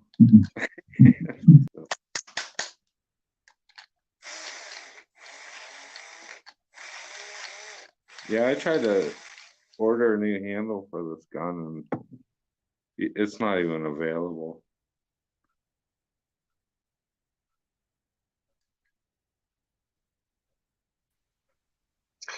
And I'm back. Cool. Where you gone? I didn't even notice. Yeah. Oh, little angel, nice. You were on a call with someone. Angel baby. I'm sorry. I fuck around a little too much. You know what I mean. I'm screwing up expensive firearms live. Ruining them. I don't think you're ruining it, man. It's just a matter of. I'm not. It's hard to listen to, and you know, inadequate tooling to do that shit. Yeah. I don't know how else to do that. I know. You don't have the dude. You just those tools are fucking. There's shit that'll do it, and then shit that's made for it. I got it. It's done. Wow. Yeah, shit that'll do it. Like what I said, you've got shit that'll do it. It's done. Now what I need to do is take it to the air compressor and blow all the debris out of there and see. It looks like on the back of it. Ooh, you know what it has? Wow, I didn't know that. On the back of it, it has a. Oh shit! Never mind. I was in the backstage saying I'm in the fucking basement. That's just dumb. Bark stage. There's like a little pedestal where if you put the powder down there in the middle of the bore on the say the breech end of the gun where they screw in the plug and solder it that you can't take it out. There's like a little pedestal that you cannot push the ball all the way to the. There's no flat. There's no square end to the back. There's like this little thing that protrudes out of the bottom to where you can't seat the ball completely on the top. That's where the metal is coming from. Dude, that's nice, man. That's cool. Dude, that's a flawless victory, man. I gotta blow this thing out and spend about 25,000 hours trying to figure out how to make a handle for it, because the fucking handle fuck. Then we'll have a black powder gun, and it might be legal under Joe Biden's rule. Damn. Maybe. It's 10 inches. They might change. I better hurry up before they change the laws. You know, they say size doesn't matter. I'm sorry, yes, I had to make does. the joke. That's a lie. Size. Size doesn't matter unless you're 5 inches or under. Right? Size is all that matters, man. Go big or fucking don't go at all. I had somebody send me a photo of their wee-wee earlier, and it was like 2 at best, and I said, bro, get that out of here. Why do people do that? Like unsolicited dick pics? I hate it. Why would you even do that? I don't even understand that. I'm glad. I think that it's one of the funniest things in the world when somebody sends me a picture of a 2mm Peter, and I'm like, bruh, you call him that too? This is not something to be proud of. It's not. Like, somebody sent me one once, and I just colored the top of it to look like a mushroom, and I sent it back. I'm an asshole. Yeah, no, it's one of those ones like what we got earlier today. I was like, you know, bro, if it wasn't for the fact that you were porn bombing, I'd be sitting there like, nice. Nice. Hey, no homo. No homo at all. I'm not fageless. I'm actually heterosexual, but just to make a long blabbery and fucking emission short. No, dude, like I've laughed my ass off at some of these people, and my ex-girlfriends, they got unsolicited dick pics on their text messages. I'm like, who the fuck are these people? She's like, I don't know. You're like, I'm like, you do realize they're sending you dick pics, and she's like, I understand. I wouldn't sit on that if I wouldn't sit on that anyways. It's too small. Exactly. I'm like, you're like, fuck no. I'm like, thanks, babe. That's nice. Glad to look. I'm glad to you could look at it and not envy it. Just wow. Hey, Blaine, look at my photo. Cool. Is that Jason Voorhees with a smiley face? No, that's Michael Myers with a derpy mask. Is there a difference? Really, there isn't. They do the same shit. There you go. Right.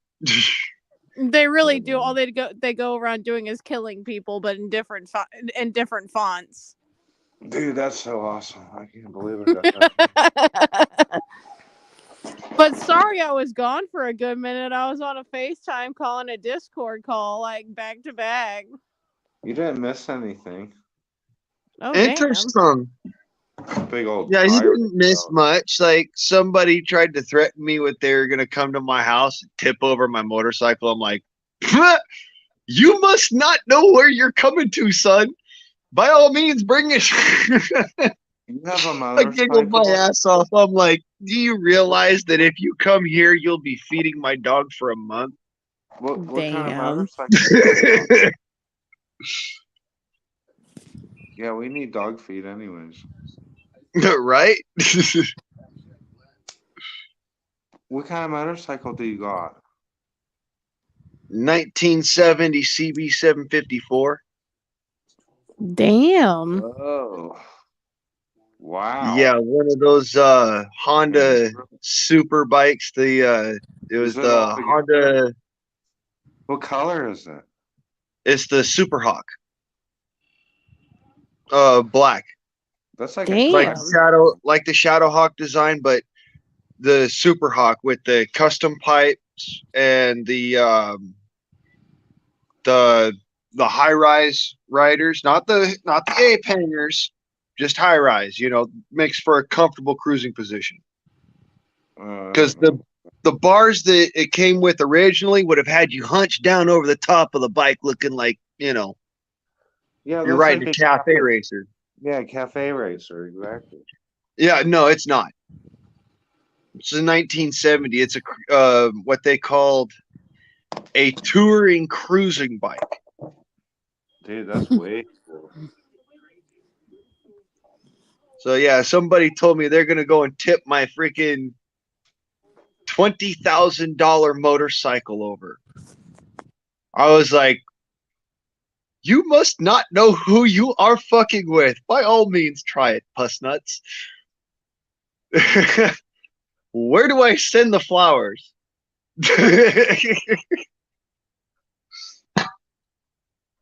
Just so I can tell my uncle where he wants to go and, show up with the bill for fixing the bike.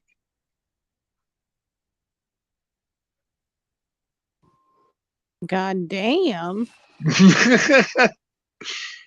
Yeah, no, Sorry, I was trying to see if I could find a better profile photo.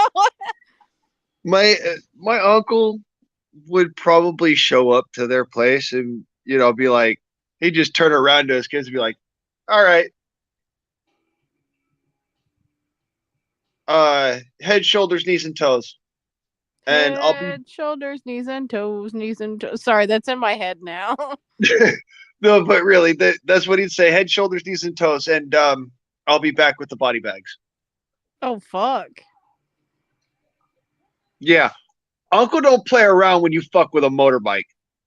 Yeah, no. They're all about that biker life.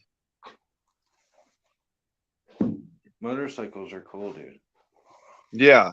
So when somebody tells me, "I'm gonna tip your fucking bike over," I'm like, "Yeah, please, please, I'm looking for some moving target practice, please." Please, I beg you. I had a friend named Earl Kazaya. He went to a garage sale and bought a 1976 Honda. I think it was like a 125, or it was a street bike. It was completely mint. I think it had 36 miles on it. Yeah, he took those it up little to motors, man. Those little motors are just. No, it was like a full-fledged street. It had everything, dude. It was beautiful. It had chrome and it was red and it was a beautiful bike, dude. Yeah, they're beautiful bikes. He took it up to the mountain and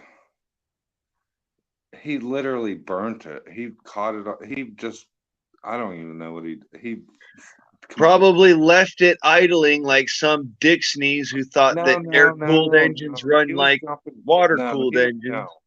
No, he was jumping boulders and jumping it off of cliffs and no. Or okay, there's the other option of it. He just ran it so hard that it finally said, "Fuck you." Yeah, when it said "fuck you," he lit it on fire and burned it to the ground. I said, dude, I said, man, that's a museum piece. Maybe it wasn't a 76. Maybe it was earlier. It was pretty fancy bike. I was like, I seen it. I was like, what the hell is that? And he's like, yeah, I just got a garage sale for like $50 or something. Then he took it up to Grove and just fucking ruined it. Like, just you ever seen Whistling I'm Diesel? buying it in a garage sale for $50. You fucking bought a bike. Yeah, That's worth roughly 1,800 to anywhere from 1,800 to 3,200. Yeah, maybe at the time. I bet for it's for, for $50. I have no And idea. you didn't think that maybe put about $25 into the shit and then resell it for $1,800? He didn't even put 25 miles on it, dude. He did the whole Whistling Diesel thing, dude. He thought it was. Oh God!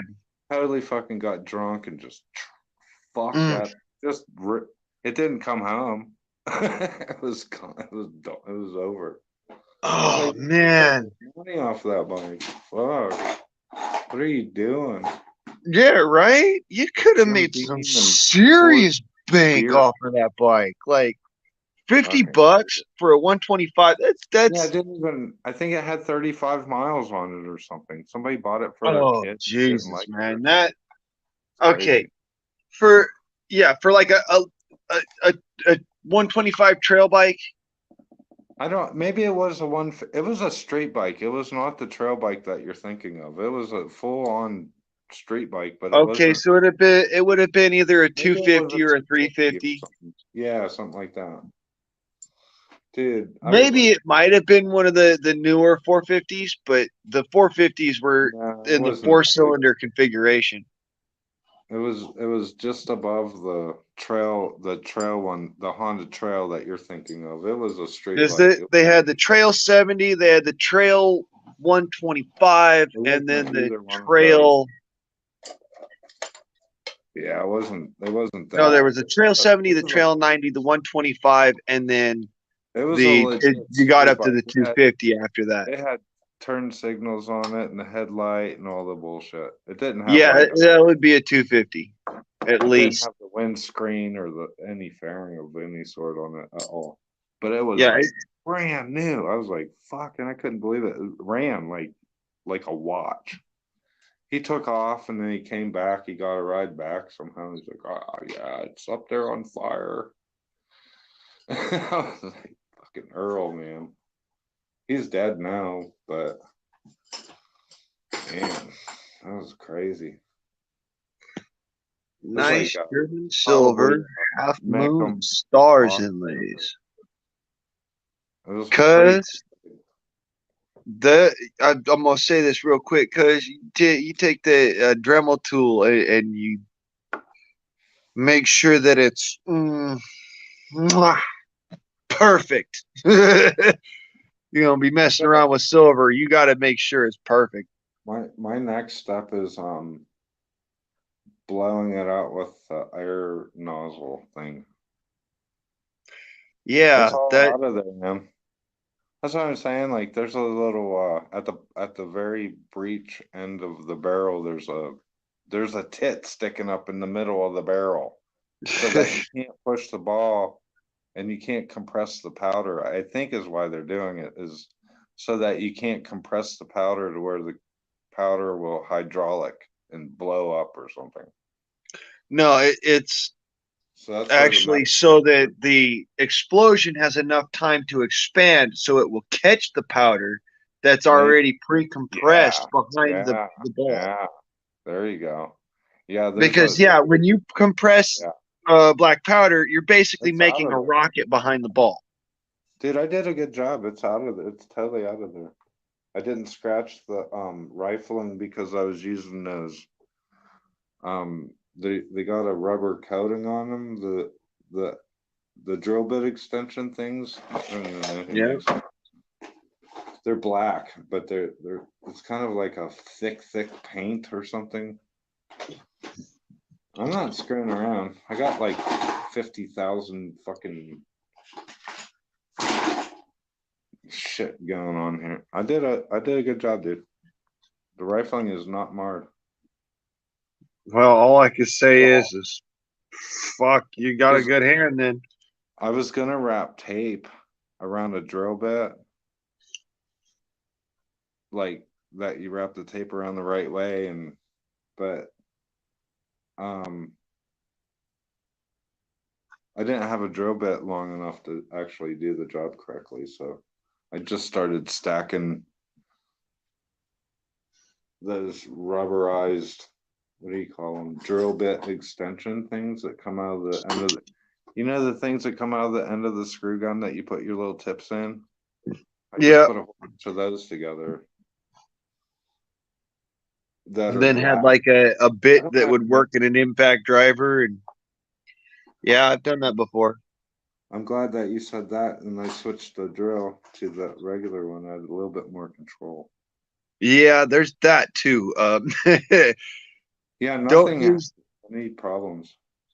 Don't use an impact driver to do that. You're not only are you sacrificing control, but you're also making it so you're cutting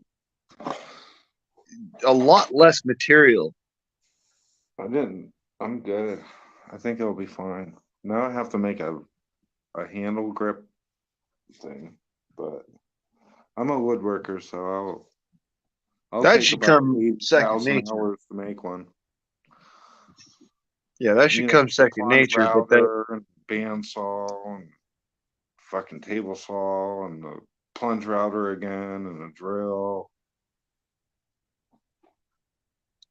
I tried ordering one of those handles. You can't. You have to buy the whole kit, and then they're unavailable. And then they're like $350 anyways.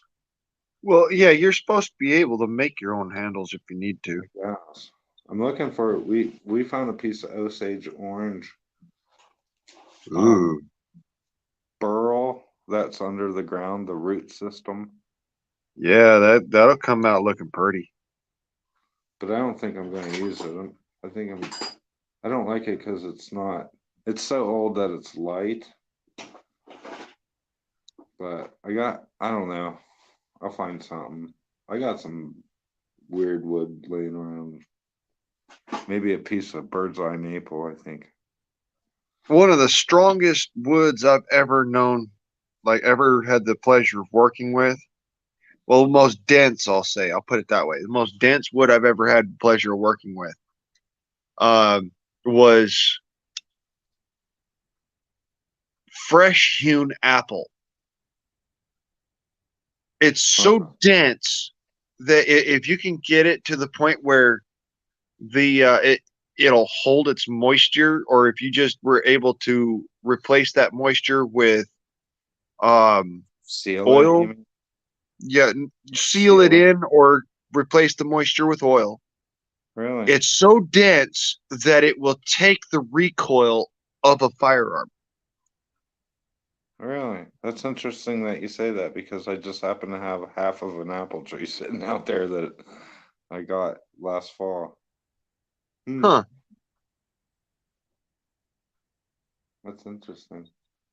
Apple will, it's dense enough that it could do that, and if you soak the wood in oil, it'll actually be as dense as when you cut it down. What I tried to manage in woodworking is like how hard a particular species will be on the tools, because it's either gonna wear your shit out, or it's gonna pinch you on the table saw, or it's gonna burn the blades, or well, this particular, you want something that is going to last as long as it can on that firearm. That's right. So you can replace blades like fucking crazy. That's a one of a kind piece right now. Not really. Not really, but you get what I'm saying. Yeah. Yeah, it's Yeah, actually a pretty complex piece of junk. It'd be a pain in the ass to try and replace right now. You just said that the kits are not available, so yeah, they're not. You know, yeah. In order to replace it, you'd have to rebuild it from the ground up. Yeah.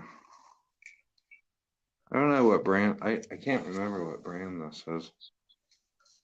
I can tell you what brand it is. What's it say on here? It's pretty nice shit, I guess. Traditions. This is the Trapper model on 50 caliber, made in Spain. I'm gonna be doing the thing. I'm going to Dixie Gunworks getting me a fucking proper hog leg. You know, not just any hog leg. I'm gonna be getting me a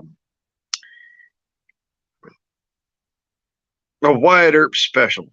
It's got a brass front blade that you could drift, and then the back has got a spring steel dovetailed rear sight with a micro screw that you could adjust for elevation. I guess it's pretty decent. The rifling is awesome in it. I can't believe how it's got nicer rifling in it than my 308, which is pretty fucking nice shit.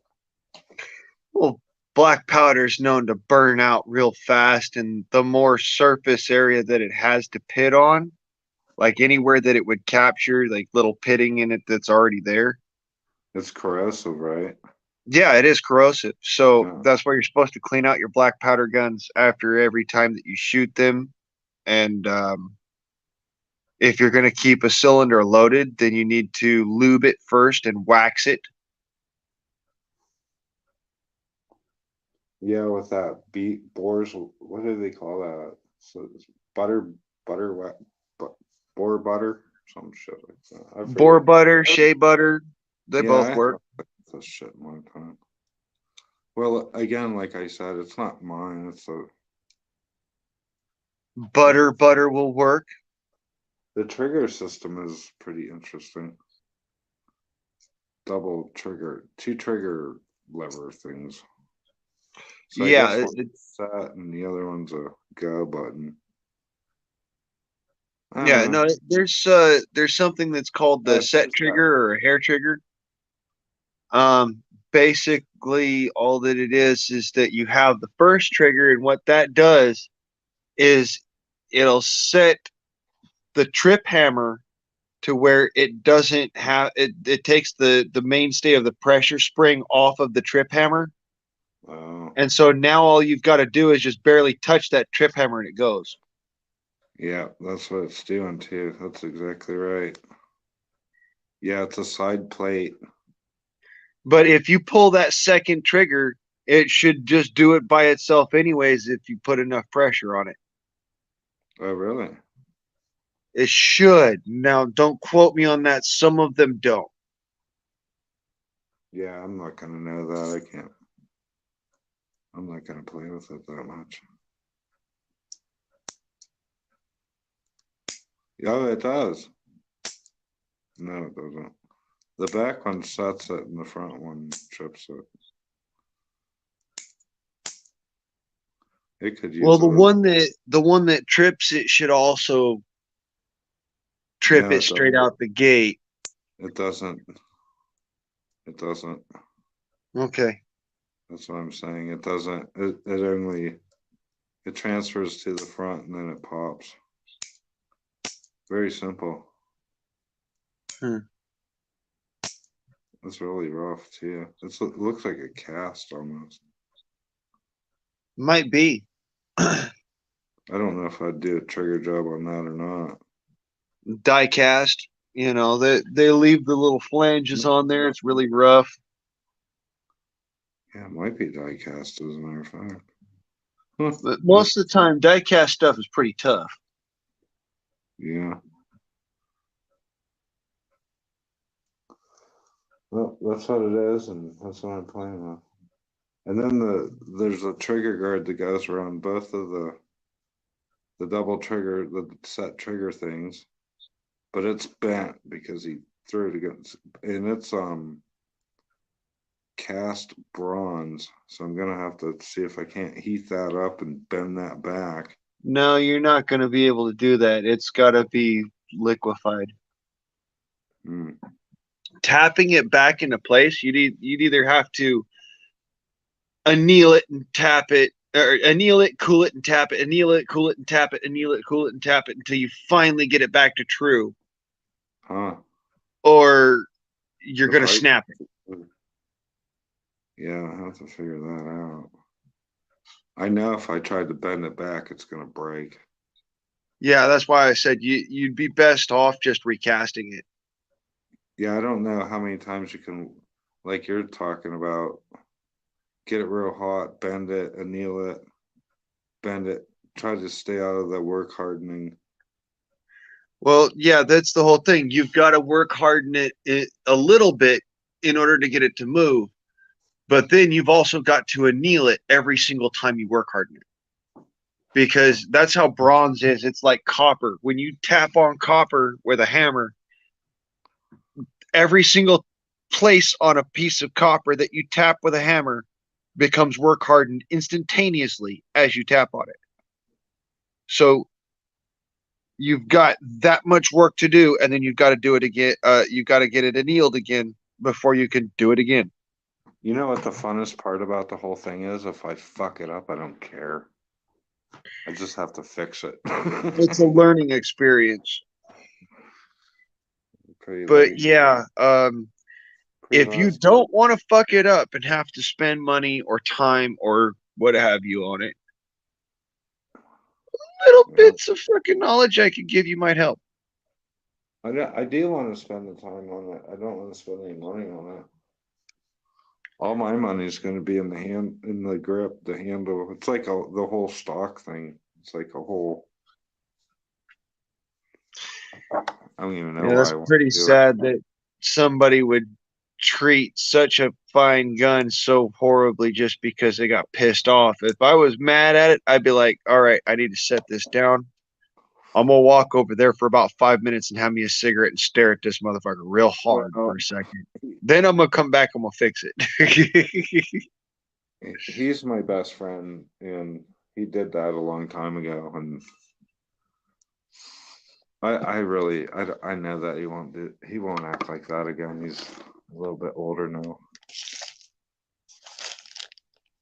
Oh, well, there you go. So it's a personal thing. I said, I'll fix that. I said, I'll glue that thing back together. You have no idea what my skill level is. He's like, all right. About, I don't know, 5 months later, he finally gave it to me. He's like, hey, you remember talking about this? I was like, no. He's like, yeah, you said you'd fix that. I'm like, so I got it to my shop and I started looking at it and I was like, there's no way this thing is going to glue back together. It is broken so many different ways. Fuck, I'm gonna have to build a whole new handle for it. But I said I'd do it, so I'm doing it. Yeah. And it's a nice piece. I mean, it's not really. The only thing he really fucked up was the handle, obviously, and the trigger the trigger guard bronze piece that screws on the bottom of it. Yeah. So you said it's like the trapper version is a single shot? Yeah, it's a muzzle loader.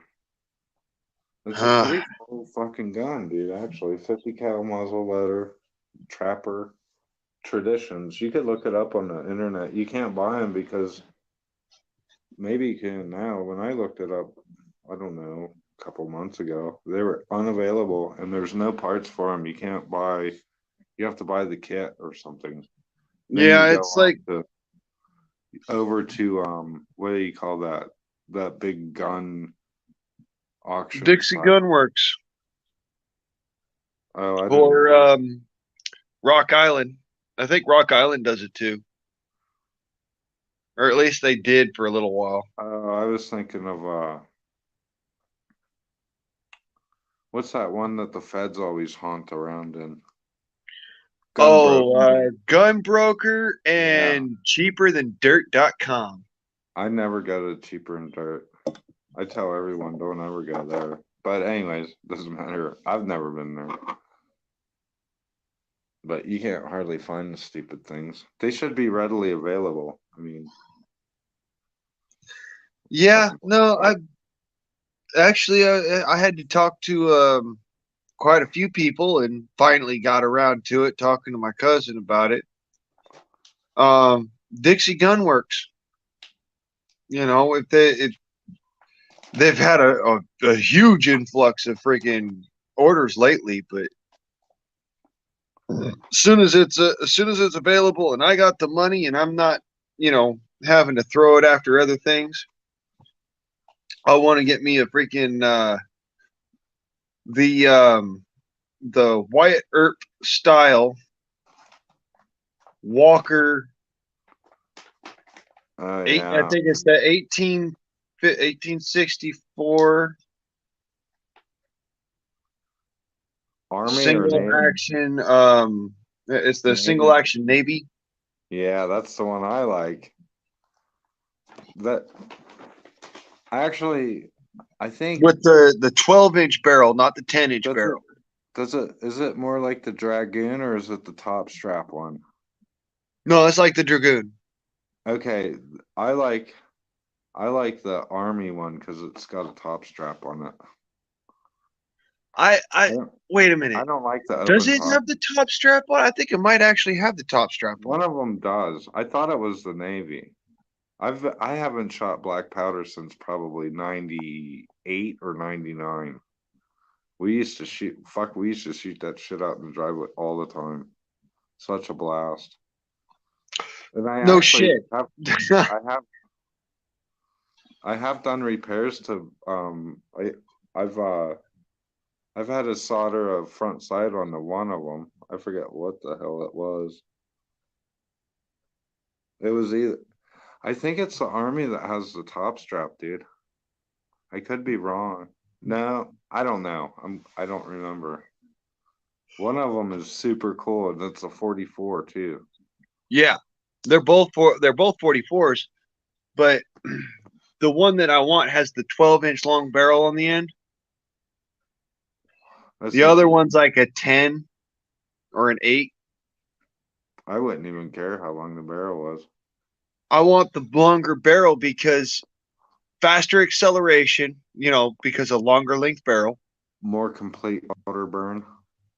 More complete powder burn and better spin stabilization. So it's going to be more accurate. Right. Only reason why I'd be carrying a fucking hog leg in the first place, there's something big that I need to kill. Well, plus you can convert some of them. You can buy a cylinder that converts. Yeah, but I wouldn't do that. I wouldn't be converting my pistol over to shoot 44 special. Yeah, I don't want to shoot 44 special. Is it 44 special? Yeah, it's 44 magna, 44 black powder or 44 special. Uh-oh, and Indy says that she can't sleep and she's glad that you're still up. Can't sleep, huh? Well, you know how it is. We're all the same boat right now. I got caffeine in my system. I should have been asleep a long time ago. I have so much work to do today.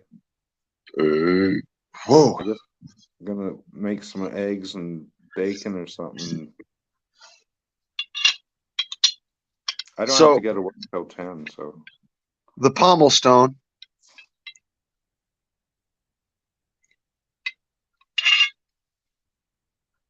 I'm gonna fill that fucker with lead, stick it on the back end of there. Hi, pommel Indy. stone for my sword. Indy's saying hi, song.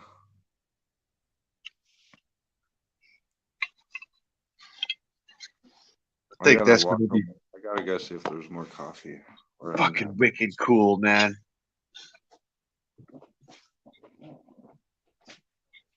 A sword, a rifle,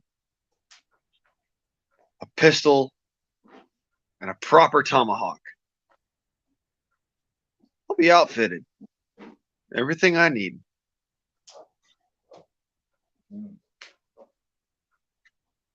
We got coffee. We got coffee. Fucking literally walk off into the woods and be like, y'all don't even know.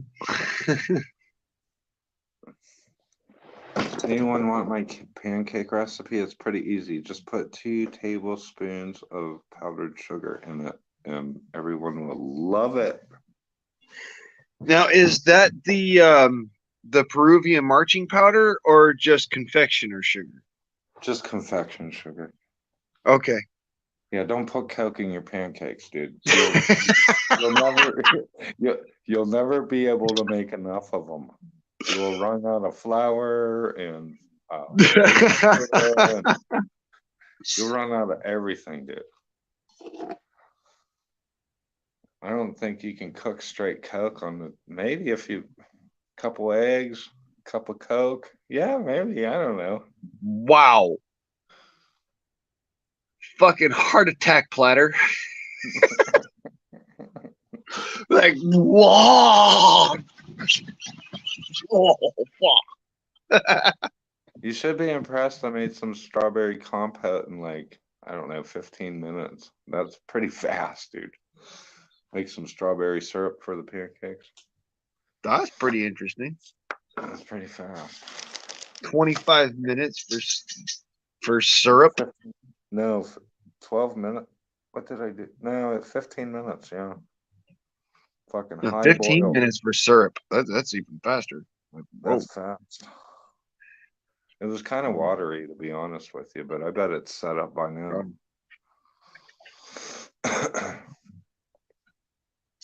I like cooking like a motherfucker. Definitely like cooking. All right, I need a cigarette. Spoonful of sugar. Yep.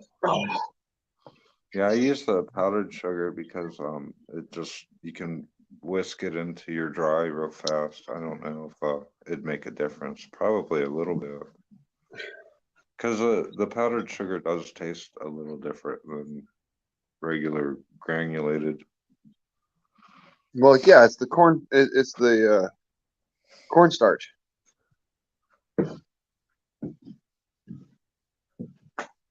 I don't. Is there cornstarch in confectioner's sugar? Yeah, there's cornstarch in confectioner sugar. Are you sure about that? I'm absolutely sure. I know about that for a fact. That's one of the main ingredients in confectioner sugar. Huh. I didn't know that. That's amazing. How come someone knows something about food that I don't already know? That's not right. I'm gonna. It's a chemistry thing. I knew about it because of chemistry, not because of food. Yeah. Apparently, when you're making what's it called? Really interesting. I'm looking it up. The white fucking anti-burn putty. It's coming to me. Starlight.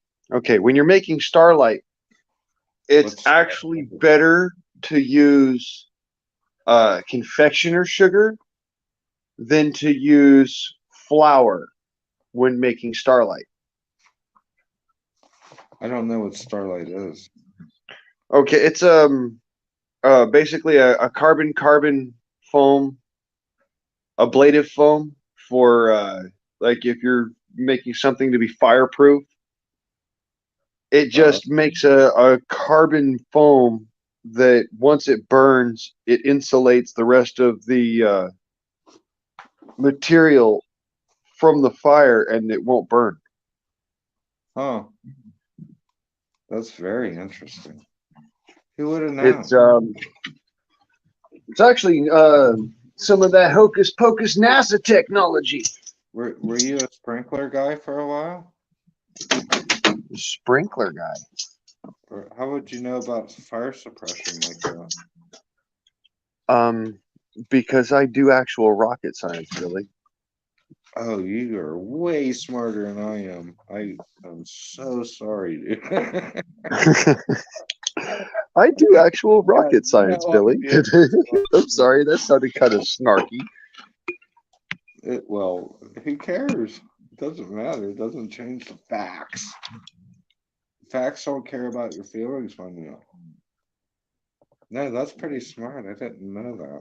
I didn't know that. That's pretty good. I love learning stuff for sure. That's actually what they used along with straight freaking sand, white sand, in order to build the ablative tiles for the space shuttle. Well, you know what? Whatever it is, they make some pretty damn awesome pancakes, dude. Really fucking love them. Well, I would not suggest taking white glue and mixing that into your pancakes. Nor would I suggest mixing sand into your pancakes. Gorilla glue. Gorilla Huh? Glue? Tight Bond or Gorilla Glue? Oh no, white glue, Elmer's white glue. In your pancakes? No, not in your pancakes, but in with God? confectioner sugar Oh no. and silica. That makes the ablative tiles on the shuttle, the space shuttles. Wow.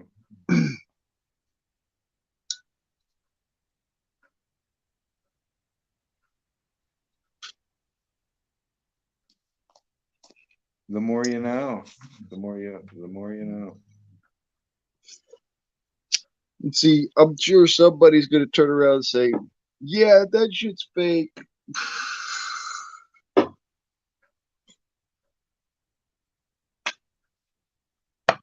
I've actually held the material. I've fucking put a torch to my hand with the material in between the torch flame in my hand, and I held it there for 10 minutes. Oh yeah. I put It a didn't I burn me. put a I put a torch to my hand for like 2 seconds and it burned the fuck out of me. Right. So imagine what this material can do if you can hold it there for 10 fucking minutes. I'm just kidding. This is super material. Yeah, I thought that was actually I thought well, I know it's kind of, well, I guess I really don't know that much about it, but I thought it was like a carbon tile or something. Well, it is after a fashion. Sugar is mostly carbon. Right. So what you're doing is you're doing basic You're plasma pre-burned. chemistry. You ever seen that Japanese woodworking that a lot of people want to call it Sasugi ban, where like you literally burn the wood. They make siding. They take siding. Usually it's kind of. I think it's usually cedar. I could be way wrong on the species of lumber, but they burn it, like scorch it, and that with a fire, and then it's like it's they scorch it real hard with fire, and then they put it out. Then they broom it off real good, like get all the particulates out of the. It's basically charcoal, and what it does is it actually makes like a fireproof building, basically. Huh. They call it Sasugi Boom. I made a couple pieces of furniture like that. It's really beautiful if you take wood and you burn it to where it's like basically charcoal, the outer layer or the face of the wood. And then Well, when I made a, what did I make? I made a what do you call it? Like a bench. Like it's pretty fancy. And then I burn it all, and then I made the bench, and then I like took a strong brush and I blew away all the loose, and then I lacquered it, got a shine to it. Pretty cool. Shoshugi band, but that's actually an incorrect name for the I can't remember what the actual name is, but the generic name is Shoshugi band. But if you told that to a Japanese person, he would laugh at you like, "Oh, you're stupid," or whatever, one of those things. yeah, probably. They probably would know what you're talking about, but Yeah, exactly. They know they'd what you're also talking think that about. you're a Western idiot. Talk about, right? It's a total cultural thing. But it's pretty cool. A lot of really nice, real high-end custom furniture has been executed like that, and it's like super expensive. And not it's really Well, cool. also a lot of woodworking shops been burned to the ground trying to make it. So, Well, it's done outside. But like I said, well, yeah, in Japan it's done outside. It's most typically done for sliding. In America, dumbasses do it in their garage while they're smoking meth and cooking it in the back room. That's more of an explosion, I thought.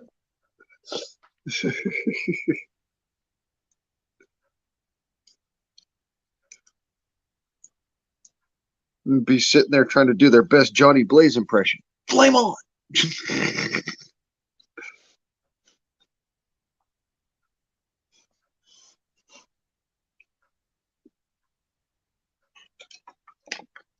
Okay, here you go. You ready? This is the official definition. You ready? You're 100% right. Powdered. You ready? For what? Powdered or confectioner's sugar is granulated sugar that has been crushed into a fine powder. To prevent clumping, a small amount, about 3% of cornstarch, is added. Okay, so what are the ingredients? Well, it's 3% cornstarch to prevent clumping. Yep. Now, do you know how much cornstarch you put into gravy? What's that? You know what the percentage of cornstarch is in gravy?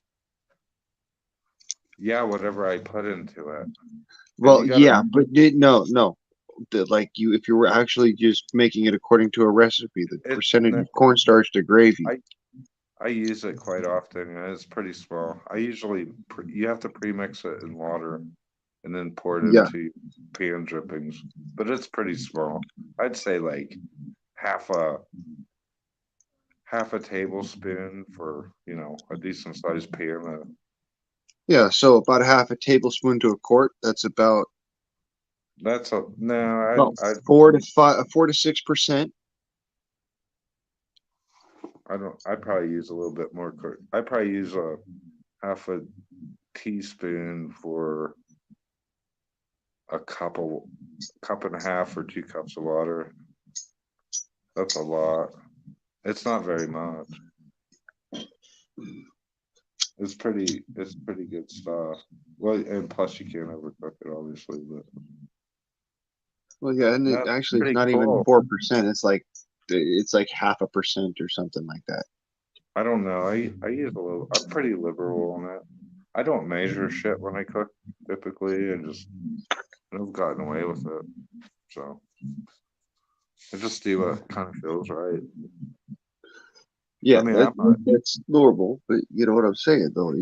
When it comes down to gravy is just water that has desiccant in it. Well, gravy is typically a fat in flour, so a fat with a roux or something other desired. Well, now, if you've ever taken roux and dried it out. Okay, no. Okay, all right. My gravies are typically a loose roux, so. Yeah, so if you've ever taken a roux and dried it out, you can use it as desiccant powder for fly fishing. Would you say fly fishing? Yeah, you can use roux that has been dried out to to the point where it cakes and it's completely dry through. You can use that to tamp your flies in for fly fishing, to dry them out. I didn't know that. Yeah, straight up desiccant powder. You're fucking just all full of fucking shit tonight, aren't you? Fucker, dude. I didn't know you did any of that. I'm a fucking love fly fishing. Crazy. It's a trick I didn't know until my dad showed me that you could do the same thing with baking soda. So what would he keep a little tin and then he could that makes perfect sense. That's fucking so cool. Yeah. Just drop it in the desiccant powder, shake it around in the tin for a second, let it dry it out, Yeah, Then you take float. it out and flick off the excess, and then cast that back out Yeah, into the you water. float. And now you've got a fly that floats. Yeah. That's fucking awesome. I always use that liquid shit. I don't know what it's called. It's like it must be straight silicone or something. Just Silicone tetroxide. If you know what that is, then you know that the only way to make that shit so that it's not hydrophobic, Wait, tell me what it is again. it's silicon tetroxide. Yeah, there you go. That's right. The only way to Well, make it no, so it's not hydrophobic is that's to the put powder. chlorine in the water. Hold on. You're getting too far. I'm slow. Hold on. That's the dry shit, right? Yeah, it's a silicon based Yeah, liquid. that's dry. Oh, It's a silicon based liquid that if you use chlorinated water will turn into silicon dioxide and sodium chlorate or salt water. It's a fucking trip how it works, but somehow it pulls salt ions out of the freaking air. That's pretty cool. Look at the big brain on Blaine. Fuck, dude, you're smoking my well, you're not smoking my intelligence. No, but I am smoking a cigarette. You're impressing me tonight. That's pretty good talk, man. Hey, that's a new bit of chemistry. I just learned like not too long ago, maybe a year ago. That's pretty handy. Well, like, not the latter, but the first part. I didn't realize that. Little bits of knowledge, man. If there's chlorine in the water that you're fishing at with that kind of stuff for fly fishing, all you're doing is making your lure into a salt. Well, that's where my mind was going. My mind was saying, "Fuck, you could just use regular salt," but it probably wouldn't be that. It wouldn't be fast enough. No, it wouldn't be good enough. You want to use something like sodium bicarbonate or cornstarch. Or that's gonna start caking. Campfire ash. And yes, it'll cake. It's going to cake at first. But the reason why you have the little tiny tin to shake it around in is to knock those caked bits off. The stock on my Kentucky is oak and dark burgundy stain. Mahogany. I love mahogany. That's such a there's a vast variety of what people call mahogany, so it kind of makes me wonder. There's mahogany that's grown in Florida, and there's also mahogany that's grown in South America. And then there's mahogany stain, like what Song is talking about, and mahogany stain is a dark burgundy color. That's right. But in all actuality, mahogany is a very light red. Yeah. Well, a light mahogany. I think it's either light red or purple. See, we're gonna have a conflict because there's so many different species of that stuff. Like it's almost like rosewood. You have East Indian rosewood, and then you have a African rosewood, and there's just so many varieties of this stuff that Victoria grows mahogany that I'm used to working with, you wouldn't want anything to do. It won't take shock. It's too brittle. Yep. But the color is very nice. I love it. Mahogany is my absolute favorite wood. Well, he said that it's made of oak, and then it's actually stained mahogany color. Oak is like my least favorite wood of all wood. Yeah, but it like walnut, it makes a good stock. I don't know how oak doesn't really take a stain that well. Red oak, maybe. So you're probably talking about red oak. There's two oaks. There's red and white. White won't take a stain at all. You can pickle it. That's a bitch. But red oak, I guess you could get away with it. But then again, it's also still brittle. Red oak's a little bit, but then there's It's a scrub little oak, brittle, but oak. so is walnut. At that point, you know. You know, that's a good point too. Walnut is strong enough. I think walnut doesn't shatter like walnut's probably soft enough but hard enough or something. I like Claro walnut. That's like my dream wood is Claro walnut, but My I like dream Georgia wood on a rifle. What's that? My dream wood on a rifle would have to be maple, a quilted maple. Nice. With ebony insert in the stock. Huh. In the butt stock, I mean. Which part of the ebony? The blonde ebony Like, or black ebony? The black ebony, and you use that as the core and the butt plate.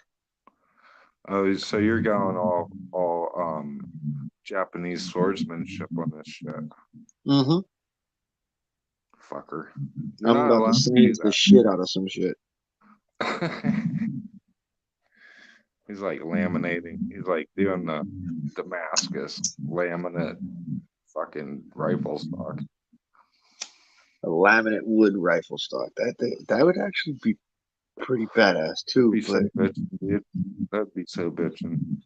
I like the idea of having the dual pieces of wood and the way that they react with each other. So you're using the densities of the different lumber to mitigate the shock. Like pretty much. Think about it. If you did it right, you would need a butt plate on it. Right. That's what I'm saying. Like that's how Japanese make their swords. Like you have a core, then you have a jacket. You have a like hard, sharp ass core, and then you have a softer jacket so that it takes up the shock, so that the hard core doesn't move. That's not why they were made like that, but yeah. You had the soft steel on the back, on the spine, so it could catch the shock of another blade coming down on it. And at the same time, it was hardened steel as the edge, not necessarily as the core, but just as the edge. Yeah. And that would give you your cutting edge. And the core was actually normally mild steel, and it would take most of the vibration. What do they call that when they temper it? They put a mahone or something. What is that? It's called a mahone. Yeah. Yeah, I remember something like that.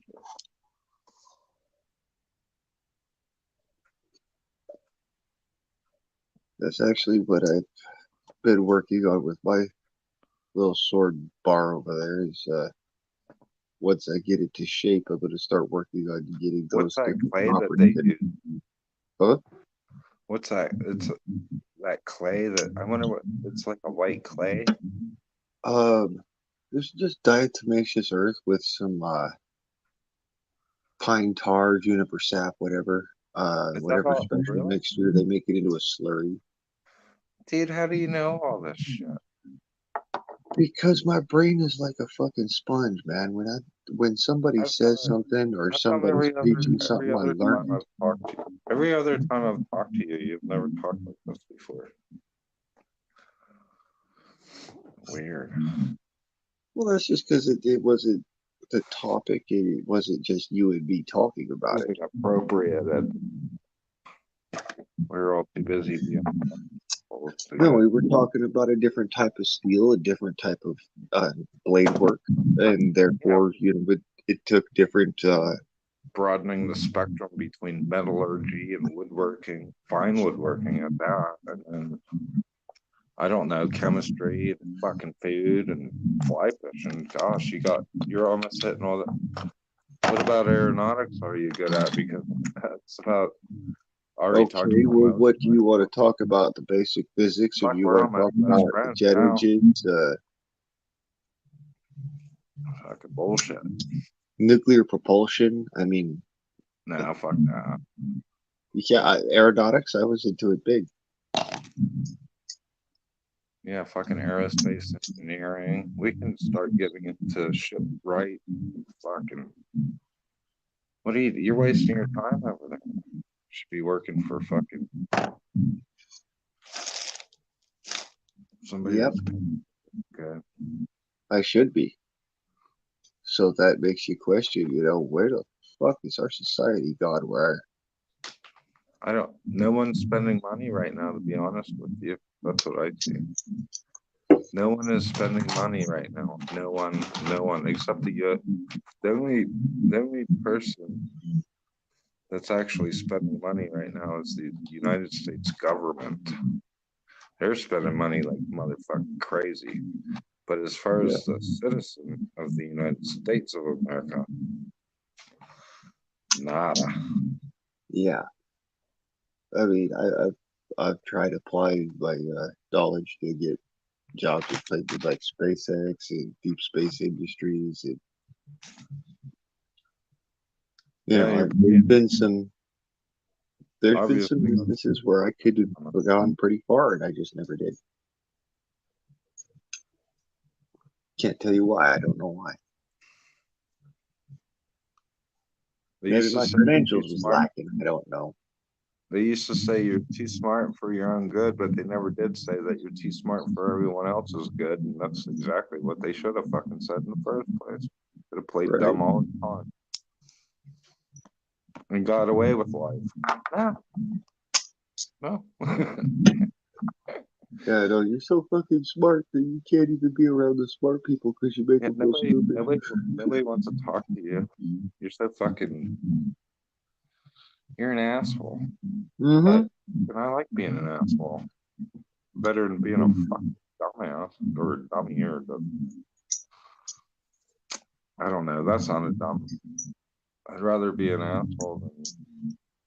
Well, you. I'd rather be an asshole than be you. So fuck you. Maybe that's the way it should go. I'd rather be an asshole than be a whole ass.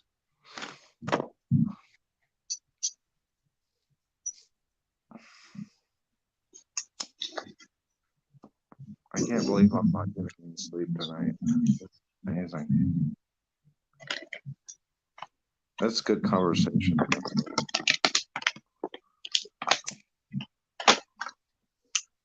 You know it's a good conversation when you can't even sleep because you're so interested in what's being said. Oh, I'm fucking amped up. I'm smoking my little drinking coffee. Fucking place.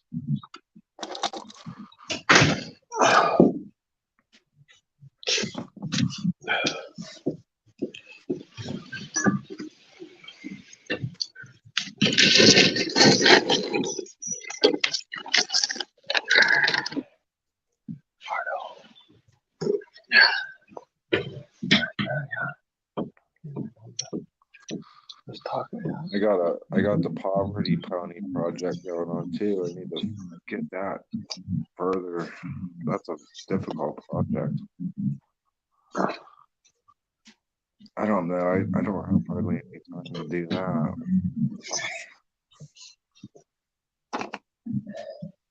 So much work. I'm gonna go butcher a hog for about 1, 2, 3, 4, 5 hours. It's 3 a.m. And y'all, I got to get some kip in. And I got shit I got to do on the fucking other things. So, there we go. Catch you later, it's been fun. I'm going to go ahead and end this here. We have been at this for 9 3/4 motherfucking hours. If anybody's gonna go back and watch this stream, it'll be fun, bruh. Well, I wish you all well, and thanks, Blade, for the time. It was a lot of fun talking to you tonight. Had a good time. All right, brother. Later.